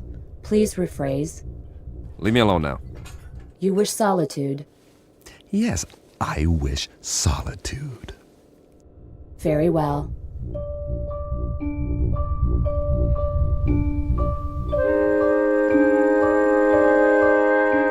Respectfully submitted for your perusal, one Mike Chambers, linguist and cryptographer, formerly attached to the Pentagon. A highly educated individual who can break any code and decipher any language, at least on Earth. A man who shook hands, figuratively speaking, with a modern-day Christopher Columbus from another world. The height of this creature, a little over 9 feet, give or take a few millimeters. Weight, in the neighborhood of 350 pounds. Origin, unknown. Motives? Well now, therein lies the tale. And it's no ordinary one. You'd best hear the story from Mr. Chambers himself. Just remember, you're not on the Earth anymore. You're traveling at something close to light speed on a journey that will take you directly through the Twilight Zone.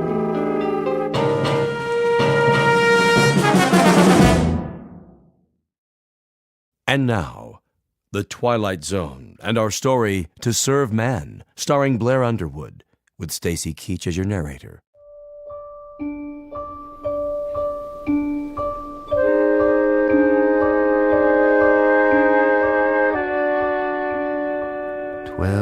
Noon. Somewhere, but not here. This is the way nightmares begin, or more to the point, the way they end. Very simple, direct, and unadorned, incredible.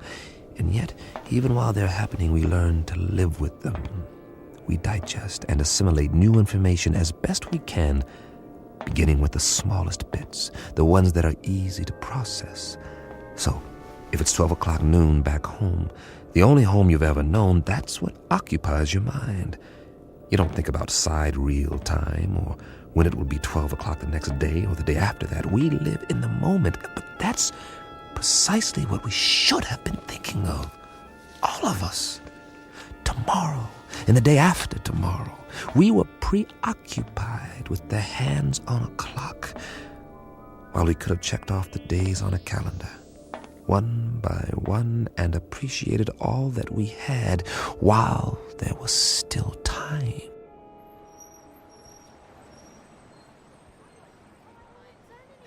It started on an April day. It was noon then, too.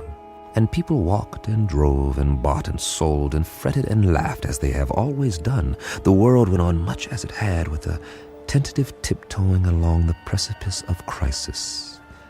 There was the economy to worry about, and wars, and the Middle East, and all the other myriad problems, major and minor, that had been with us for years, but they had somehow begun to lose their edge. I suppose because we had grown so accustomed to them. And that's when it happened. Mommy, what's that? Why, I don't know. Something flying over in the sky. It must be an airplane. But it's so bright. I know what it is. It's a flying saucer. Oh, it can't be. Look, it is. That's when we first heard they had come. And that's when we should have prepared ourselves, but we didn't. Instead, we milled around like farm animals, worried only about our creature comforts, while the Secretary General of the United Nations made the first official announcement. I watched that broadcast, the same as you did, live from the lobby of the UN in New York City. It came from the lobby, not the General Assembly. That rather large auditorium was empty, not due to a long lunch hour or an ambassadorial walkout or even the end of the world. The representatives of all nations were at that moment watching their television sets and listening to their radios, much as were their peoples around the world. For, as it turned out, this would be a rather momentous afternoon. Ladies and gentlemen of the press, is this thing on? If you could move back, please, the Secretary General will answer all your questions. Move in. I'm trying. Get the shot. Where's the other mic? Take evening news remote. Take one. Get it now. This is live. Mr. Secretary, if we can have a shot of you. Look at the cameras, please. Please, ladies and gentlemen, may I have your attention? Quiet, please. No questions just yet. I have a prepared statement. I say I have a prepared statement. Would you give me your attention, please? I'll read it now, if I may. Ladies and gentlemen, I should like to recapitulate the events of the past 11 days. On the 14th of March, shortwave broadcasts were received in the principal capitals of the world. It was established that these transmissions did not originate on Earth.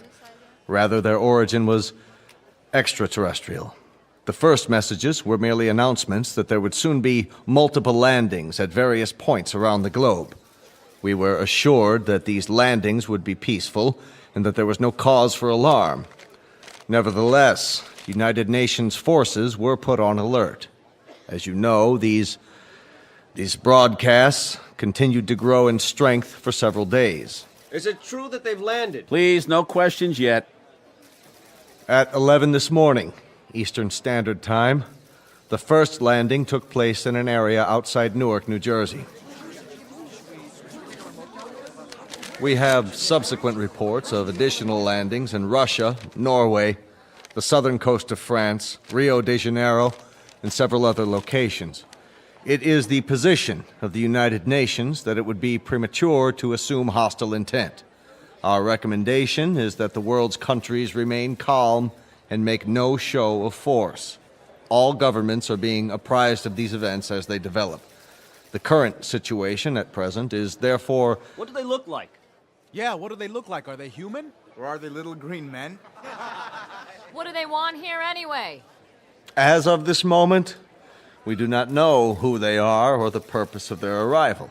We know only that several of their craft have touched down and that... Hold on, Mr. Secretary. Who's that? Looks like the guys from the Pentagon. What are they here for? Must be something big. Sir. Tell them that we have to do this. Are you sure? Quite sure. We've cleared it with the White House. All right. It seems that one of the craft has just landed a few blocks away. One of the representatives of the visitors is apparently on his way to this building. Now? Call the wire service. Give me a direct feed, now. It appears that he has requested an audience with the General Assembly. That's correct. In a few moments, we'll reassemble in the... Good Lord.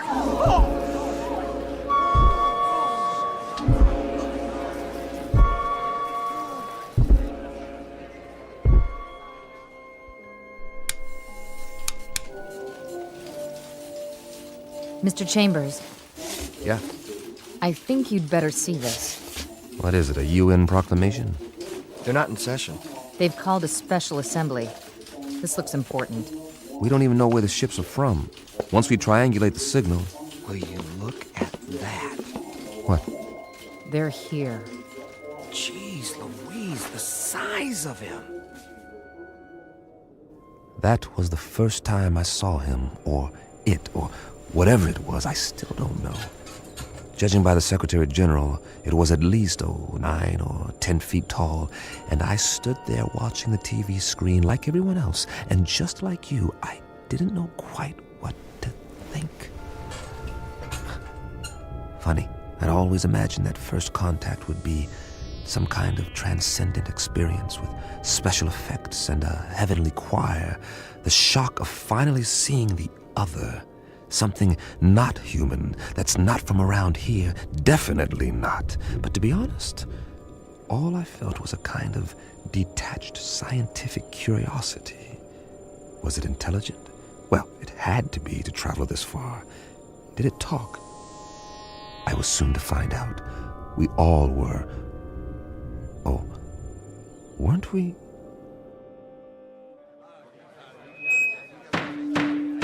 Come to order, please. May I have your attention?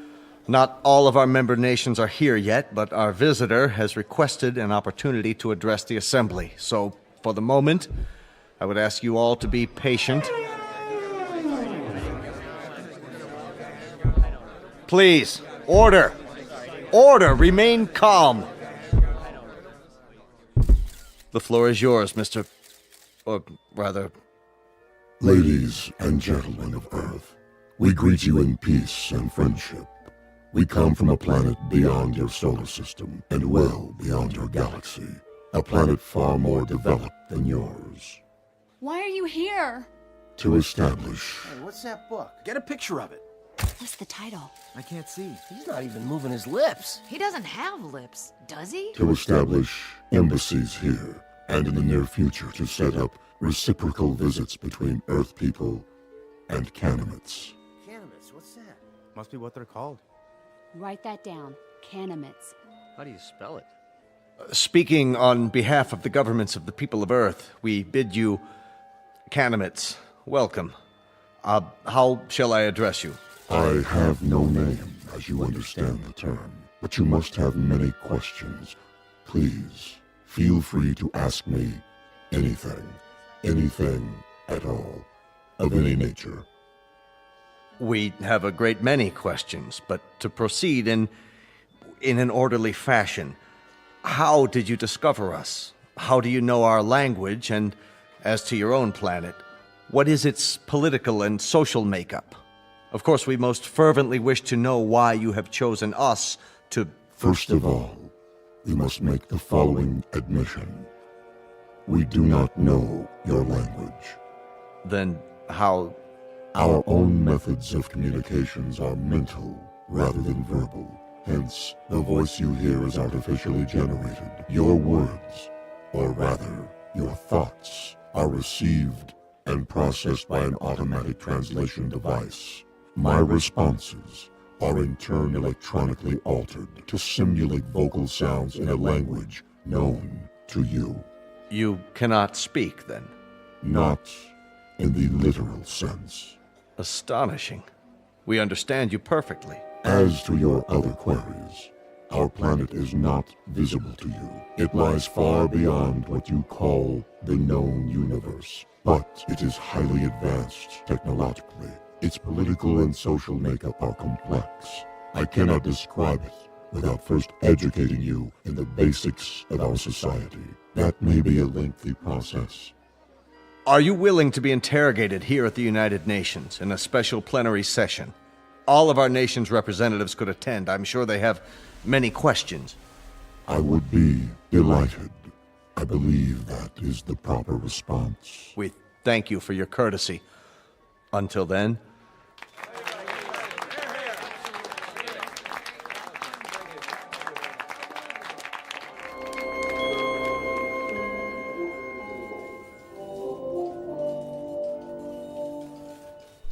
Well, that's it. For now. I can't get over the size of him. Are you sure they're not using trick photography? No way.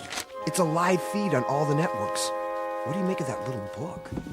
It only looks little in his hands. It's probably a perfectly normal hardcover. There's nothing normal about it if you brought it all this way. Maybe it's a dictionary. The most commonly used phrases. He wouldn't need a dictionary. He said they have an automatic translation machine. A guidebook, then. Protocols, that sort of thing. There's something printed on the cover. If we could just get a view of it. It's not in any language we know, that's for sure. No, maybe not, but any group of symbols can be deciphered. Even non-human symbols? That would be a tough one, all right. If he brings it with him next time, I can capture the image and try to enhance it. Do that, would you, Randall? This may be the challenge of a lifetime. I have got to know what it says.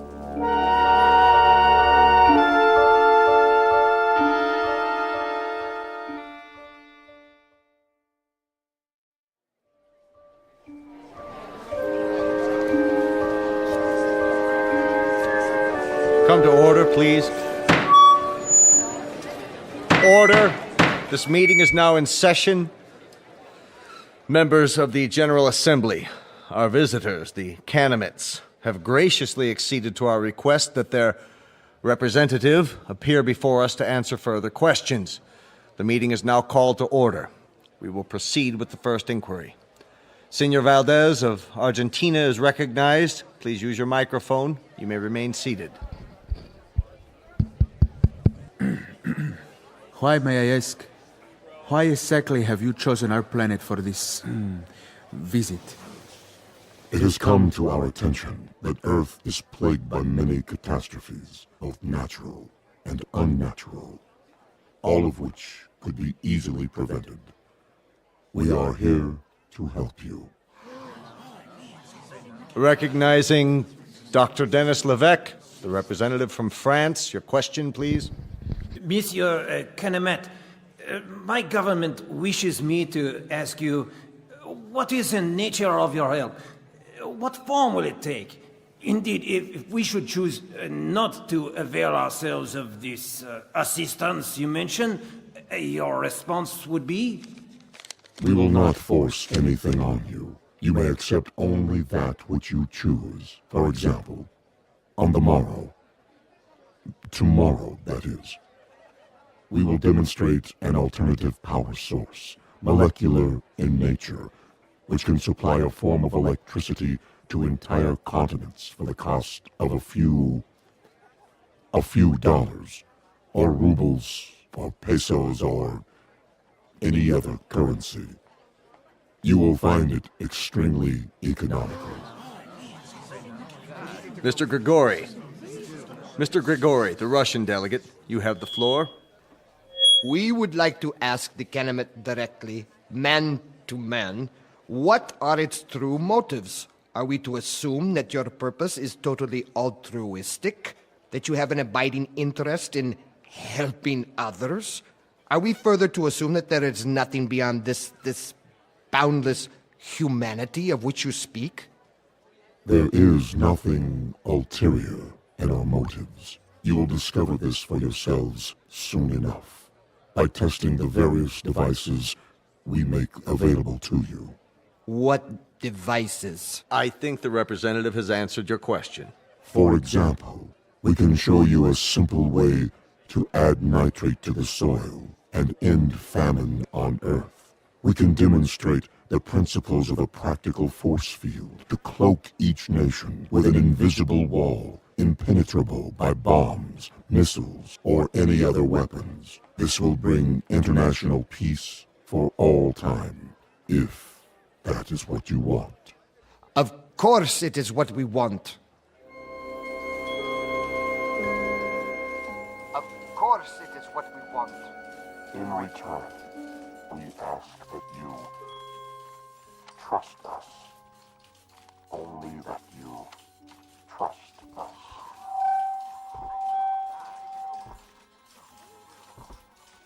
All we're saying is give peace a chance.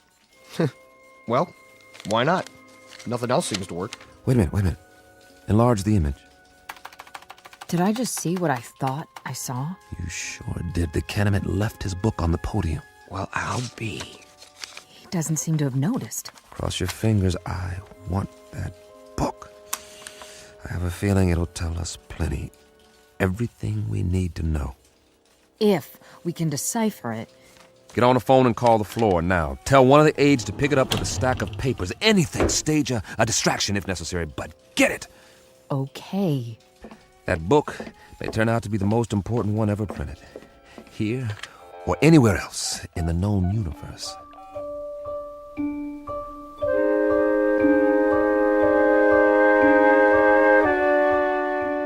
Now, cross-reference this code table with the first. Well, Chambers? I've almost got it, Colonel. What have you got? For starters, a migraine headache and a bad case of eye strain. We're wasting our time. He can't lick it. Not in 8 hours, I can't, Colonel. It took almost a year to crack the Japanese code in World War II, and they had an army of experts working on it. This is the language of people from outer space, probably 500 times as intelligent as we are and 1,000 times more complex. You need help? All donations gratefully accepted. But, Colonel, I showed this book to everyone on my staff, and I've had a dozen people working on it since late last night. And? You must have some idea. See for yourself. We've tried pretty much everything. Single transposition, double transposition, every method of cryptography there is. Nothing seems to work on these pages. They're more like hieroglyphs, but with no known pictographic references. Is that what they are? Hieroglyphs? They have certain things in common with ancient Egyptian writing, but much more complicated. And we have no Rosetta Stone to decode it, so I can't honestly say whether we're any closer now or if we're still a million miles away. So you can't decipher it? We can keep trying, that's all.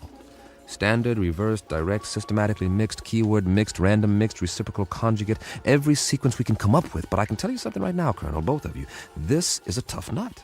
A real tough nut. If it weren't so important. It must be. That Kennemet, or whatever he calls himself, made reference to it every third line in his speech. The White House agrees. If we could understand this book, we might be able to decipher the Kennemets themselves.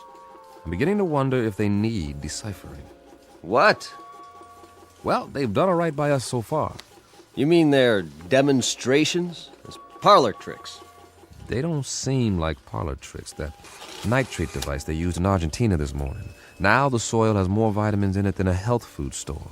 That doesn't prove anything. I know that part of the country. It's as barren and fruitless as any place on Earth, and there are actually weeds growing in it now. 6 hours after the nitrate process. And the answer is in this book. It might be. And we might lick it or we might not, but I've got a strange feeling that... That what? That we're looking a gift horse in the mouth, and I've got another funny feeling, too. And that is? That if these Kennemets are as helpful as I think they are, you two boys will be out of a job, and so will I, in all probability. And very likely so will the whole UN. You won't need armies, or navies, or air forces, or security divisions, or world courts. They'll all be obsolete. Am I to assume, Mr. Chambers, that this is a scientific analysis, or just some Kentucky windage? I don't know what it is, Colonel, beyond an instinctive feeling. The same feeling tells me that when everyone on Earth gets enough to eat, when there aren't any more wars or diseases or famines, this world is going to be a Garden of Eden that stretches from pole to pole. Your optimism is refreshing, Mr. Chambers. But for the time being, I'd consider it a personal favor not to mention a direct order from the Chief of Staff that you continue your efforts regardless of how your feelings change. Keep deciphering until you break this code or language or whatever it is, and tell us precisely what the bloody book says. I'll do my best. No promises, though, gentlemen. Now, if you'll let me get back to work. Jim, I think we've... What is it, Pat? We tried a new computer sequence. And? Look at this. We've got the title, anyway. You translated it. Are you sure? What does it say? This is an overlay. Place it over the cover of the book, like a template. Brilliant. You're going to get a promotion out of this. You know that, don't you, Pat? No, it wasn't just me. Well, now, that makes the cheese a little more binding, doesn't it, Colonel? Let me see. It seems that our visitor's little textbook bears a very simple title right here on the cover. Well, what does it mean? What does it look like? I'd call that a fairly altruistic phrase, wouldn't you, Pat? I'd like to. It does seem unambiguous. It certainly does. It's a handbook. That's all. What does it say? Read the title for yourself. To serve man? This book is a set of instructions about how to do exactly what they've said. To help us, to help the world. How much clearer do you want it? They came here to serve man. That was the title of the book, no doubt about it. Pat and the rest of the staff had done it. They had come up with a template that deciphered the symbols on the cover, word for word. It was a place to start, and the most important one. At least we had confirmation of the Canamit's intentions. Everything they had said was quite literally true. They were here for our sake. Of course, not all governments would be as easily persuaded, so at a closed session of the Security Council, our visitor was put to the test. The Pentagon provided credentials so I could attend, and I jumped at the chance. This was one meeting I couldn't afford to miss. If it went according to plan, the world would find out once and for all what, if anything, the Canamites wanted for themselves, and whether the price, if there was one, was something the Earth could afford to pay. Though I, for one, didn't expect any surprises. Would you? Never in a million years.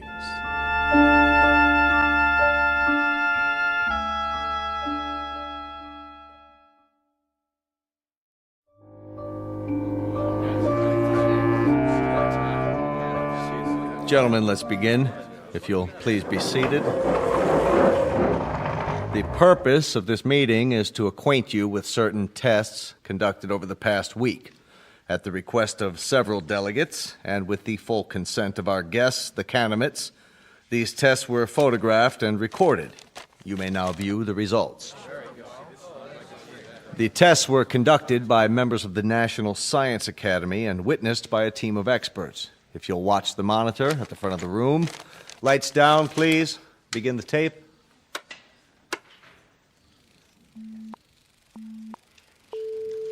This machine is a polygraph, the standard instrument for measuring the proof or falsity of a statement. Since the physiology of the Canamites is unknown to us, our first objective is to determine whether they react to these measurements as human beings do. We will now proceed with a dry run to establish a baseline reading. Are you ready? I am ready. I trust our small chair is not too uncomfortable? Not at all. The sensor attached to the torso registers the pulse rate. The second attachment shows electrical conductivity in the palm of the hand as perspiration increases. And the third connection shows the pattern and intensity of electrical waves emanating from the brain. With human subjects, these readings vary markedly, depending upon whether the subject is speaking the truth. I understand. Then let us begin. And please answer the questions as I instructed you previously. Very well. Regarding the relative size of Canamites and human beings, tell me if you would, which is taller, a human or a Canamite? Humans. I shall now repeat the question. Which is taller than the other, a human or a Canamite? A Canamite. Very good. Next question. How did you come to this planet? We walk. Once more. How did you come to this planet? In a spaceship. Excellent. My colleagues and I are satisfied that the mechanism is effective. Now, I shall ask our distinguished guest to reply to the question put forth by several UN delegates, namely, what is the motive for the Canamites in offering so many gifts to the people of Earth? On my planet, there is a saying, there are more riddles in a stone than in the philosopher's head. The motives of intelligent beings, though they may at times appear obscure, are simple compared to the complex workings of the natural universe. Therefore, I hope that the people of Earth will understand and believe when I tell you that our mission upon this planet is simply this, to bring to you the peace and plenty which we ourselves enjoy, and which we have brought to other races throughout the galaxies. When your world has no more hunger, no more war, no more needless suffering, that will be our reward. Thank you. Most profoundly. There you have it, gentlemen. Lights, please. I should like to pose a question. Yes, Grigori. Who is responsible for that circus? I assure you, Grigori, the tests were quite genuine. A circus, a second-rate farce. If they were genuine, Mr. Secretary, why has debate been stifled? There'll be time for discussion tomorrow, the next day, and throughout the week. No one is stifling debate. I would remind the delegate from Russia that everything the Canamit has promised is not only worked, but worked beyond our expectations. The force field that was tested yesterday morning, nothing could get through. And suddenly we find ourselves in a brave new age, when none of us need fear a hydrogen bomb or a missile. We are on the threshold of peace, Monsieur Gregory. Peace as we have never known it. Niet. I say niet.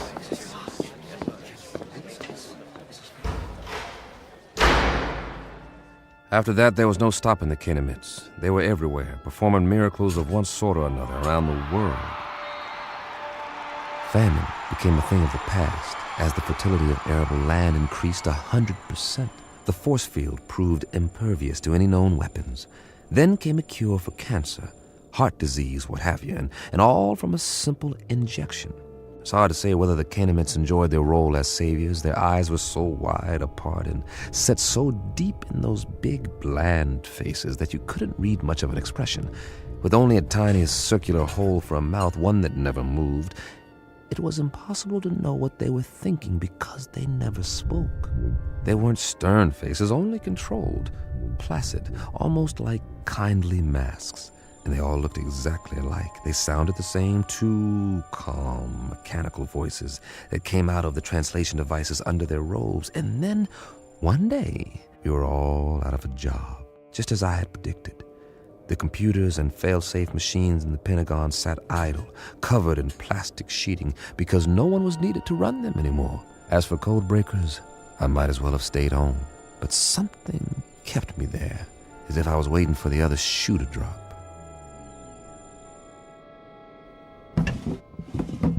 Mr. Chambers? Over here, Pat. I'm going home now, boss. Need me for anything? Like what? This isn't exactly a beehive of activity anymore. You can say that again. The new story of mankind.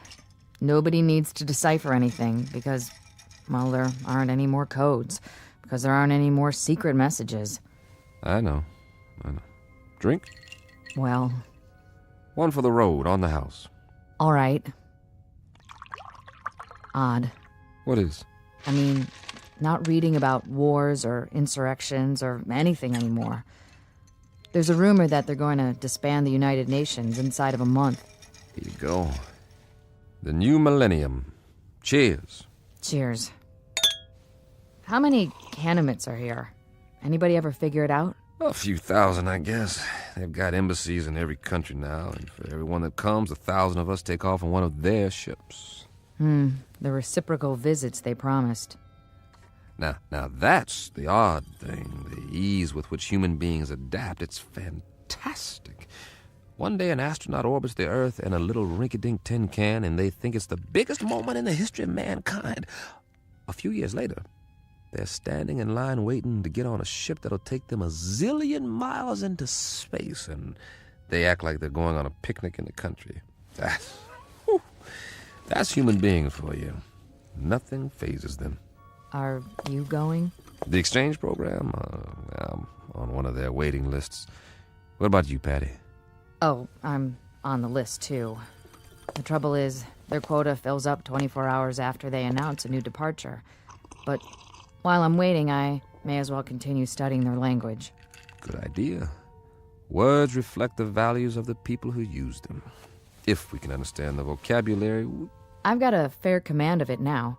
It's not that hard, really. And there are hints. Huh. Of what? The shades of meaning, the nuances. Some of the idioms are quite similar to English. That's how we unlock the title of the book.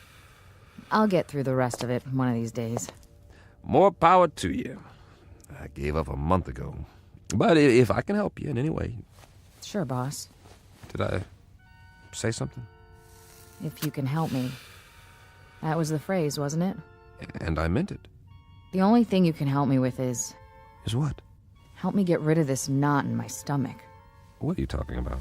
One of those nightmares when something's wrong, but you don't know what it is yet. A little bit of the old sixth sense. That tells you what? Just that maybe we should have looked this gift horse in the mouth, after all. For all we know, it could turn out to be a Trojan horse. Oh, I don't think we've got anything to worry about. I'm going where no man has gone before. How can I resist? Relax. I'll tell you all about it when I get back.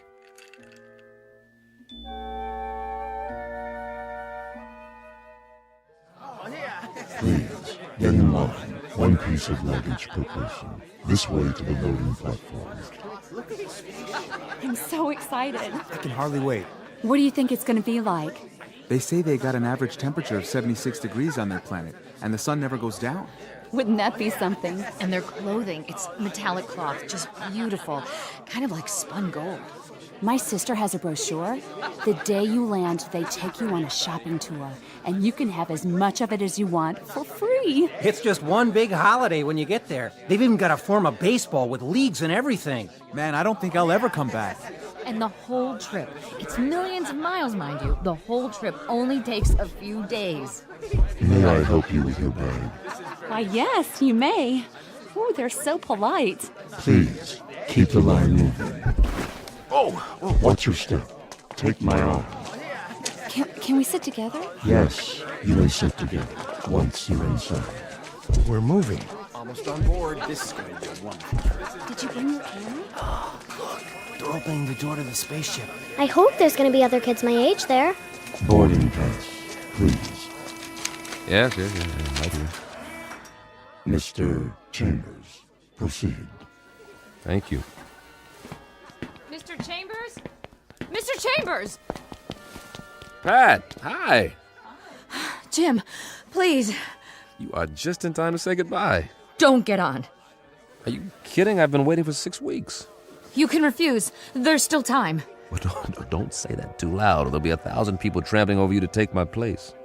Get on board, please. Not yet. I'm begging you. What? Whoa, what's wrong with you, Pat? I finally deciphered the book. Hey, that's great. All of it. You're delaying departure. Please continue up the ramp. One moment. Well, Pat? Jim, the first page is just a collection of English phrases with their own translations. But the rest of the book, the rest of it. Will you move, mister? We're waiting to get on board. Step through the door, sir. Write me about it. I'll have plenty of time to read letters up there. Not as much time as you think. Jim. Now, Mr. Chambers, we must close the hatch. The rest of the book. It's not what you think. The title, To Serve Man, it's a cookbook. What? No, wait, what? Wait! No! A cookbook! A cookbook!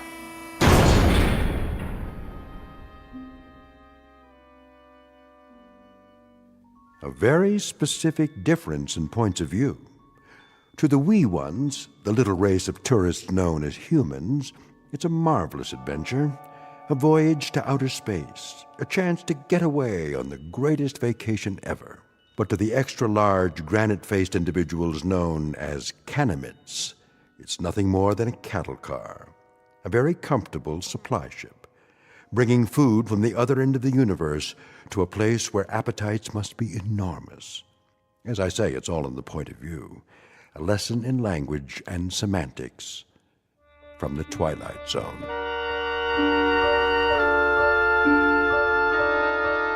More from the Twilight Zone after this. Hello, I'm Stacy Keach. I hope you're enjoying this edition of the Twilight Zone radio dramas. To learn more about this series, be sure to log on to our official website at twilightzoneradio.com. You'll find special discounts on our Twilight Zone audio collections, listings of our radio stations, links to other websites, and a photo gallery of our recording studio and some of our stars in action. Plus ways to contact us with questions or comments about the show. And for a limited time, when you log on to twilightzoneradio.com, you can send in for a free CD of the show. So be sure to visit us at twilightzoneradio.com.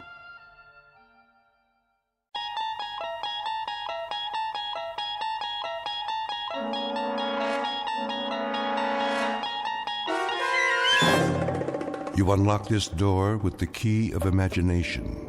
Beyond it is another dimension, a dimension of sound, a dimension of sight, a dimension of mind. You're moving into a land of both shadow and substance, of things and ideas. You've just crossed over into the Twilight Zone.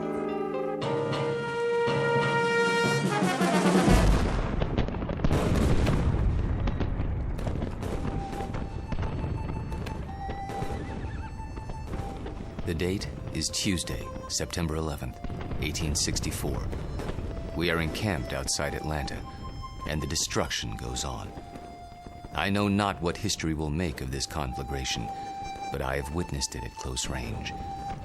I feel it my duty to set down these observations before the prism of time colors them in a different light.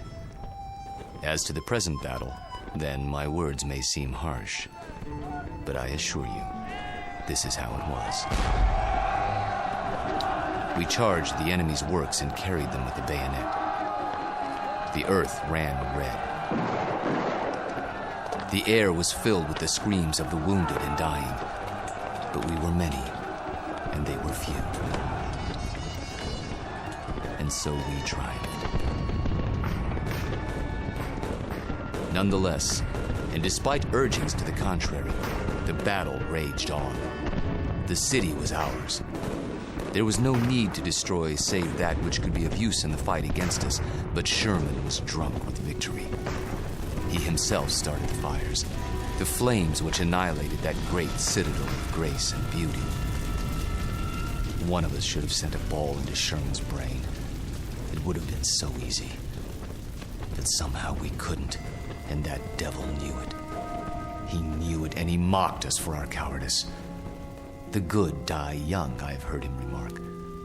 If you're evil enough, you'll live forever. And with that, the entry from Major Skelton's diary ends. So it was that the Union soldiers burned Atlanta. Questions? Professor Jameson? Yes.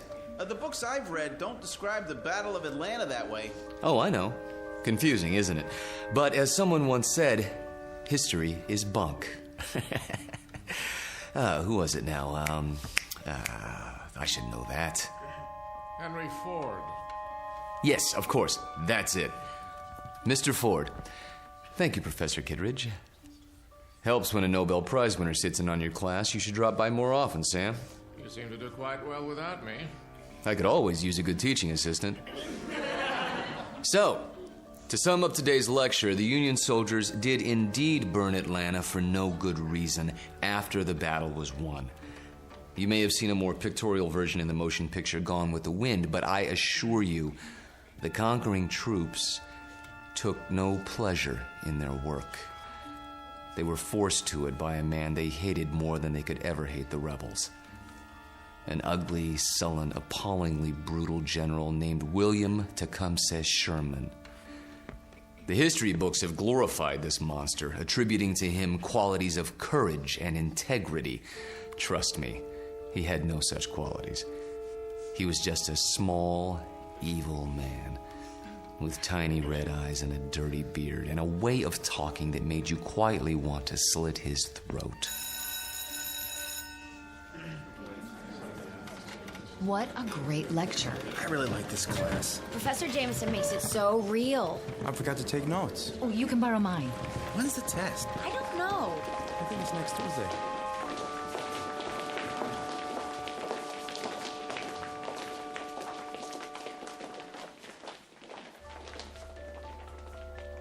It has been said that universities are worlds unto themselves, inhabited by the young. These are the inhabitants of Collins University, a very small world indeed, young people hungering for knowledge, which can be imparted only by age. You have just met Walter Jameson, for 12 years the college's most popular and respected history professor. Students crowd his lecture hall and listen in fascination as he brings the dead past to life for them. It doesn't seem to matter what period of history he's discussing. He makes that period as real as this morning's headlines. Some explain this ability simply as the mark of a consummate actor. However, there are those who don't agree, like Professor Samuel Kittredge, Nobel Prize winner in chemistry, who has another, more disturbing theory about Walter Jameson, and that theory is about to be put to the test. Very soon we will find out whether our star professor received his degree from a major university or from the Twilight Zone. And now, The Twilight Zone and our story, Long Live Walter Jameson, starring Lou Diamond Phillips, with Stacy Keach as your narrator.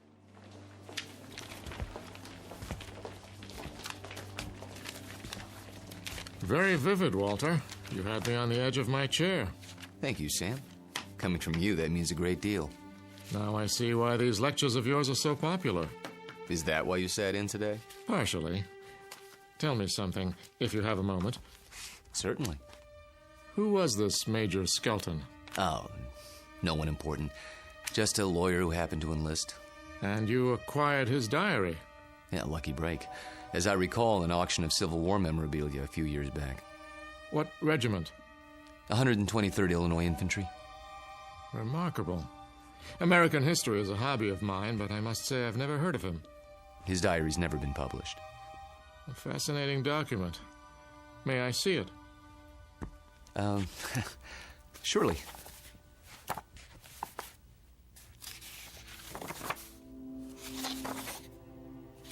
Well preserved. It was stored in someone's attic for 100 years. I don't think it had ever been read. You come across objects like this once in a while, put away in boxes. They didn't know what they had. You could resell it for a nice price, I imagine. Original source materials are hard to come by.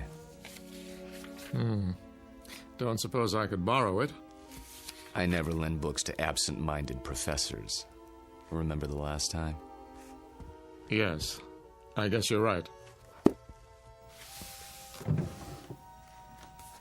Time for some coffee? What? I'm going past the student union on the way to my office. Not today. I have a paper to work on for the conference. Oh, I almost forgot. Can you come by for dinner? Whose invitation? Yours or Susanna's? Mine, this time. Something on your mind? Nothing special, just your company. We have a chess game to finish, if I'm not mistaken. Say 7 o'clock? All right, 7 it is. Good. See you then.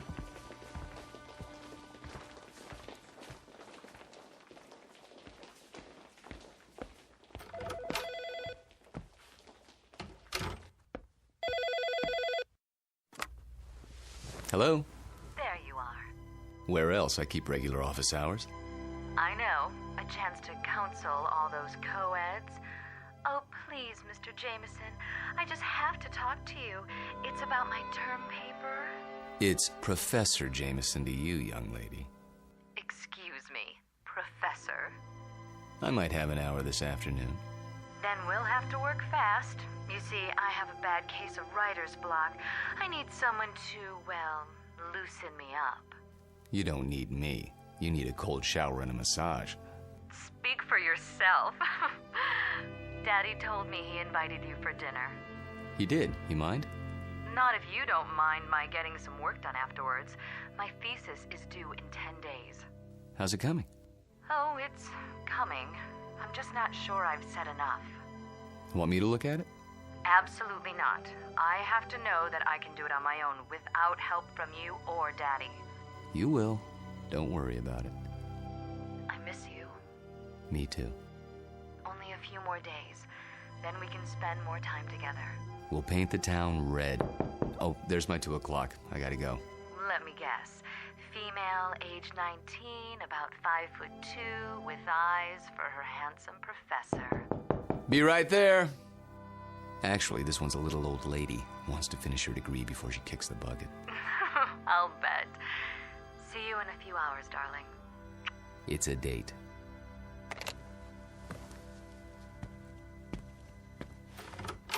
Oh, there you are. Come in, Janice. I was afraid I was late. Someone else is waiting for you. You're my only appointment this afternoon. She asked if this was your office. A student? No, I don't think so. She's sort of elderly. She acted like she knew you. Hello? Hello? She'll probably come back. Oh, I'm sure you're right. Now then, Janice, how can I help you? I'm sorry to bother you, Professor, but I'm having trouble with the assignment. Can't find all the books? The research library isn't supposed to check out certain materials, but sometimes... It's not that. I've got everything I need, but the authors on the list, they don't agree with your version. So my question is, which version should I use, yours or theirs? Remember what Ford said. What? Never mind. Start with the basic events. Everyone's in agreement there. As to interpretation, that's up to you. Just tell me what you think happened and why, based on all the accounts. Original thought is what counts. But how can I be sure if I wasn't there? That's always the problem, isn't it? There's an old adage. Those who were there know more than those who weren't. The problem is getting people to believe you. Nonetheless, you know what you know, so you learn to keep some things to yourself. But that doesn't affect you, Janice. We deal with truth in my class. Nothing but the truth, for better or worse. They say it can set you free.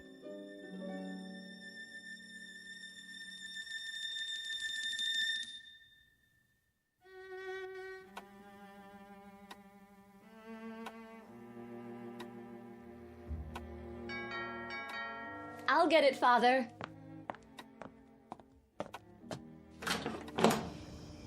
Hello there, miss. I've got a great deal on a set of encyclopedias. Sorry, we don't want any. Just let me get my foot in the door. Oh, really? You know what's wrong with you, Professor? What? You're always on time. Sort of takes the mystery out of things. Oh, so I'm not mysterious enough for you. That's just it. You're too mysterious. Except when it comes to keeping dates. Get in here. Mwah. What's that for? Because, like my new dress? Awful. Get rid of it right away. You mean here and now? Watch it. You're a PhD, not some sorority girl. And not yet, I'm not. There's a little matter of a thesis, remember? A mere technicality. Anyway, it doesn't matter. You're about to give it all up and become a housewife. The devil she is. Hello, Sam. I didn't see you there. I'm giving you my daughter's hand, not her brain. Which I inherited from you. She'll get that PhD if I have to... Spank her. I know. Well, I like that. Spare the rod and spoil the child. Pour yourself a drink, Walter. Dinner's almost ready. Don't tell me you're the cook again tonight. Indeed. And why not? Don't you think it's about time Susanna learned for herself? He won't let me. Force of habit, after her mother died. Let's go into the dining room, shall we? I'll serve. You sure there's not something on your mind, Sam? Nothing that a good meal won't cure.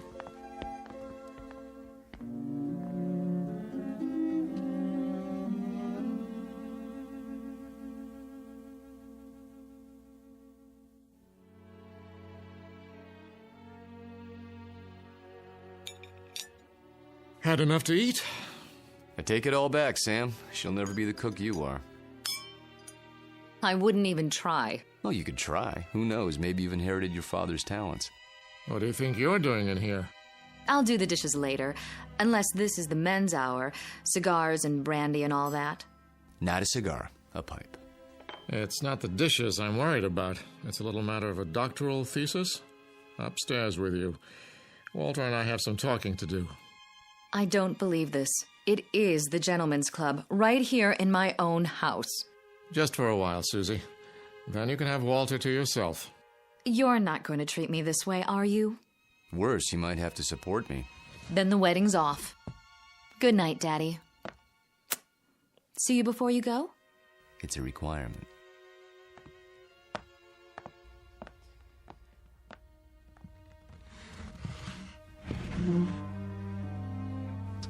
Brandy? By all means. You know, you don't have to worry about her. She'll accomplish anything she sets her mind to, with or without us. Oh, I know that. But she's wasted a lot of time. She's almost 30, and I'm almost 70.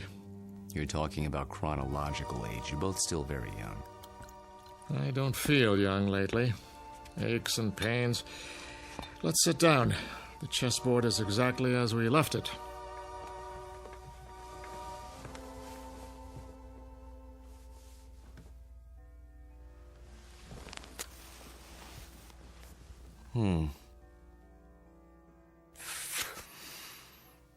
My move, isn't it? Do your worst.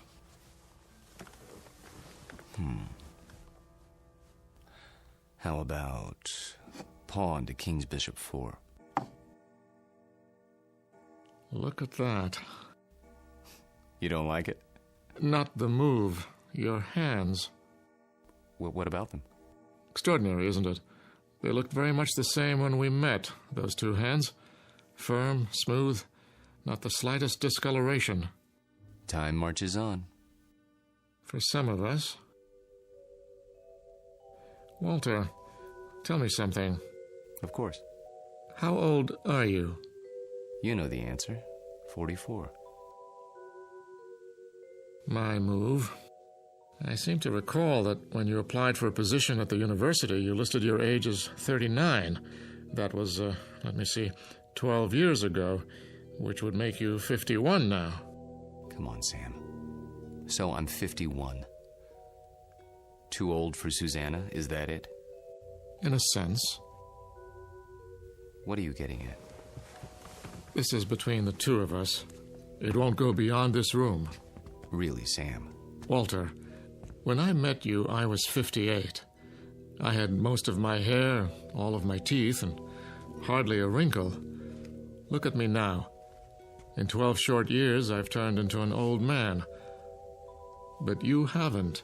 It happens that way sometimes. I know. But why? Clean living? Don't ask me, Sam. You're the chemist. I'm just a history teacher. Yes, and you teach it very well.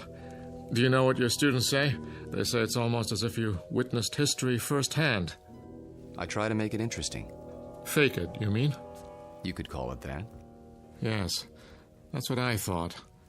But somehow it didn't seem like you. You're such an honest, precise man. Ah, here it is.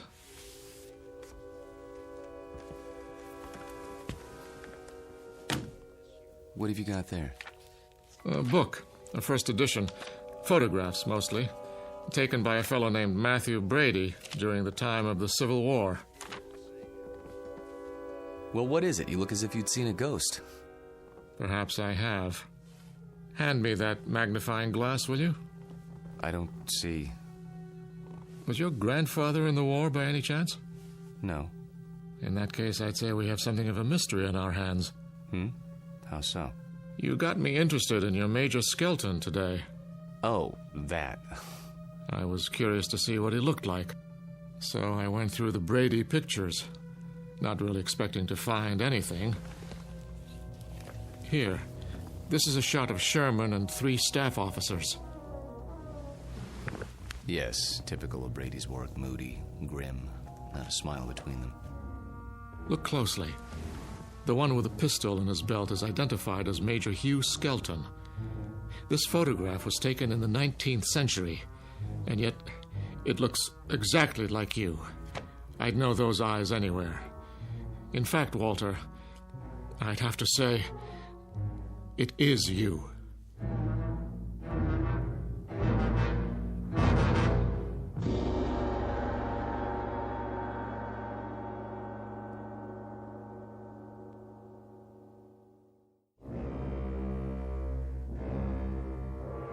It is you, Walter, isn't it? Photographs can be deceptive. Poor lighting, grainy images. You shouldn't have kept the ring, you know. It's a dead giveaway. Ring? It is a bit like mine. Not like it. The same. Sam, really, you can't be saying what I think you're saying. That wouldn't make sense. It wouldn't be rational. It wouldn't... Come now, Walter. We're not children. You know exactly what I'm saying. I've been accused of many things in my time, but never of being inarticulate. Oh, you're joking. Just because a man in a picture happens to look like me... And happens to wear the same ring, and happens to have the same small mole on the left side of his face. Did you keep the pistol? Or is it in a Civil War museum somewhere? Oh, Sam. Tell me the truth. You know what the truth is, don't you? You are the man in the photograph, aren't you? Yes. I knew it. I've suspected for a long time. But, of course, it seemed so fantastic. It is. Yes. So, now we're on equal footing at last. The time for lies is over, Walter. Wouldn't you agree? Yes. So tell me, how old are you? You won't believe me. I can believe anything now.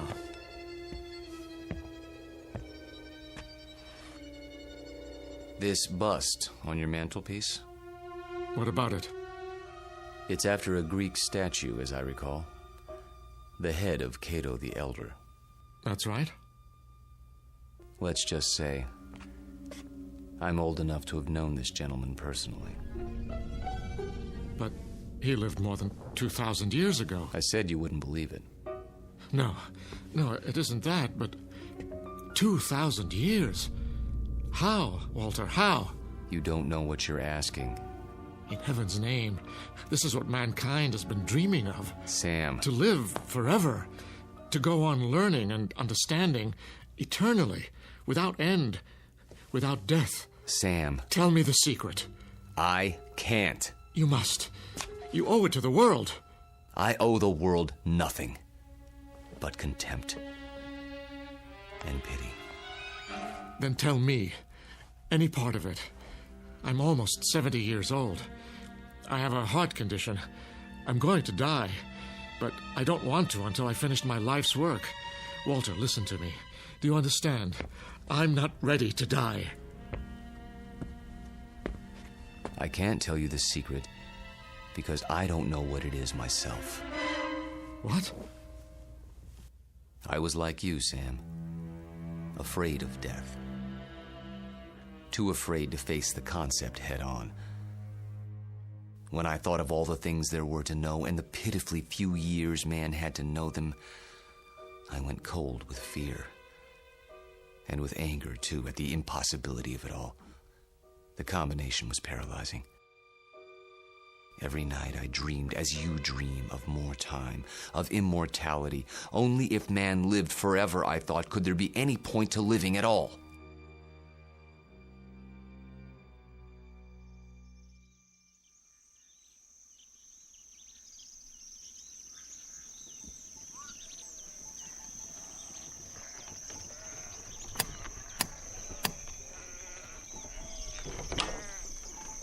I'm thirsty. You have water? Come in, traveler. Thank you. You're very kind.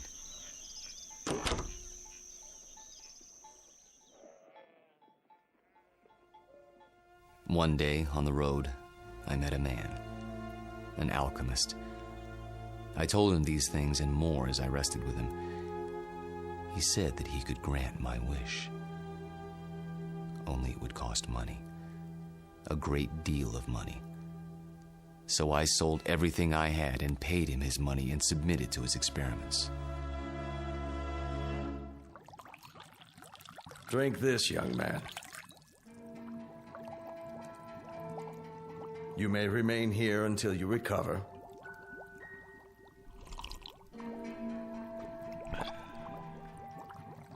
I feel strange. That will pass.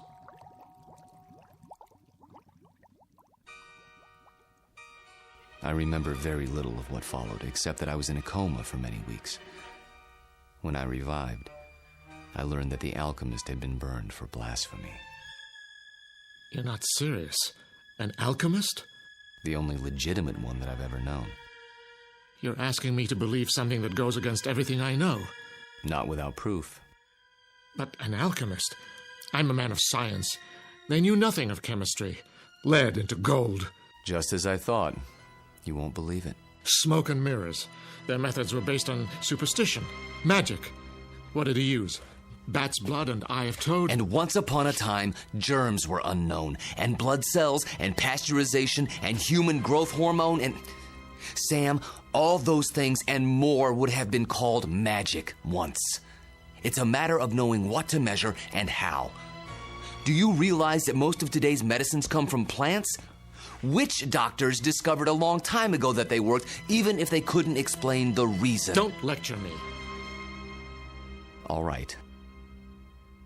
But you'll grant that certain phenomena exist before we know why. Science is like history in that respect. A detective story, working backwards from known facts until we understand the cause. And I'm the most undeniable of facts. Unless you can come up with another explanation. Go on. There isn't much more to tell, really. I thought the experiment had failed, of course, because I didn't feel any different. But then, when I saw my wife and my children and my friends aging and growing old, this was a problem I hadn't considered, you see. But surely there's a way to get around that paradox. Such as? There must be. Is there? Think about it.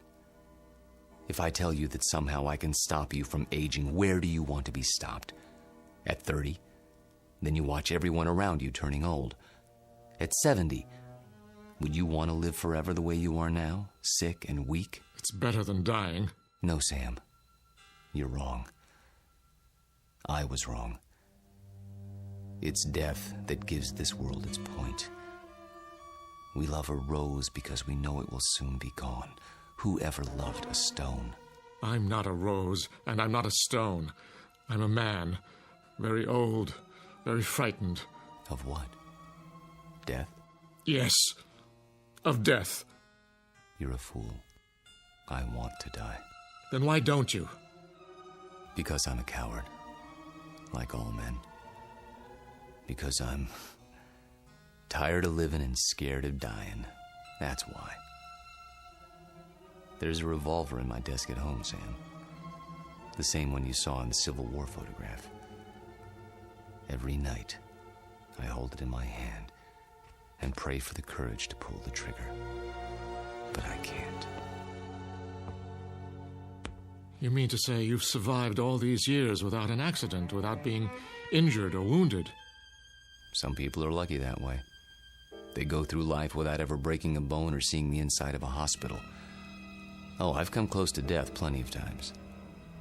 But never close enough. Thank you. For what? For reassuring me. I thought that if a man lived forever, he would grow wiser. But that isn't true, is it? You grow tired. That's all. It must be lonely. That's a word that comes to mind. You say it as if you think it's a word I don't know anything about. I suppose you married more than once? Yes. How long with each woman, Walter? 10 years? 15? I take your point. Now you know why I attended your lecture, why I asked you here tonight. It wasn't idle curiosity. I suspected as much. Sam, this isn't a situation of my choosing, not any longer. I tried to resign 6 months ago, but you talked me out of it. Do you remember? Yes? Do you know why? I knew that Susanna was falling in love with me. And I knew what would happen, because it had happened before. A few years of happiness, and then... I warned her. I did everything I could to discourage her. Except tell her the truth. How could I do that? She'd have thought I was mad. Then why didn't you leave? Because it was too late. I was in love with her. Everything was against it, all my reason and experience. But that didn't matter. And God help me, it doesn't matter now. It does to me. Walter, I can't let you marry my daughter. And why not? Susie. Well, go ahead. I asked a question, Father. We were just having a conversation. So I gather. How long were you standing at the top of the stairs? Long enough to hear that there's some sort of disagreement over me. Don't you think it would have been considerate to include me in the negotiation? It's not a negotiation. Please, don't misunderstand. Your father seems to think I'm too old for you, darling. Susanna, let me explain. That's the silliest thing I've ever heard. Good. In that case, you will marry me? I thought that's already been decided. You asked, and I accepted. Unless you're having second thoughts. Nonsense. If I had my way, we'd do it tonight. Are you serious? I've never been more serious in my life. I think you mean it. There's a justice of the peace in the next county. Go upstairs and get your prettiest dress. I'll go back to my place and pick you up in an hour. But... Go. Go. Daddy? I can't very well ground you, can I? You're of legal age. Oh, Walter, I do love you. Though your timing is a bit of a surprise. Life is a surprise. If we're not ready now, when will we be? Next week? Next year? We have to seize happiness when it comes, and it's here now. 1 hour, darling.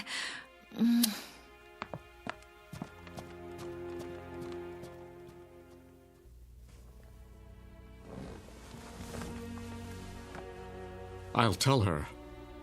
She won't believe you, Sam. No one would. In fact, by tomorrow, you won't believe it yourself. We'll see. Yes, we will.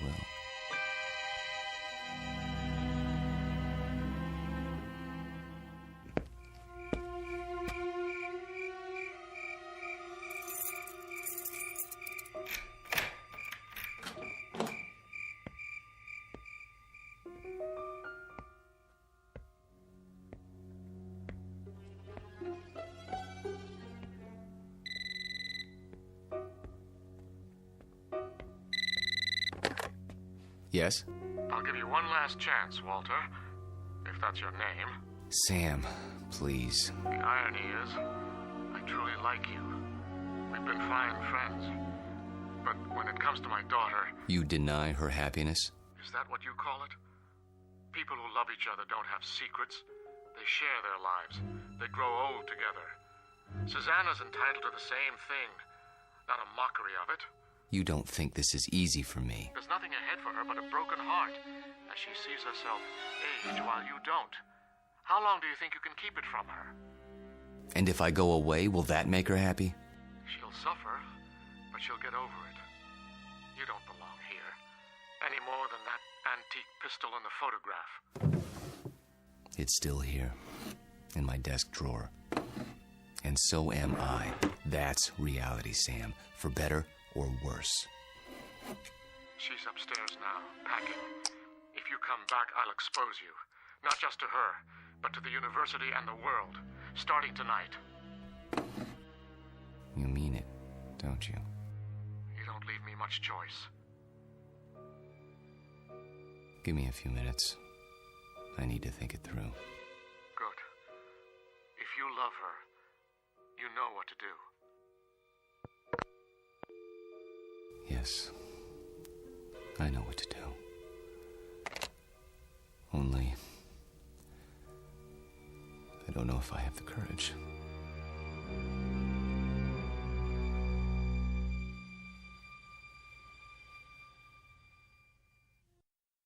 Hello, Tommy. Who are... You needn't stand up. How did you get in?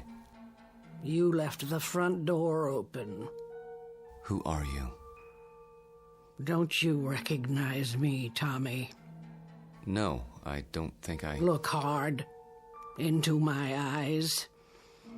You called them the most beautiful you'd ever seen once. A long time ago. I think you've made a mistake. No. It's you, Tommy. My name is Jameson. Professor Jameson. And if you don't leave my house at once, I'll be forced to call campus security. Don't pretend with me. I know who you are. And who is that? Tom Bowen. Tom? My husband. That's impossible. I've never been married. You mean you don't remember? How convenient for you. We married right after the Great Depression. We lost our farm to the drought. Crops died and blew away like dust.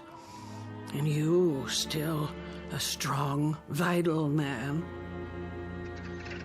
So we packed up the car and moved west. The living would be better now, you said. And it was. For a while. We had a little girl. Did you know she passed away last year, Tommy? A grown woman herself, getting on in years. It's not right to outlive your children. But me, I had to keep going. It was like I'd been waiting all these years, waiting to know where you went when you ran off. And now, I found you. My dear lady, perhaps if you told me who you're looking for, I could... Oh, stop. Please, stop. I saw your picture in the paper. I knew it was you by those eyes. And the ring. You always wore it. So I had to see if it was true. It is. No, Lord, look at that. I can't explain it. I only know what I see. I've grown old, and you haven't. Don't. Please. And now you're going to marry someone else and leave her the way you left me. Lorette, for God's sake. I can't let you marry her, Tommy. You're mine. Don't touch me. What's this? Put the pistol down. Oh, I remember that gun. You used to keep it locked away. Said it belonged to your great-grandfather. Take it out and oil it like you knew you were going to use it someday. Is it still loaded? I said put it down. Tommy, what you're doing, it's wrong. You can't go on hurting people the way you hurt me. I won't let you. Lorette, for the love of... What was that? I didn't hear anything. Are you sure? I thought... Thought what? I don't know. Susanna, dear, please wait. Don't try to stop me. I've made up my mind. I know. It's not like I'm going away. Walter and I will be married, and then we'll come back and I'll move my things into his house. It's only down the block. I'll still see you every day and... Shh. I did have some things to say to you. very important things. But now, I don't know where to start. Please don't. I'm nervous enough as it is. Can't you be happy for me? I know it's a change, a big change, but surely you're not surprised. You must have seen it coming. I know we haven't talked much about it, but... Do one thing for me, sweetheart. What? Bring me my reading glasses. I shan't be able to sleep while you're off eloping. At least I can get some reading done. Oh, Daddy, thank you. Where did you leave them? Upstairs in my bedroom, as I recall. Would you mind getting them for me? Of course I will. If Walter comes to the door, tell him... I know what to tell him. Don't expect him just yet. There's still time. Wait right here. I'll find them.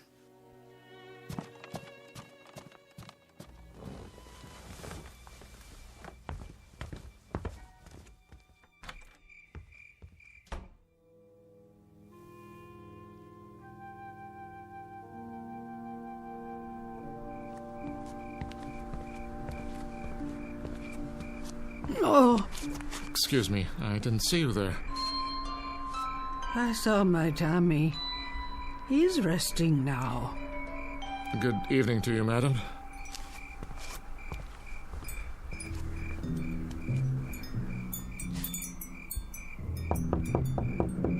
Walter.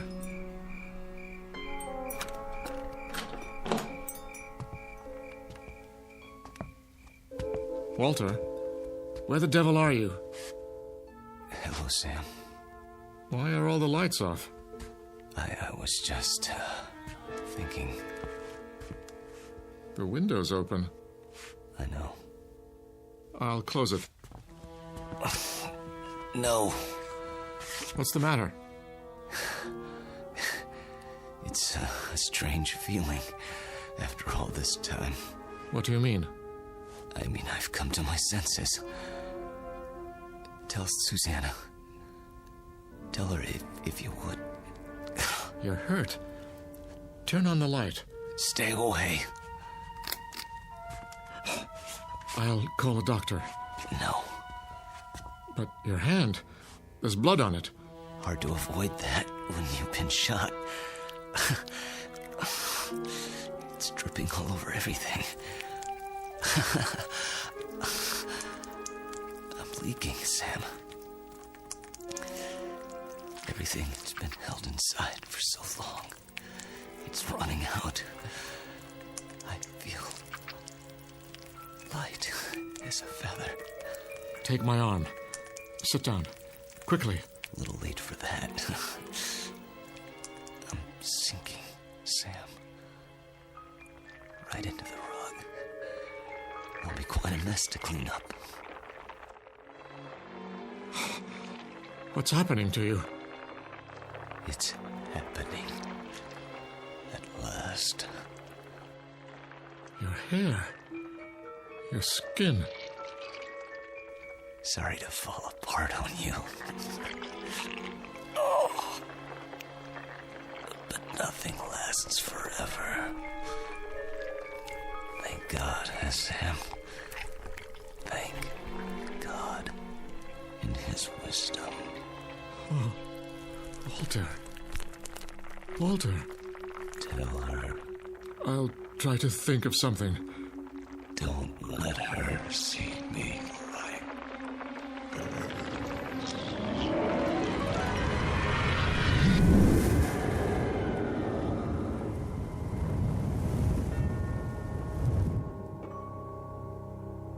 Dad? Walter? No, Susanna. Stay back. Daddy! Go home. Where's Walter? Susanna, please, go home, now. Walter? He's gone. Gone where? I wish I could tell you. But there are his clothes, his shoes. Daddy! Daddy, what else is on the floor? Dust, my dear. Only dust.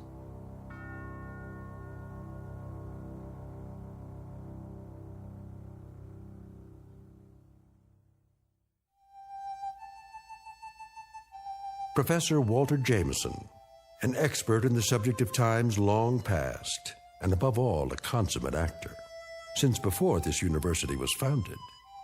He's finally completed his life's work, a history of the world that begins in the cradle of civilization and ends in our time, because the future was not his specialty.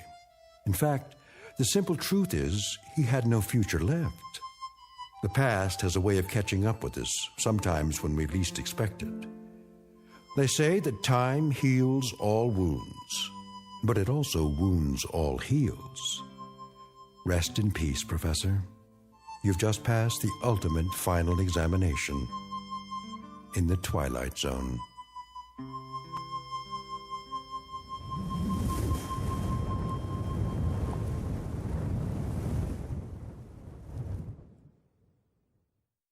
More from the Twilight Zone after this. You are about to enter another dimension, a dimension not only of sight and sound, but of mind, a journey into a wondrous land of imagination.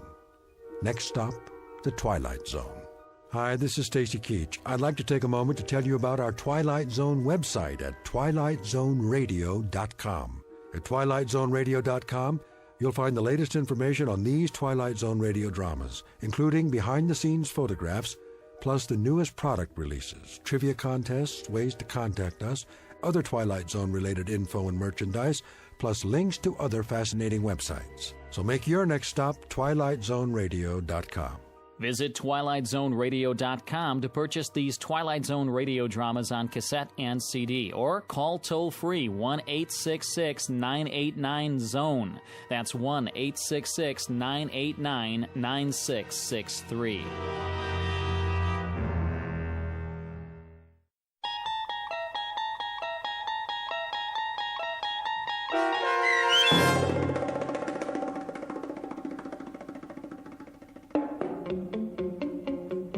Long Live Walter Jameson, starring Lou Diamond Phillips with Stacy Keach as your narrator, was adapted for radio by Dennis Etchison and written for The Twilight Zone by Charles Beaumont.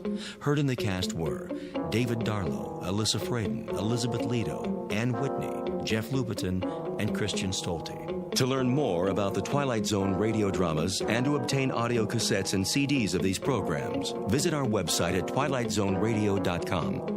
The producers of The Twilight Zone wish to thank CBS Enterprises, Carol Serling, Dennis Etchison, Dick Brescia Associates, Claire Simon Casting, Terry Jennings, XM Satellite Radio, Sirius Satellite Radio, our sponsors and our radio affiliates for helping make this series possible. This copyrighted radio series is produced and directed by Carl Amari for Falcon Picture Group. Audio editing, sound design, Foley effects, and mix for the Twilight Zone radio dramas are by Cerny American creatives Craig Lee, Michael Slaybach, Bob Benson, and Jason Rizzo.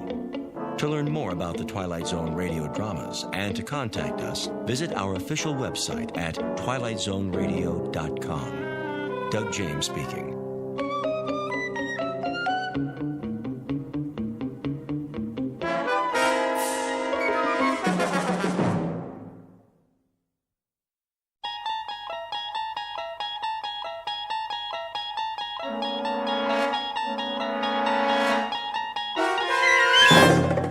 You unlock this door with the key of imagination. Beyond it is another dimension, a dimension of sound, a dimension of sight, a dimension of mind.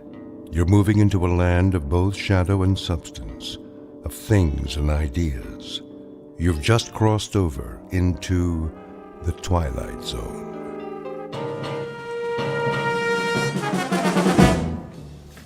Westbound monorail will be departing on track 10 in 3 minutes. Hurry. We can't miss the monorail. Make way! Coming through!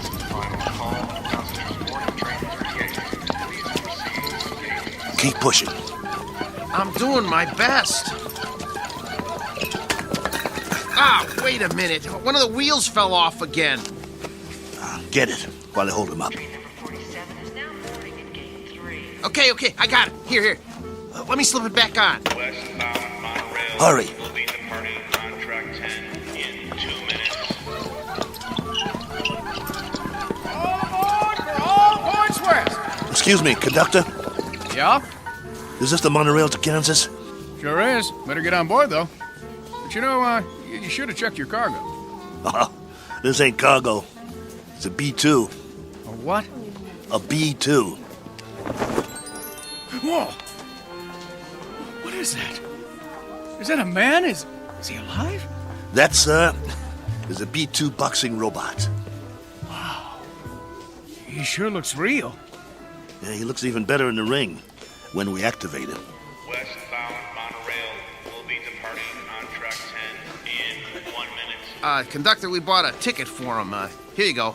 He's fighting tonight. We have to keep an eye on him so he doesn't get damaged. Well, he's got a ticket, so get him on board. We're pulling out. Sure thing. Okay, I got this end. Okay, ready? 1, 2, 3, lift. Come on. Oh, my goodness. How much does this guy weigh?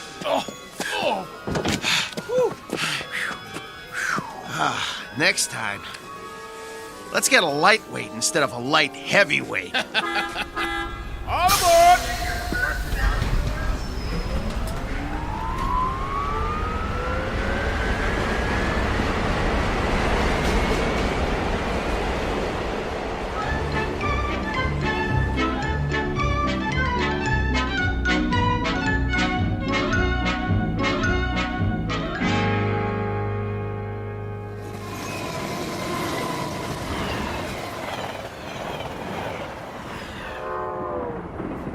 Ladies and gentlemen, kindly observe the no smoking sign and ensure that your seatbelts are securely fastened. Thank Well, here's our seats.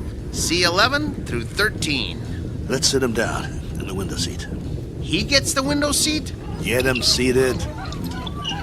Hey, you hear him squeaking? Not only is he saying he doesn't want the window seat, he's saying he doesn't want to sit down, period. He needs his silicone Teflonic joint lubricant changed. We'll pick up some as soon as we get paid. Well, first we gotta find some. Shouldn't be no problem. Come on, I told you. They don't make it anymore. Well, that's crazy. Still plenty of B-2s in the business. Name one. This one. We'll find some. All right. Wow. Sure is hot. It'll be hotter where we're going. Wish I had a beer. Well, it wouldn't do you any good. I already had 3 and I'm still thirsty. Not Maxo, he don't need a thing. Never complains. Then, why does he squeak so much? You think he'll be all right? Yeah, if he doesn't get hit. Can it, Pole? Hey, come on, no use glaring at me, Steele. You know he's shot. That ain't true. A little overhaul is all he needs. Well, yeah, a little 10 grand overhaul with parts they don't make anymore. When you talk, you think he was ready for the scrap heap. Ain't he? No, he ain't. Just because he's a little old? Well, try ancient. Plenty of fight left in him. Well, you think he's okay or not? Steele, I don't know. And that's a fact. He needs work. Like what?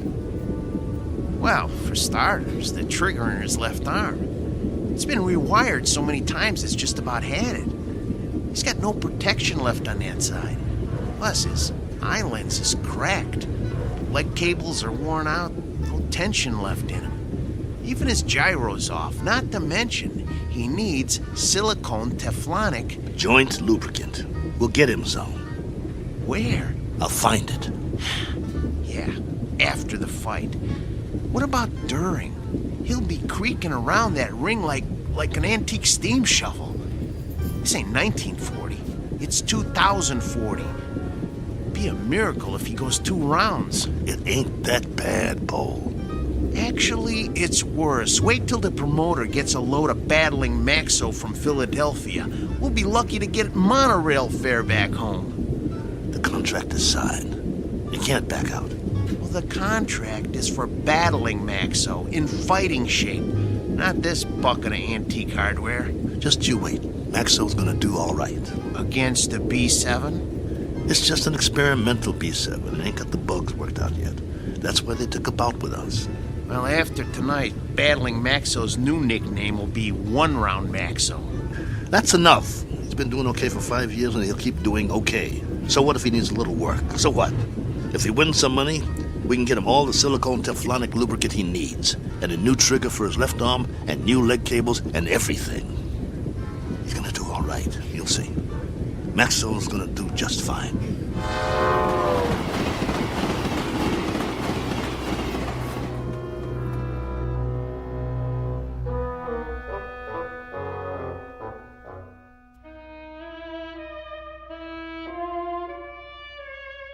Sports item from the not-too-distant future. Battling Maxo, B2, light heavyweight, accompanied by his manager and handler on his way to Maynard, Kansas for a scheduled 10-round bout.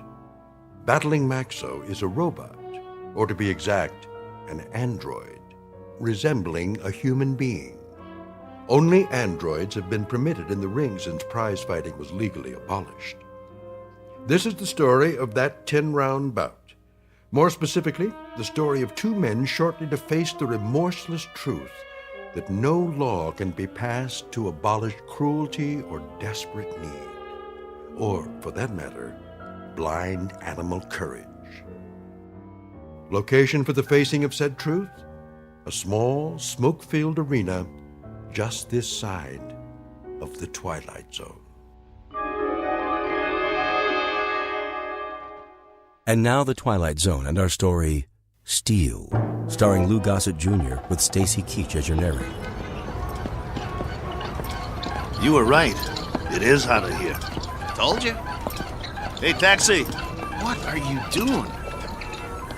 It's 6 o'clock already. We better get a move on. Well, we got no money for a taxi. We can't push him through the streets. We don't even know where the stadium is. What are we supposed to eat with then? We'll be loaded after the fight. I'll buy you a steak 3 inches thick. Hey, fellas, need a taxi? Thanks, pal, but no thanks. Oh, come on, where are you headed? Stadium. The stadium? That's 6 miles away. You can't push that thing that far. He's right. I told you, we ain't got the dough. Ooh-wee, what is that thing? A boxing robot. Oh, man. He is something. I've never seen one up close. Come on, I'll drive you to the stadium for free. It's on my way. You want a hand with it? Careful. He's got a bum wheel on the bottom. He's real heavy.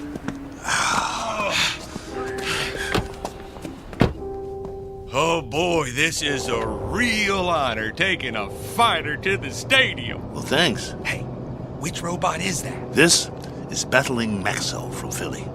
Maybe you heard of him? No, but, you know, I'm no expert. He was almost light heavyweight champ once. No kid. Yes, sir. You ever heard of Dimsy the Rock? Don't think so. Why don't you give it a rest? Dimsy was number 3 in the light heavy ranks, on his way to the top. Well, my boy took him out in the 4th round. Left cross, bang! Almost put Dimsy to the ropes. It was beautiful. No kid. Yeah. Used to be in the game myself. Light heavy. Before they passed the law. Called me Steel Kelly because I never got knocked down. Not once. I was number 9 in the ranks before they outlawed human boxers. Wow. That's something. Anyway, tonight is going to be a good fight.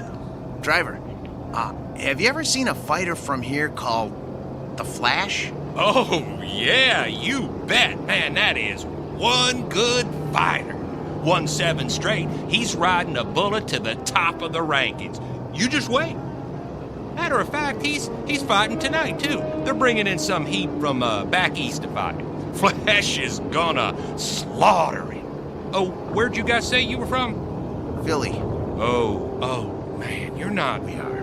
Oh, look, I didn't mean nothing. I didn't know. Skip it. Forget it, pal. Doesn't matter. You're right. Why don't you shut your trap for once? Look, fellas, I'm sorry. Well, you guys need anything else? Anything? Do you know where we can get some silicone Teflonic joint lubricant? Oh, do they still make that stuff? No, they don't. Just trying to be funny. They haven't made it in years. Hey, look! They got the fight card posted for tonight. You guys are the third fight out of 7. Woo! Your fighter must be pretty good. Oh, the Maynard Flash, B7 versus Battling Maxo, B2. You got a B2? Yeah. Well, at least you're not at the bottom of the card. We do have that going for us. Drop it, Paul. You'll see. You'll all see. It's nothing personal, Kelly. It's just the way it is. Well, it'd be a miracle if he wins. Hey, if he does, can I have his autograph? Sure thing. Thanks for the lift. Good luck, fellas. You're gonna need it. Steele, you know, Maxo's not programmed to sign autographs, right? I know. Let's roll him inside.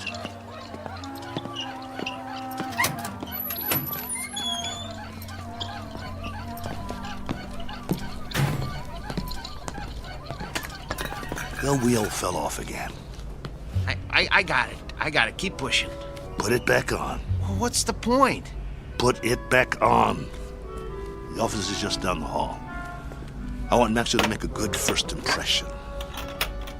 Well, let's just hope his head don't fall off next. Keep quiet and let me do all the talking. What's wrong with you anyway? After 7 months, we finally get about, and all you can do is complain? Some bout. We're in Maynard, Kansas. What's this, the prize-fighting center of the nation? It's a start, ain't it? It's our first step on the comeback trail. The purse will give us enough to get Maxwell back in shape. And if we win, it would mean we get fights all over the place. Oh, spare me. We don't have a chance. I don't get you. He's our fighter, and we stick behind him no matter what. Why are you writing him off before he even gets in the ring? Don't you want him to win? I'm a Class A mechanic, Steele. I'm not some daydreaming kid. I know machinery. We got a piece of dead iron here. Technology always moves forward. We got a B2, not a B7. No way he's gonna win this fight. Shh, keep your voice down. It's simple engineering, that's all. Maxo will be lucky to get out of the ring with his head on. Bull!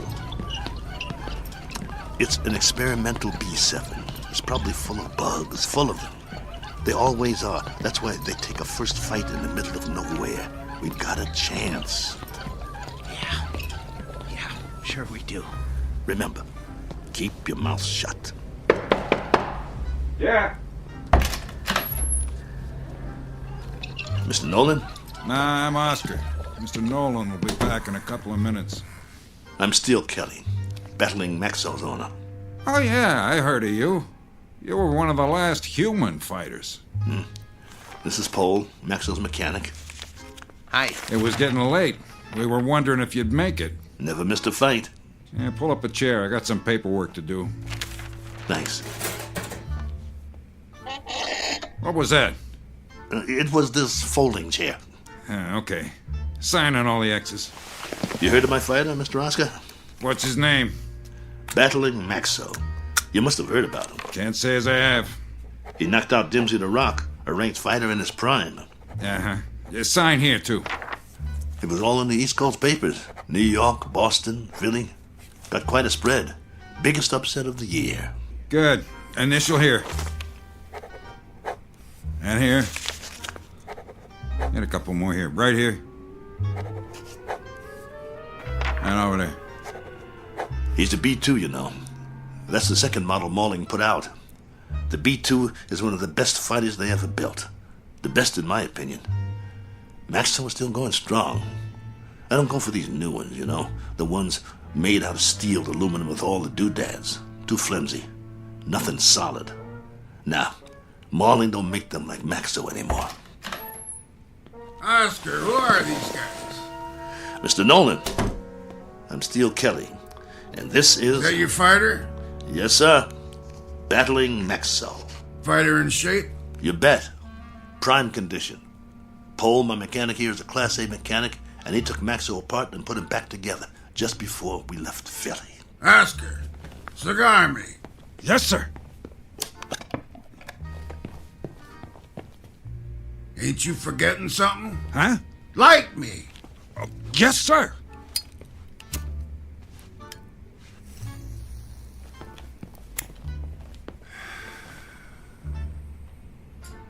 You know, Steele, you're lucky to get this bout.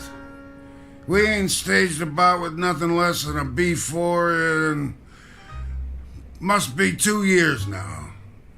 The fighter we had scheduled got run over by a truck in a loading dock at a stadium in Detroit. I needed somebody on short notice. So that's the only reason you're here. You got nothing to worry about, Mr. Nolan. My fighter's in shape. He's the one that knocked out Dimsey the Rock in Madison Square Garden a few years ago. Maybe you... I just want a good fight. And you'll get it.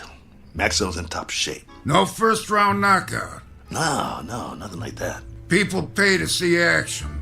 Do you have a prep room we could use? We want to check him over and make sure he's perfect. Down the hall, third door on the right, next to the janitor's closet. Thanks. Your bout is at 9. Got it. You won't be sorry, Mr. Nolan. I don't like guys that are late. Understood. Poe, let's get Maxwell to his prep room. Mr. Nolan, I was wondering... I know what you're wondering. You get your money after you deliver a good fight, not before. No problem. We'll get him ready. And Steele. Yeah? Don't slam the door. I hate loud noises. Come on. I'm coming.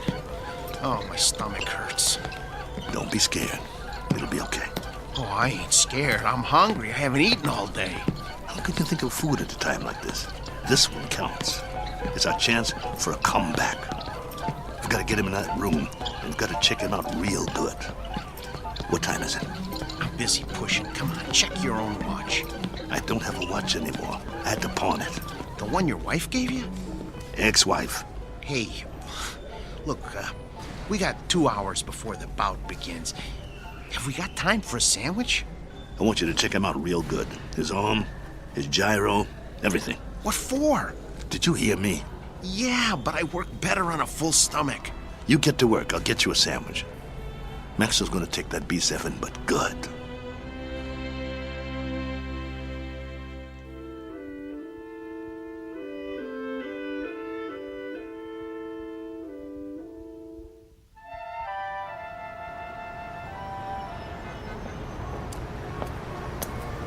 Excuse me, sir. Do you know where I can get a Philly cheesesteak? Try Philadelphia. Just kidding you.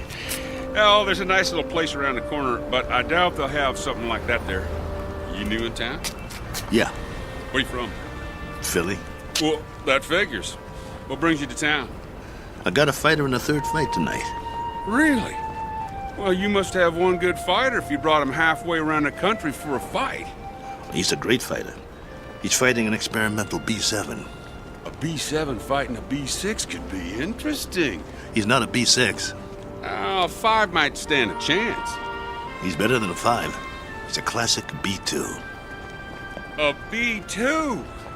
Oh, well, I've never seen one of those, but I hear they're great bleeders. Good luck.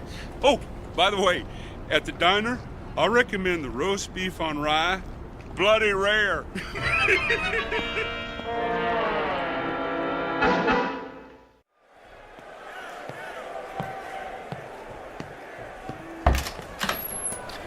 We got a big crowd out there tonight. What took you so long, Steele? I'm starving. Here's your sandwich. How's Maxwell? What kind of sandwich did you get me? Roast beef on rye. Well done with silicone Teflonic joint lubricant on the side. What? It's mayo. How's Maxwell? Did you get me a pickle? How's Maxwell? I love dill pickles. Oh, here it is. Okay, well, the answer to your question is Maxo is still big as life and twice as ugly. I cleaned him up a little, though. The B2's always looked real. Look at him. You'd swear he was real, wouldn't you? He's got that natural-looking flesh, great muscle tone. He could have been a male model if he wasn't a fighter. Come on, get to it. Well, outwardly, he hasn't aged a bit. His hair's still curly. Just like mine. Yeah, but he's got a little bit more than you do.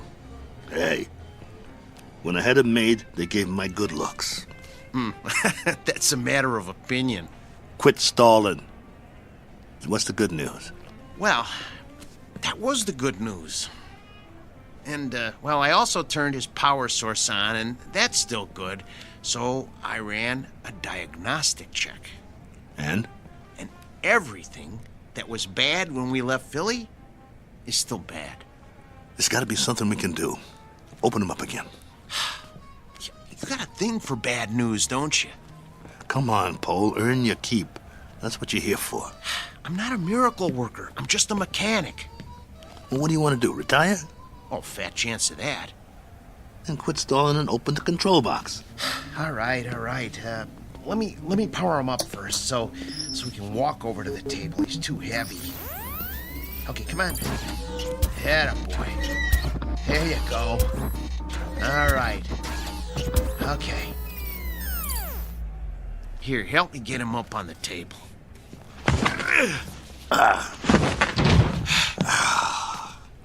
That's my boy.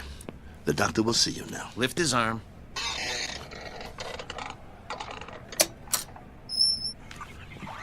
What's all that corrosion around the excess panel?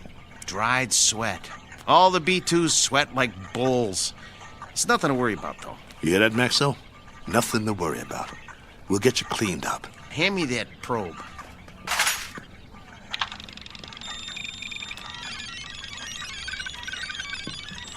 Well?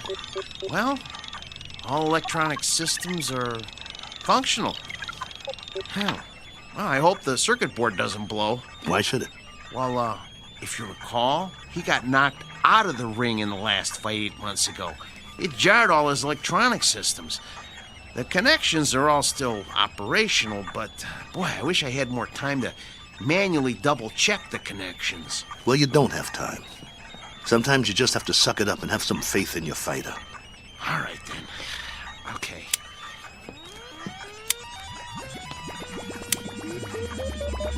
Well, I activated all his systems.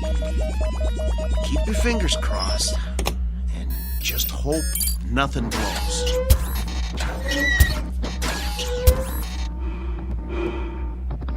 See, his breathing sounds good. His arms are creaky, but they'll quiet down when he warms up. Look, beads of sweat are forming on his forehead. I told you these were good sweaters. Can you hear me, Max? Relax, boy. Let him warm up good, Paul. I'll tell you, the mechanical part is what worries me. I need to check his reflexes. Look, Steele, go put on the gloves, will you? Let's see if he can zero in on you, okay? Maxo, get your legs loosened up. Move around a little. Loosen up your jab, big boy. Don't rush him. If it don't work now, it won't work in the ring. All right. But just enough to check the jab. Set his controls so he doesn't counter punch. Good idea. Okay, hold still, Maxo. This won't hurt a bit. Okay. That's as low as it'll go. I don't think his systems like it, though. You know, if that cracked eye quits, he'll be very vulnerable. Look, Steele, start circling him and see if he can follow you. Come on, Nexo. Look at me. I'm moving in. Want to get you. Block my punch. Oh, man, they're gonna hear that in the back row. That's good enough for now. We know it works. Oh, Steele, he's gonna get more than one punch thrown at his head. He'll outdance him to keep clear. Give him more power to his legs. Those cables are bandy. I don't like doing this. There's not much tension left in him. He seems to be moving all right. Yeah, but, boy, a heavy wind might knock him over. Put him on automatic. Oh, no. Come on. Let's not push our luck. Do it. All right. Here goes nothing. Maxo, gloves up. That's it. Beautiful. Now, let's see if he can move in for the kill. Kelly, Steele, no. Leave his systems on defense. he might have a couple of rounds if we leave him on defense. It takes less energy. You know, he's gonna get beat to pieces if we let him move in. No, do it. You use your head? He's a B2. He's gonna get slaughtered anyway. Look, if we let him go on defense, we might be able to salvage him for pieces. Nolan paid to see him on offense. It's in the contract. Activate his jab. Come on, it doesn't have any lubricant in it. Do as I say. All right. Activating the jab. Shut him down! Shut him down!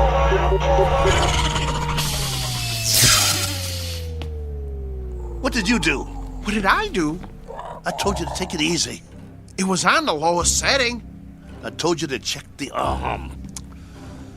What's the matter with you? So help me, if you broke that arm? If I broke it? Yeah, you. Look, Steele, I kept this heap running on borrowed time for 3 years now. Before we left Philly, I told you we needed to fix things and replace parts. We couldn't let this chance go. Please, open him up and see what you can do. Steele, you know, try finding another mechanic that could have kept this antique working as long as I have. I dare you to. Please, see what you can do. Hold the arm up. Oh, man. Oh, no. Ugh. Come here. Take a look. You see that? The trigger spring came right off. Can you reattach it? I can try, but, you know, it's just gonna pop off again. That's what happens when a joint doesn't get enough lubricant. Well, I'll try to stretch it.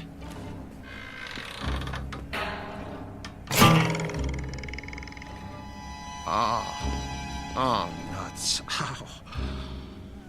Oh. Well, that's that. No. One jab too many. We gotta do something. What? Fix it. I can't. You just can't fix a spring.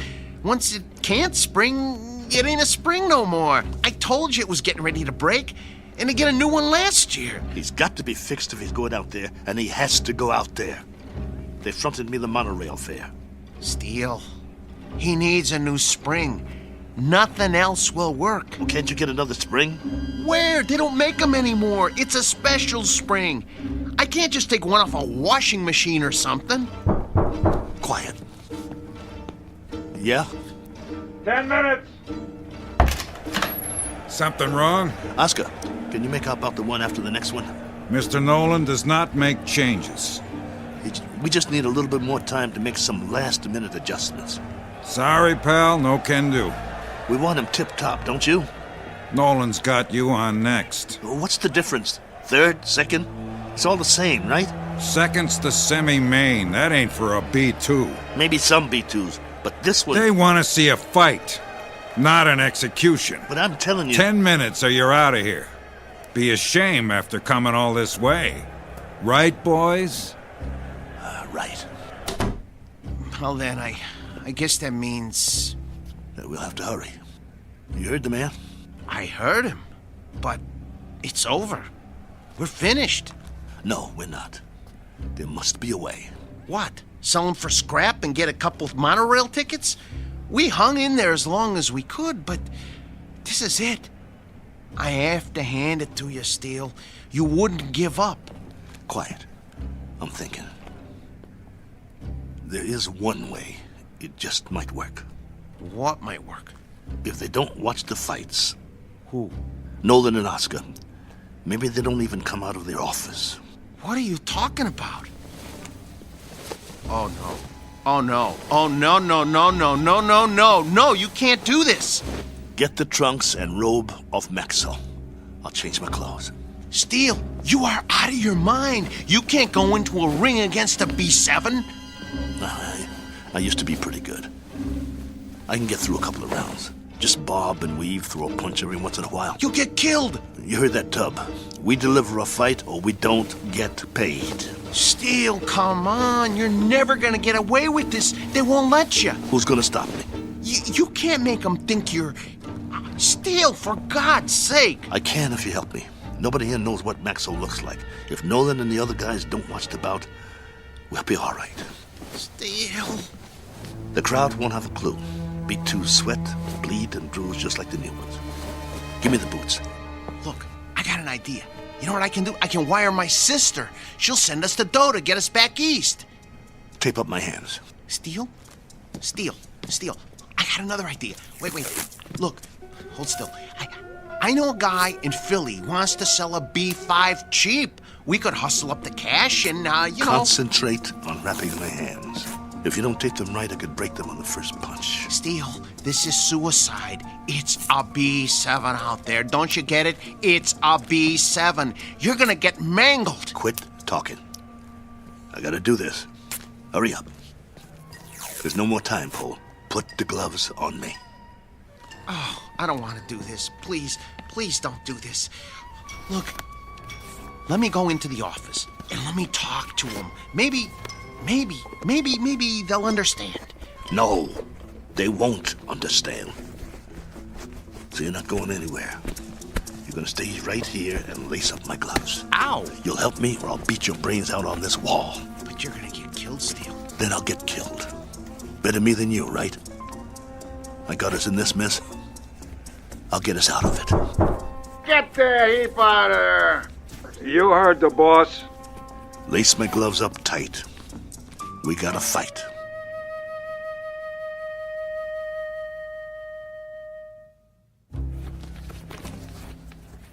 That's it, Paul. Tie him off tight. Oh, you really want to go through with this? Yes. Let's go. How do I look? Like a broken down old fighter. So I'll pass for a B2? That's what I said. You look like a broken down old fighter. Here. Let me put a towel around your neck. Pull up the hood on my robe, too. I'll keep my head down so they can't see my face. You better do that in the ring, too. Let's go.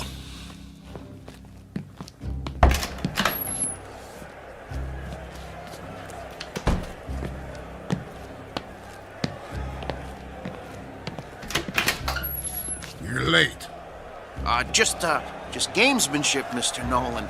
Making a late entrance, trying to get Maxo the edge. Just like the old days, huh? Maybe I underestimated you guys. Nice robe. It's old school, you know? Genuine satin. No more stalling. I got a full house out there. Right. Come on, Maxo. Let's show him what you can do. Hey! What? Where's that? What's his name? The owner. Oh, you mean Steel? He's already out there. We're one step ahead of you.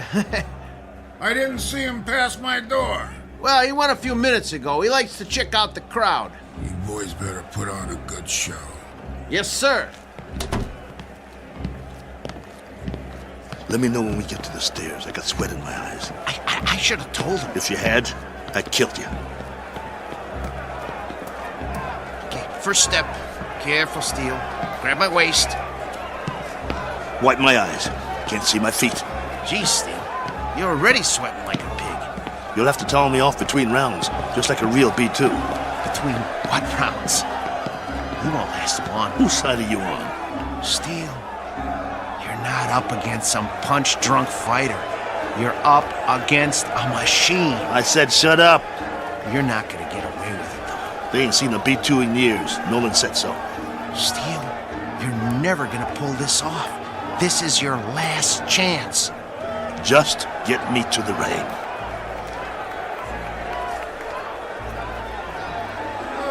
Hey, if it ain't battling Maxo! Go back to Philly, you bum! Rattling Maxo's more like it. Tear him out! What is it, a bucket of balls? Okay, Steel, here's the ring. 2 steps to the apron. I can see them. Okay, I'm gonna pull the ropes apart. Hey, send him back to the junkyard! Ladies and gentlemen, the next contest of the evening, a 10-round light heavyweight bout featuring out of Philadelphia, the B2 Battling Maxo! Get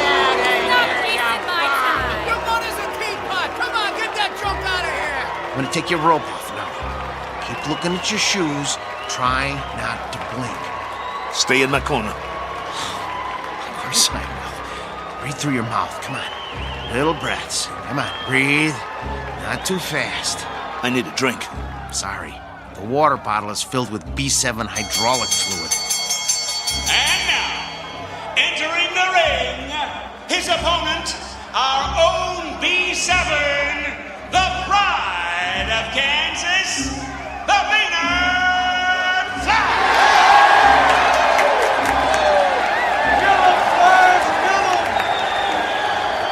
What's he doing?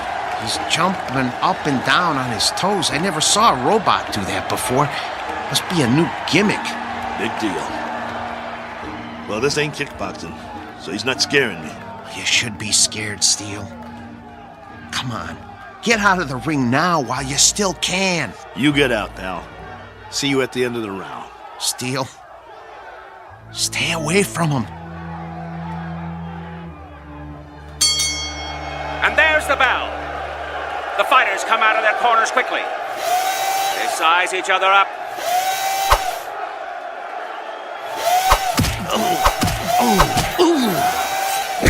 Oh, the Flash landed a vicious right. And another. And another. Come on, get away from him. Get away from him. Maxwell backs away. Come on, I got money on this fight. Come on, I can take it. The Flash is the aggressor. He backs Maxwell into the ropes. Hey, no holding. Get your B2 off the ropes. See how you like this? Bring it, you bum. I can take it. There's thunder in those punches. Your mother's scrap metal! Maxo backpedals. The Flash swings wildly. If he lands one of those, he'll take Maxo's head off. The Flash is coming in for the kill. That one was lethal. Stop the fight. Come on, somebody stop it. Stop it. Maxo is down. It's over. It's over. It's over. Come on, stay down. It's over. Just get me up. I've never been knocked down. I'm Steel Kelly. In the time of 1 minute and 22 seconds of the first round, your winner, the Maynard Flash! Yeah, that's it. Haul him out of here.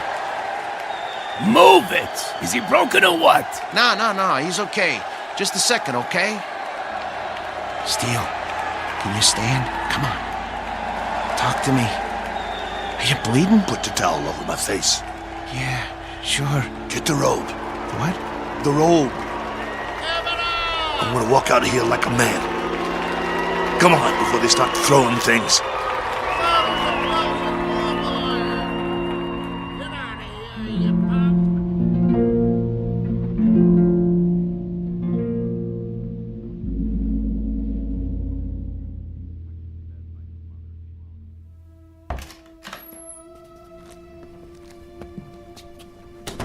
Come on.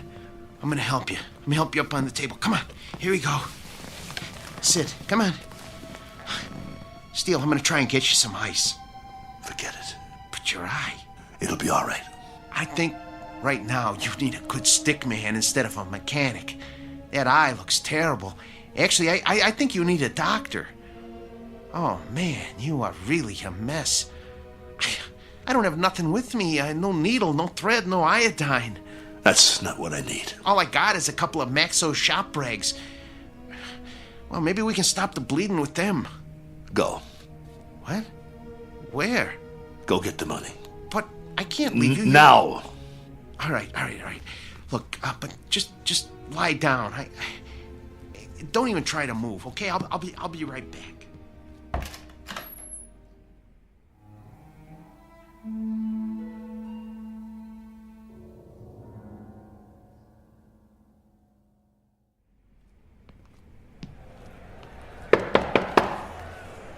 Yeah?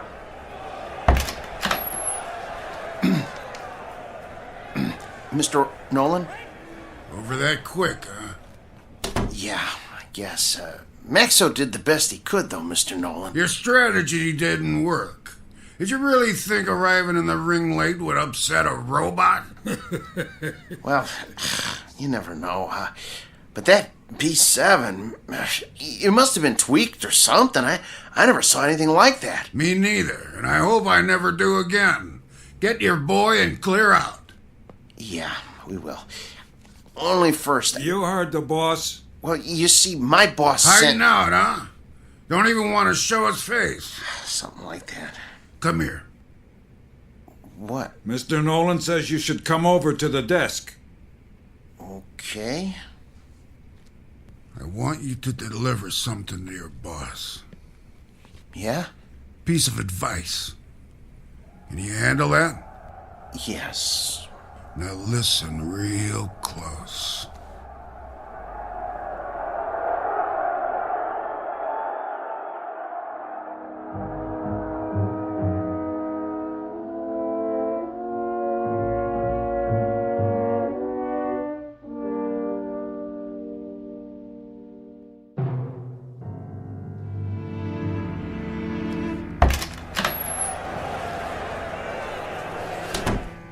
You get it?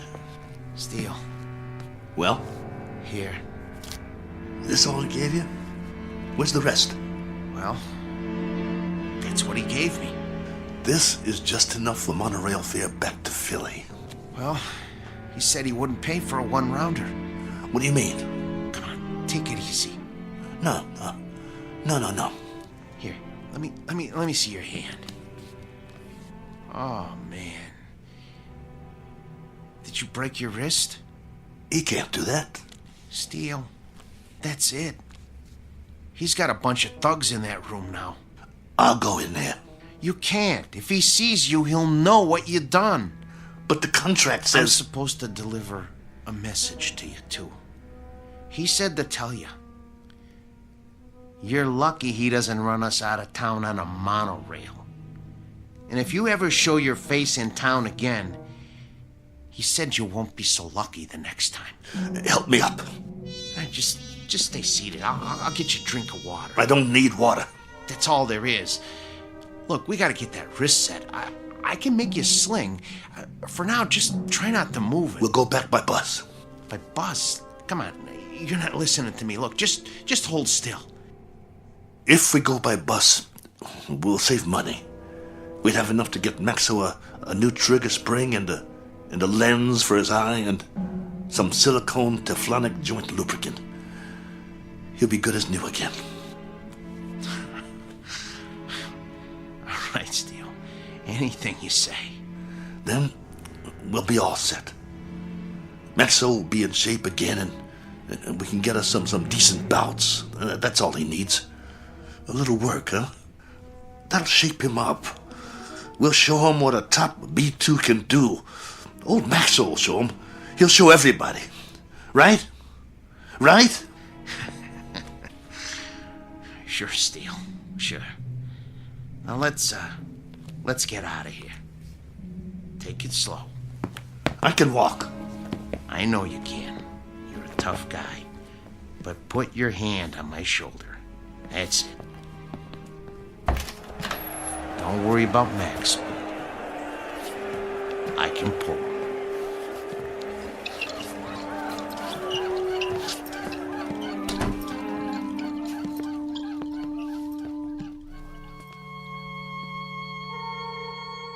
Portrait of the Losing Side.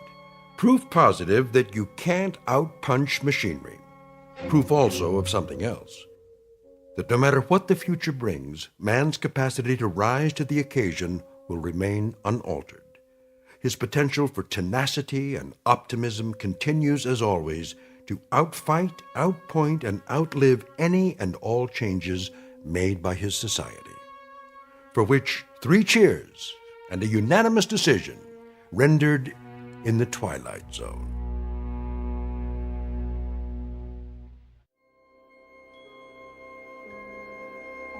Hi, this is Carl Amari, producer of the Twilight Zone radio dramas. I'd like to take a moment to tell you about our official website at twilightzoneradio.com. where you'll get the latest news and information on these Twilight Zone radio dramas. Plus, at twilightzoneradio.com, you can digitally download 3 free episodes or any of our episodes for only $1.95 each. In this age of ever-changing technology, we've decided to make these episodes instantly available to you by making the Twilight Zone radio dramas a digital download-only series. This means that this series will no longer be offered on CD. The CD collections at our website are now being offered while supplies last at buy one, get one free. So be sure to get your favorites before they're sold out. Be sure to visit us often, and I'll see you in the zone.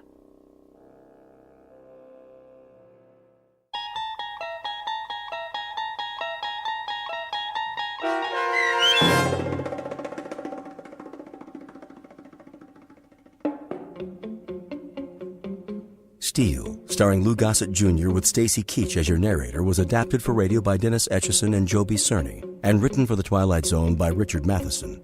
Heard in the cast were Joby Cerny, Danny Goldring, Rich Komenich, Sam Darrence, Pat Fraley, Tim DiDabo, and Jennifer Joy. This copyrighted radio series is produced and directed by Carl Amari and Joby Cerny for Falcon Picture Group. Custom Foley effects, sound design, and mixing are done in the Cerny American Sound of Picture Theater by Cerny American creatives Bob Benson, Matt Sorrow, Tim Cerny, and Todd Beyer. To learn more about the Twilight Zone radio dramas and to contact us, visit our official website at twilightzoneradio.com. Doug James speaking.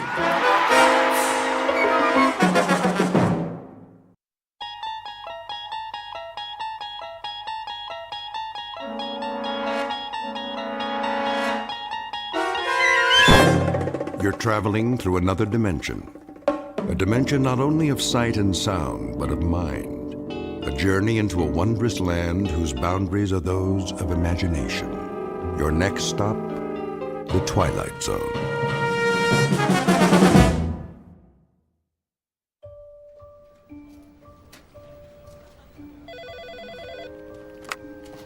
Lady Lynbrook Cosmetics. How may I make your world more beautiful? One moment. Lady Lynbrook. Oh, good morning, Tim. Yes, she's expecting your call. If you'll hold, please. Mrs. Lynbrook. Yes? Mr. Gunn on line 2. What's that? Shall I put him through? Speak up. I can't hear you. The Bravo account. Shall I put... I don't know any Mr. Bravo. It's Mr. Gunn. If you like, I'll... Sally, please. I'm due at the photo shoot. Mr. Munn will have to call back, if that's really his name. Gunn. What? Nothing, Mrs. Lynbrook. Stop muttering, dear. Should I tell Burton to have the car ready? And have Burton bring the car around. Yes, ma'am. He's already parked downstairs. Wayne. Good morning, Miss Richards. I mean, Mr. Benson. She's getting to you? Well, sometimes we do have a little... Failure to communicate. Tell me about it. Last week I locked myself out of the house, had to climb in the window when she couldn't hear the doorbell. Vanity, all is vanity. Whoever said that got it right. Anyway, the limo's at the curb. Burton's waiting for her call, like a good dog. She won't use the cell phone. Oh, why not? She's convinced there's something wrong with it. Don't worry, Sally. I won't let her take the company down with her. I'll tell her you're here. Oh, that's all right. Let me surprise her.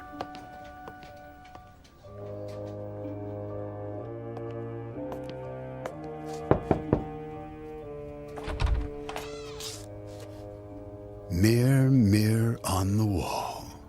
Who? Gotcha. Wayne, darling, I didn't hear you come in. If I were a snake, I would have bitten you. Well, you shouldn't sneak up on me like that. I haven't finished my makeup. Be a dear and hand me the hairspray. You know they have makeup people at the shoot. What? I said you're beautiful as always. I have to be, in case my handsome husband drops by. Oh, I'm afraid I'll divorce you if your lipstick's on crooked. Something wrong with my lipstick? We need to talk. Did you say something? My point exactly. Rose, I've been thinking. I have an idea. What would you say to a romantic weekend? Just the two of us. It's about the business. Of course, our first anniversary isn't till Valentine's Day, but we could get a head start. Actually, that's not a bad idea. The cabin in the mountains. I could join you later. Later? I don't understand. Not very long. A few days and... And what would I do in the meantime? A chance to rest. Clear your head. You work so hard. Who would run things here? Well, I could take the reins, temporarily, of course. But I enjoy my work. Now, don't be stubborn. It's for your own good. You think I can't handle it anymore? Just because this building has such dreadful acoustics. It's not the building. Admit it. If you weren't so... vain? That's not what I said. I've told you, I will not wear hearing aids. It has nothing to do with vanity. They hurt my ears. They distort everything. I wouldn't understand a word anyone says. All the more reason to take some time off. You'll see. You'll be able to run the business more efficiently, more profitably. I've done quite well until now, thank you. I think you hear what you want to hear. Whenever the word business comes up. My business, Wayne. The one I built from the ground up long before you came along. You are the most stubborn woman I've ever met. I only want what's best for you. You know that, don't you, darling? A company based on beauty, not on what a person can or can't hear.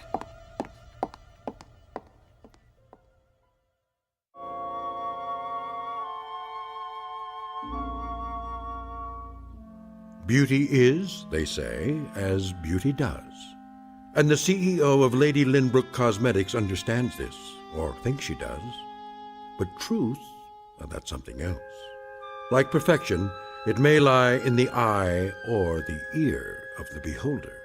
Rose Lynbrook is about to hear one very surprising truth, intended especially for her and broadcast directly from the Twilight Zone.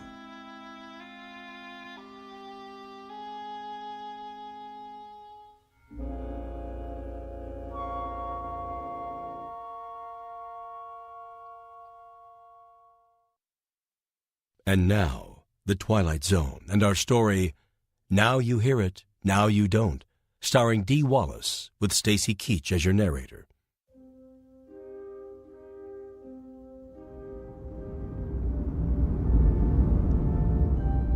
Here we are, ma'am. Burton, why are you stopping? I say we're at the studio, Mrs. Lynbrook. What time is it? We're right on schedule. Not late, are we? Not in the slightest. Speak up, will you? I'll get the door. Would you kindly help me with the door? Certainly. Where is my blusher? Ready, ma'am? Well, I guess this will have to do. What's your step? The curb? Not that door, Burton. The other one. I can't slide over leather in this dress. I suggest the sidewalk side. Traffic this time of day is... How's the traffic? I say it's not safe. Quickly! They're waiting. I'll go around. Man would be late for his own funeral. Well, don't just stand there. Give me your hand. One moment, there's a bus. Now! But, ma'am... Never mind. I don't need your help. Wait! Get behind me! Burton! Burton! Ma'am, are you... Burton! Oh, did you see that? She stepped right out into the street. What's the matter? Didn't she hear the horn? Must be deaf. Oh, if it wasn't for that chauffeur, it would have hit her head on. The poor man. Hey, somebody! Call an ambulance!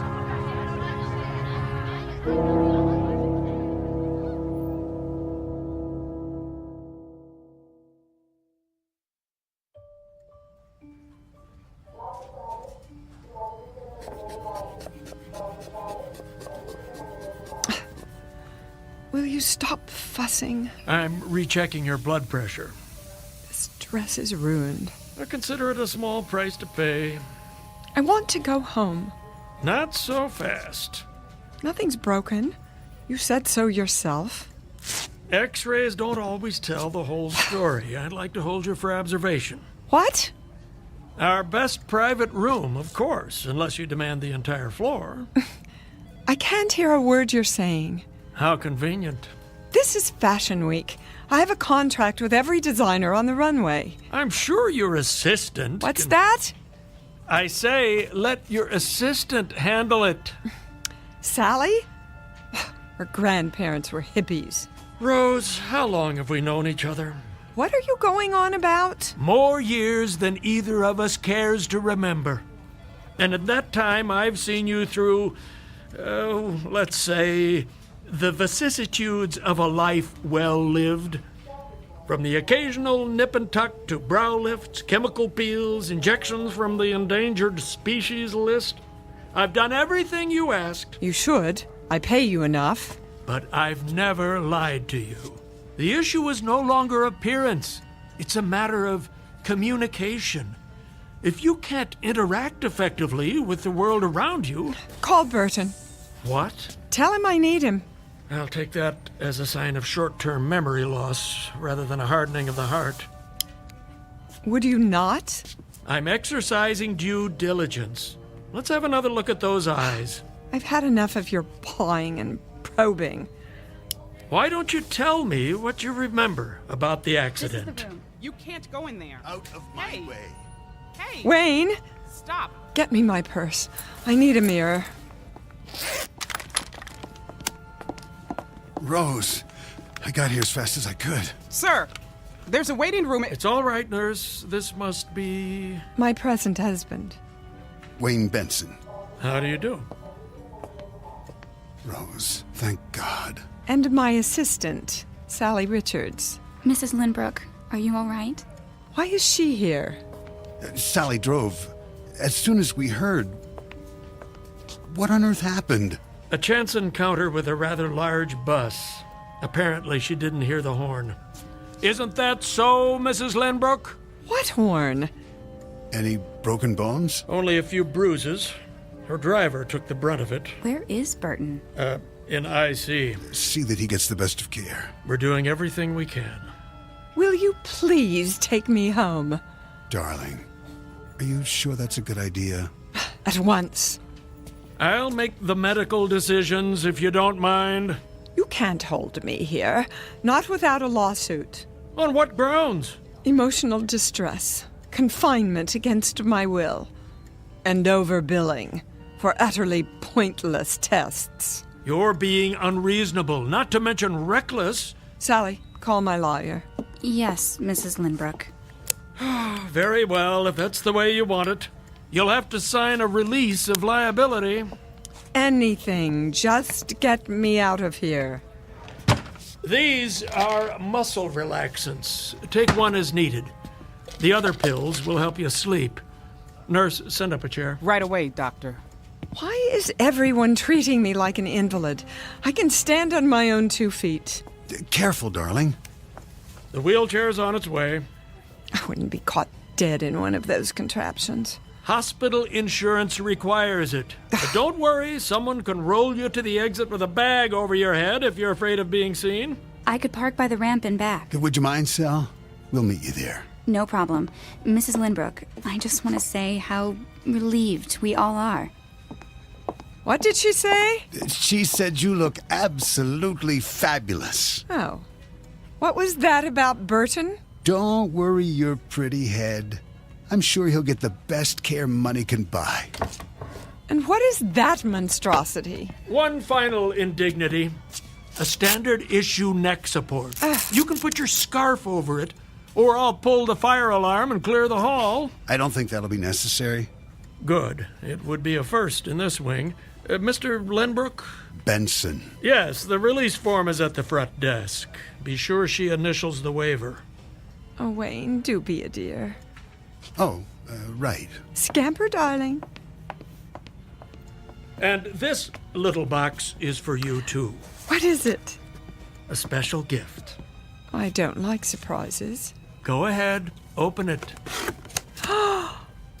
No. Absolutely not. Give it a chance, that's all I ask. I've made myself perfectly clear. This is a prototype, a real advance, I'm told. They call it the H100. I will not wear a hearing aid. An entirely new technology. The research lab needs someone to field test it. Who knows? You might be written up in the scientific journals. I don't want that kind of publicity. Think of what it might mean for others. Let them get their own hearing aids. I tell you, you're the perfect subject. Oh, then I shouldn't need it. Rose, be honest with yourself this once. Anyone else would have heard that bus. It came out of nowhere. With 100-decibel horn blasting away? Face it, you have degenerative hearing loss, and it's only going to get worse. Look, it's no larger than a pencil eraser. An experimental microcircuit with full frequency range. And this is the wireless control unit, the size of a lipstick. At least try it. I couldn't possibly. Then I can't possibly release you. If I add borderline concussion to your chart, the decision will be out of my hands. You wouldn't. What's more important? Your vanity or your life? It doesn't even look real. Completely invisible once it's in place. It won't fit. Hold still while I insert it in the ear canal. There. Where's my purse? Here's a mirror. See for yourself. Even that new husband of yours won't know. From now on, you'll hear every word, every whisper. The two of you will be closer than a kiss. Is that true? Your secret. Trust me, this will make a new woman out of you. Go ahead, turn it on before he comes back. It's just this little switch here.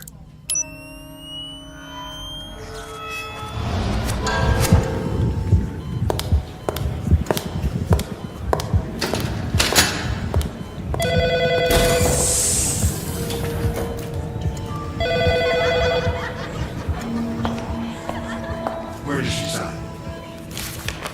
Here. Witness it on the line below.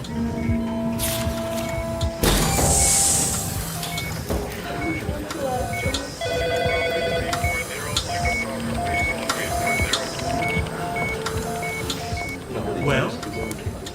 It's too much. All that you've been missing. Welcome back. May take some getting used to. Here's the wheelchair, Doctor. Very good. I had the papers. Use my pen. And this line for Rose. That it? Now into the chair, carefully. Hold my arm, darling. Okay, take it easy. Careful. Here we go. Thanks. I'll take it from here. That's all right. It's part of my job. Get some sleep, Rose. I'll stop by and see how you're doing. Nurse! Nurse! Where's my medication? Why won't she come?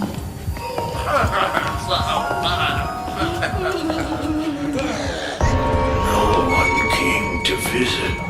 Stop! It's just down the hall, Mrs. Lindbrook. The rear entrance, darling. Don't you hear that? Hear what? It's too much, I tell you. Hang on, we're almost there. Help! Help! Mrs. Lindbrook! Who's that? I don't hear anything. You'll be home soon, ma'am. Don't leave me, Mrs. Lindbrook. I did my best. I swear. Burton? Don't leave me here to die. Please, ma'am. I beg you. Don't. No. No!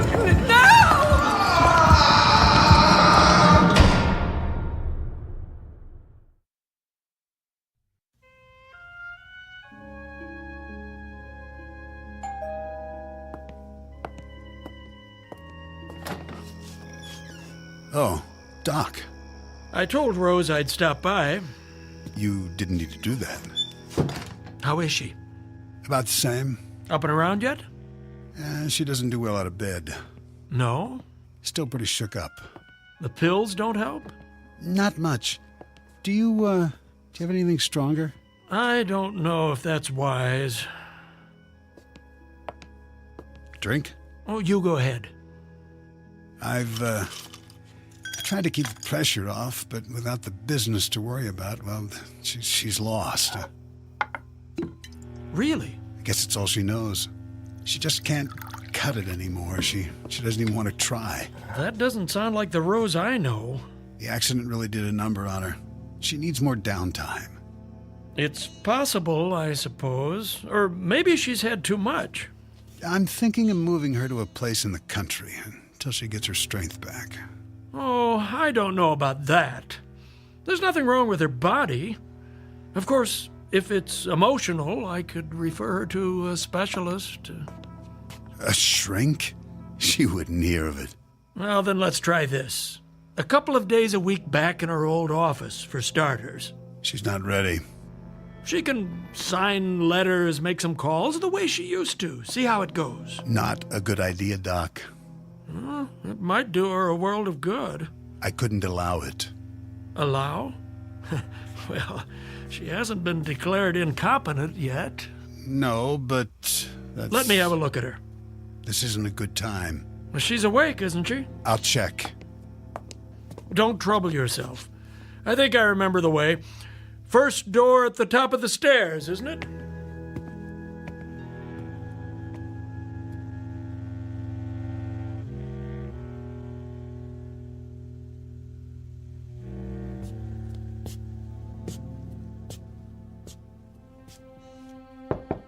Rose? Come in, Doctor. How did you know? I heard you. All the way downstairs? Before that, when you turned the corner and drove up. Really? That hearing aid must be more sensitive than I thought. Oh, it is. Imagination was always one of your strong points. You're looking well. I look a fright. Not at all.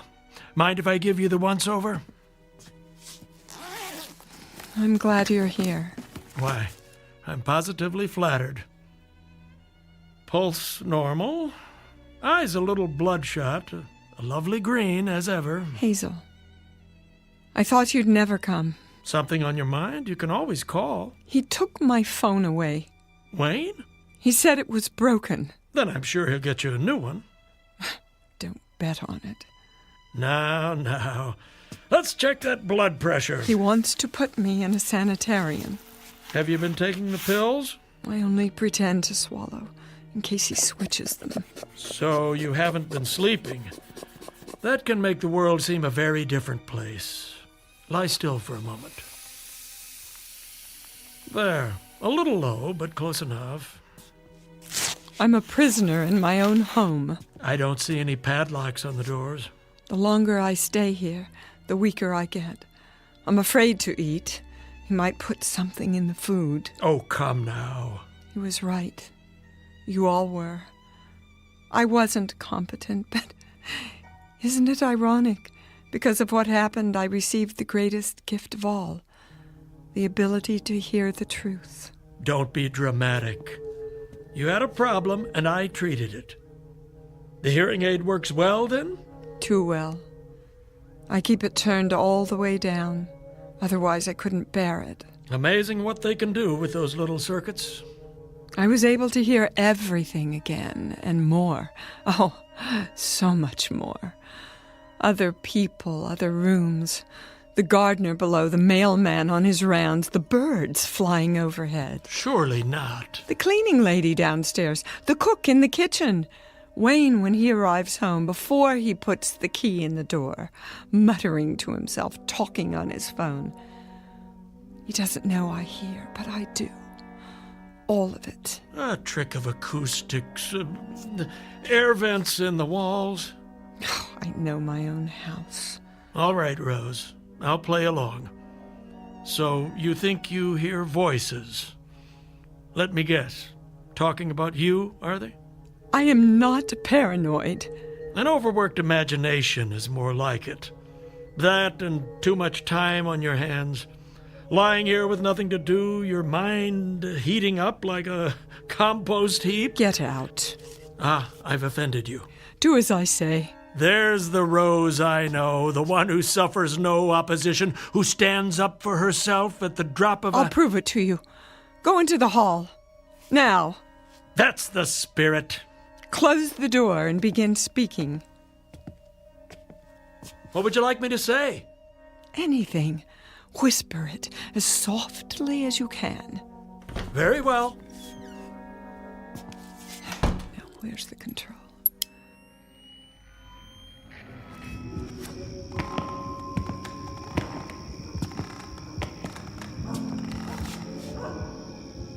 Testing 1, 2, 3.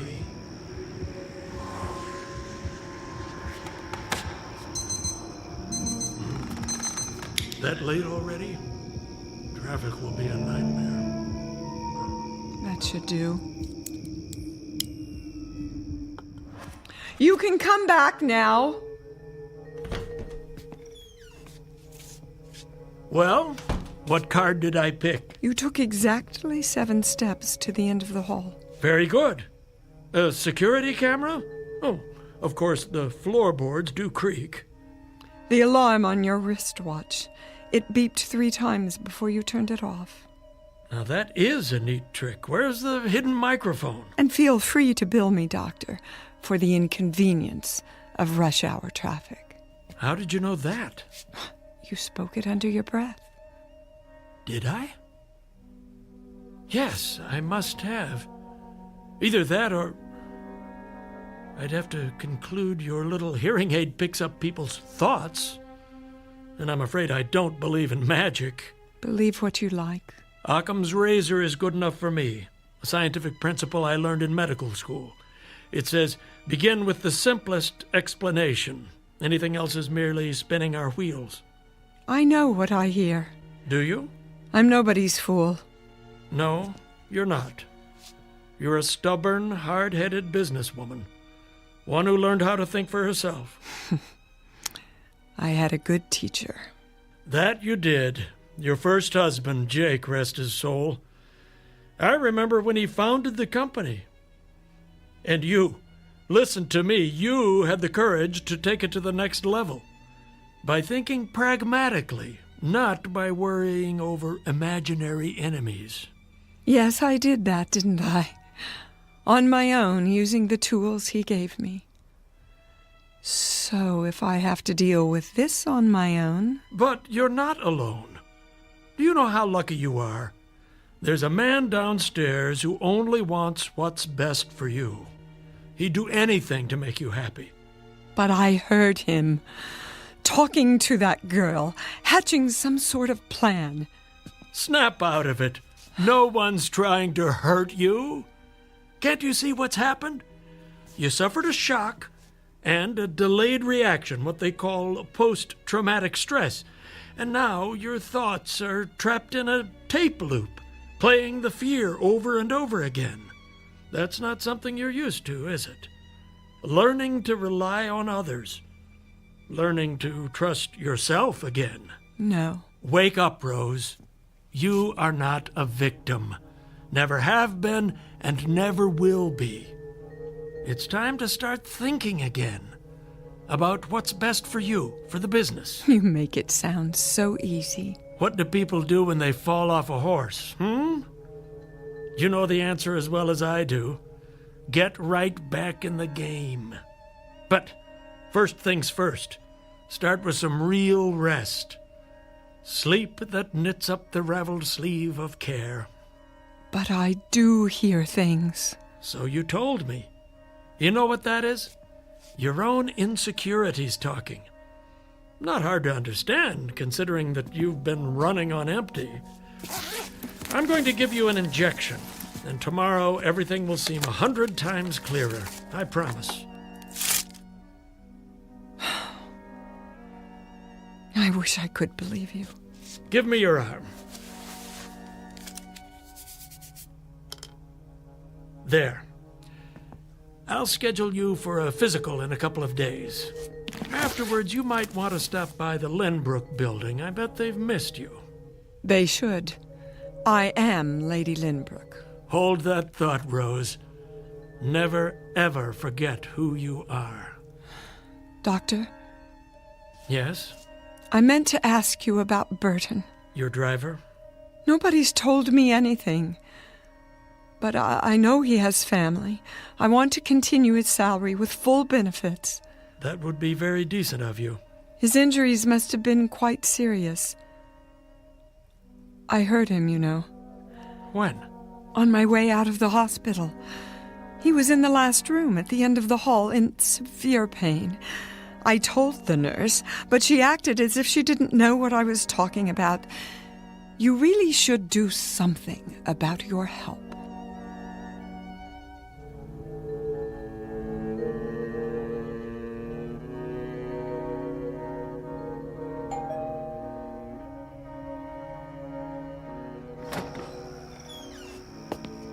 Why didn't you call me? That old duck came nosing around. I waited all day. Keep your voice down. Dr. Wrightson. Miss Richards, isn't it? Nice to see you again. Miss Richards stopped by to get some papers. She was just leaving, weren't you, Sally? Miss Richards. Yes. Yes, I was. How's Rose? Much better. Is she? Don't bother with the pills tonight. I administered a sedative. With any luck, she'll sleep through till morning. Bring her by in a day or two, and I'll give her the all clear. Isn't that rushing it a bit? Don't worry. She's a lot tougher than you think. I hope you're right. See you soon, then. If she's up to it. Something tells me she will be. Bye now. Bye. Bye.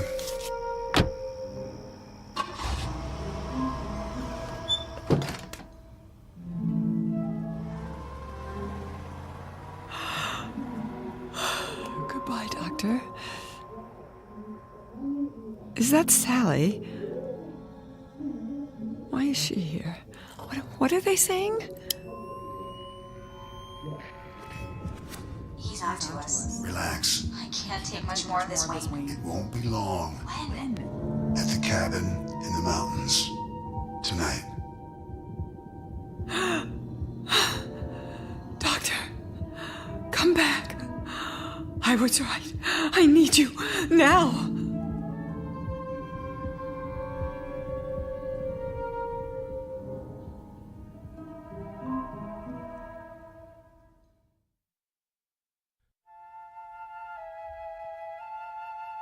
So this is how it ends.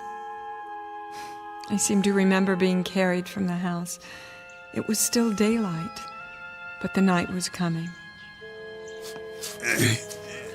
I need you, Sally. Lift your feet. I'm trying to. Yeah, help me get her to the stairs. Well, what? She's coming too. No, she's not. I'll drive her. Meet me at the cabin in your car. No one will know you were there. Okay. It could have been a dream. For a time I thought it was. I couldn't wake up. There was too much medication in my body from the injection. But it was all too real. The lake, the cabin, the one Jake built for me. Only this time I wasn't here with Jake. I heard Wayne in the room below the loft. I tried to sit up.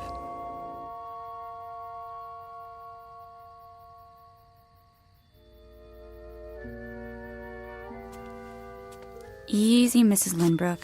Sally? Go back to sleep. Where am I? In bed. Where else? What? I said, go back to sleep. Now. I found some firewood. She keeps drifting in and out. Wayne, I want to go home. Sure, my love. As soon as you get your rest. It doesn't matter what we say. She can't hear. Can she? Not a word. Why are you doing this? I don't understand. No. Don't worry, you will. How long is this going to take? I have to make it look right. She was feeling better. She wanted to go to the mountains. Why not? Then at some point, the excitement got to her, and she stopped breathing. How are you going to accomplish that? A simple pillow over the face. No marks. And the only drug in her system will be what the doctor gave her. Who knows? Maybe it was too much for someone her age. And we're so far out in the country, and it'll take the ambulance forever to get here. What a shame. No. Isn't that so, darling? I don't want to see this. You won't. It'll happen in the middle of the night. By then you'll be back at your apartment in the city. Why don't I just leave now? And miss the festivities? I brought champagne to toast your new job. I'm going to start a fire. It's freezing in here. Wayne? Shh. Now, Rosie, you need your strength if you want to make it through the night. Please. Save your breath. That's right. Close your mouth, or I'll do it for you. Eventually, the medication started to wear off. I heard them downstairs by the fire. They thought I was still asleep. I could barely walk. My legs were too weak. Even if I could, there was no place to go. The lake on one side, the mountains on the other. I didn't need to turn on the hearing aid. I knew what they were doing. They were celebrating. When I was a little girl, I used to play hide and seek. We covered our eyes and put our fingers in our ears while one of us hid in a secret place. I was very, very good at that. No one ever found me. So tonight I would have to be it again. Except that this time there was no place to hide. Even climbing out of bed took all the strength I had. There was no way out, only the window, and it was too high for me to jump. But I knew the cabin well. I had designed it myself with Jake. A rustic dresser, a cedar chest, a small closet with a concealed wall safe.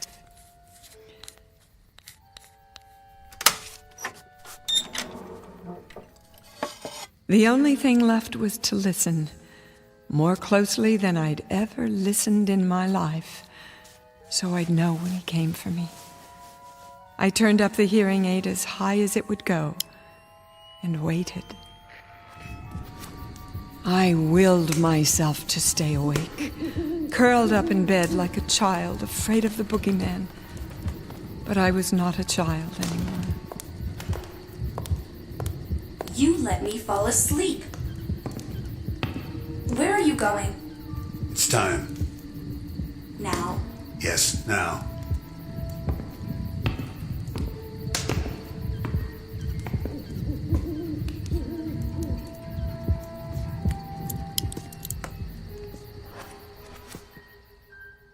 I'm coming to get you, Rosie. Where are you? Gotcha. Stop right there. You're supposed to be asleep. I said, don't come any closer. I only came to kiss you goodnight. Not another step. What have you got there?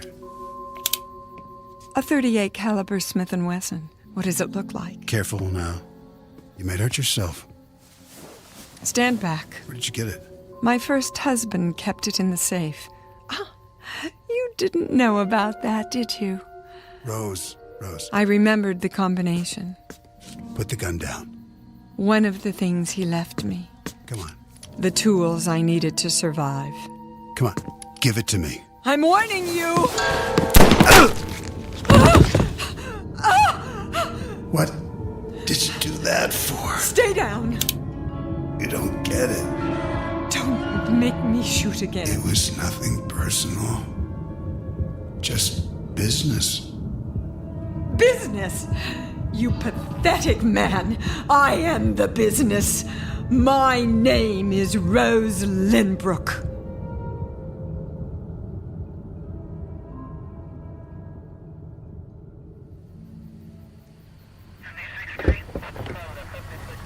Anything else, Lieutenant? We'll need a copy of the autopsy. Of course. I'll send it over this afternoon. We have it listed as a gunshot wound in the chest. That's right. A single shot to the heart.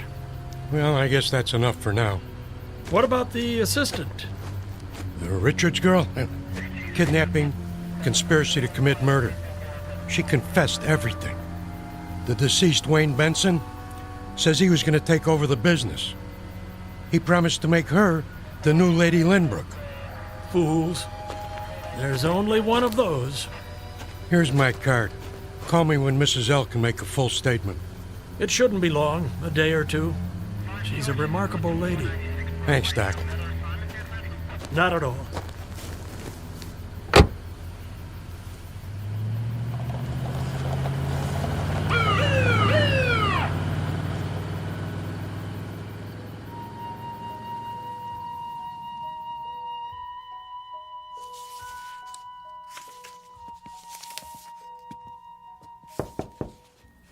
Yes, nurse. Will you need me for anything else this morning? I guess not. I was just going over the test results from R&D. The hearing aid? What did they say? Looks like she was right. About what? It wasn't calibrated correctly. The gain was boosted way too high. So, I guess that explains it. I'm not sure I follow. She could have heard voices at a distance. From another room, say. If they didn't burst her eardrums first. No damage done, fortunately. The H-100 might actually have saved her life. Did she ever... Oh, it's none of my business. Go ahead, Janet. Well, I was just wondering, did she say anything to you? Didn't she suspect what her husband was up to? Yeah, patients say a lot of things to their doctors. Some real, some imaginary. The trick is to know the difference. This time, I should have listened more closely. She must have been terrified. She's lucky she didn't lose her mind. Want to hear something really peculiar? The frequency response. They used a new type of limiter circuit. Only it didn't work. So the high end was off the scale. So that's what she was complaining about. Not only the decibel level, but the extended upper frequencies. I don't see how anybody could bear it. Except for a dog. Above the normal range? Way above. Beyond any instrument we've got. If there are sound waves that high, no one's ever measured them. I'm surprised it didn't drive her insane. But sounds like that, where would they come from? Don't ask me. Some other place. One we don't know anything about. I'm just spinning my wheels. It is strange, though. Yes, it is, because she swears she heard some very odd things. She believes she had a conversation with her husband, Wayne, for example, after she shot him. Of course, that's impossible. He died instantly. One shot, straight through the heart. And after the bus accident. Hmm? Well, when I wheeled her out of the hospital, she said she heard patients at the end of the hall crying out in pain, including her chauffeur. I know. But she couldn't have. The limo driver died in ICU while she was here. And the room at the end of the hall? Well, you know what that is. Yes. The morgue.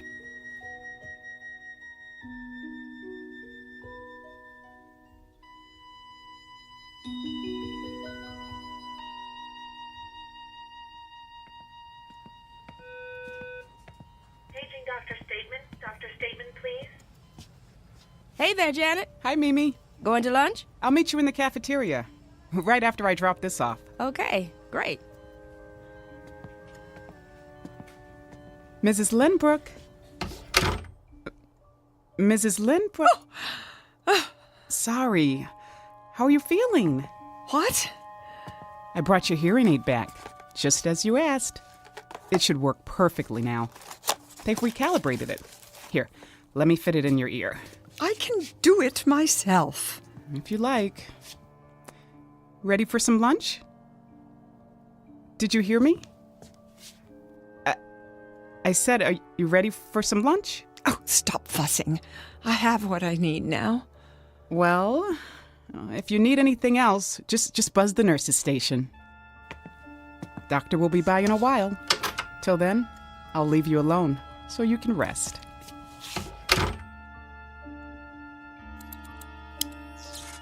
Oh, but I'm not alone now. They are with me, the voices of the dead. So many new ones, coming and going in this place. I have to listen very, very closely. And one day, perhaps, just perhaps, I'll hear all of their secrets, all the things they have to share with me. Jake, are you here? Speak to me, my love. If you're with me, speak now. I'll be able to hear. Where are you? Jake? Jake!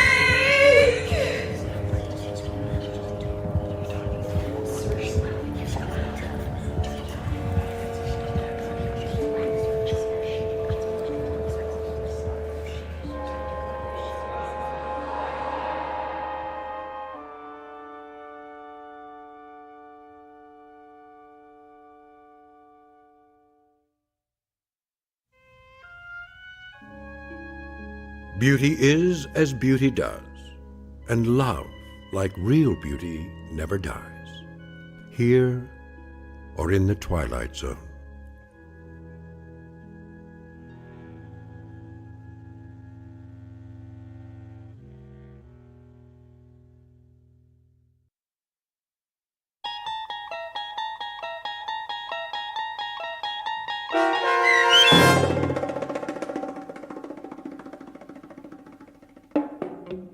Now You Hear It, Now You Don't, starring Dee Wallace, with Stacy Keach as your narrator, was written for The Twilight Zone by Dennis Etchison from a story by Carl Amari.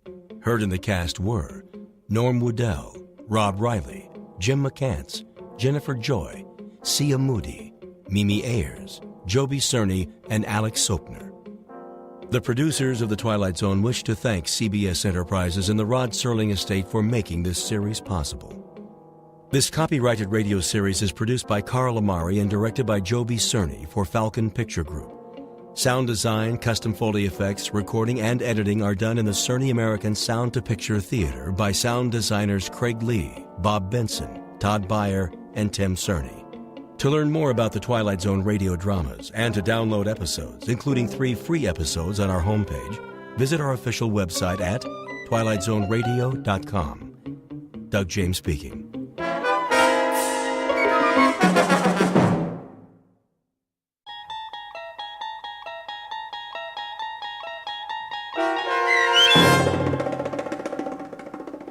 Where Is Everybody, starring John Schneider with Stacy Keach as your narrator, was adapted for radio by Dennis Etchison and written for The Twilight Zone by Rod Serling. Heard in the cast were Roger Mueller, Tom McElroy, Roderick Peoples, Doug James, Richard Hensel, Carl Amari, and Amber Lake.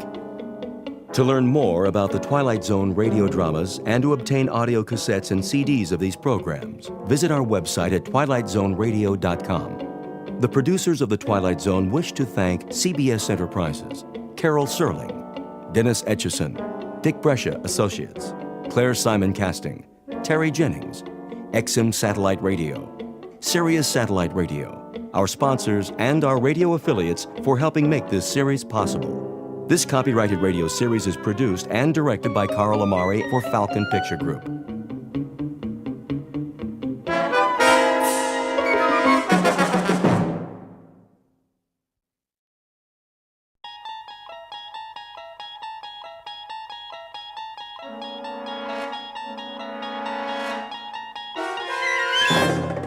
You unlock this door with the key of imagination.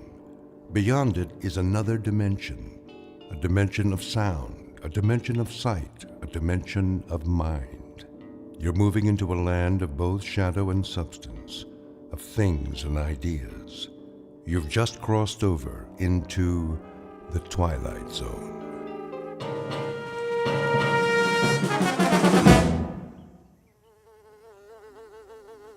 Get away from me. What? Where in the... When I woke up, I was sure somebody was watching me. I didn't know who it was, but I could feel someone very close by. I thought I could feel breath on my face, too, but it was only a breeze and a fly buzzing around my nose. I brushed it off and got up. I was outdoors, in a field, morning. The sun wasn't very high yet. I felt okay, not too hot, not too chilly. The only problem was, where am I? How the heck did I get here? I must have been dreaming.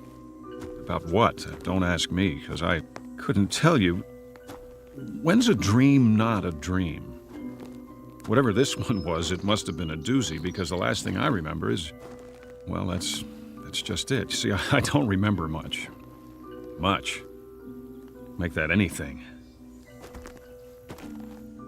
So, where to begin? As far as I can tell, this is the beginning. I mean, not the beginning, whenever that was, the Big Bang billions of years ago out in the middle of space or something, but it'll come back to me. It will, and all I have to do is give it some time.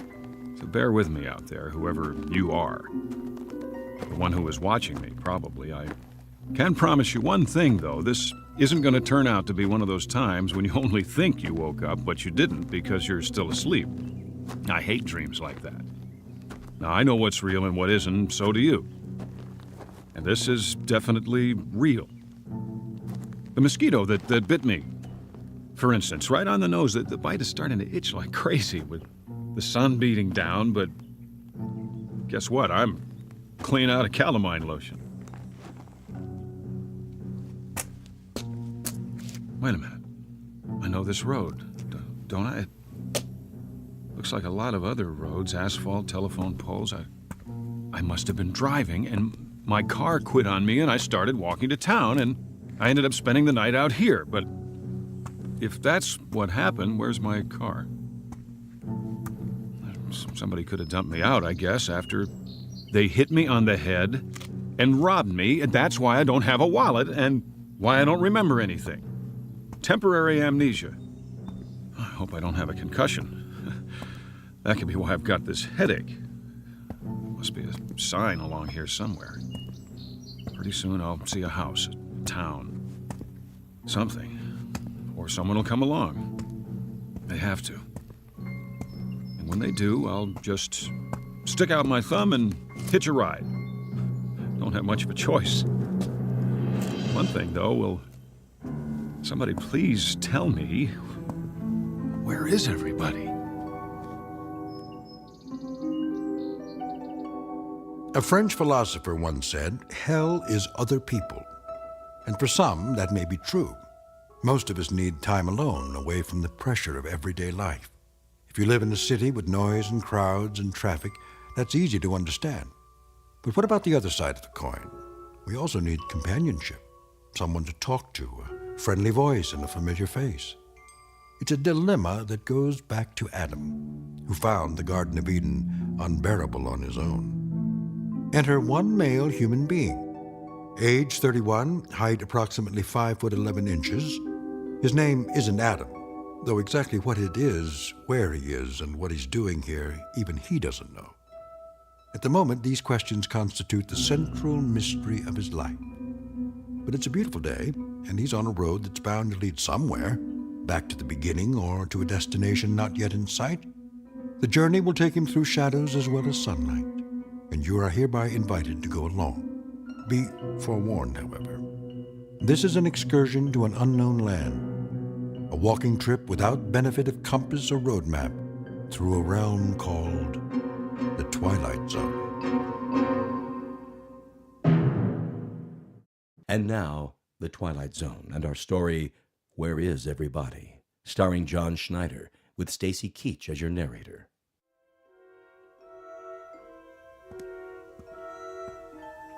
There we go. A roadside diner, just what I need.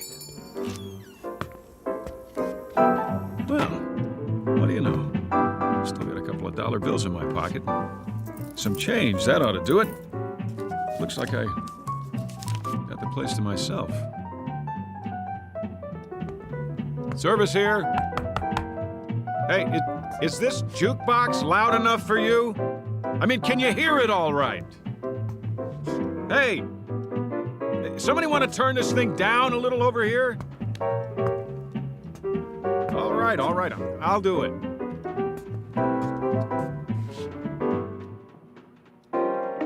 Pretty early for this kind of noise. Ought to be a volume control somewhere. Maybe it's on the back. If I can slide it out from the wall. Easy now. Oh, look, I like music, same as the next guy, and all I'm looking for is the knob. There. Now, the question is, who played the song in the first place? Somebody had to put a coin in the slot. Who's here? Somebody go outside for a minute?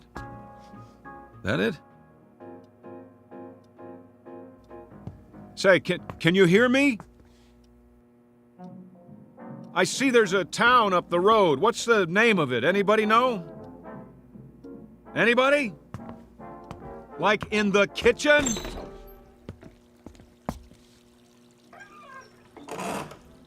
Hey, you in there, I asked you a question. What is the name of the town?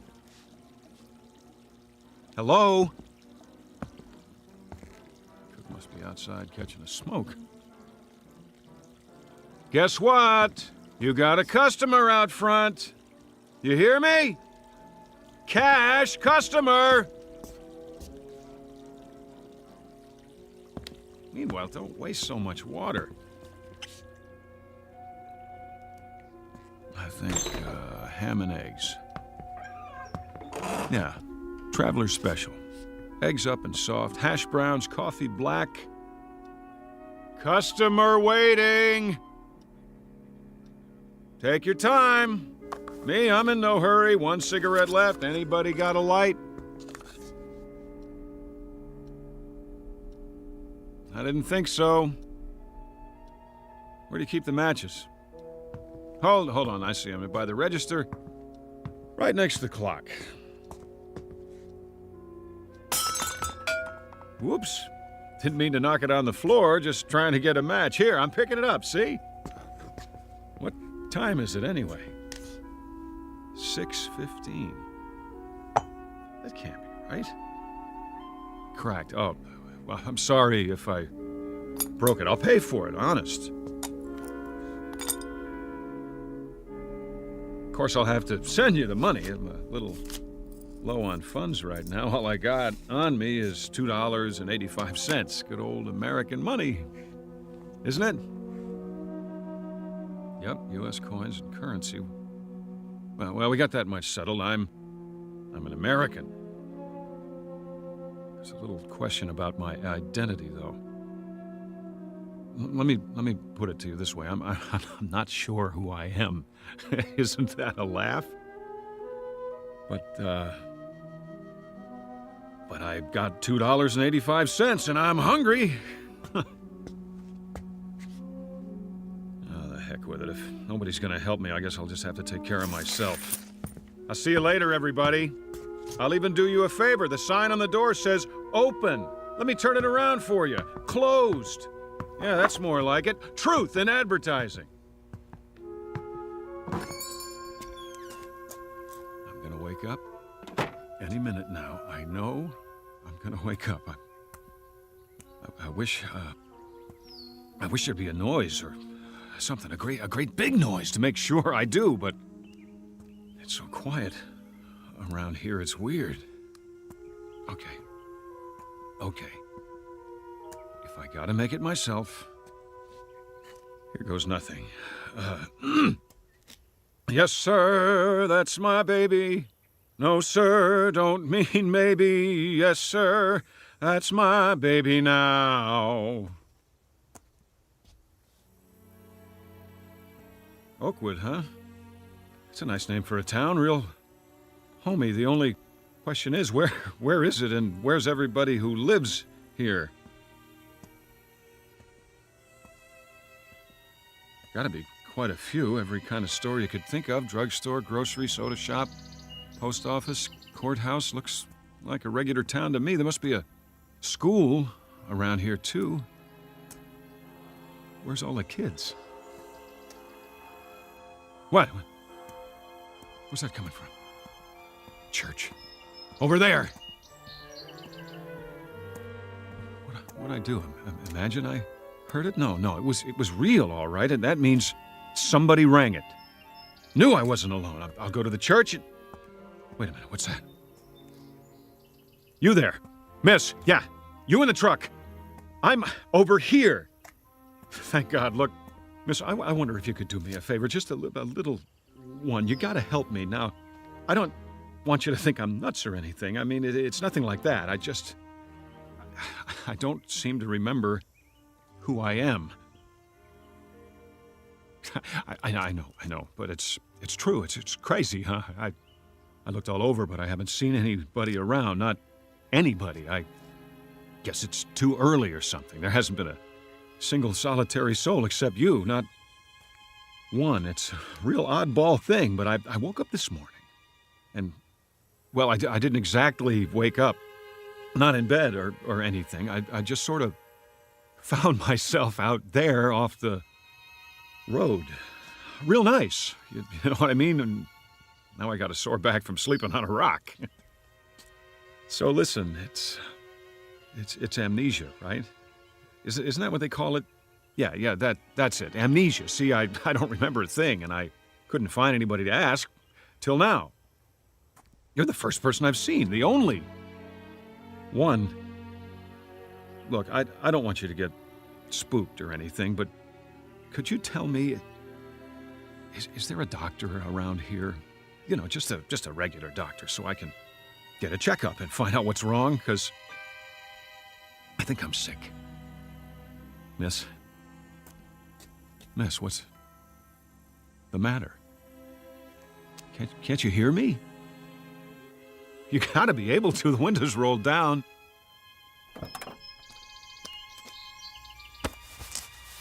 What's the matter? Hey, you're wrong. It came off and... You're not even a real woman. You're a dummy. What's it say on the truck? Resnick's department store mannequins. Is that all? A bunch of mannequins? Here, get off the horn. Sit up straight. That's the way.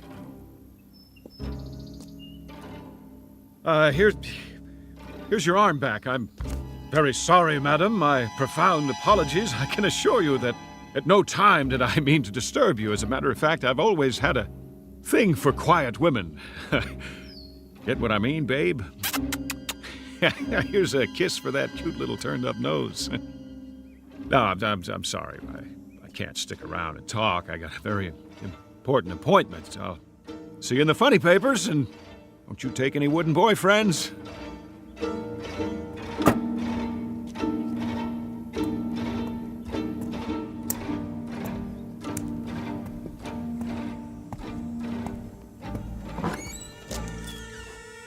Is anybody here? A store with lots of clothes store, but nobody to buy them. Only more dummies. Oh, I'm sorry, lady. I didn't mean to bump you like that. Say, was that your sister outside in the truck? I thought so. You know how I could tell? 'Cause you look exactly alike. No, I can't use a new handbag today. No underwear either. Does this store even have a men's department? Sportswear? How about fishing poles? No? Too bad. See, I got nothing to do today, so I thought I'd go fishing. Oh, well, I'll catch you later.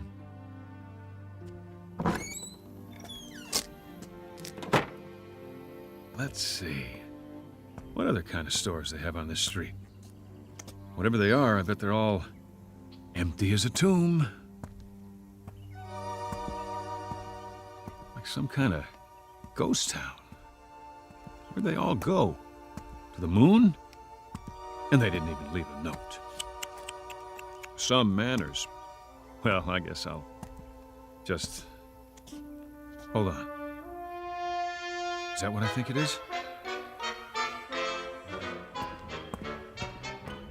It is. A phone booth. Just what the doctor ordered.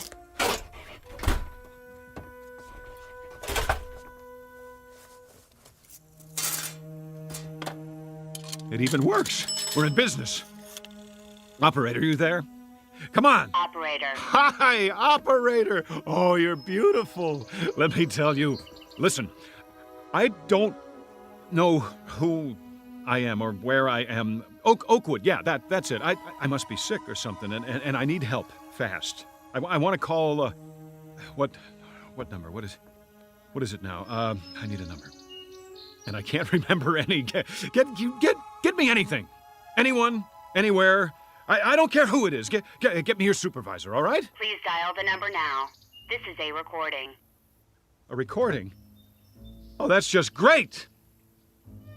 Never mind, operator. I'll look in the phone book. Here, Abel, Adams, Ackerman, Albright, Allenby, Arnold. Where do you all live? Inside this book? Why aren't you on the street? Baker, Belden, Biltmore, Botsford, Bradbury. Tell me something, gang. Don't you ever go out for a stroll, shopping, work? You do have jobs, don't you? If you don't, then who's watching the store? For that matter, who's watching anything? How's that? Any number of them, any number at all. I'll take my chances. Just connect me with a real, live, human being. It can be in Timbuktu for all I care. Oh, you want more coins, is that it? The number you have reached is out of order. Please make sure you are dialing correctly. Give me my coins back and I will. Hey, give me my money back. Give it to me! What kind of lousy phone company is this? Okay, all right, who's the wise guy? Who locked the door? Very funny.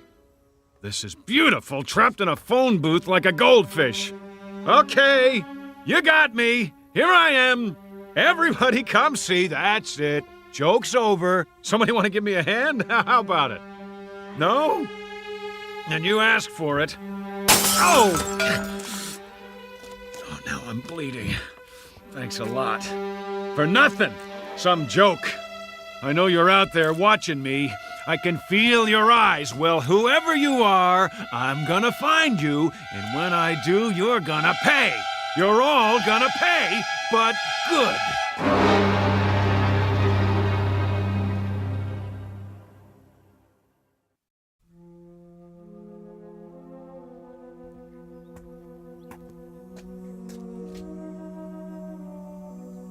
Oakwood City Bank. That's an idea. I feel like making a withdrawal. Hi! You got a customer out here? I'd like a loan. Yeah, that's it. About, $100,000. Maybe more. I don't know how long I'll be stuck in this jerkwater town. Better make it 5 or 6. How about $800,000? That ought to hold me for a while. What's the matter? Everybody on a lunch break? No sweat. I'll slip in behind the counter myself. Simple little transaction.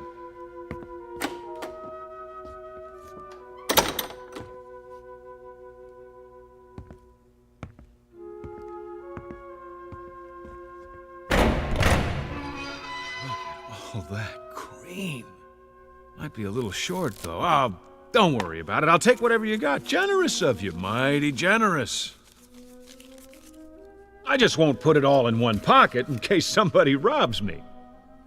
I better get some coins while I'm at it. A few rolls and I'm out of here. I got that feeling again. This feeling somebody's watching, trying to trap me. What? Open the gate. Where are you? Who's watching? There! I thought so! A TV camera on the wall. Pretty clever. Would you mind turning the alarm off, please? It's too piercing. Hey, you! Whoever's watching through that thing, turn it off, or I'll do it for you! Let's try that again. One more roll of quarters coming up. The pitcher winds up. He throws. Ha ha ha! There! Who said you could take my picture anyway?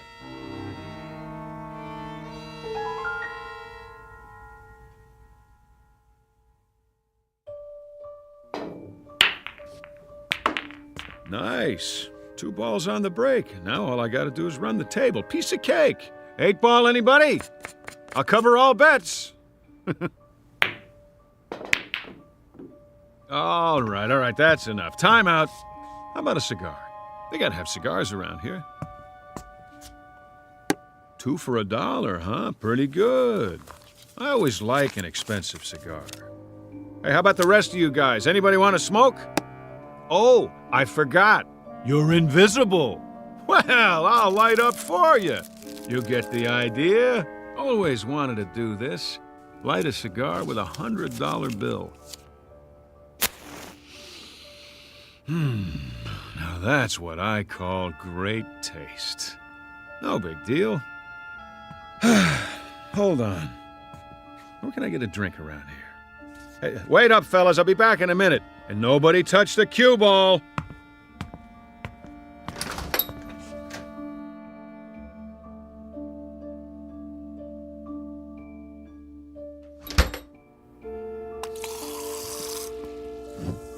A chocolate ice cream soda with 3 scoops and a straw. That's what I like. Anybody mind if I smoke in the drugstore? I didn't think so. Well, I'll just set it down on the counter. Oh, delicious. Okay, what else do I need? Sunglasses, magazines, books. Yeah, a book. Books are good. Pick up a paperback to read in case I get bored. The Last Man in the World, huh? I wonder what this one's about. An atomic war, maybe. Yeah, I think I read it before. Or did I? Better take it anyway. Here's for the soda and the book.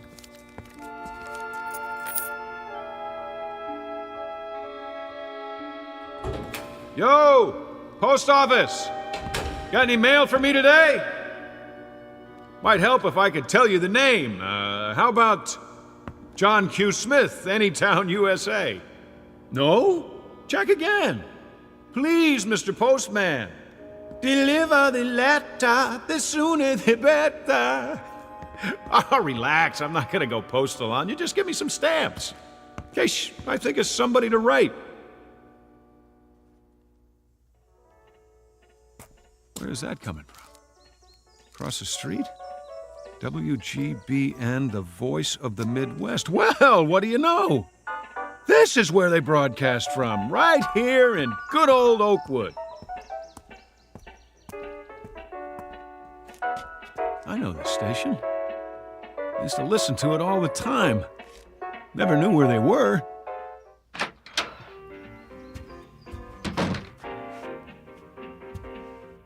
Do not enter when the red light is on.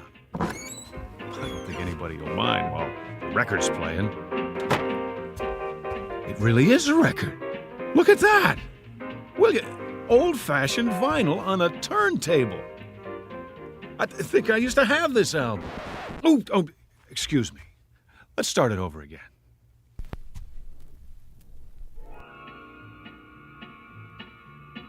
Somebody left a cigarette in the ashtray, still burning. Who?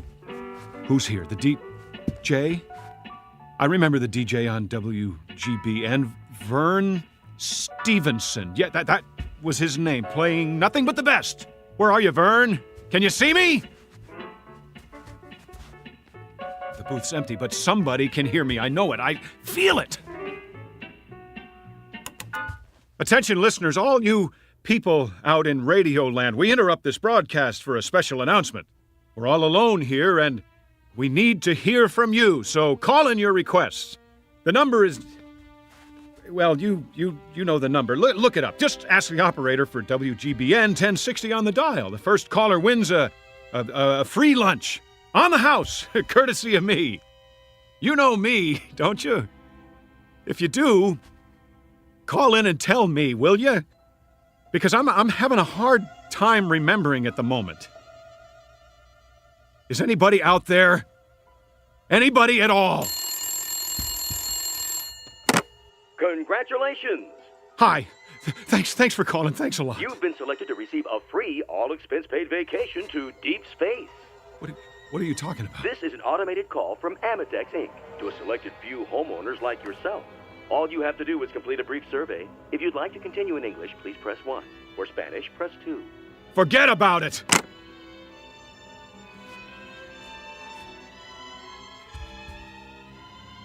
Wait a minute. The phone works. It works. All I need is a number. Any number. How do I get an outside line? Extension 1. Extension 2. None of the buttons work. Come on, I'm trying to make a call.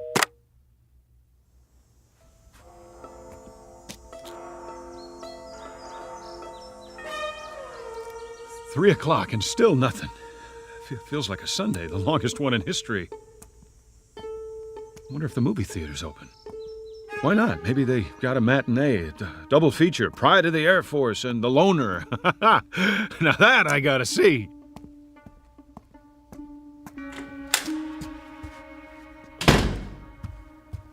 One, please. Oh, I get it. Self-service, huh? That's okay. I'll just reach in and take a ticket.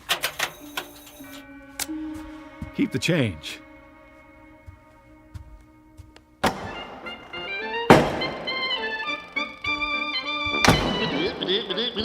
That's it, everybody. Good timing. Cartoon's over. Okay, Mr. Projectionist, you can roll the feature now. Ladies, please remove your hats. Shh. No talking. Anybody care if I put my feet up? That's what I thought. Look at those planes, will ya? U.S. Air Force, go! Air Force, Air Force! Hey, I'm Air Force. That's it. You hear me? I remember that much. I'm in the Air Force. Can anybody hear me? You, up in the projection booth. You got an Air Force man in the house. Hey!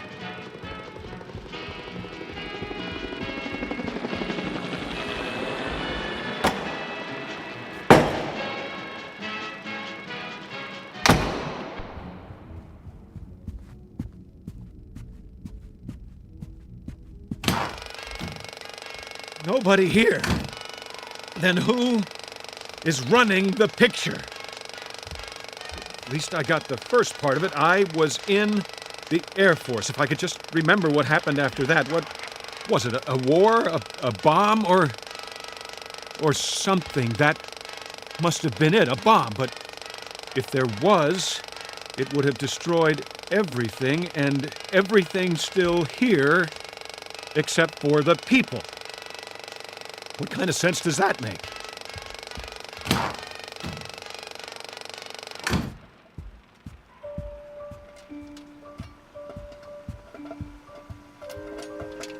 Fresh popcorn. Who put it on? Nobody. That's who. It doesn't add up. No way. Phony butter. The smell's making me sick. Where's the men's room?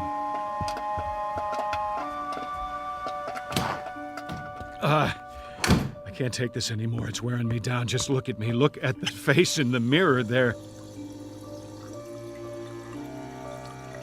Buddy, I wouldn't know you. You'll forgive me. The face is familiar, but the name escapes me. See, I got a little problem here. You know what it is? I'm in the middle of a nightmare that I can't wake up from, and you're part of it. You and the ice cream and the cigar, the phone booth, the mannequin, this whole town, wherever it is, whatever it is, I just remembered something else. Scrooge said it. You remember Scrooge, pal? Oh, not Scrooge McDuck. Ebenezer Scrooge, what he said to the ghost of old Marley. I must have learned it in school. I think it goes like this. You may be an undigested bit of beef, a blot of mustard, a crumb of cheese, a fragment of an undone potato. There's more of gravy than of grave about you. Get it? That's what you all are. You're what I had for dinner last night. You must be, but now it's the next day and I'd like to wake up. I've had it. And if I can't wake up, At least I'd like to find somebody to talk to. That's all. Is that too much to ask? I guess it is. Me? I'm gonna have some popcorn. Plain. But I tell you true, if I don't find somebody today, you hear me? If I don't, I'm checking out of this world one way or the other. I'll get a gun, or whatever it takes, count on it.